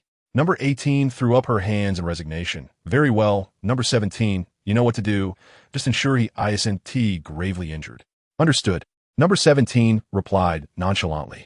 As soon as he uttered those words, he turned his attention to Jiang Ling, dismissively saying, you're the third person I've encountered who dyes their hair. But what of it? In the end, you will still be toyed with. In deference to my sister, I shall grant you the opportunity to strike first. Oh, Jiang Ling's lips curled into a slight smile, and in an instant, the golden aura enveloping him vanished as he activated his full power. In a flash, he appeared before number 17 at lightning speed. Boom! Jiang Ling delivered a powerful punch, striking number 17 squarely. Caught unawares by such formidable force, number 17's eyes widened as he expelled his stomach's contents. He was sent hurtling backward, carving a deep trench into the ground before finally crashing against a mountainside, barely coming to a halt. Is that all? Jiang Ling remarked. You're not as formidable as I envisioned. Not far off. Number 18 gasped, her eyes filled with disbelief. How is this possible? Number 17 has been felled by a single blow. In her shock, she called out, Number 17, have you been slacking off during your time away? On the 17th, he shattered the immense boulder pressing down upon him and glared fiercely, convinced that he could never show weakness. He had merely been caught off guard. He genuinely believed he was the strongest in the world, incapable of being defeated by anyone. The previous attack had simply been a sneak assault. Channeling all his energy, he charged fiercely at Jiang Ling. Come at me. Jiang Ling chuckled, standing his ground to meet the attack head-on. Boom!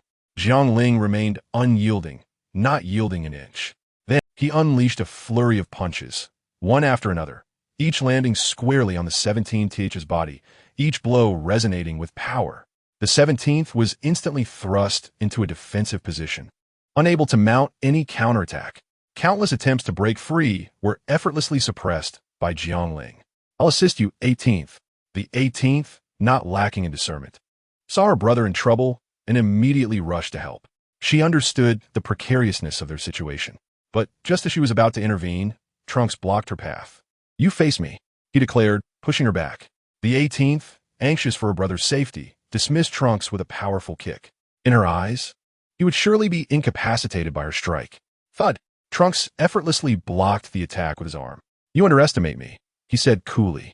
The 18th furrowed her brow. How could Trunks withstand such a blow unscathed? Sensing her doubts, Trunks continued. I am no longer the same as before. Allow me to demonstrate the fruits of my training."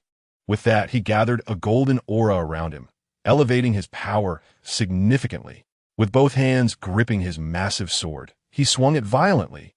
The 18th's pupils constricted, a chill coursing through her as a sense of impending doom enveloped her. She quickly raised both hands to intercept the blow, a faint blue shield materializing around her. Boom! The 18th was sent crashing into the ground, creating a deep crater. The protective blue shield dissipated, and despite its earlier presence, the impact had taken a toll. A gasp escaped her lips as crimson blood spilled forth from her luscious mouth. "What? How can you be this strong? Nothing is impossible. You see, when my training becomes unbearable, I recall Gohan's visage, his smile and laughter. It is he who sustains me, urging me to persevere." Trunks clutched his heart, his eyes ablaze with hatred. "You all are responsible for the death of my beloved Gohan." The 18th was momentarily overwhelmed by Trunks' intense aura. "Trunks, hold on. Given that I've spared you previously." Trunks let out a bitter laugh. "Spared me? You think I'm unaware? You merely toyed with me for your amusement. If I were to let you go, what are the humans you've slain? What are the animals you've destroyed? What are the earth you've ravaged? What are the countless warriors who perished at your hands?" From a distance, Jiang Ling, who had been overpowering the 17th, noticed the escalating tension. He was taken aback, realizing the immense burden of resentment and negative emotions Trunks had accumulated over the years. If this continued, he would surely succumb to darkness. Jiang Ling sighed, recognizing that, while he could not fully empathize with Trunks, he detested the malevolence wrought by the evil androids. He intensified his assault on the 17th, mercilessly beating him. Trunks' words left the 18th in stunned silence. She had never considered or cared about such matters. She couldn't comprehend why Trunks was so invested in the plight of these insignificant beings. "They're merely ants." "A mere ant?" Trunks shook his head. "Those who walk a different path cannot understand one another. Speaking further is futile. The evil androids will never grasp their suffering." With that thought, Trunks' gaze sharpened as he charged forward, ready to showcase the techniques Jiang Ling had imparted. Behold the dragon slashing strike. A sword wound appeared upon the 18th's body. Trunks swiftly pivoted, his sword arcing upward, launching the 18th into the sky without a hint of mercy. Phantom Blade Dance. Trunks unleashed a rapid series of strikes, energy surging forth from his blade and crashing into the 18th. She was utterly defenseless. "Enough!" The 18th cried out, her body battered and bruised. She summoned her strength, a powerful surge of energy erupting from within. Trunks was forced to retreat, breaking his assault. Suspended in midair, the 18th surveyed her pristine skin marred by wounds, her eyes aflame with fury. Countless energy orbs manifested in her hands, hurled toward Trunks. Yet she remained rational. If Trunks evaded her blasts, they would devastate the earth. She was certain Trunks would block them. As expected, Trunks' expression turned grave as he stood firm, allowing the energy orbs to collide with him. Boom! Dust and smoke erupted. "Trunks!" Jiang Ling called out, a twinge of concern in his heart. With a powerful knee strike, he sent the 17th sprawling, fixing his gaze on Trunks. "I'm fine." Trunks reassured him, prompting Jiang Ling to breathe a sigh of relief and return to confronting the 17th. Now, the 17th was battered and bruised. No longer the dashing figure he once was. "How dare you? I will annihilate you." "Oh, you're all bluster and no substance," Jiang Ling replied with a smirk, the words striking deep. As a man, he could tolerate anything said about him, but to imply he was weak? The 17th's face contorted with rage as he gathered an enormous energy orb. "Destruction sphere, kneel before me, or I will obliterate the earth." He laughed maniacally. Jiang Ling retorted, impressive. The siblings resort to threats when they can't win. "Huh? But your threat is indeed credible." Jiang Ling landed firmly on the ground, refusing to kneel. For man's knees are worth their weight in gold. "Do not act rashly. If you destroy the earth, you will perish as well," Jiang Ling urged gently, hoping to dissuade the 17th from his destructive intent. If persuasion failed, he would return to his own timeline before the Earth's demise. As a coward? No, no, no. Upon returning to his time, Jiang Ling would wait before returning directly to New Namek to restore the Earth. However, this option was a last resort, one to be avoided unless absolutely necessary. It is troublesome, Do not act impulsively. You are nearly causing my demise, yet you urge me to remain calm? Look at my face, once handsome, and now bruised and battered. I wonder when I shall return in normal. Number 17 exclaimed in anger. Uffed. Jiang Ling could not help but chuckle, but upon seeing number 17's disfigured countenance, he stifled his laughter, saying, "That was not my intention. I can assist you in recovery." With a serious expression, Jiang Ling swiftly moved to stand before number 17, and before he could react, unleashed a flurry of punches directly to his face. "Here is your beauty restoration punch." Bang, bang, bang. After the sequence, number 17's face was even more swollen. "Ah, I will not spare you," he shouted. But his words were cut short as Jiang Ling kicked him away, sending him flying into the distant woods, where he crashed through countless trees. Jiang Ling paid him no further mind, instead gazing upward at the colossal destructive orb that number 17 had just conjured, now descending slowly. With a grave expression, Jiang Ling exhaled sharply, unleashing his full aura. His hands positioned at his waist in a flower-like formation, he declared, "King Kai Fist." A crimson aura enveloped him as he combined the King Kai Fist with Super Saiyan power. Jiang Ling's face contorted with agony, clearly overwhelmed by the explosive energies converging within him. Yet, he had no other choice. Kamehameha, a red energy wave gathered between his hands, hurtling towards the approaching destructive orb. Boom! The shadow of the orb grew larger in Jiang Ling's eyes as it continued its slow descent. "I am here to assist you." On the other side, Trunks emerged from the smoke, battered yet undeterred by number 18's threats, and unleashed a magical flash. Boom! Together, they barely managed to keep the destructive orb suspended above the earth. The situation reached a stalemate. Just then, number 16, who had been observing, spoke up. "I shall join as well." Crack!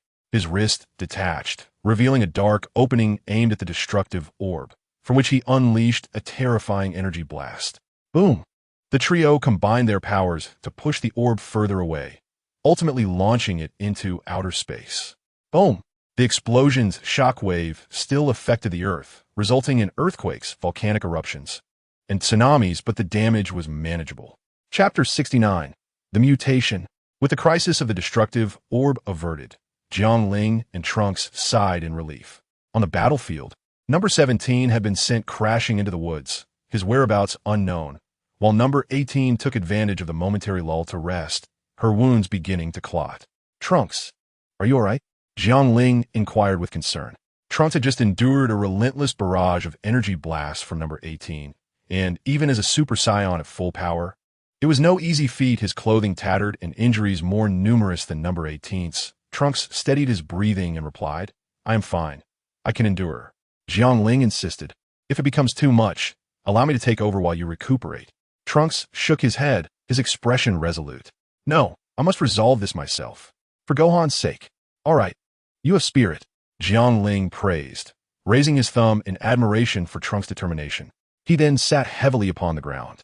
The earlier combination of King Kai Fist and Super Saiyan had left him utterly exhausted, rendering him incapable of further combat. Although he possessed a Senza bean that could restore his strength, given that number 17 was likely gravely injured and out of sight, he deemed it unnecessary to waste the bean against only number 18. Thus, Jiang Ling decided to observe from the sidelines. He surveyed the area, retrieving tables and chairs, along with tea sets, tea leaves, boiling water, and snacks, beginning to brew tea in the midst of battle, beckoning the astonished number 16 to join him. His leisurely demeanor made it seem as though they were not on a battlefield at all. "Trunks, continue. I shall enjoy a cup of tea." The fragrant steam rose as Jiang Ling savored his drink. Trunks took a deep breath, regaining his composure, turning towards number 18 with a solemn gaze. "Let us proceed." Number 18.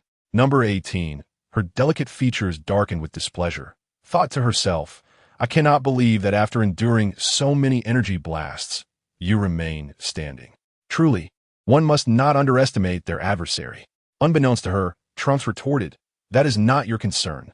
Just know that this time next year, you shall meet your end." What audacity! Number 18's eyes glinted coldly as she shouted, "Number 17, where are you? If you are alive, come out and assist me in taking down Trunks." She realized that Jiang Ling had lost his capacity to fight. If number 17 emerged to join forces, victory would be within reach. After waiting a moment, with no response from number 17, dread settled in her heart. Number 17, answer me. Lapis, respond. She even called out his name, yet silence prevailed. Trunks chuckled softly. It appears number 17 is in dire straits. Impossible. My brother is too powerful to be in danger. Number 18's frustration mounted, her energy spiraling out of control, as her brother's prolonged silence drove her to madness. Her eyes began to glow red. This is not good. We must resolve this swiftly. Trunks felt a chill run down his spine as he drew his sword and charged forward. Number 18, with her long legs creating a swift wind, kicked out with ferocity. Extreme Demon Sword Technique. Martial God Kick. The two narrowly avoided each other, landing on the ground. Uft, uft.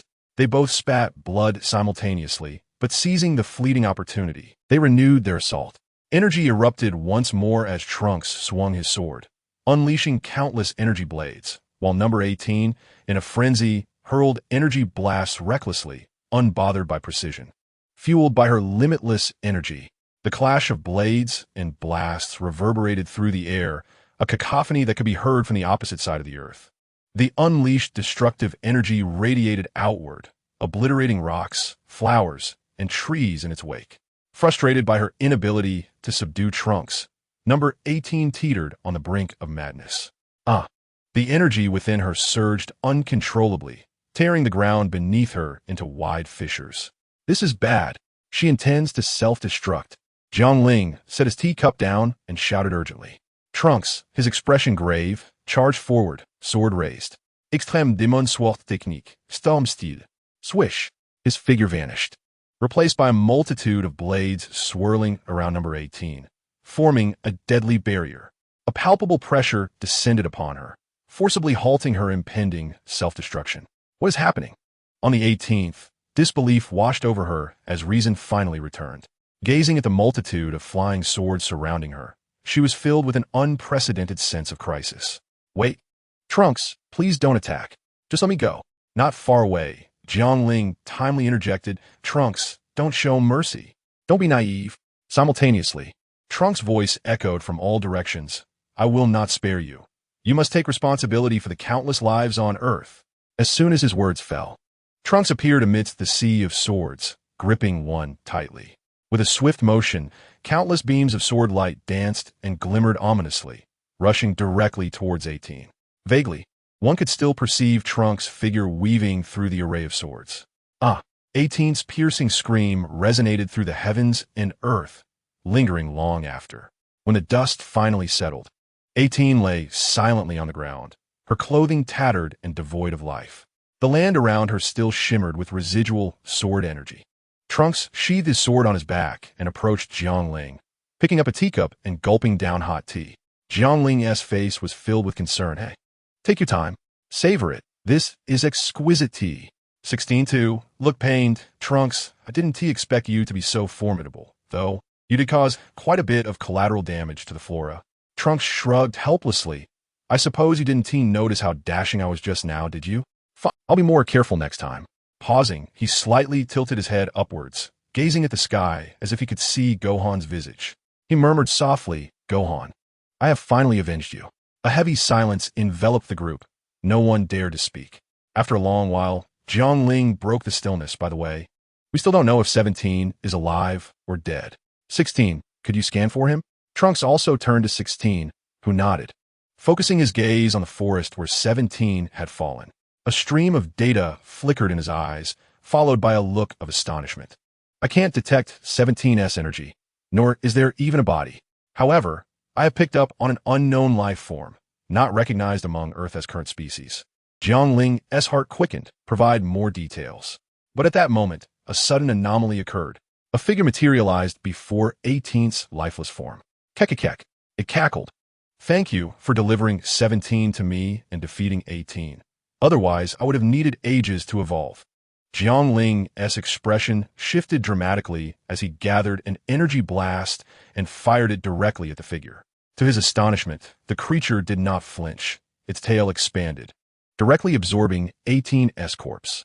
Boom! The energy blast struck it, stirring a great cloud of dust. Chapter 70. Delusional Obsession. Jiang Ling's face grew grave as he stared intently at the dust cloud. It seems we must prepare for battle again. What is happening? Who is that? Trunks quickly inquired. 16 also looked at Jiang Ling, eager for answers. Jiang Ling slowly began. To be precise, that cannot be called a human. It is the being I mentioned before, Cell. Cell is the ultimate weapon created by Dr. Gero, combining the genes of Earth's warriors with those of Frisia and others. However, due to prolonged cultivation, he abandoned his research on him and turned to creating androids instead. The Cell before us is undeniably stronger than before. He was previously weak and concealed his energy, hiding in the shadows, unnoticed by even me. Seizing the opportunity when 17 was gravely injured, he stealthily absorbed him. And now he has absorbed 18 as well. I fear he has completed his evolution into his perfect form, and his power is likely immense. Upon hearing this, both Trunks and 16 gasped. Jiang Ling's strength was already formidable, so to be described as terrifying underscored Cell's menace. Is he even more powerful than the evil androids? Trunks queried. Indeed, Jiang Ling affirmed, taking a sip of tea to soothe his throat before turning to Trunks. Can you still fight? Trunks assessed his condition. Shaking his head with a wry smile, I expended a significant amount of energy fighting 18. I'm afraid I only have about 10% of my strength left. Despair clouded his expression. They had just vanquished the evil android, and a glimmer of hope had emerged for Earth, only to be overshadowed by yet another grave crisis. Jiang Ling stood up, placing a reassuring hand on Trunks' shoulder. Don't lose heart. You have me. He flashed a broad smile, exuding a lightheartedness that seemed to dispel despair. But Jiang Ling, you cannot fight anymore, Trunks protested. Who says so? Jiang Ling shot back, correcting, you should address me as Uncle Jiang Ling, Uncle Jiang Ling. Trunks laughed. Jiang Ling smiled slightly, explaining, I still possess a sense of being that can restore my energy. Such a treasure exists? Trunks exclaimed. Of course. Do you have confidence in using it? Not at all. Jiang Ling's candid denial extinguished the flicker of hope in Trunks once more. 16 stepped forward, solemnly declaring, I wish to join the battle. I refrained from intervening before because I was certain I could defeat the evil androids. I wanted you to have your revenge. However, should I see you in danger, I would step in to protect you, as I cannot bear to witness nature and its creatures suffer further destruction. But against this Cell, whose power exceeds my imagination, I too lack confidence. At the very least, I will fight to protect Earth, the environment, and the little creatures. Can you manage that? Trunks asked earnestly. I can fight. Trust me, 16 replied. Jiang Ling nodded, affirming, indeed, despite being a robot, 16 possesses formidable strength. As evidenced when we faced the Annihilation Blast together, Jiang Ling spoke the truth. In the original narrative, 16's power surpassed that of the other androids. However, he would still struggle against a fully evolved Cell. At that moment, the dust swirling around Cell began to dissipate. Jiang Ling and the others turned to see Cell's form emerge, standing 2 meters tall and utterly unharmed. The earlier energy blast had inflicted no damage upon him. He was a perfect example of seeming invulnerability. Cell's features were strikingly handsome, if one overlooked the fact that he was a monster. His visage could rival even Jiang Ling's charm, making him a star of unparalleled allure. Jiang Ling and 16 exchanged glances, stepping forward to confront Cell directly. Trunks, you can enjoy your tea. This monster is mine to handle, Jiang Ling declared. Understood. A gentle breeze stirred the yellow dust, creating an uproar. Jiang Ling retrieved a sense of being and consumed it, instantly restoring his injuries from the Kaioken combined with Super Saiyan transformations, reviving his energy, physical condition, and stamina to their peak. Let us go, Jiang Ling shouted. The blazing golden aura ignited and was subsequently absorbed back into his body, vanishing without a trace. This was the full power of a Super Saiyan, his most formidable transformation to date. If he were to ascend further, it would be to become a Super Saiyan beyond the Super Saiyan, Super Saiyan 2. However, Jiang Ling had not yet mastered. Android 16 had also assumed a combat stance, and the duo exchanged a knowing glance directed at Cell. Upon witnessing their readiness, Cell smirked confidently. Is that all you've got? You are woefully weak. I am now the most powerful perfect being in history. You cannot defeat me, nor do I find it worthy to engage with you. After a brief pause, Cell continued, since you aided my evolution into perfection, I shall offer you a chance. In 7 days, I will host a martial arts tournament, inviting Earth-S fighters to attempt to defeat me.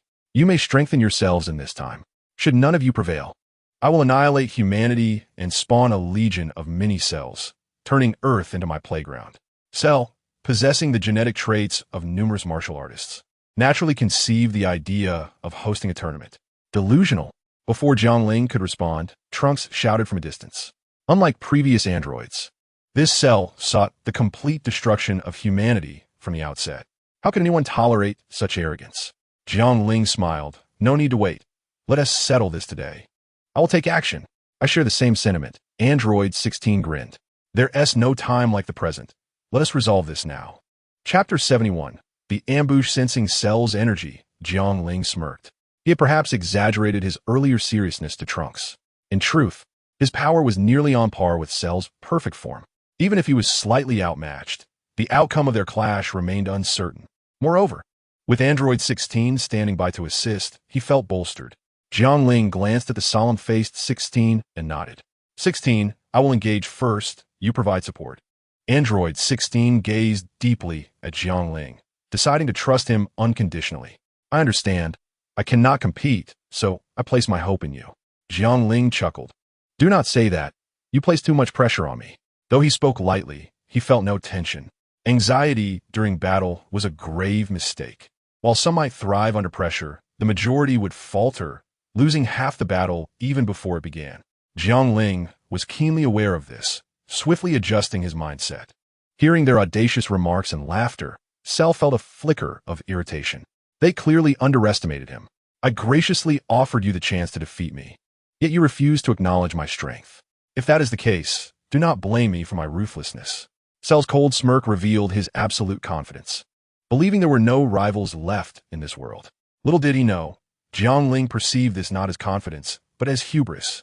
With a sudden shift, Jiang Ling entered a battle-ready stance, vanishing in an instant. A cloud of dust erupted in his wake. His figure reappeared before Cell, his long legs striking down with a force that split the air. Cell retreated a step, crossing his arms defensively. The collision produced a thunderous sound, sending a fierce wind swirling and cracking the ground between them like a spider's web. Goodness, Jiang Ling is incredible. Trunks, standing nearby, braced himself against the force. Nearly swept away, tables and chairs had already been sent flying, lost to sight. A teapot, caught in the chaos, splashed its contents onto Trunks, leaving an inexplicable yellow stain. Android 16 remained focused, firmly planted in place like a mountain. His mechanical hand was disassembled, gathering terrifying energy within. Data flickered in his eyes, adjusting his aim, poised for action. After their initial clash, both Jiang Ling and Cell staggered back a few steps. Jiang Ling maintained a calm demeanor, wholly unsurprised. This outcome was anticipated. However, a glimmer of shock crossed Cell's eyes. Though he had merely blocked the attack, he had not expected Jiang Ling's strike to push him back at all. How can your strength be so great? Cell could not restrain himself from asking. Jiang Ling smiled slyly. What do you think? I think you are a fool. Cell lunged forward like a cannonball, unleashing all his might in a single punch. Jiang Ling did not evade. Instead, he crouched slightly and met the blow with a punch of his own.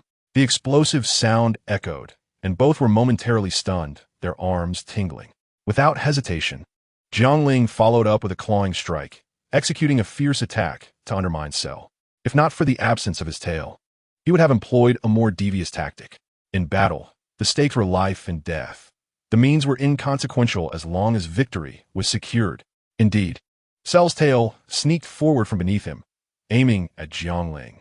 To protect himself, Jiang Ling was forced to roll backward, narrowly avoiding Cell's ambush.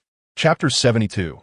The turning point. Jiang Ling steadied himself, his gaze fixed intently on Cell. Through their brief exchange, he realized that unless he could augment his strength, defeating Cell swiftly would be implausible. What to do? Cell had assimilated androids 17 and 18, granting him boundless energy.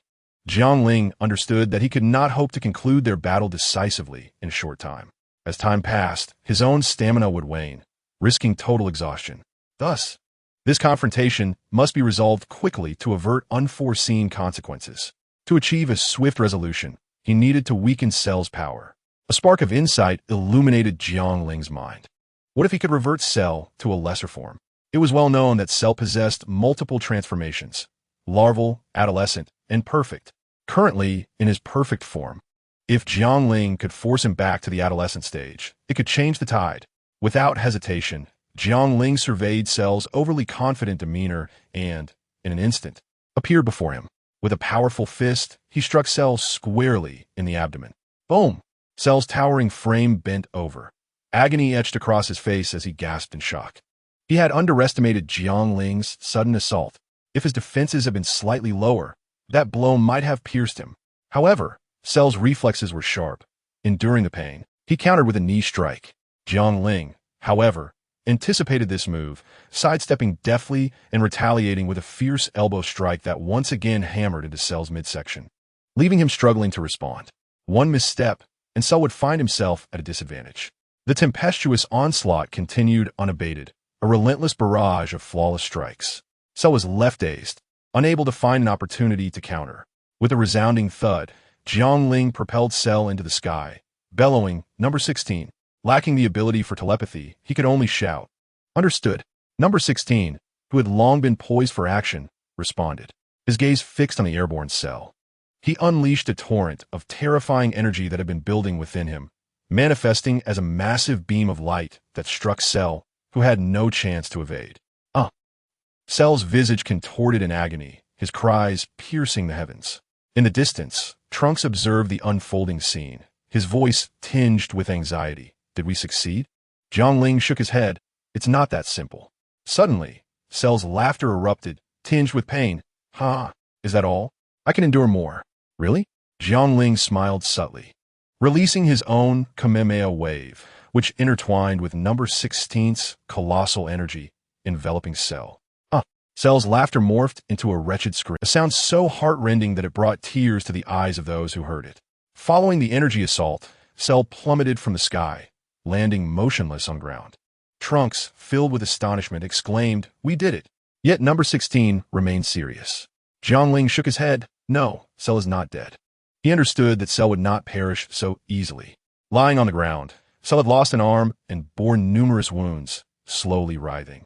Number 16, together, Jiang Ling commanded. Rushing to Cell's side, he would not allow Cell to recover. Now was the time to strike. His fists, imbued with ferocity, rained down upon Cell's abdomen. Number 16 joined the fray, his heavy fists crashing down alongside Jiang Ling's. Number 16, you must keep pace with my rhythm. 1 hit from you, 2 from me. The sound of their fists meeting flesh echoed rhythmically across the battlefield. Cell was jolted awake, eyes snapping open. Jiang Ling and number 16 exchanged glances. Stepping back in unison, Cell clutched his stomach, mouth agape, and with a guttural gasp, he expelled the person, number 17.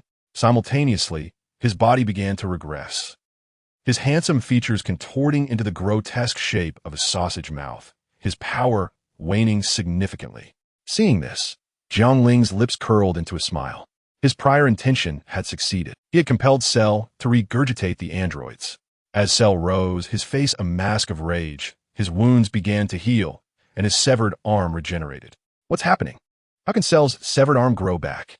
Trunks exclaimed, recalling Gohan's own lost limb. Cell possesses the genes of Piccolo, and, as you may know, Namekians can regenerate lost limbs. Jiang Ling explained, stepping forward and kicking number 17 away to prevent Cell from absorbing him again. Cell's eyes widened in fury. He had intended to consume number 17 once more to regain his strength, but Jiang Ling thwarted him. He could foresee that battling with his current power would lead to a dire outcome. After all this time, I finally have a chance to dominate the world, and you dare to impede me. Cell's anger surged, contorting his features into a grotesque mask. His energy flared violently, his form swelling as he prepared to execute a desperate maneuver, intent on taking everyone down with him. Jiang Ling's expression hardened, and he unleashed a punch, piercing through Cell's abdomen. With Cell's transformation into the sausage mouth form, he had lost much of his former strength. Penetrating his midsection was child's play for Jiang Ling. With a guttural cry, Cell spewed forth a stream of green blood, his self-detonation interrupted. The backlash resulted in the emergence of another individual, number 18, with her golden hair and blue eyes. Without number 18, Cell's power plummeted, his form shrinking until even the sausage mouth was gone. Jiang Ling regarded Cell with a bemused expression. Cell's earlier malice had vanished, his eyes darting about in search of an escape. He had once entertained the notion of self-detonation to drag everyone down with him, but now he lacked even the means to do so. Jiang Ling would not grant him the opportunity to flee. Without hesitation, he shaped his hands into a floral stance at his waist, condensing a highly concentrated energy sphere. The blue-white light was blinding. Came, ha! Jiang Ling intoned, unleashing a devastating wave of energy that engulfed Cell. In an instant, Cell's screams were silenced, and he was reduced to nothingness, leaving not a trace behind. Jiang Ling stood firm, his expression betraying no relief. He understood that Cell harbored a core. As long as it remained intact, he could resurrect indefinitely. After meticulously ensuring that even the core had been obliterated, he finally exhaled in relief. Thankfully, the lightning form of Cell had not emerged. Otherwise, none present would have stood a chance. In such a scenario, Jiang Ling would have been compelled to retreat to his own timeline to evade the chaos, only to return later to summon Shenron on Namek to resurrect Goku. Jiang Ling, is Cell dead?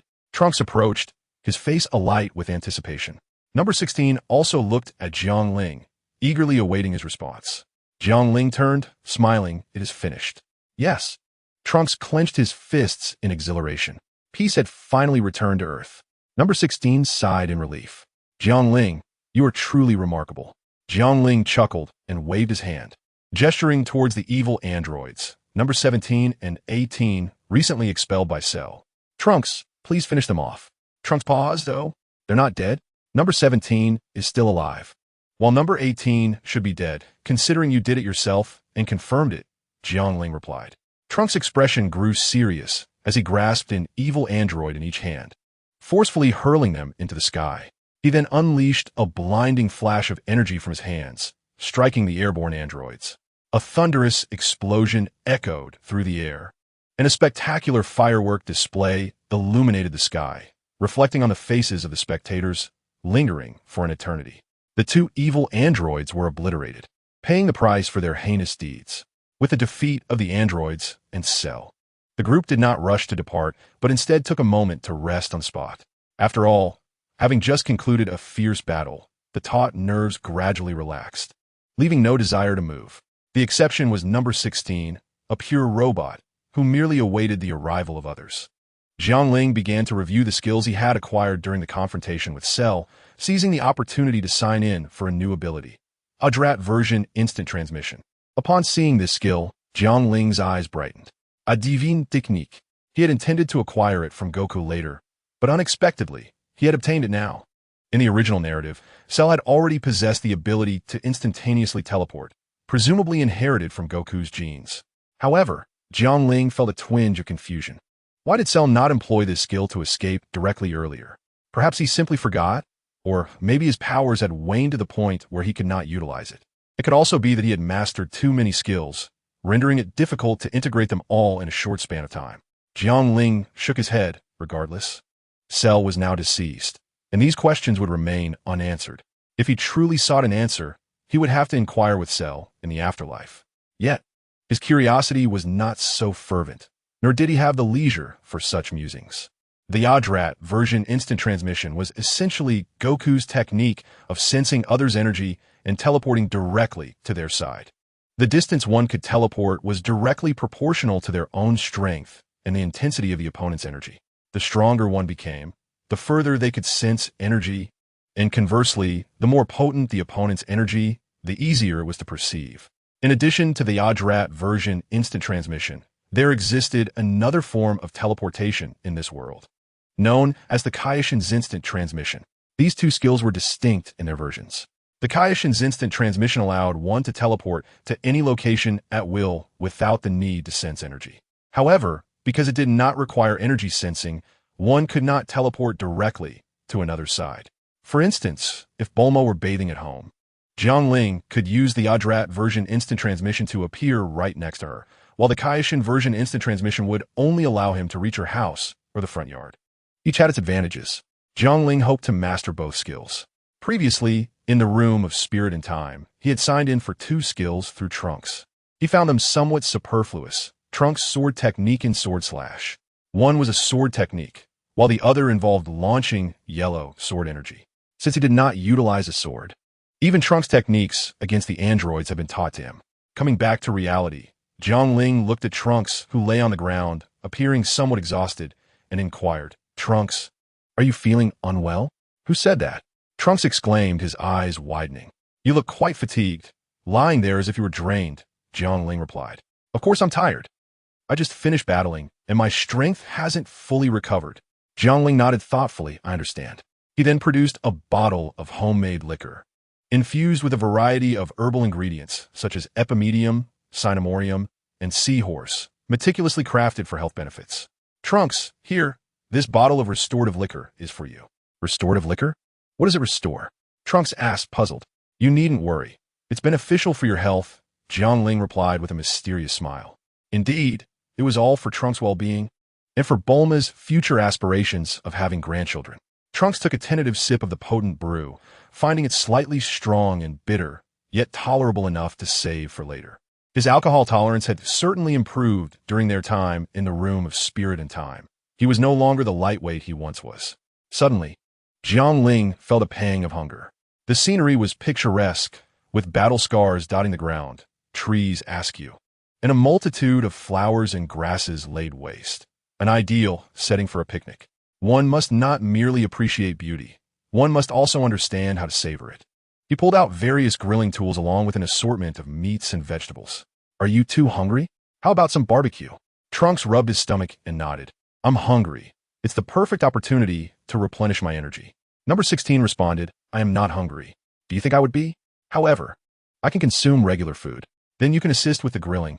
It will be ready soon," Jiang Ling suggested. Number 16 looked slightly perplexed. "Do I really need to help?" "Well, can you bear to watch us toil alone?" Jiang Ling retorted.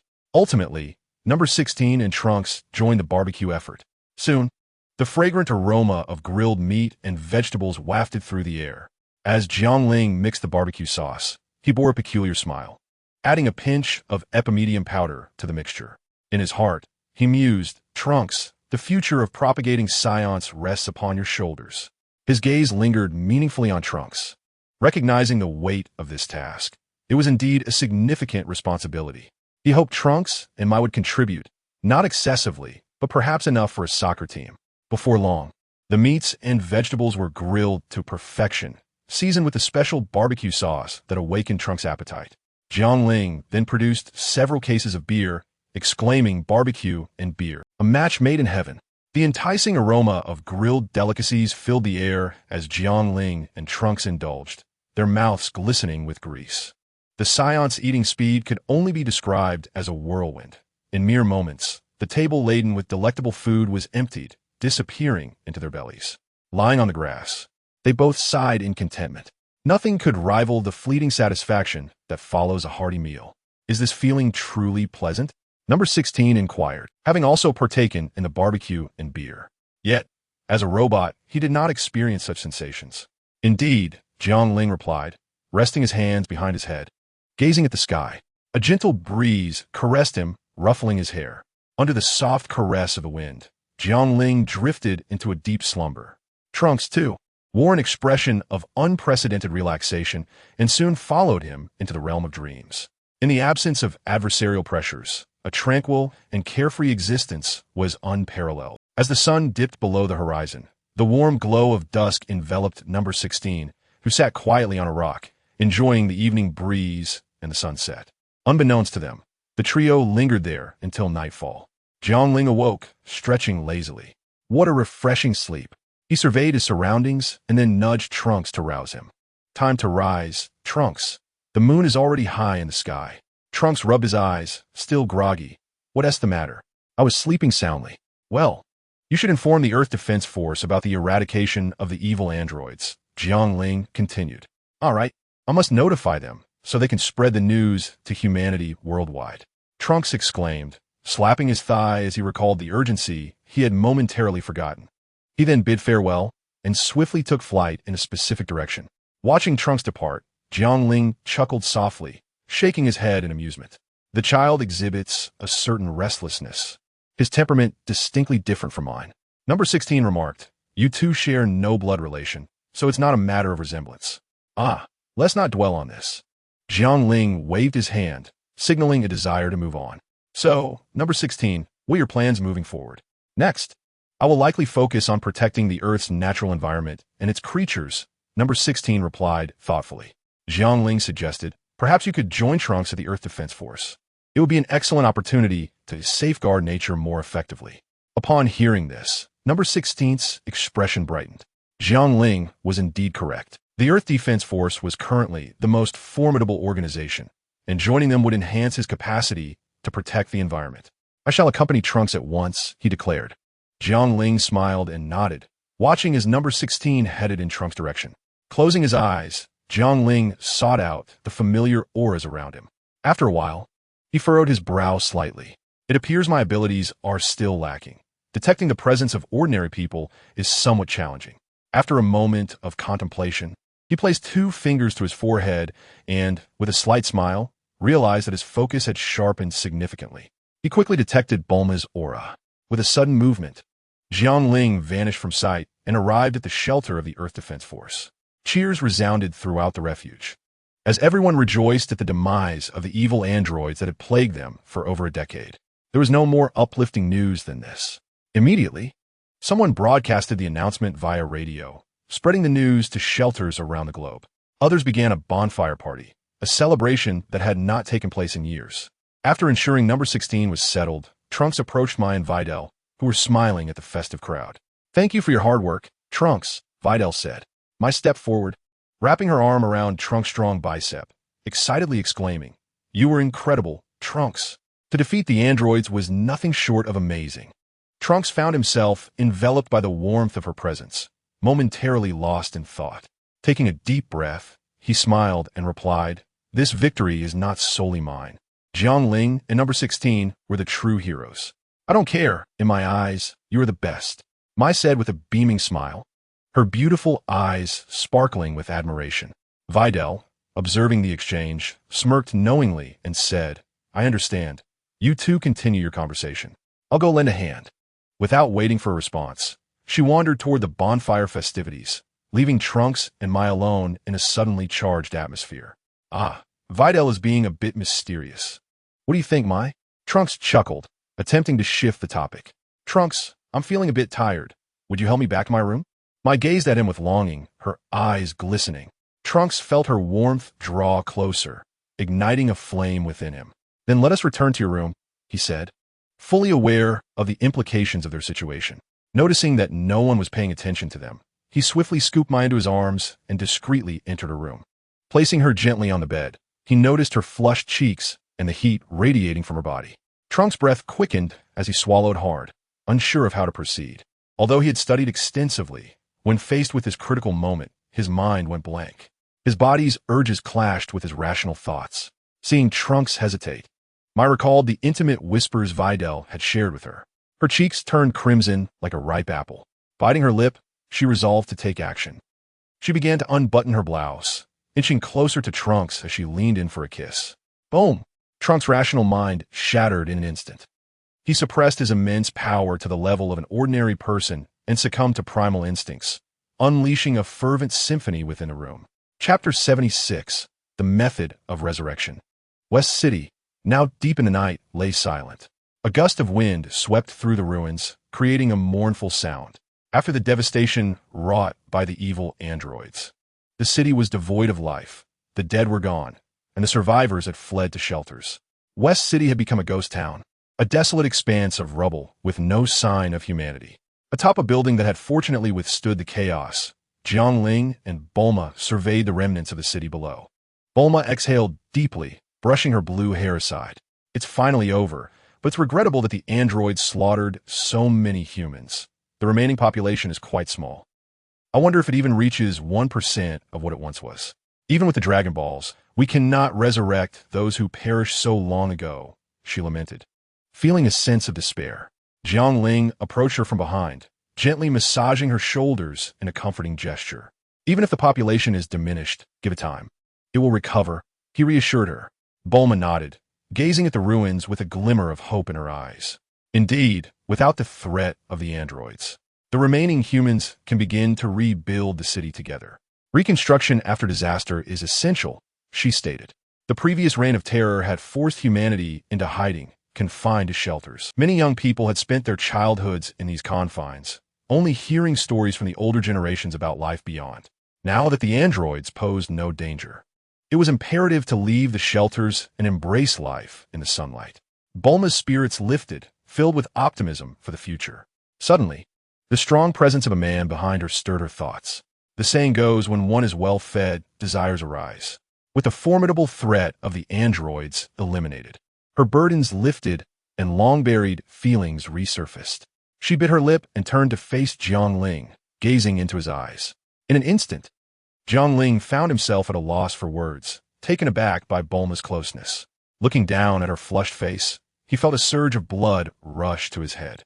Having spent 2 years in the hyperbolic time chamber away from Bulma, he now stood alone with her under the cover of night, the air thick with tension.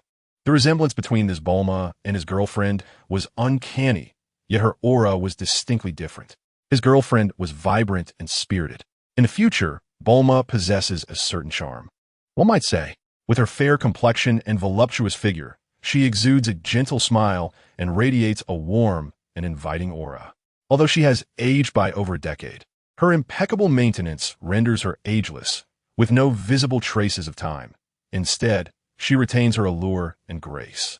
Jiang Ling inhaled deeply, leaning closer to Bulma's ear, his warm breath caressing her earlobe, sending delightful shivers through her. Unconsciously, her cheeks flushed with an enticing hue. In a low, husky voice, he spoke her name, tugging at the fabric of his attire, naturally moving closer to her. Bulma did not object, responding with fervor as they gradually approached the crux of their interaction. Is it all right here? Bulma glanced around, feeling a touch of shyness. Jiang Ling chuckled lightly. Is it not permissible? I believe it is quite acceptable, considering we are on the rooftop with hardly anyone around.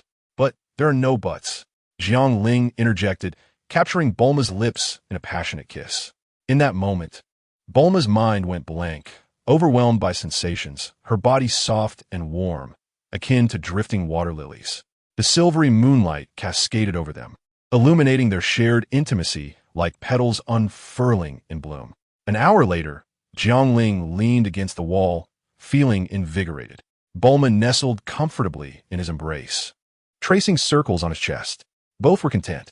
Jiang Ling, if Trunks finds out about this, he may not take it well, Bulma mused, recalling their impulsive actions. Do not concern yourself with him. He has matured now. It is time for you to pursue your own life, Jiang Ling replied with a smile. Indeed, Bulma nodded, in full agreement. By the way, I wonder what Trunks is doing. Will he come looking for me if he notices my absence? At her words, Jiang Ling's lips curled into a slight grin. That lad is probably engaged in activities similar to what we just experienced. Really? Bulma's eyes sparkled, feeling a sense of pride that her son was finally growing up. She sighed. If only my old friends were here, I could boast about this news. Jiang Ling chuckled. The former Earth warriors could potentially be revived. What? Bulma exclaimed, gripping Jiang Ling's robust arm tightly, her eyes wide with disbelief. Are you suggesting my old friends could be brought back to life?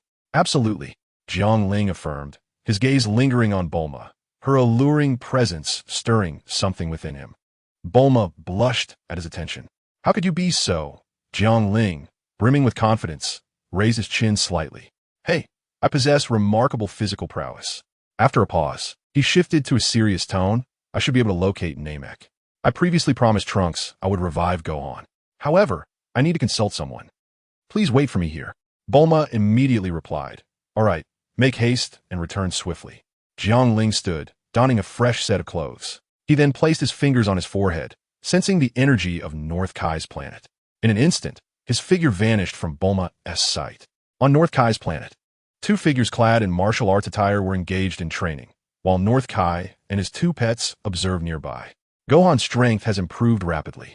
If he continues to hone his skills, he will likely catch up to Goku soon, North Kai remarked. Upon hearing this, Goku and Gohan paused their sparring. Goku, smiling, replied, Indeed, Gohan has always had great potential. During his lifetime, he was preoccupied with the androids, leaving little time for training. Now that he has passed, he finally has the opportunity to focus on it. Gohan scratched his head, feeling modest. It's not as exaggerated as that. By the way, I'm nearing mealtime, North Kai. What are we having today? Goku inquired, patting his stomach with a grin. At this, North Kai's expression darkened. All you think about is food. You've nearly bankrupted me over these past years. Just then, a figure appeared beside North Kai, prompting Goku and Gohan to assume a defensive stance. Who goes there? Chapter 77. Detection on Kai's planet. Jiang Ling greeted cheerfully. Hello, North Kai. Wait, Goku and Gohan are here too? Jiang Ling was taken aback, observing the trio. This future Goku seemed far more composed than the one he knew, yet his appearance showed no signs of aging, likely due to his deceased state. Beside him stood the resolute future Gohan, both father and son adorned with halos above their heads. Goku and his companions were taken aback. Who is this person? How does he know my name? He seems familiar, yet I don't recall meeting him. Amid their confusion, Gohan suddenly noticed Jiang Ling's tail, exclaiming, Hey, how do you have a tail? Are you Saiyan? Jiang Ling paused briefly before smiling and providing a general explanation, omitting many details for brevity. He simply mentioned that he hailed from another timeline and had worked alongside Trunks to defeat the androids and Cell. That lad has truly matured. I can rest easy now, Gohan said with satisfaction. Goku inquired, Is Trunks Bulma's son? Gohan nodded. Yes, I mentioned this to you before. Turning to Jiang Ling, Goku stated earnestly, Thank you for protecting Earth. Jiang Ling nodded in acknowledgement. Goku remained the same, unable to forget his beloved planet even after years of absence. And I must thank you as well for aiding Trunks' growth, Gohan added earnestly. Jiang Ling waved his hand dismissively. No need for thanks. It was my duty. He assessed future Gohan, noting his robust physique, marked by battle scars. He appeared more vigorous and manly than the Gohan from Dragon Ball Super. The two Gohans had ventured down different paths due to their environments. They had made their choices. If given the choice, Jiang Ling hoped Gohan could master both scholarly pursuits and martial prowess, becoming a protector of Earth. North Kai inquired, You mentioned coming from another timeline. Do you know me? Of course, Jiang Ling replied with a smile, suddenly executing the Kaioken technique, a crimson aura erupting around him. Goku's eyes lit up, eager to engage in a sparring match. For many years, he had lacked a worthy opponent and had trained alone. Even with Gohan's arrival, his son was still too weak to challenge him. Seeing Jiang Ling's power, his heart was already ablaze with anticipation. Jiang Ling, let us spar. Wukong proposed. After a moment of contemplation, Jiang Ling declined, noting that there would be ample opportunities in the future. The North Kai swallowed hard. Anyone capable of executing the Kaioken was undoubtedly familiar with their own strength. However, traversing time and space posed significant challenges. After some thought, the North Kai remarked, It's best not to speak of your time travel adventures. Jiang Ling nodded in acknowledgement, expressing gratitude for the reminder, stating, I have my own ideas. I have come here seeking your assistance, Great Kai. The North Kai responded, Speak, and if it is within my power, I shall assist. I seek the location of the new Namek, Jiang Ling requested. This revelation stunned the gathered crowd, their memories drifting back to the fierce battle on Namek over a decade ago. Wukong reminisced, those were the days when I transformed into a Super Saiyan. Indeed, when Namek exploded, the Namekians were forced to dwell on Earth for an extended period, eventually relocating to a new planet with the aid of the Dragon Balls. Consequently, the whereabouts of the new Namek remained a mystery. After the demise of their elders at the hands of the androids, Bulma had frantically searched for the new Namek. Yet technology had proven inadequate. Son Gohan, lost in thought, suddenly realized Jiang Ling. Are you seeking the new Namek to resurrect those who perished at the hands of the androids? Jiang Ling shook his head. No. You must understand that those souls have been gone for far too long. They lack physical forms and have long since been reincarnated, making resurrection impossible. Thus, my intention is to bring you back. Jiang Ling was somewhat familiar with the rules of the underworld. As for those like Wukong, who had contributed significantly to their planet, the underworld retained their bodies and souls, allowing them the choice to remain or be reincarnated. That makes sense, Son Gohan mused, then added, but if I recall correctly, the Dragon Balls on Namek can only grant one wish to resurrect a single individual, and only if they died within the past year. We shall see, Jiang Ling replied, uncertain whether the current Namekian Dragon Balls could revive souls from years past. He turned to the North Kai. Please assist me in locating it. Very well. The North Kai focused intently, his antennae twitching as he began to search the cosmos, beads of sweat forming on his brow. The others fell silent, awaiting the North Kai's findings. After a considerable time, the North Kai exhaled in relief, wiping his brow with a handkerchief. I have located it at coordinates 5616544464. Just tell me the direction, he indicated. Jiang Ling concentrated, soon sensing the location. He patted the North Kai's shoulder and smiled. Thank you. If you ever visit Earth, I shall treat you to the zoo and introduce you to the rhythms of both day and night. The North Kai looked puzzled. Without further adu, Jiang Ling bid farewell to the North Kai, Wukong, and Gohan before vanishing using instant transmission. Observing Jiang Ling's disappearance, Wukong remarked, "If the Dragon Balls can resurrect us, that would indeed be wonderful." Alas, Vegeta's past misdeeds led King Yemma to spare him from hell, allowing him to reincarnate instead. Gohan recalled his girlfriend, Videl, and felt a surge of hope regarding the possibility of resurrection. Yes, I hope for their return. I must inform Uncle Piccolo and Yamcha about the restoration of peace on Earth. They will surely rejoice upon hearing this. With newfound determination, Gohan set off towards the designated area for Piccolo and others in the underworld. In the King of Hell's office, the imposing figure of King Yemma sat at his desk, diligently attending to duties. Suddenly, Jiang Ling materialized before him. "Greetings, King Yemma. How have you been?" Quite well. And you are?" King Yemma blinked, taken aback by Jiang Ling's familiarity, as he struggled to recall any previous encounter. "It's me." Jiang Ling extended his fist, igniting it with a red flame. "You may call me Fire Fist Jiang Ling. I have trained under the North Kai. We are family." Recognizing the Kaioken technique, King Yemma smiled. "Ah, a fellow student. What brings you here?" "Nothing of great importance." Jiang Ling waved dismissively. "I merely wish to inquire if a soul named Cell has recently arrived here." "Cell?" King Yemma pondered, then nodded. "Yes, he has committed many sins and has been sent to hell." Jiang Ling felt a wave of relief. Cell's arrival confirmed his demise. "Thank you. I owe you a meal." He grinned before using instant transmission to vanish once more. King Yemma scratched his head in confusion, muttering, "I do not require food." On Earth, in Bulma's underground base in West City, steam filled the air. "I love taking baths. It's good for my health," Bulma hummed happily as she stood beneath the showerhead. Suddenly, Jiang Ling appeared beside her, momentarily startling her. Bulma, glistening and unclad, presented an alluring sight, the steam creating an enticing atmosphere. Upon noticing the unexpected presence, Bulma instinctively shrieked. Jiang Ling, in a flurry, covered her mouth with his hand, their faces mere inches apart. "It's me." Bulma's muffled sounds indicated her recognition, and their eyes locked amidst the cascading water. The ambience grew increasingly intimate.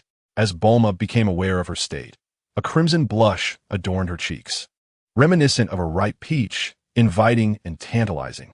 Jiang Ling's gaze lingered on Bulma's flushed face, and he swallowed hard, feeling the palpable intensity of their emotions. "Forget it," Bulma declared, surrendering to the moment. The bath lasted an hour, and an exhausted Bulma collapsed against Jiang Ling. He gently dried her off, carrying her to bed for rest. Bulma, utterly spent, quickly fell into a deep slumber. Jiang Ling placed a soft kiss on her forehead and lay beside her, embracing her as they both drifted into a peaceful sleep. The following afternoon, Jiang Ling awoke slowly, stretching his body. "Ah, what a refreshing feeling. It has been ages since I felt this way. Twice in one day yesterday. I feel invigorated." Jiang Ling felt invigorated and in high spirits. Turning his head, he noticed that Bulma was no longer in bed. Following the sound, he made his way to the kitchen, where he spotted Bulma busily preparing breakfast at the stove. Her flowing blue hair cascaded elegantly over her shoulders, and her graceful silhouette, complemented by the apron she wore, exuded an aura of gentle charm. Unable to resist, Jiang Ling approached her from behind, wrapping his arms around her flat abdomen, holding her tightly. "You're up. Don't mess around. I'm making breakfast," Bulma murmured softly, a blush gracing her cheeks, making her quite alluring. "Hee, is that not permissible?" Jiang Ling chuckled lightly. "Please, I was exhausted yesterday," Bulma playfully pouted, resembling a blooming flower, her mature femininity on full display. Jiang Ling took a deep breath, suppressing his restlessness. He had matters to attend to today and could not afford any distractions. If he exhausted Bulma, it would delay their plans by another day. "Bulma, after we finish breakfast, let's head out together." "Huh?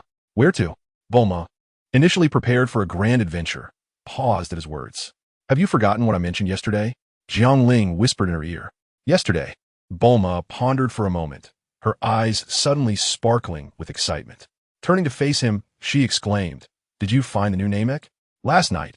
I intended to take you along, but the moment I returned, you enticed me, Jiang Ling replied, blinking innocently. You're incorrigible. Bulma's face flushed as she pinched his waist, playfully accusing him. It was you who couldn't resist, not the other way around.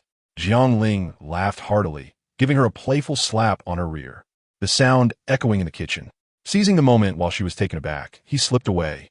Jiang Ling, your hands are getting bolder. Bulma's indignant voice called out after him. Breakfast was simple, bread, ham, and eggs. Yet, Jiang Ling found it tasteless, weary of such fare. It seemed he needed to find time to prepare a more appealing breakfast, perhaps some soy milk and fried dough sticks. After finishing breakfast, Jiang Ling wiped his mouth and inquired, Are you ready to head to the new Namek? Wait, let me check with Trunks to see if he wants to join us. That boy, not returning home all night without a call, must have forgotten his mother. Young people often lack restraint. Jiang Ling, you must remind him. Bulma, with her specially designed phone, contacted Trunks directly. Hey Trunks, are you coming back soon? Trunks' voice came through the phone. I had dinner at the Self-Defense Force base and won't be back for dinner. Just eat with Uncle Jiang Ling. Hearing his voice, Bulma's maternal smile emerged. You, my dear, are with your girlfriend, aren't you? Uncle Jiang Ling has told me all about it. When will you bring her home to meet your mother? Well, I'll ask her. All right. Let me have Uncle Jiang Ling say a few words to you. With that, Bulma handed the phone to Jiang Ling, taking the phone. Jiang Ling cleared his throat and said, Trunks, young people should indulge themselves. When you return, I'll prepare some supplements for you. Let's aim to bring a grandchild home for your mother. Trunks, Bulma. Chapter 79, Arrival at New Namek. Bulma soon felt reassured, given Trunks' physique. He could likely handle 3 times a day for an entire month. Moreover, she was eager to meet her future grandchild. This thought reminded her of the time machine.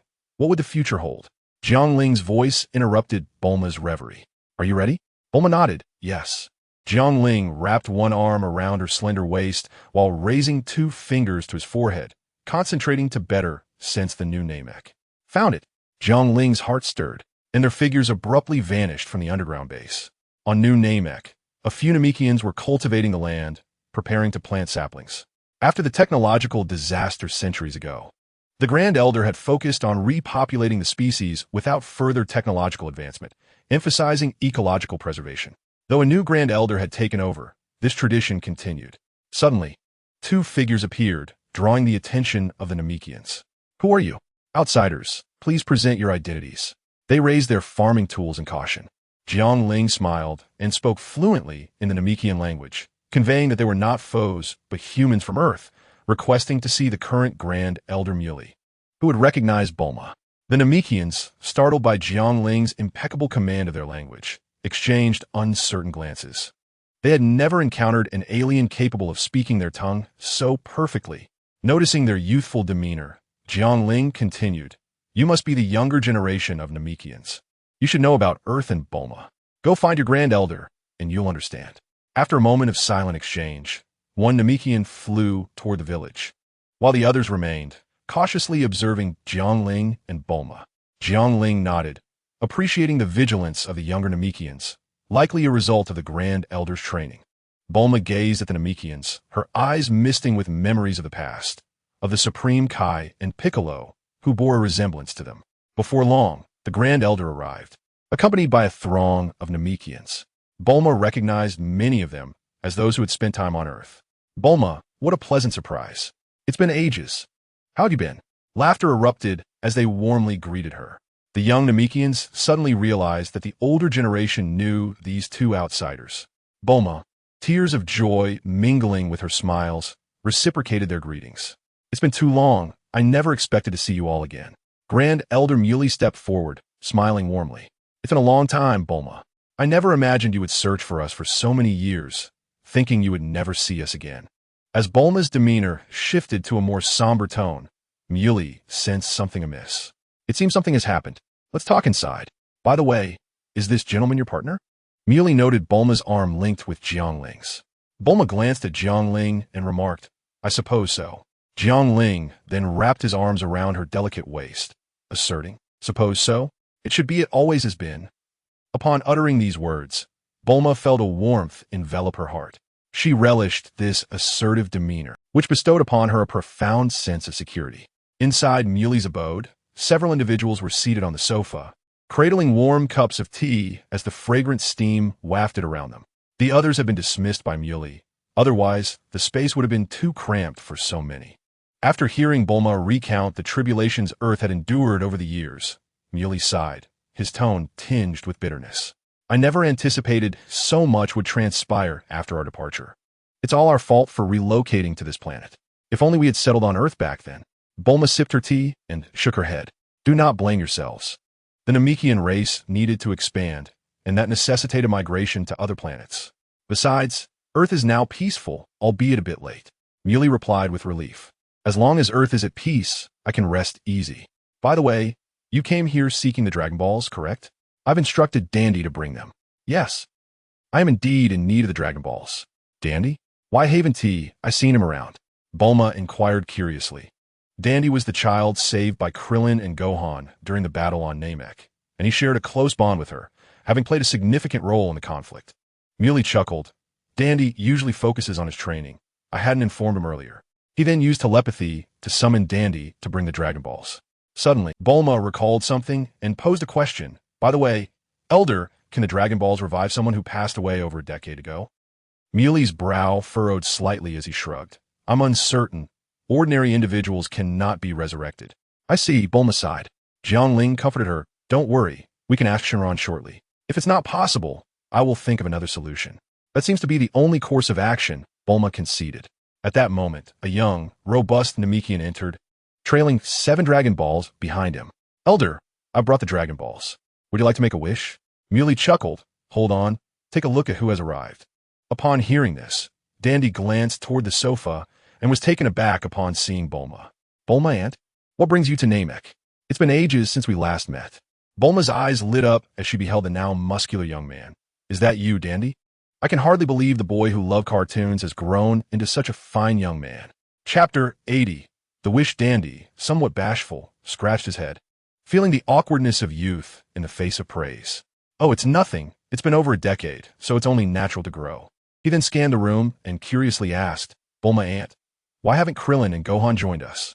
Is this young man your son?" Jiang Ling interjected, while Bulma rolled her eyes, placing her hands on her hips and playfully tugging at Dandy's ear. "Refer to me as Sister Bulma. And do I look that old?" Standing next to Jiang Ling makes us look like mother and son. Dandy quickly clarified, "I didn't mean it like that. I just haven't met Jiang Ling before." So I asked. He spoke truthfully. He truly felt Bulma appeared youthful, akin to a 30-year-old vibrant woman by Earth standards. It was merely that, as a hermaphroditic Namekian, he held no interest in Earth women. Bulma shot him a glare, releasing her grip on his ear. "You certainly know how to speak well. I will temporarily forgive you. As for Krillin and Gohan." Here, Bulma's tone grew somber. Simultaneously, Elder Muley communicated telepathically with Dandy, who instantly grasped the events Earth had endured over the past decade. After a moment of silence, he reminisced about the fleeting moments spent with Gohan and Krillin during his childhood, his most cherished memories, alongside the myriad of animated shows on Earth. Now, they were forever separated by fate. He sighed, "Life can be cruel." Dandy spoke soothingly, "Bulma, Aunt, I am aware of everything. Please accept my condolences." Bulma waved her hand dismissively, forcing a smile, "But we still have Shenron. There remains hope." "Indeed, there is hope. Let's not delay. It's time to make a wish," Jiang Ling declared, gesturing grandly. The group moved outdoors, as they still needed to reside in the house. "Summoning Shenron requires the Namekian language. Allow me to do the honors," Dandy offered, unaware of Jiang Ling's proficiency in it. Jiang Ling shook his head. "No need. It would complicate matters to relay my wish to you." Before Dandy could respond, he summoned the Namekian dragon, Purunga, in fluent Namekian. The bright daylight dimmed instantly, and the 7 Dragon Balls gleamed with golden light. The energy coalesced, forming a magnificent dragon, distinct from the Earth's Shenron, notably with 2 robust arms. Despite having witnessed it several times before, the sight still filled Bulma with awe. Bulma gazed at the Namekian dragon in a daze, murmuring to herself, "Jiang Ling, leaning closer to her ear, mischievously whispered in a tone meant only for her. Is there a larger one than mine? Bulma's cheeks flushed crimson as she shot him an admonishing look. What are you saying? Don't be so inappropriate. Hurry and make your wish. Shenron is waiting. Jiang Ling chuckled, choosing not to tease her further. Meanwhile, Muley and Dandy were bewildered by Jiang Ling's fluent command of the Namekian language. How is it that an alien can speak our language so effortlessly? Brave warriors who have gathered the 7 Dragon Balls, I can grant you 3 wishes, regardless of what they may be. The dragon's voice resonated slowly. Jiang Ling inquired. Regardless of what they may be? Indeed, came the affirmation. Jiang Ling's lips curled into a smirk. Then grant me 10 more wishes. Regrettably, that is beyond my capabilities. The dragon replied. Jiang Ling pouted. If you cannot deliver, then cease boasting. The dragon was momentarily at a loss for words and cleared its throat to redirect the conversation. Do you have any other wishes? Jiang Ling blinked, a smile spreading across his face. Shenron, before I make my wish, I have a request. Can you speak in a universal language? I don't speak Namekian, so this should not count against my wishes, correct? The dragon, momentarily flustered by Jiang Ling's fluent Namekian, found itself in a state of confusion. After a brief silence, it nodded. Since you require me to speak in the universal language, I shall do so. This will not consume any wishes. The language of Earthlings is also based on the universal tongue. Upon hearing Shenron speak in the universal language, Bulma gazed at Jiang Ling with profound gratitude in her eyes. In a hushed tone, Bulma murmured, Jiang Ling truly had the dragon speak in a universal language for my understanding. I could weep. Suddenly, she felt the warmth of being cherished and protected. Unbeknownst to Jiang Ling, Bulma's thoughts drifted elsewhere. He merely found the universal language more familiar, while the Namekian dialect seemed rather cumbersome. What wishes do you desire to fulfill? Inquired the Namekian dragon. Jiang Ling pondered for a moment and asked, Can you resurrect a large number of individuals at once? The dragon replied affirmatively. Oh, Bulma expressed her surprise. I recall that initially, only one wish could resurrect a single person.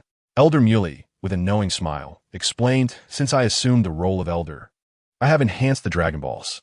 Now, like the Dragon of Earth, I can fulfill one wish to resurrect many. Jiang Ling nodded with a smile. That is indeed wise. It facilitates matters greatly. He turned to the dragon again and asked, Are you able to resurrect humans who have been deceased for over a decade? The Namekian dragon, inwardly exasperated, retorted, What is the matter with you? Why so many questions? I have been here for quite a while, and yet no wishes have been made. I might go mad. After a resigned sigh, it finally answered, As long as their souls remain in the underworld, they can be revived. However, those whose souls have descended into hell or been reincarnated cannot be brought back. Understanding dawned upon Jiang Ling, and his eyes sparkled as he declared, Then please help me resurrect the humans and animals killed by the androids on Earth. This wish was made after considerable contemplation. Whether it be androids of 17 or 18, or even Cell, they all fell under the category of androids. By making this wish, he could revive not only those slain by 17 and 18, but also those who fell victim to Cell. Most importantly, it would allow for the revival of many valiant warriors of Earth. A multifaceted gain. Upon hearing the wish, the dragon sighed in relief. At last, a wish had been made. Without any further delay, it conducted a quick inquiry. Since ordinary humans typically linger in the underworld for no more than a year, it could only resurrect those who had been slain by androids within that time frame. Additionally, it would require the creation of physical forms, necessitating the expenditure of another wish. Most of those killed over the past decade had likely reincarnated, leaving only those who had made significant contributions to Earth, retaining both soul and body, such as Krillin. Master Roshi, Gohan, Yamcha, and Tien, are you certain you wish to expend 2 wishes to realize this? Asked the dragon. Jiang Ling confirmed with a nod. A flash of red light sparkled in the dragon's eyes, and it declared, Your wish has been granted. At these words, a smile graced Jiang Ling's lips. Bulma, filled with excitement, leaped into the air, exclaiming, Hooray! Everyone has finally been revived. She rushed forward and planted a fervent kiss on Jiang Ling's cheek. Coughing slightly, Jiang Ling looked skyward. Ahem, there are others present. But Bulma paid no mind, exclaiming, Oh, they are androgynous beings, completely oblivious to such matters. Chapter 81. They all listened to me on King Kai's planet. Goku, who was deep in meditation, suddenly halted and gazed into the distance with a smile. I can sense it. Gohan, Krillin, and Piccolo's energies have returned. They must have been revived. Really? Let me check, said North Kai, who was astonished to confirm. Indeed, they have been revived. That fellow Jiang Ling truly did it. Goku smiled, feeling relieved. This is wonderful. Their revival means they can continue to protect Earth. Go on, that boy. I noticed he often gazed at his fiancée, E's photograph, while training. Now, he can finally return to her. Krillin's revival brought Goku hope that he might find his own wife. Gohan suddenly recalled Chi-Chi, who had faithfully stood by his side during his life. Oh, poor Kiki, he lamented. North Kai, hearing this, retorted, What do you mean, poor? Just revive her and make up for it. Goku scratched his head sheepishly. I died from heart disease. So it counts as a natural death. It seems the dragon cannot resurrect those who died from illness. Why not just ask? North Kai suggested, and promptly sent a communication request to Jiang Ling on New Namek. Across various locations on Earth, the humans slain by the androids within the past year began to revive. Some found themselves in shelters, others amidst ruins, and some in the wilderness. They all shared a common sentiment: confusion. Was I not dead? Why am I here? Have I been revived? Questions filled their minds. Despite the incredulity, they understood with certainty that they had indeed returned to life. Instantly, they erupted into joyous celebration, seeking out their friends and loved ones. In the sky, the revived Piccolo, Krillin, Tin, Kairatsu, and others looked down at the jubilant humans below, sharing smiles of camaraderie. At the Self-Defense Force base, Videl observed the affectionate display between Trunks and Mai from a distance, feeling a mixture of blessing and envy. If only Gohan were here, she whispered to herself. Earlier, Mai had advised her not to dwell on past relationships, but to move forward. Yet, she found herself unable to escape that past. Gohan was the only one for her. Perhaps I will remain alone until old age. If only Gohan and I had a child, she mused, recalling her previous conversation with Gohan about wanting a child. He had rationally expressed concerns about the android threat and how children would hinder their retreat and consume resources. Thus, they had always taken precautionary measures. Now, with peace restored, Gohan was gone, and it felt too late. At that moment, a pair of strong arms encircled Videl's waist from behind, and a gentle voice whispered in her ear, My dear wife, would you consider having a child with me now? Videl initially intended to struggle, but upon hearing that familiar voice, her heart fluttered. She turned slowly, gazing at a robust chest adorned with scars she recognized all too well. Raising her eyes, Gohan's smiling visage met her gaze. With tears streaming down her face, Videl bit her lip, her emotions overflowing. Why did you take so long to return? I missed you so much. Gohan, with tears in his own eyes, gently patted her back. I missed you too. I have come back. Not far away. Trunks and I noticed the scene unfolding. Gohan, Trunks exclaimed, excitement bubbling within him, but Mai held him back. Why won't you let me go over? Gohan has been revived. Rolling her eyes, Mai replied, Are you foolish? They are having their moment. Wouldn't you be interrupting their reunion? Let me teach you what to say. She whispered softly, instructing him. Upon hearing this, Trunks' eyes brightened. Immediately, following the instructions imparted by Xiaowu, he called out to Gohan and Videl. Gohan. Videl's room is still the same one. Videl, still in tears, felt her cheeks flush upon hearing his words, which, combined with her tear-filled eyes, rendered her quite adorable. Gohan chuckled softly. Trunks has grown up. Then, gazing at Videl's rosy face, he gently remarked, My dear, didn't you mention wanting a child earlier? Videl, feeling bashful under his gaze, lowered her head, only to suddenly recall something. You just came back to life. You should go see Aunt Chi-Chi. Gohan shook his head, scooped Videl into a princess carry, and dashed toward the familiar room. Laughing, he said, I visited Mom after coming back. She told me you've been seeing her often and urged me to bring you home quickly. Bursting into the room, he closed the door behind them. The sound of their conversation filled the space. Oh no, Gohan, how shameless! Videl exclaimed. My dear, it's been ages since I had dorayaki, Gohan replied with a grin. Huh, Gohan, be quiet. Meanwhile, on Namek, King Kai sent his congratulations. He was chatting with Jiang Ling and Bulma at the time. Jiang Ling, you're amazing. Gohan and the others have been revived. It was nothing, just a small effort, Jiang Ling replied with a smile, waving his hand dismissively.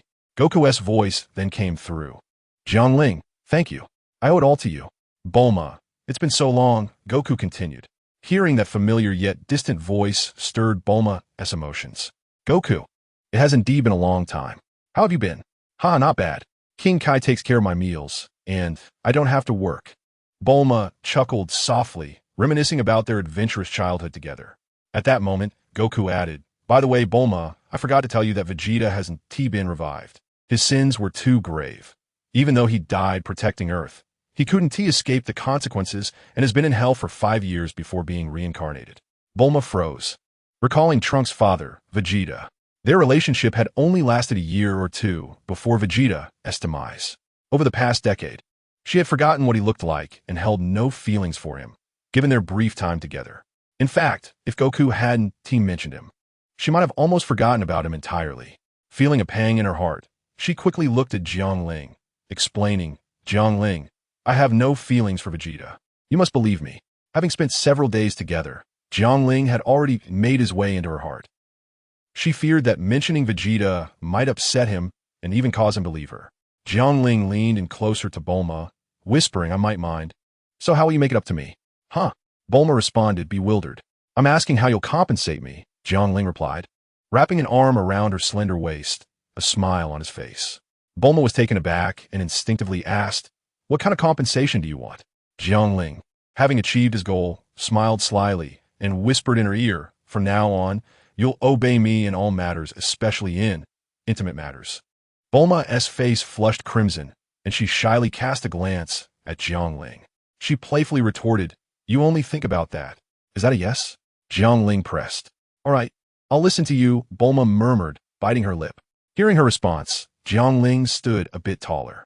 As they exchanged whispers, King Kai and Goku exchanged glances, puzzled about their conversation.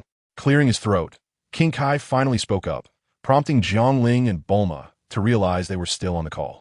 Bulma waved her hand dismissively, saying, let Vegeta be reincarnated. I don't care. But weren't you with Vegeta? Goku scratched his head in confusion. Bulma's expression became somewhat peculiar as she replied, are you foolish?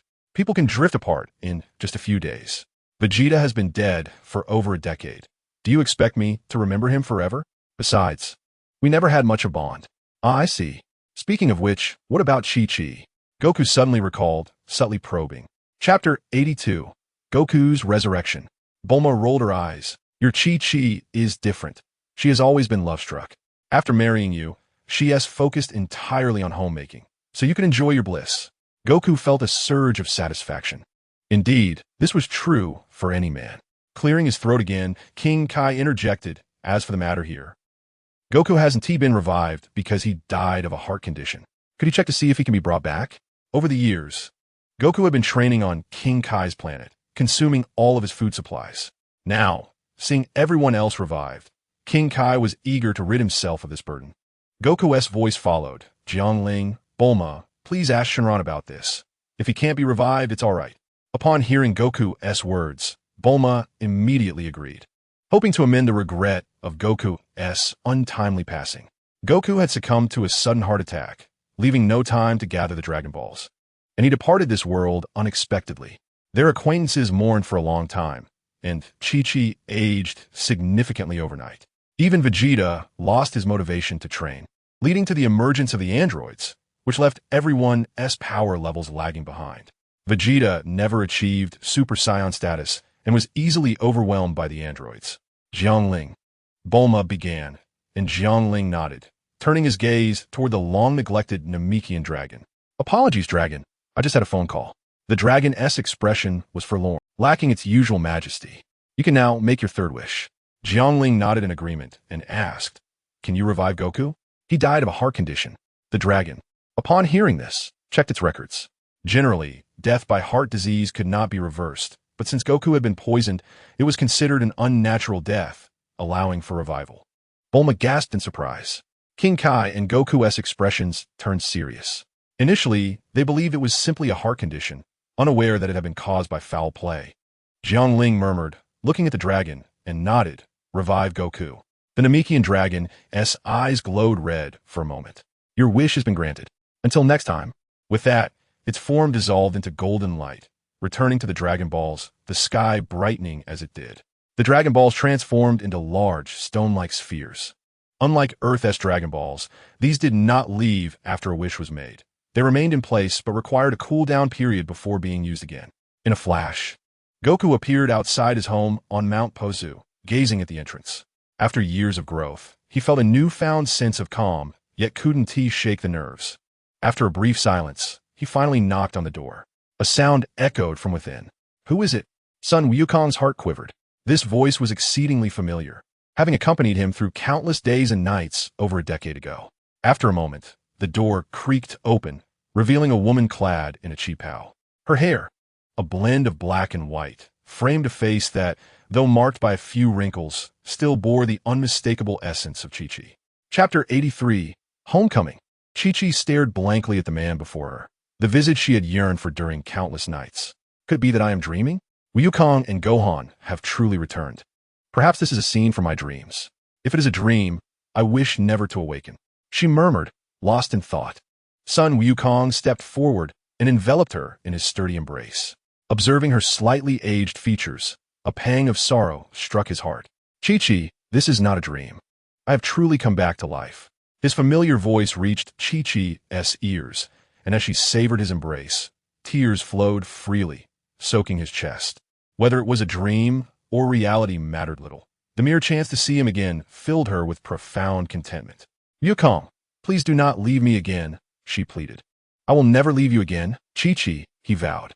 Their eyes met, the atmosphere thickening with warmth as their faces drew closer.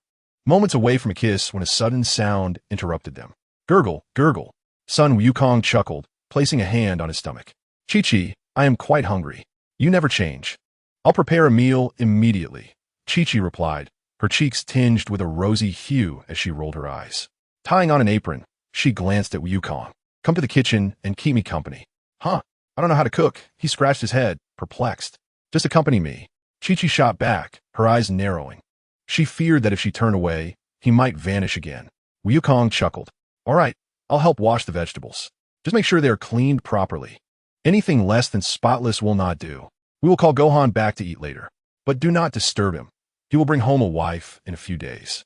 Their voices echoed in the kitchen, a continuous flow of conversation, as if they had endless words to share. In the heavenly temple, a Namekian appeared at the center of the plaza, clad in divine attire and wielding a scepter, his appearance aged. This individual was indeed the god of heaven. He surveyed the dilapidated temple, his gaze forlorn. "I never anticipated I could return to life. Yet, I am quite old and lack the motivation. I wonder if Piccolo would be willing to assume the role of the god of heaven," he mused quietly. At that moment, a vortex materialized nearby, and a figure emerged. With dark skin and a sausage-like mouth, he wore attire reminiscent of an Indian.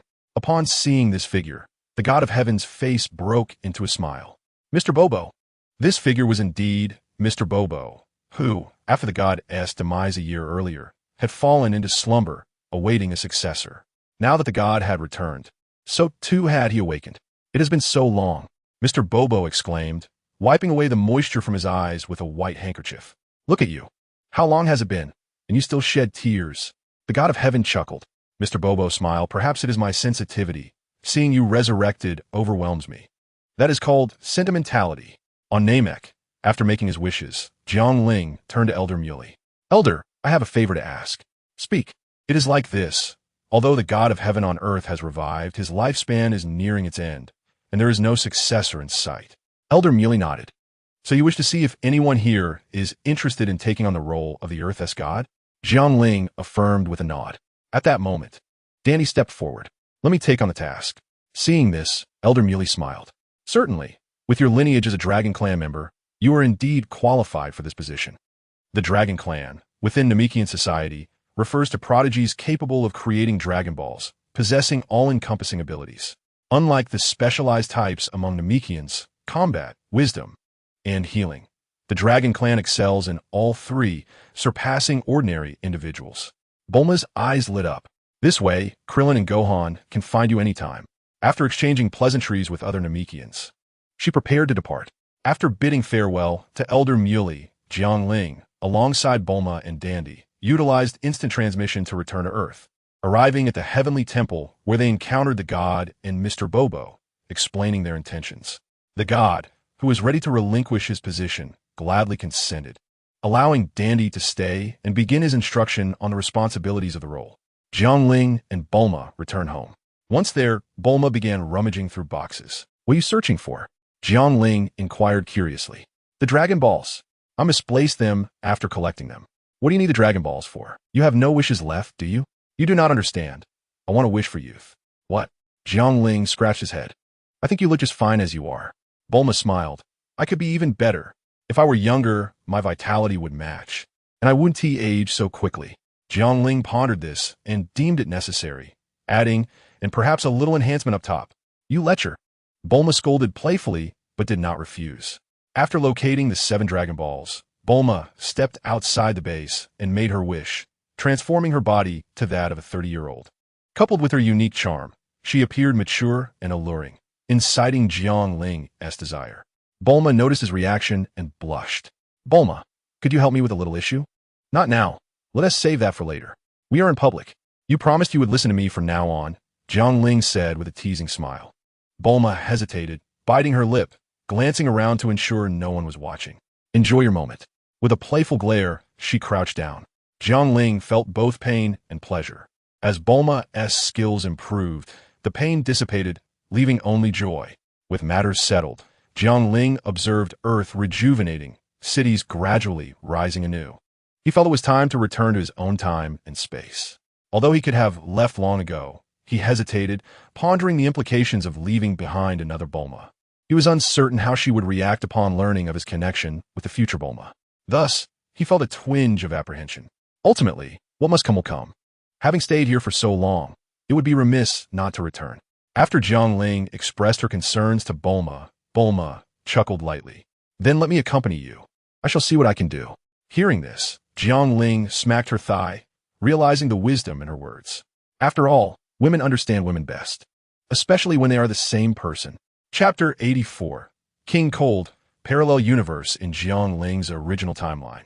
A bustling base on a planet within the universe served as a hub for numerous spaceships taking off and landing. At the base, King Cold, seated on his throne, scrutinized the information presented by his subordinates, his brow furrowing in contemplation. His fingers rhythmically tapped on the table, producing a disordered sound that filled the air with an oppressive tension. The 2 subordinates behind him bowed their heads, not daring to utter a word, lest they incite the unpredictable wrath of King Cold and meet an untimely end. After a prolonged silence, King Cold set aside the documents, as if resolved to act. "Connect me to Shrag," he commanded. "Yes." One subordinate responded promptly. Soon, Shrag appeared on a large screen before King Cold, resembling a Namekian, yet distinctly not one. Indeed, Shrag bore the lineage of the Namekian race, having escaped the calamity that befell their planet long ago. However, he had not been raised on Namek and could thus be considered an outsider. Shrag appeared aged, his skin sagging and lacking the firmness of youth. "Oh, King Cold, you deign to contact me?" he mocked, aware that their factions were fierce rivals, each controlling their respective territories and frequently clashing. "Humph," King Cold retorted coldly. "Let us dispense with the pleasantries. I have matters to discuss." "Oh, the illustrious King Cold requires my assistance?" "This piques my curiosity," Shrag replied, straightening in his seat, clearly intrigued. "Shrag, as a Namekian, do you still speak the Namekian language?" King Cold inquired. "Indeed, my bloodline grants me the knowledge without need for learning." "Why do you ask? Are you aware of the happenings on Namek?" "Not at all, though I possess Namekian blood. I was not raised on that planet and have no interest in it," Shrag replied, shaking his head, his expression darkening. "What exactly do you wish to convey? Are you merely toying with me? If so, prepare for war." "Not all." King Cold calmly waved his hand. He proceeded to reveal the existence of the Dragon Balls, suggesting a potential alliance. All he sought was a single wish. Upon hearing of the Dragon Balls, Shrag's composure remained intact, but internally he was elated. His aging body had diminished in strength, and he sensed unrest within his ranks regarding his authority, causing him anxiety. The knowledge of the Dragon Balls felt like a timely boon. With a sly smile, Shrag narrowed his eyes. "Are you not concerned I might secretly send my men to Namek?" "You may attempt it," King Cold replied with an unperturbed expression. "However, should that occur, I will destroy the Dragon Balls in advance and engage you in battle. If you wish to avoid a full-scale war with me, do as you please. Shrag's smile faded.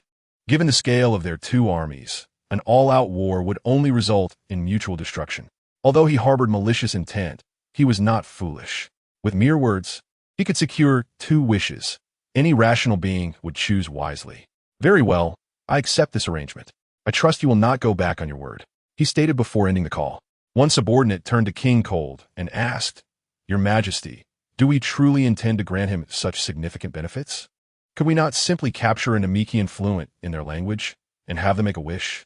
King Cold shot a glance at his subordinate, responding coolly, According to the intelligence from my son Frisia's forces, Namekians would rather perish than grant a wish.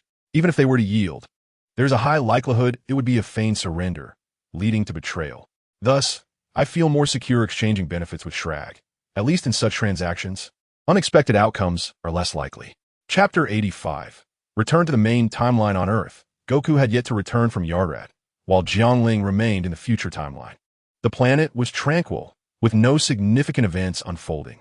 Piccolo, Tien, Kaiatsu, Krillin, Yamcha, Vegeta, and others were diligently training across various locations. Having been informed by Jiang Ling prior to her departure to the future about the imminent arrival of the androids in 3 years, they were thus engaged in rigorous training, keenly aware of the dire circumstances that lay ahead. Suddenly, 2 figures appeared in the skies above West City, one with black hair and the other with blue. It was Jiang Ling and Future Bulma. Jiang Ling had returned from the future timeline via the system, which could be described more as a leap between parallel universes rather than a mere time travel. Beneath them lay West City, a vibrant metropolis filled with towering buildings and bustling traffic, a stark contrast to the desolation that Future Bulma had just witnessed moments ago. She felt a wave of nostalgia wash over her, as this very spot had recently been in ruins, with people striving to rebuild their lives. Now, they had returned to a time before the calamity, where people thrived in peace and prosperity. Future Bulma's spirit felt disoriented, as if caught between reality and a dream. Observing her expression, Jiang Ling understood her thoughts. With a gentle smile, he reassured her, Bulma, this is all real, not an illusion. It has been quite some time since you last saw Dr. Brief and Mrs. Brief, hasn't it? Let us go visit them. Taken aback, Future Bulma grew anxious, smoothing out her wrinkle-free attire. Is that appropriate? I'm concerned they may notice something amiss. Jiang Ling shrugged nonchalantly. What does it matter? You look younger now. They won't suspect a thing. It's settled. With that, he wrapped an arm around Future Bulma's waist and soared directly to the center of West City, landing in the Brief's garden. Future Bulma gazed around, her eyes darting from one familiar sight to another. Everything was just as she remembered from over a decade ago, as if time had reset, evoking a sense of nostalgia. Jiang Ling stood silently beside her, allowing her to absorb the moment. At that moment, Mrs. Brief, humming cheerfully and holding a watering can, approached from afar, seemingly on her way to tend to the flowers. Spotting Future Bulma and Jiang Ling, she exclaimed, Oh, Jiang Ling, what brings you here today? Jiang Ling grinned, scratching his head. Hello, Mrs. Brief. I thought I would come along with Bulma for a visit. Isn't that right, Bulma? Future Bulma, momentarily dazed, quickly replied. Yes, it's been ages since I last visited. I thought I would come by today. Mrs. Brief raised an eyebrow, somewhat puzzled. Bulma, didn't you just come by yesterday? Huh? Did I? Huh. In the future, Bulma chuckled lightly, brushing off the moment, nearly revealing too much. Mrs. Brief scrutinized the future Bulma before glancing at Jiang Ling, covering her mouth with a soft laugh. Being with a boyfriend makes a world of difference. You seem much gentler now. Jiang Ling exchanged a knowing look with future Bulma, shaking his head in amusement. It was no surprise that Mrs. Brief could discern the change so quickly. Fortunately, nothing had been exposed. Otherwise, it would have been quite the hassle. Jiang Ling despised complications. Later, Jiang Ling accompanied future Bulma to visit Dr. Brief, casually bringing him a magazine. Oh, this issue seems to be from next month, he remarked. You truly are a star, managing to get a magazine before its release. Jiang Ling replied. I didn't pay attention to the date when I grabbed it in the future timeline. Thankfully, Dr. Brief's imagination is quite vivid. After a brief visit, Jiang Ling and future Bulma departed, to which the Briefs smiled understandingly, remarking that young people should seize the moment and consider bringing home a grandchild or two. Jiang Ling led future Bulma, to his villa. Situated in a serene environment with lush greenery and the occasional chirping of insects, a reason he had initially chosen this location to settle down. The villa's garden was evidently well-maintained, exuding an orderly charm. "Is this your home?" "It looks lovely," future Bulma remarked, relishing the tranquil atmosphere. Jiang Ling grinned broadly, settling comfortably on a stone chair. "What do you mean by my home?" "Bulma lives here too. It's our home." At that moment, Bulma emerged from the villa, clad in stylish attire with a fashionable hairstyle. Her face lit up upon seeing Jiang Ling. "You're back. I missed you so much," she exclaimed, ready to rush into his arms, only to pause at the sight of future Bulma standing in the courtyard. For a brief moment, the two distinctly different Bulmas locked eyes, as if separated by time and fate, creating a stillness in the air. In the courtyard, Jiang Ling lounged idly on a deck chair, basking in the warm sunlight that filtered through the trees, casting irregular patterns upon him. After their initial meeting, future Bulma effortlessly struck up a conversation with Bulma, discussing everything from fashion to fitness, shopping to technology. Nothing was off limits. Their exchange continued as they retreated into the villa, future Bulma casting Jiang Ling a reassuring glance before entering. With no part in their dialogue, Jiang Ling opted for a rest outside, even ordering takeout. Before he knew it, an hour had passed. The two Bulmas emerged from the villa, future Bulma beaming with joy, while Bulma regarded Jiang Ling with a mix of annoyance, reproach, peculiarity, and a hefty dose of exasperation. "Well, Jiang Ling, you've certainly been living it up." Bulma approached him, hands on her hips, playfully tugging at his ear while casting him a fierce look. Her youthful exuberance was unmistakable. While she had no ire towards future Bulma, she required Jiang Ling to clarify his stance. "Ouch, that hurts," Jiang Ling exclaimed, quickly admitting his fault. "I'm sorry, Bulma. It was my mistake. That is more like it. So how are you going to make it up to me?" Bulma released her grip on his ear, crossing her arms and feigning annoyance, though her gaze wandered occasionally towards the villa's bedroom. "Make it up to you?" Jiang Ling blinked in surprise. Bulma frowned. "What? You don't want to make it up?" "Of course I want to," Jiang Ling replied, sensing her playful demeanor. Upon hearing this, Bulma's expression brightened as she had already devised a plan for Jiang Ling as punishment. "Go wash up and head to the bedroom," she ordered. "Admit your mistakes and stand at attention when you're punished," Jiang Ling joked as Bulma dragged him into the villa's bedroom, where he was thoroughly put through his paces.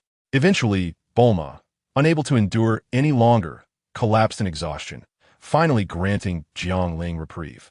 With a rosy complexion, she kicked him weakly with her delicate foot. "Tonight, you're sleeping outside. I'm sharing a bed with my future self. This is your punishment." "All right," Jiang Ling conceded, raising his hands in surrender. He called future Bulma to join in the bedroom, allowing them to share the space while he retreated to sleep on his side. The absence of a companion by his side felt liberating. Jiang Ling drifted into a deep slumber, unburdened by worries, enjoying the comfort of the entire bed to himself. In the bedroom, the two Bulmas exchanged intimate whispers as the moonlight poured through the window, illuminating the untouched takeout on the table, seamlessly blending with the serene environment. The following day, Jiang Ling awoke naturally refreshed. After washing up, he made his way to the kitchen, where, as expected, future Bulma was already preparing breakfast. A smile crept across Jiang Ling's face. He found it impossible to resist the allure of future Bulma in her apron, cooking. He stepped closer, pressing his body against her back, wrapping his arms around her slender waist and resting his hand on her flat stomach. "Are you Bulma, or the future Bulma?" he whispered. Future Bulma rolled her eyes, pouting. "I can't believe you can't tell I'm the future one." "Oh," Jiang Ling replied with a playful smirk. "I don't believe you. Let me check." Future Bulma squirmed. "Stop it. Bulma is right there. I didn't see her earlier. She's exhausted from last night." Jiang Ling chuckled.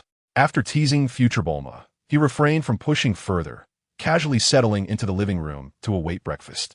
Shortly after, the meal was ready, leftover takeout from the previous night, along with eggs and milk. According to future Bulma, it was to replenish Jiang Ling as protein. Jiang Ling, however, was less than pleased, retorting, "Do I need to replenish anything? Clearly, you underestimate my capabilities." Future Bulma's cheeks flushed slightly as she shot him a glare. "Quit being sarcastic. Protein is beneficial for someone like you who engages in intense physical activity." "That's true," Jiang Ling conceded, nodding as he consumed the meal. Including the previous night's S leftovers. At that moment, Bulma also emerged from her slumber. Following her consumption of a mutated senza bean, her strength had significantly increased, and her recovery was remarkable. Though she had appeared utterly drained the night before, she had now nearly fully recovered. Future Bulma couldn't withstand such high-intensity battles. So Jiang Ling treated Bulma and future Bulma with distinct approaches, recognizing their different levels of strength. "Awake already?" he inquired. In the future, Bulma was quite astonished, for she was aware of the harrowing battle Bulma had endured the previous day. "You were so exhausted yesterday, I thought you wouldn't be able to rise from your bed, so I intended to let you sleep a little longer." Stretching languidly, Bulma's delicate nightgown accentuated her alluring figure. As she relaxed, she smiled and remarked, "I owe it all to the mutated senzu beans cultivated by Jiang Ling, coupled with regular exercise. My strength is rather commendable. Otherwise, under his intensity, no one could withstand it, unless he were a tad gentler, much like he is with you." Upon hearing this, future Bulma's cheeks flushed slightly, secretly agreeing with Bulma's words. They both understood the magnitude of Jiang Ling's prowess. "Ahem, enough chit-chat. Come, let us dine." Jiang Ling felt a touch uneasy as the two women discussed his capabilities.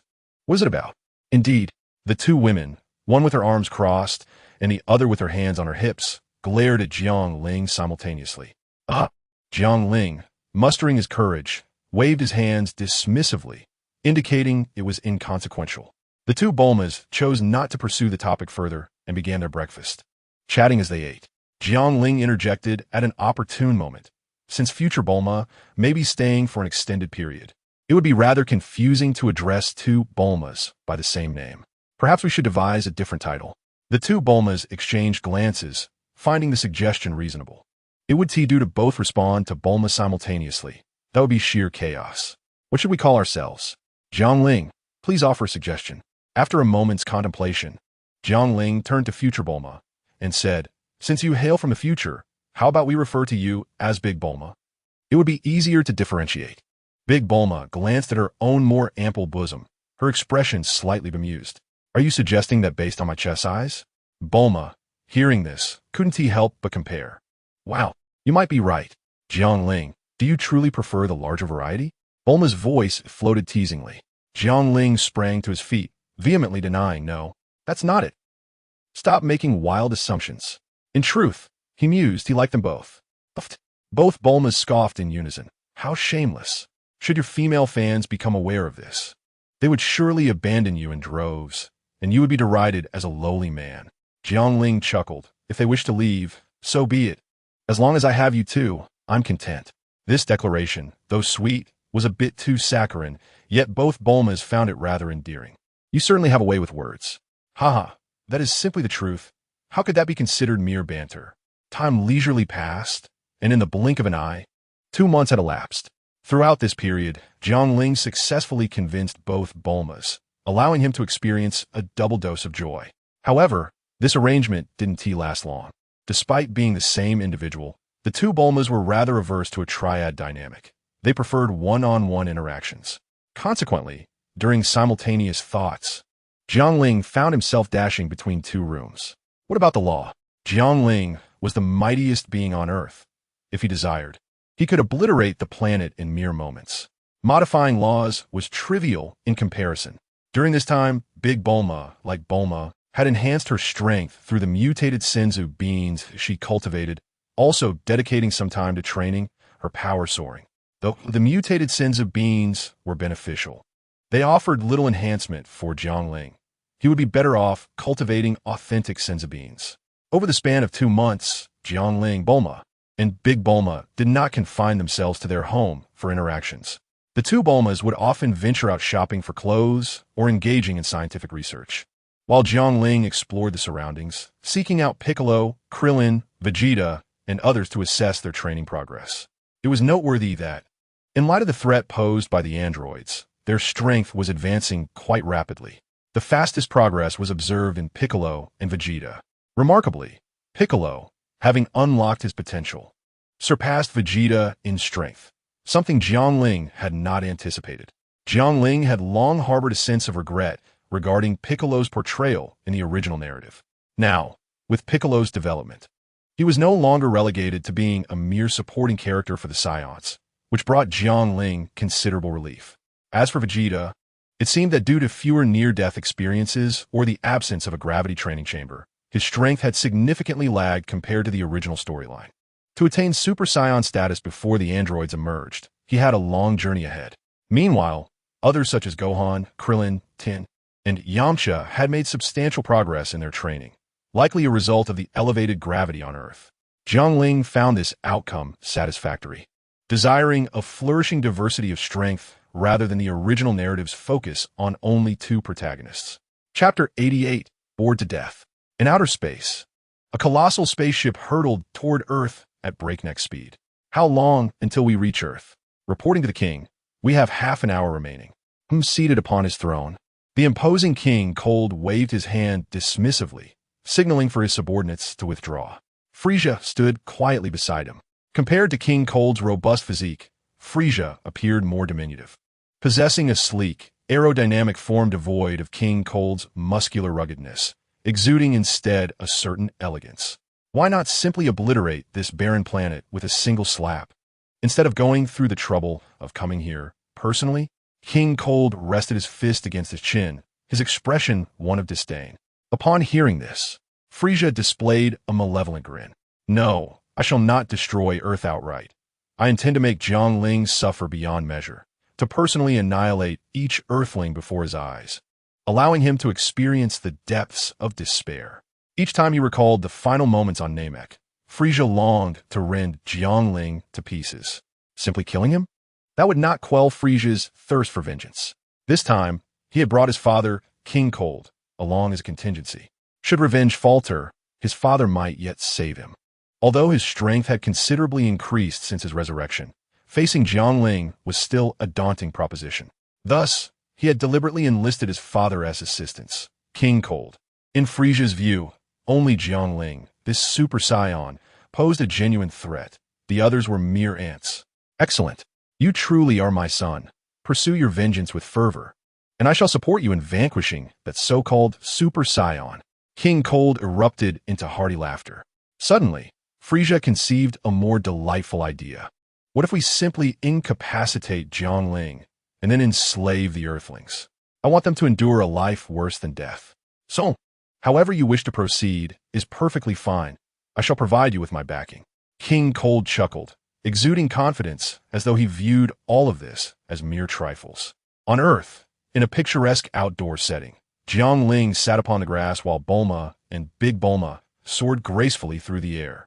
Initially, they had no desire to learn the art of flight, perceiving it as merely a mode of transportation. With hovering cars available, alongside the option to pilot spaceships, they questioned the necessity of investing time in mastering flight techniques. However, Jiang Ling held a different opinion. He regarded technologies such as flying ships merely as means of transportation.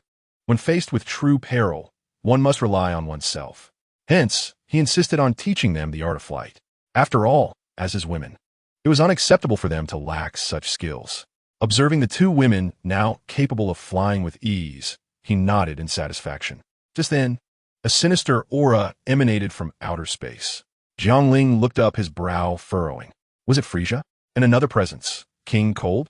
This was puzzling. He had decisively eliminated Frieza, so how could he return to Earth? Moreover, as in the original narrative, he was accompanied by his father seeking revenge. In the original tale, due to the impending explosion of Namek, Goku had hastily departed without confirming Frieza's demise. After the planet's destruction, Frieza had been resurrected, saved by King Cold, which led to their invasion of Earth. Yet now, Jiang Ling had truly killed Frieza on Namek and even erected a grave. The planet had not exploded. So much had changed. How could Frieza still arrive, accompanied by his father? Jiang Ling pondered for a moment, and a flash of insight struck him. The only means to resurrect Frieza would be the Dragon Balls. Yet, there had been no signs of wishes made with Earth's Dragon Balls recently. Could it be that the Dragon Balls of Namek had been used for his revival?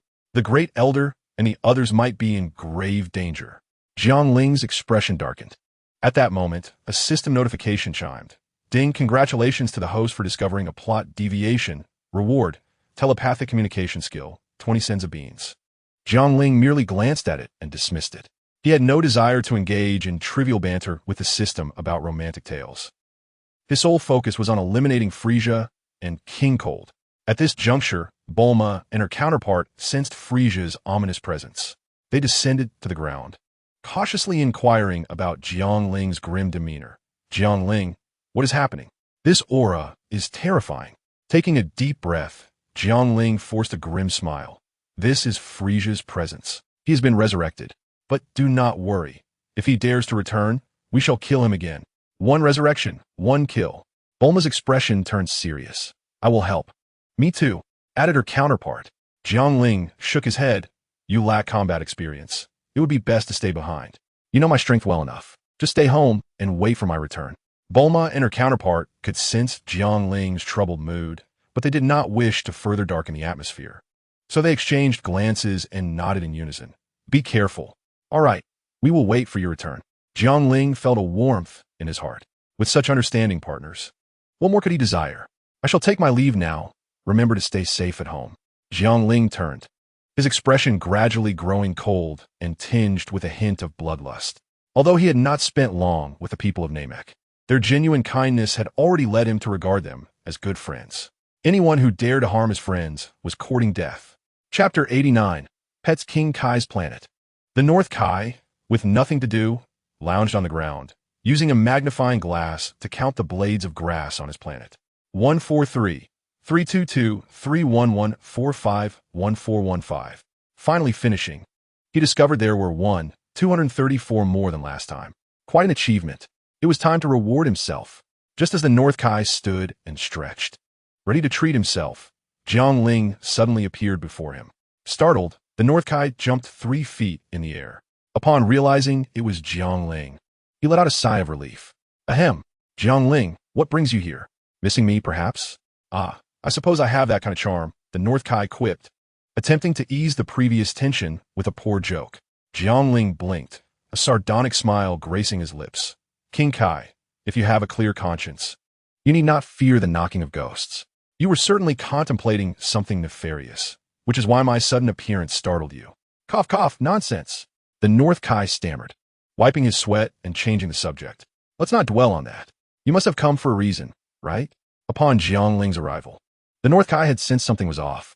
After all, he had lived for countless years, and he could still perceive emotional shifts. Jiang Ling, who had previously been calm and easygoing, now exhibited a starkly different demeanor. Realizing this, Jiang Ling set aside the playful banter, adopting a serious expression as he revealed his purpose. King Kai, I came to request your assistance in investigating what has transpired on Namek. Namek? That is beyond my jurisdiction. But I can take a look.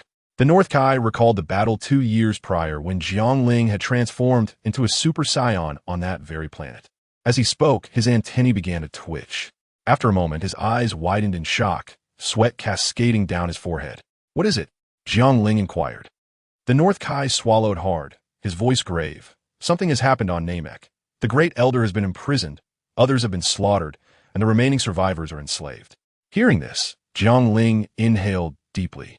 He had already anticipated this outcome before his arrival, but hearing it confirmed by the North Kai ignited a wave of fury within him. His body trembled slightly. It was not fear, but the effort to suppress his rage. He feared losing control and inadvertently harming innocent bystanders, such as the North Kai. Thank you, King Kai. I must take my leave. Huh? Oh, all right. The North Kai could clearly sense the fury roiling within Jiang Ling.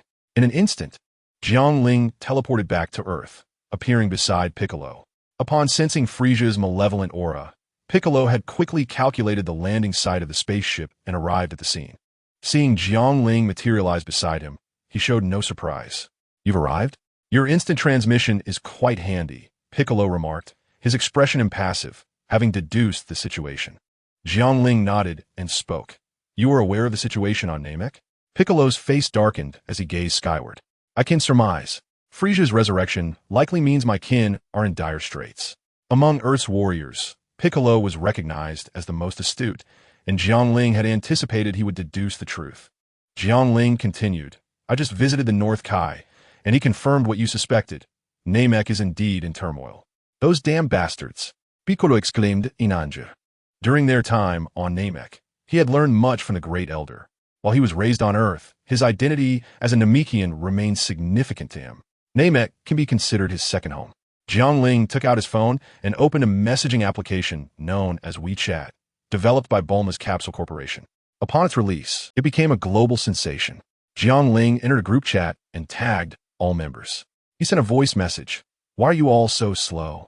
The enemy is almost at our doorstep." With a whoosh, the voice message was sent, and several replies popped up. "Gohan, Uncle Jiang Ling, I'm on my way. Tien, Jiaozi and I are almost there. Kia, I'm en route. Yamcha." Video. Jiang Ling looked perplexed and clicked on the video. The scene was filled with flashing lights and pulsating music.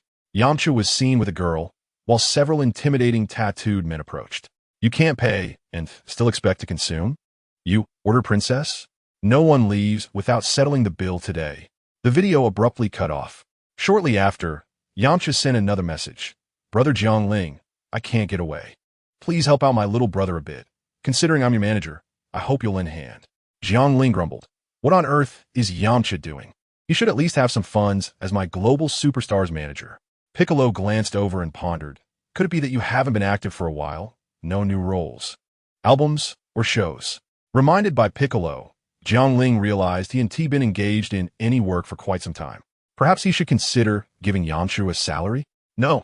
Given his spending habits, even a larger salary would quickly vanish. Jiang Ling shook his head, temporarily setting aside these trivial matters. He transferred 5,000 for Yamcha to settle the bill and come over. Yamcha messaged again, requesting an additional 500,000 Sony coins. What a spendthrift. Jiang Ling cursed under his breath as he sent a red envelope, then turned off his phone.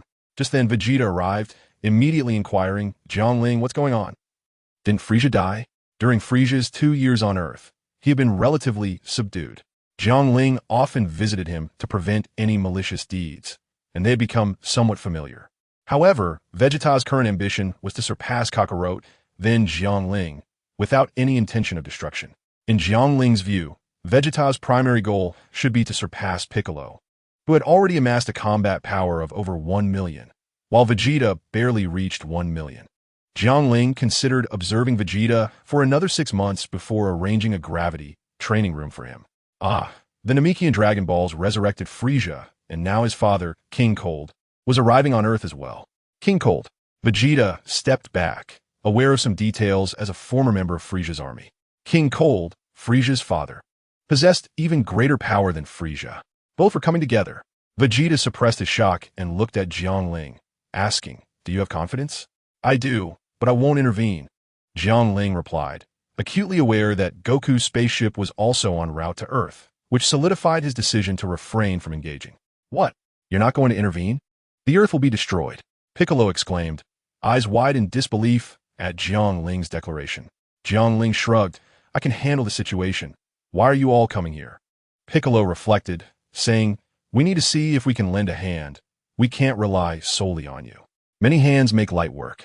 Vegeta scoffed. "I don't want you to perish at the hands of others." Jiang Ling chuckled, recognizing Vegeta's stubbornness, regardless of whether it was for himself or the Earth. Participating in the battle was a positive step. Whoosh, whoosh, whoosh, several figures landed before Jiang Ling: Gohan, Tien, and Krillin. Jiang Ling nodded at them. Suddenly, he spotted an animal following Gohan. A Dragonite? Jiang Ling was taken aback. This creature existed only in the animated series and films. An original character from the animation team. How could it be here? Gohan explained, "This is my pet from childhood. He insisted on coming along." "All right, that's fine. But be cautious during the battle. Don't get caught in the crossfire." "I will." Jiang Ling, unable to fathom this anomaly, decided to stop pondering it. Whatever. Growing up in the mountains without childhood companions, having Dragonite alongside him had surely been beneficial for Gohan's upbringing.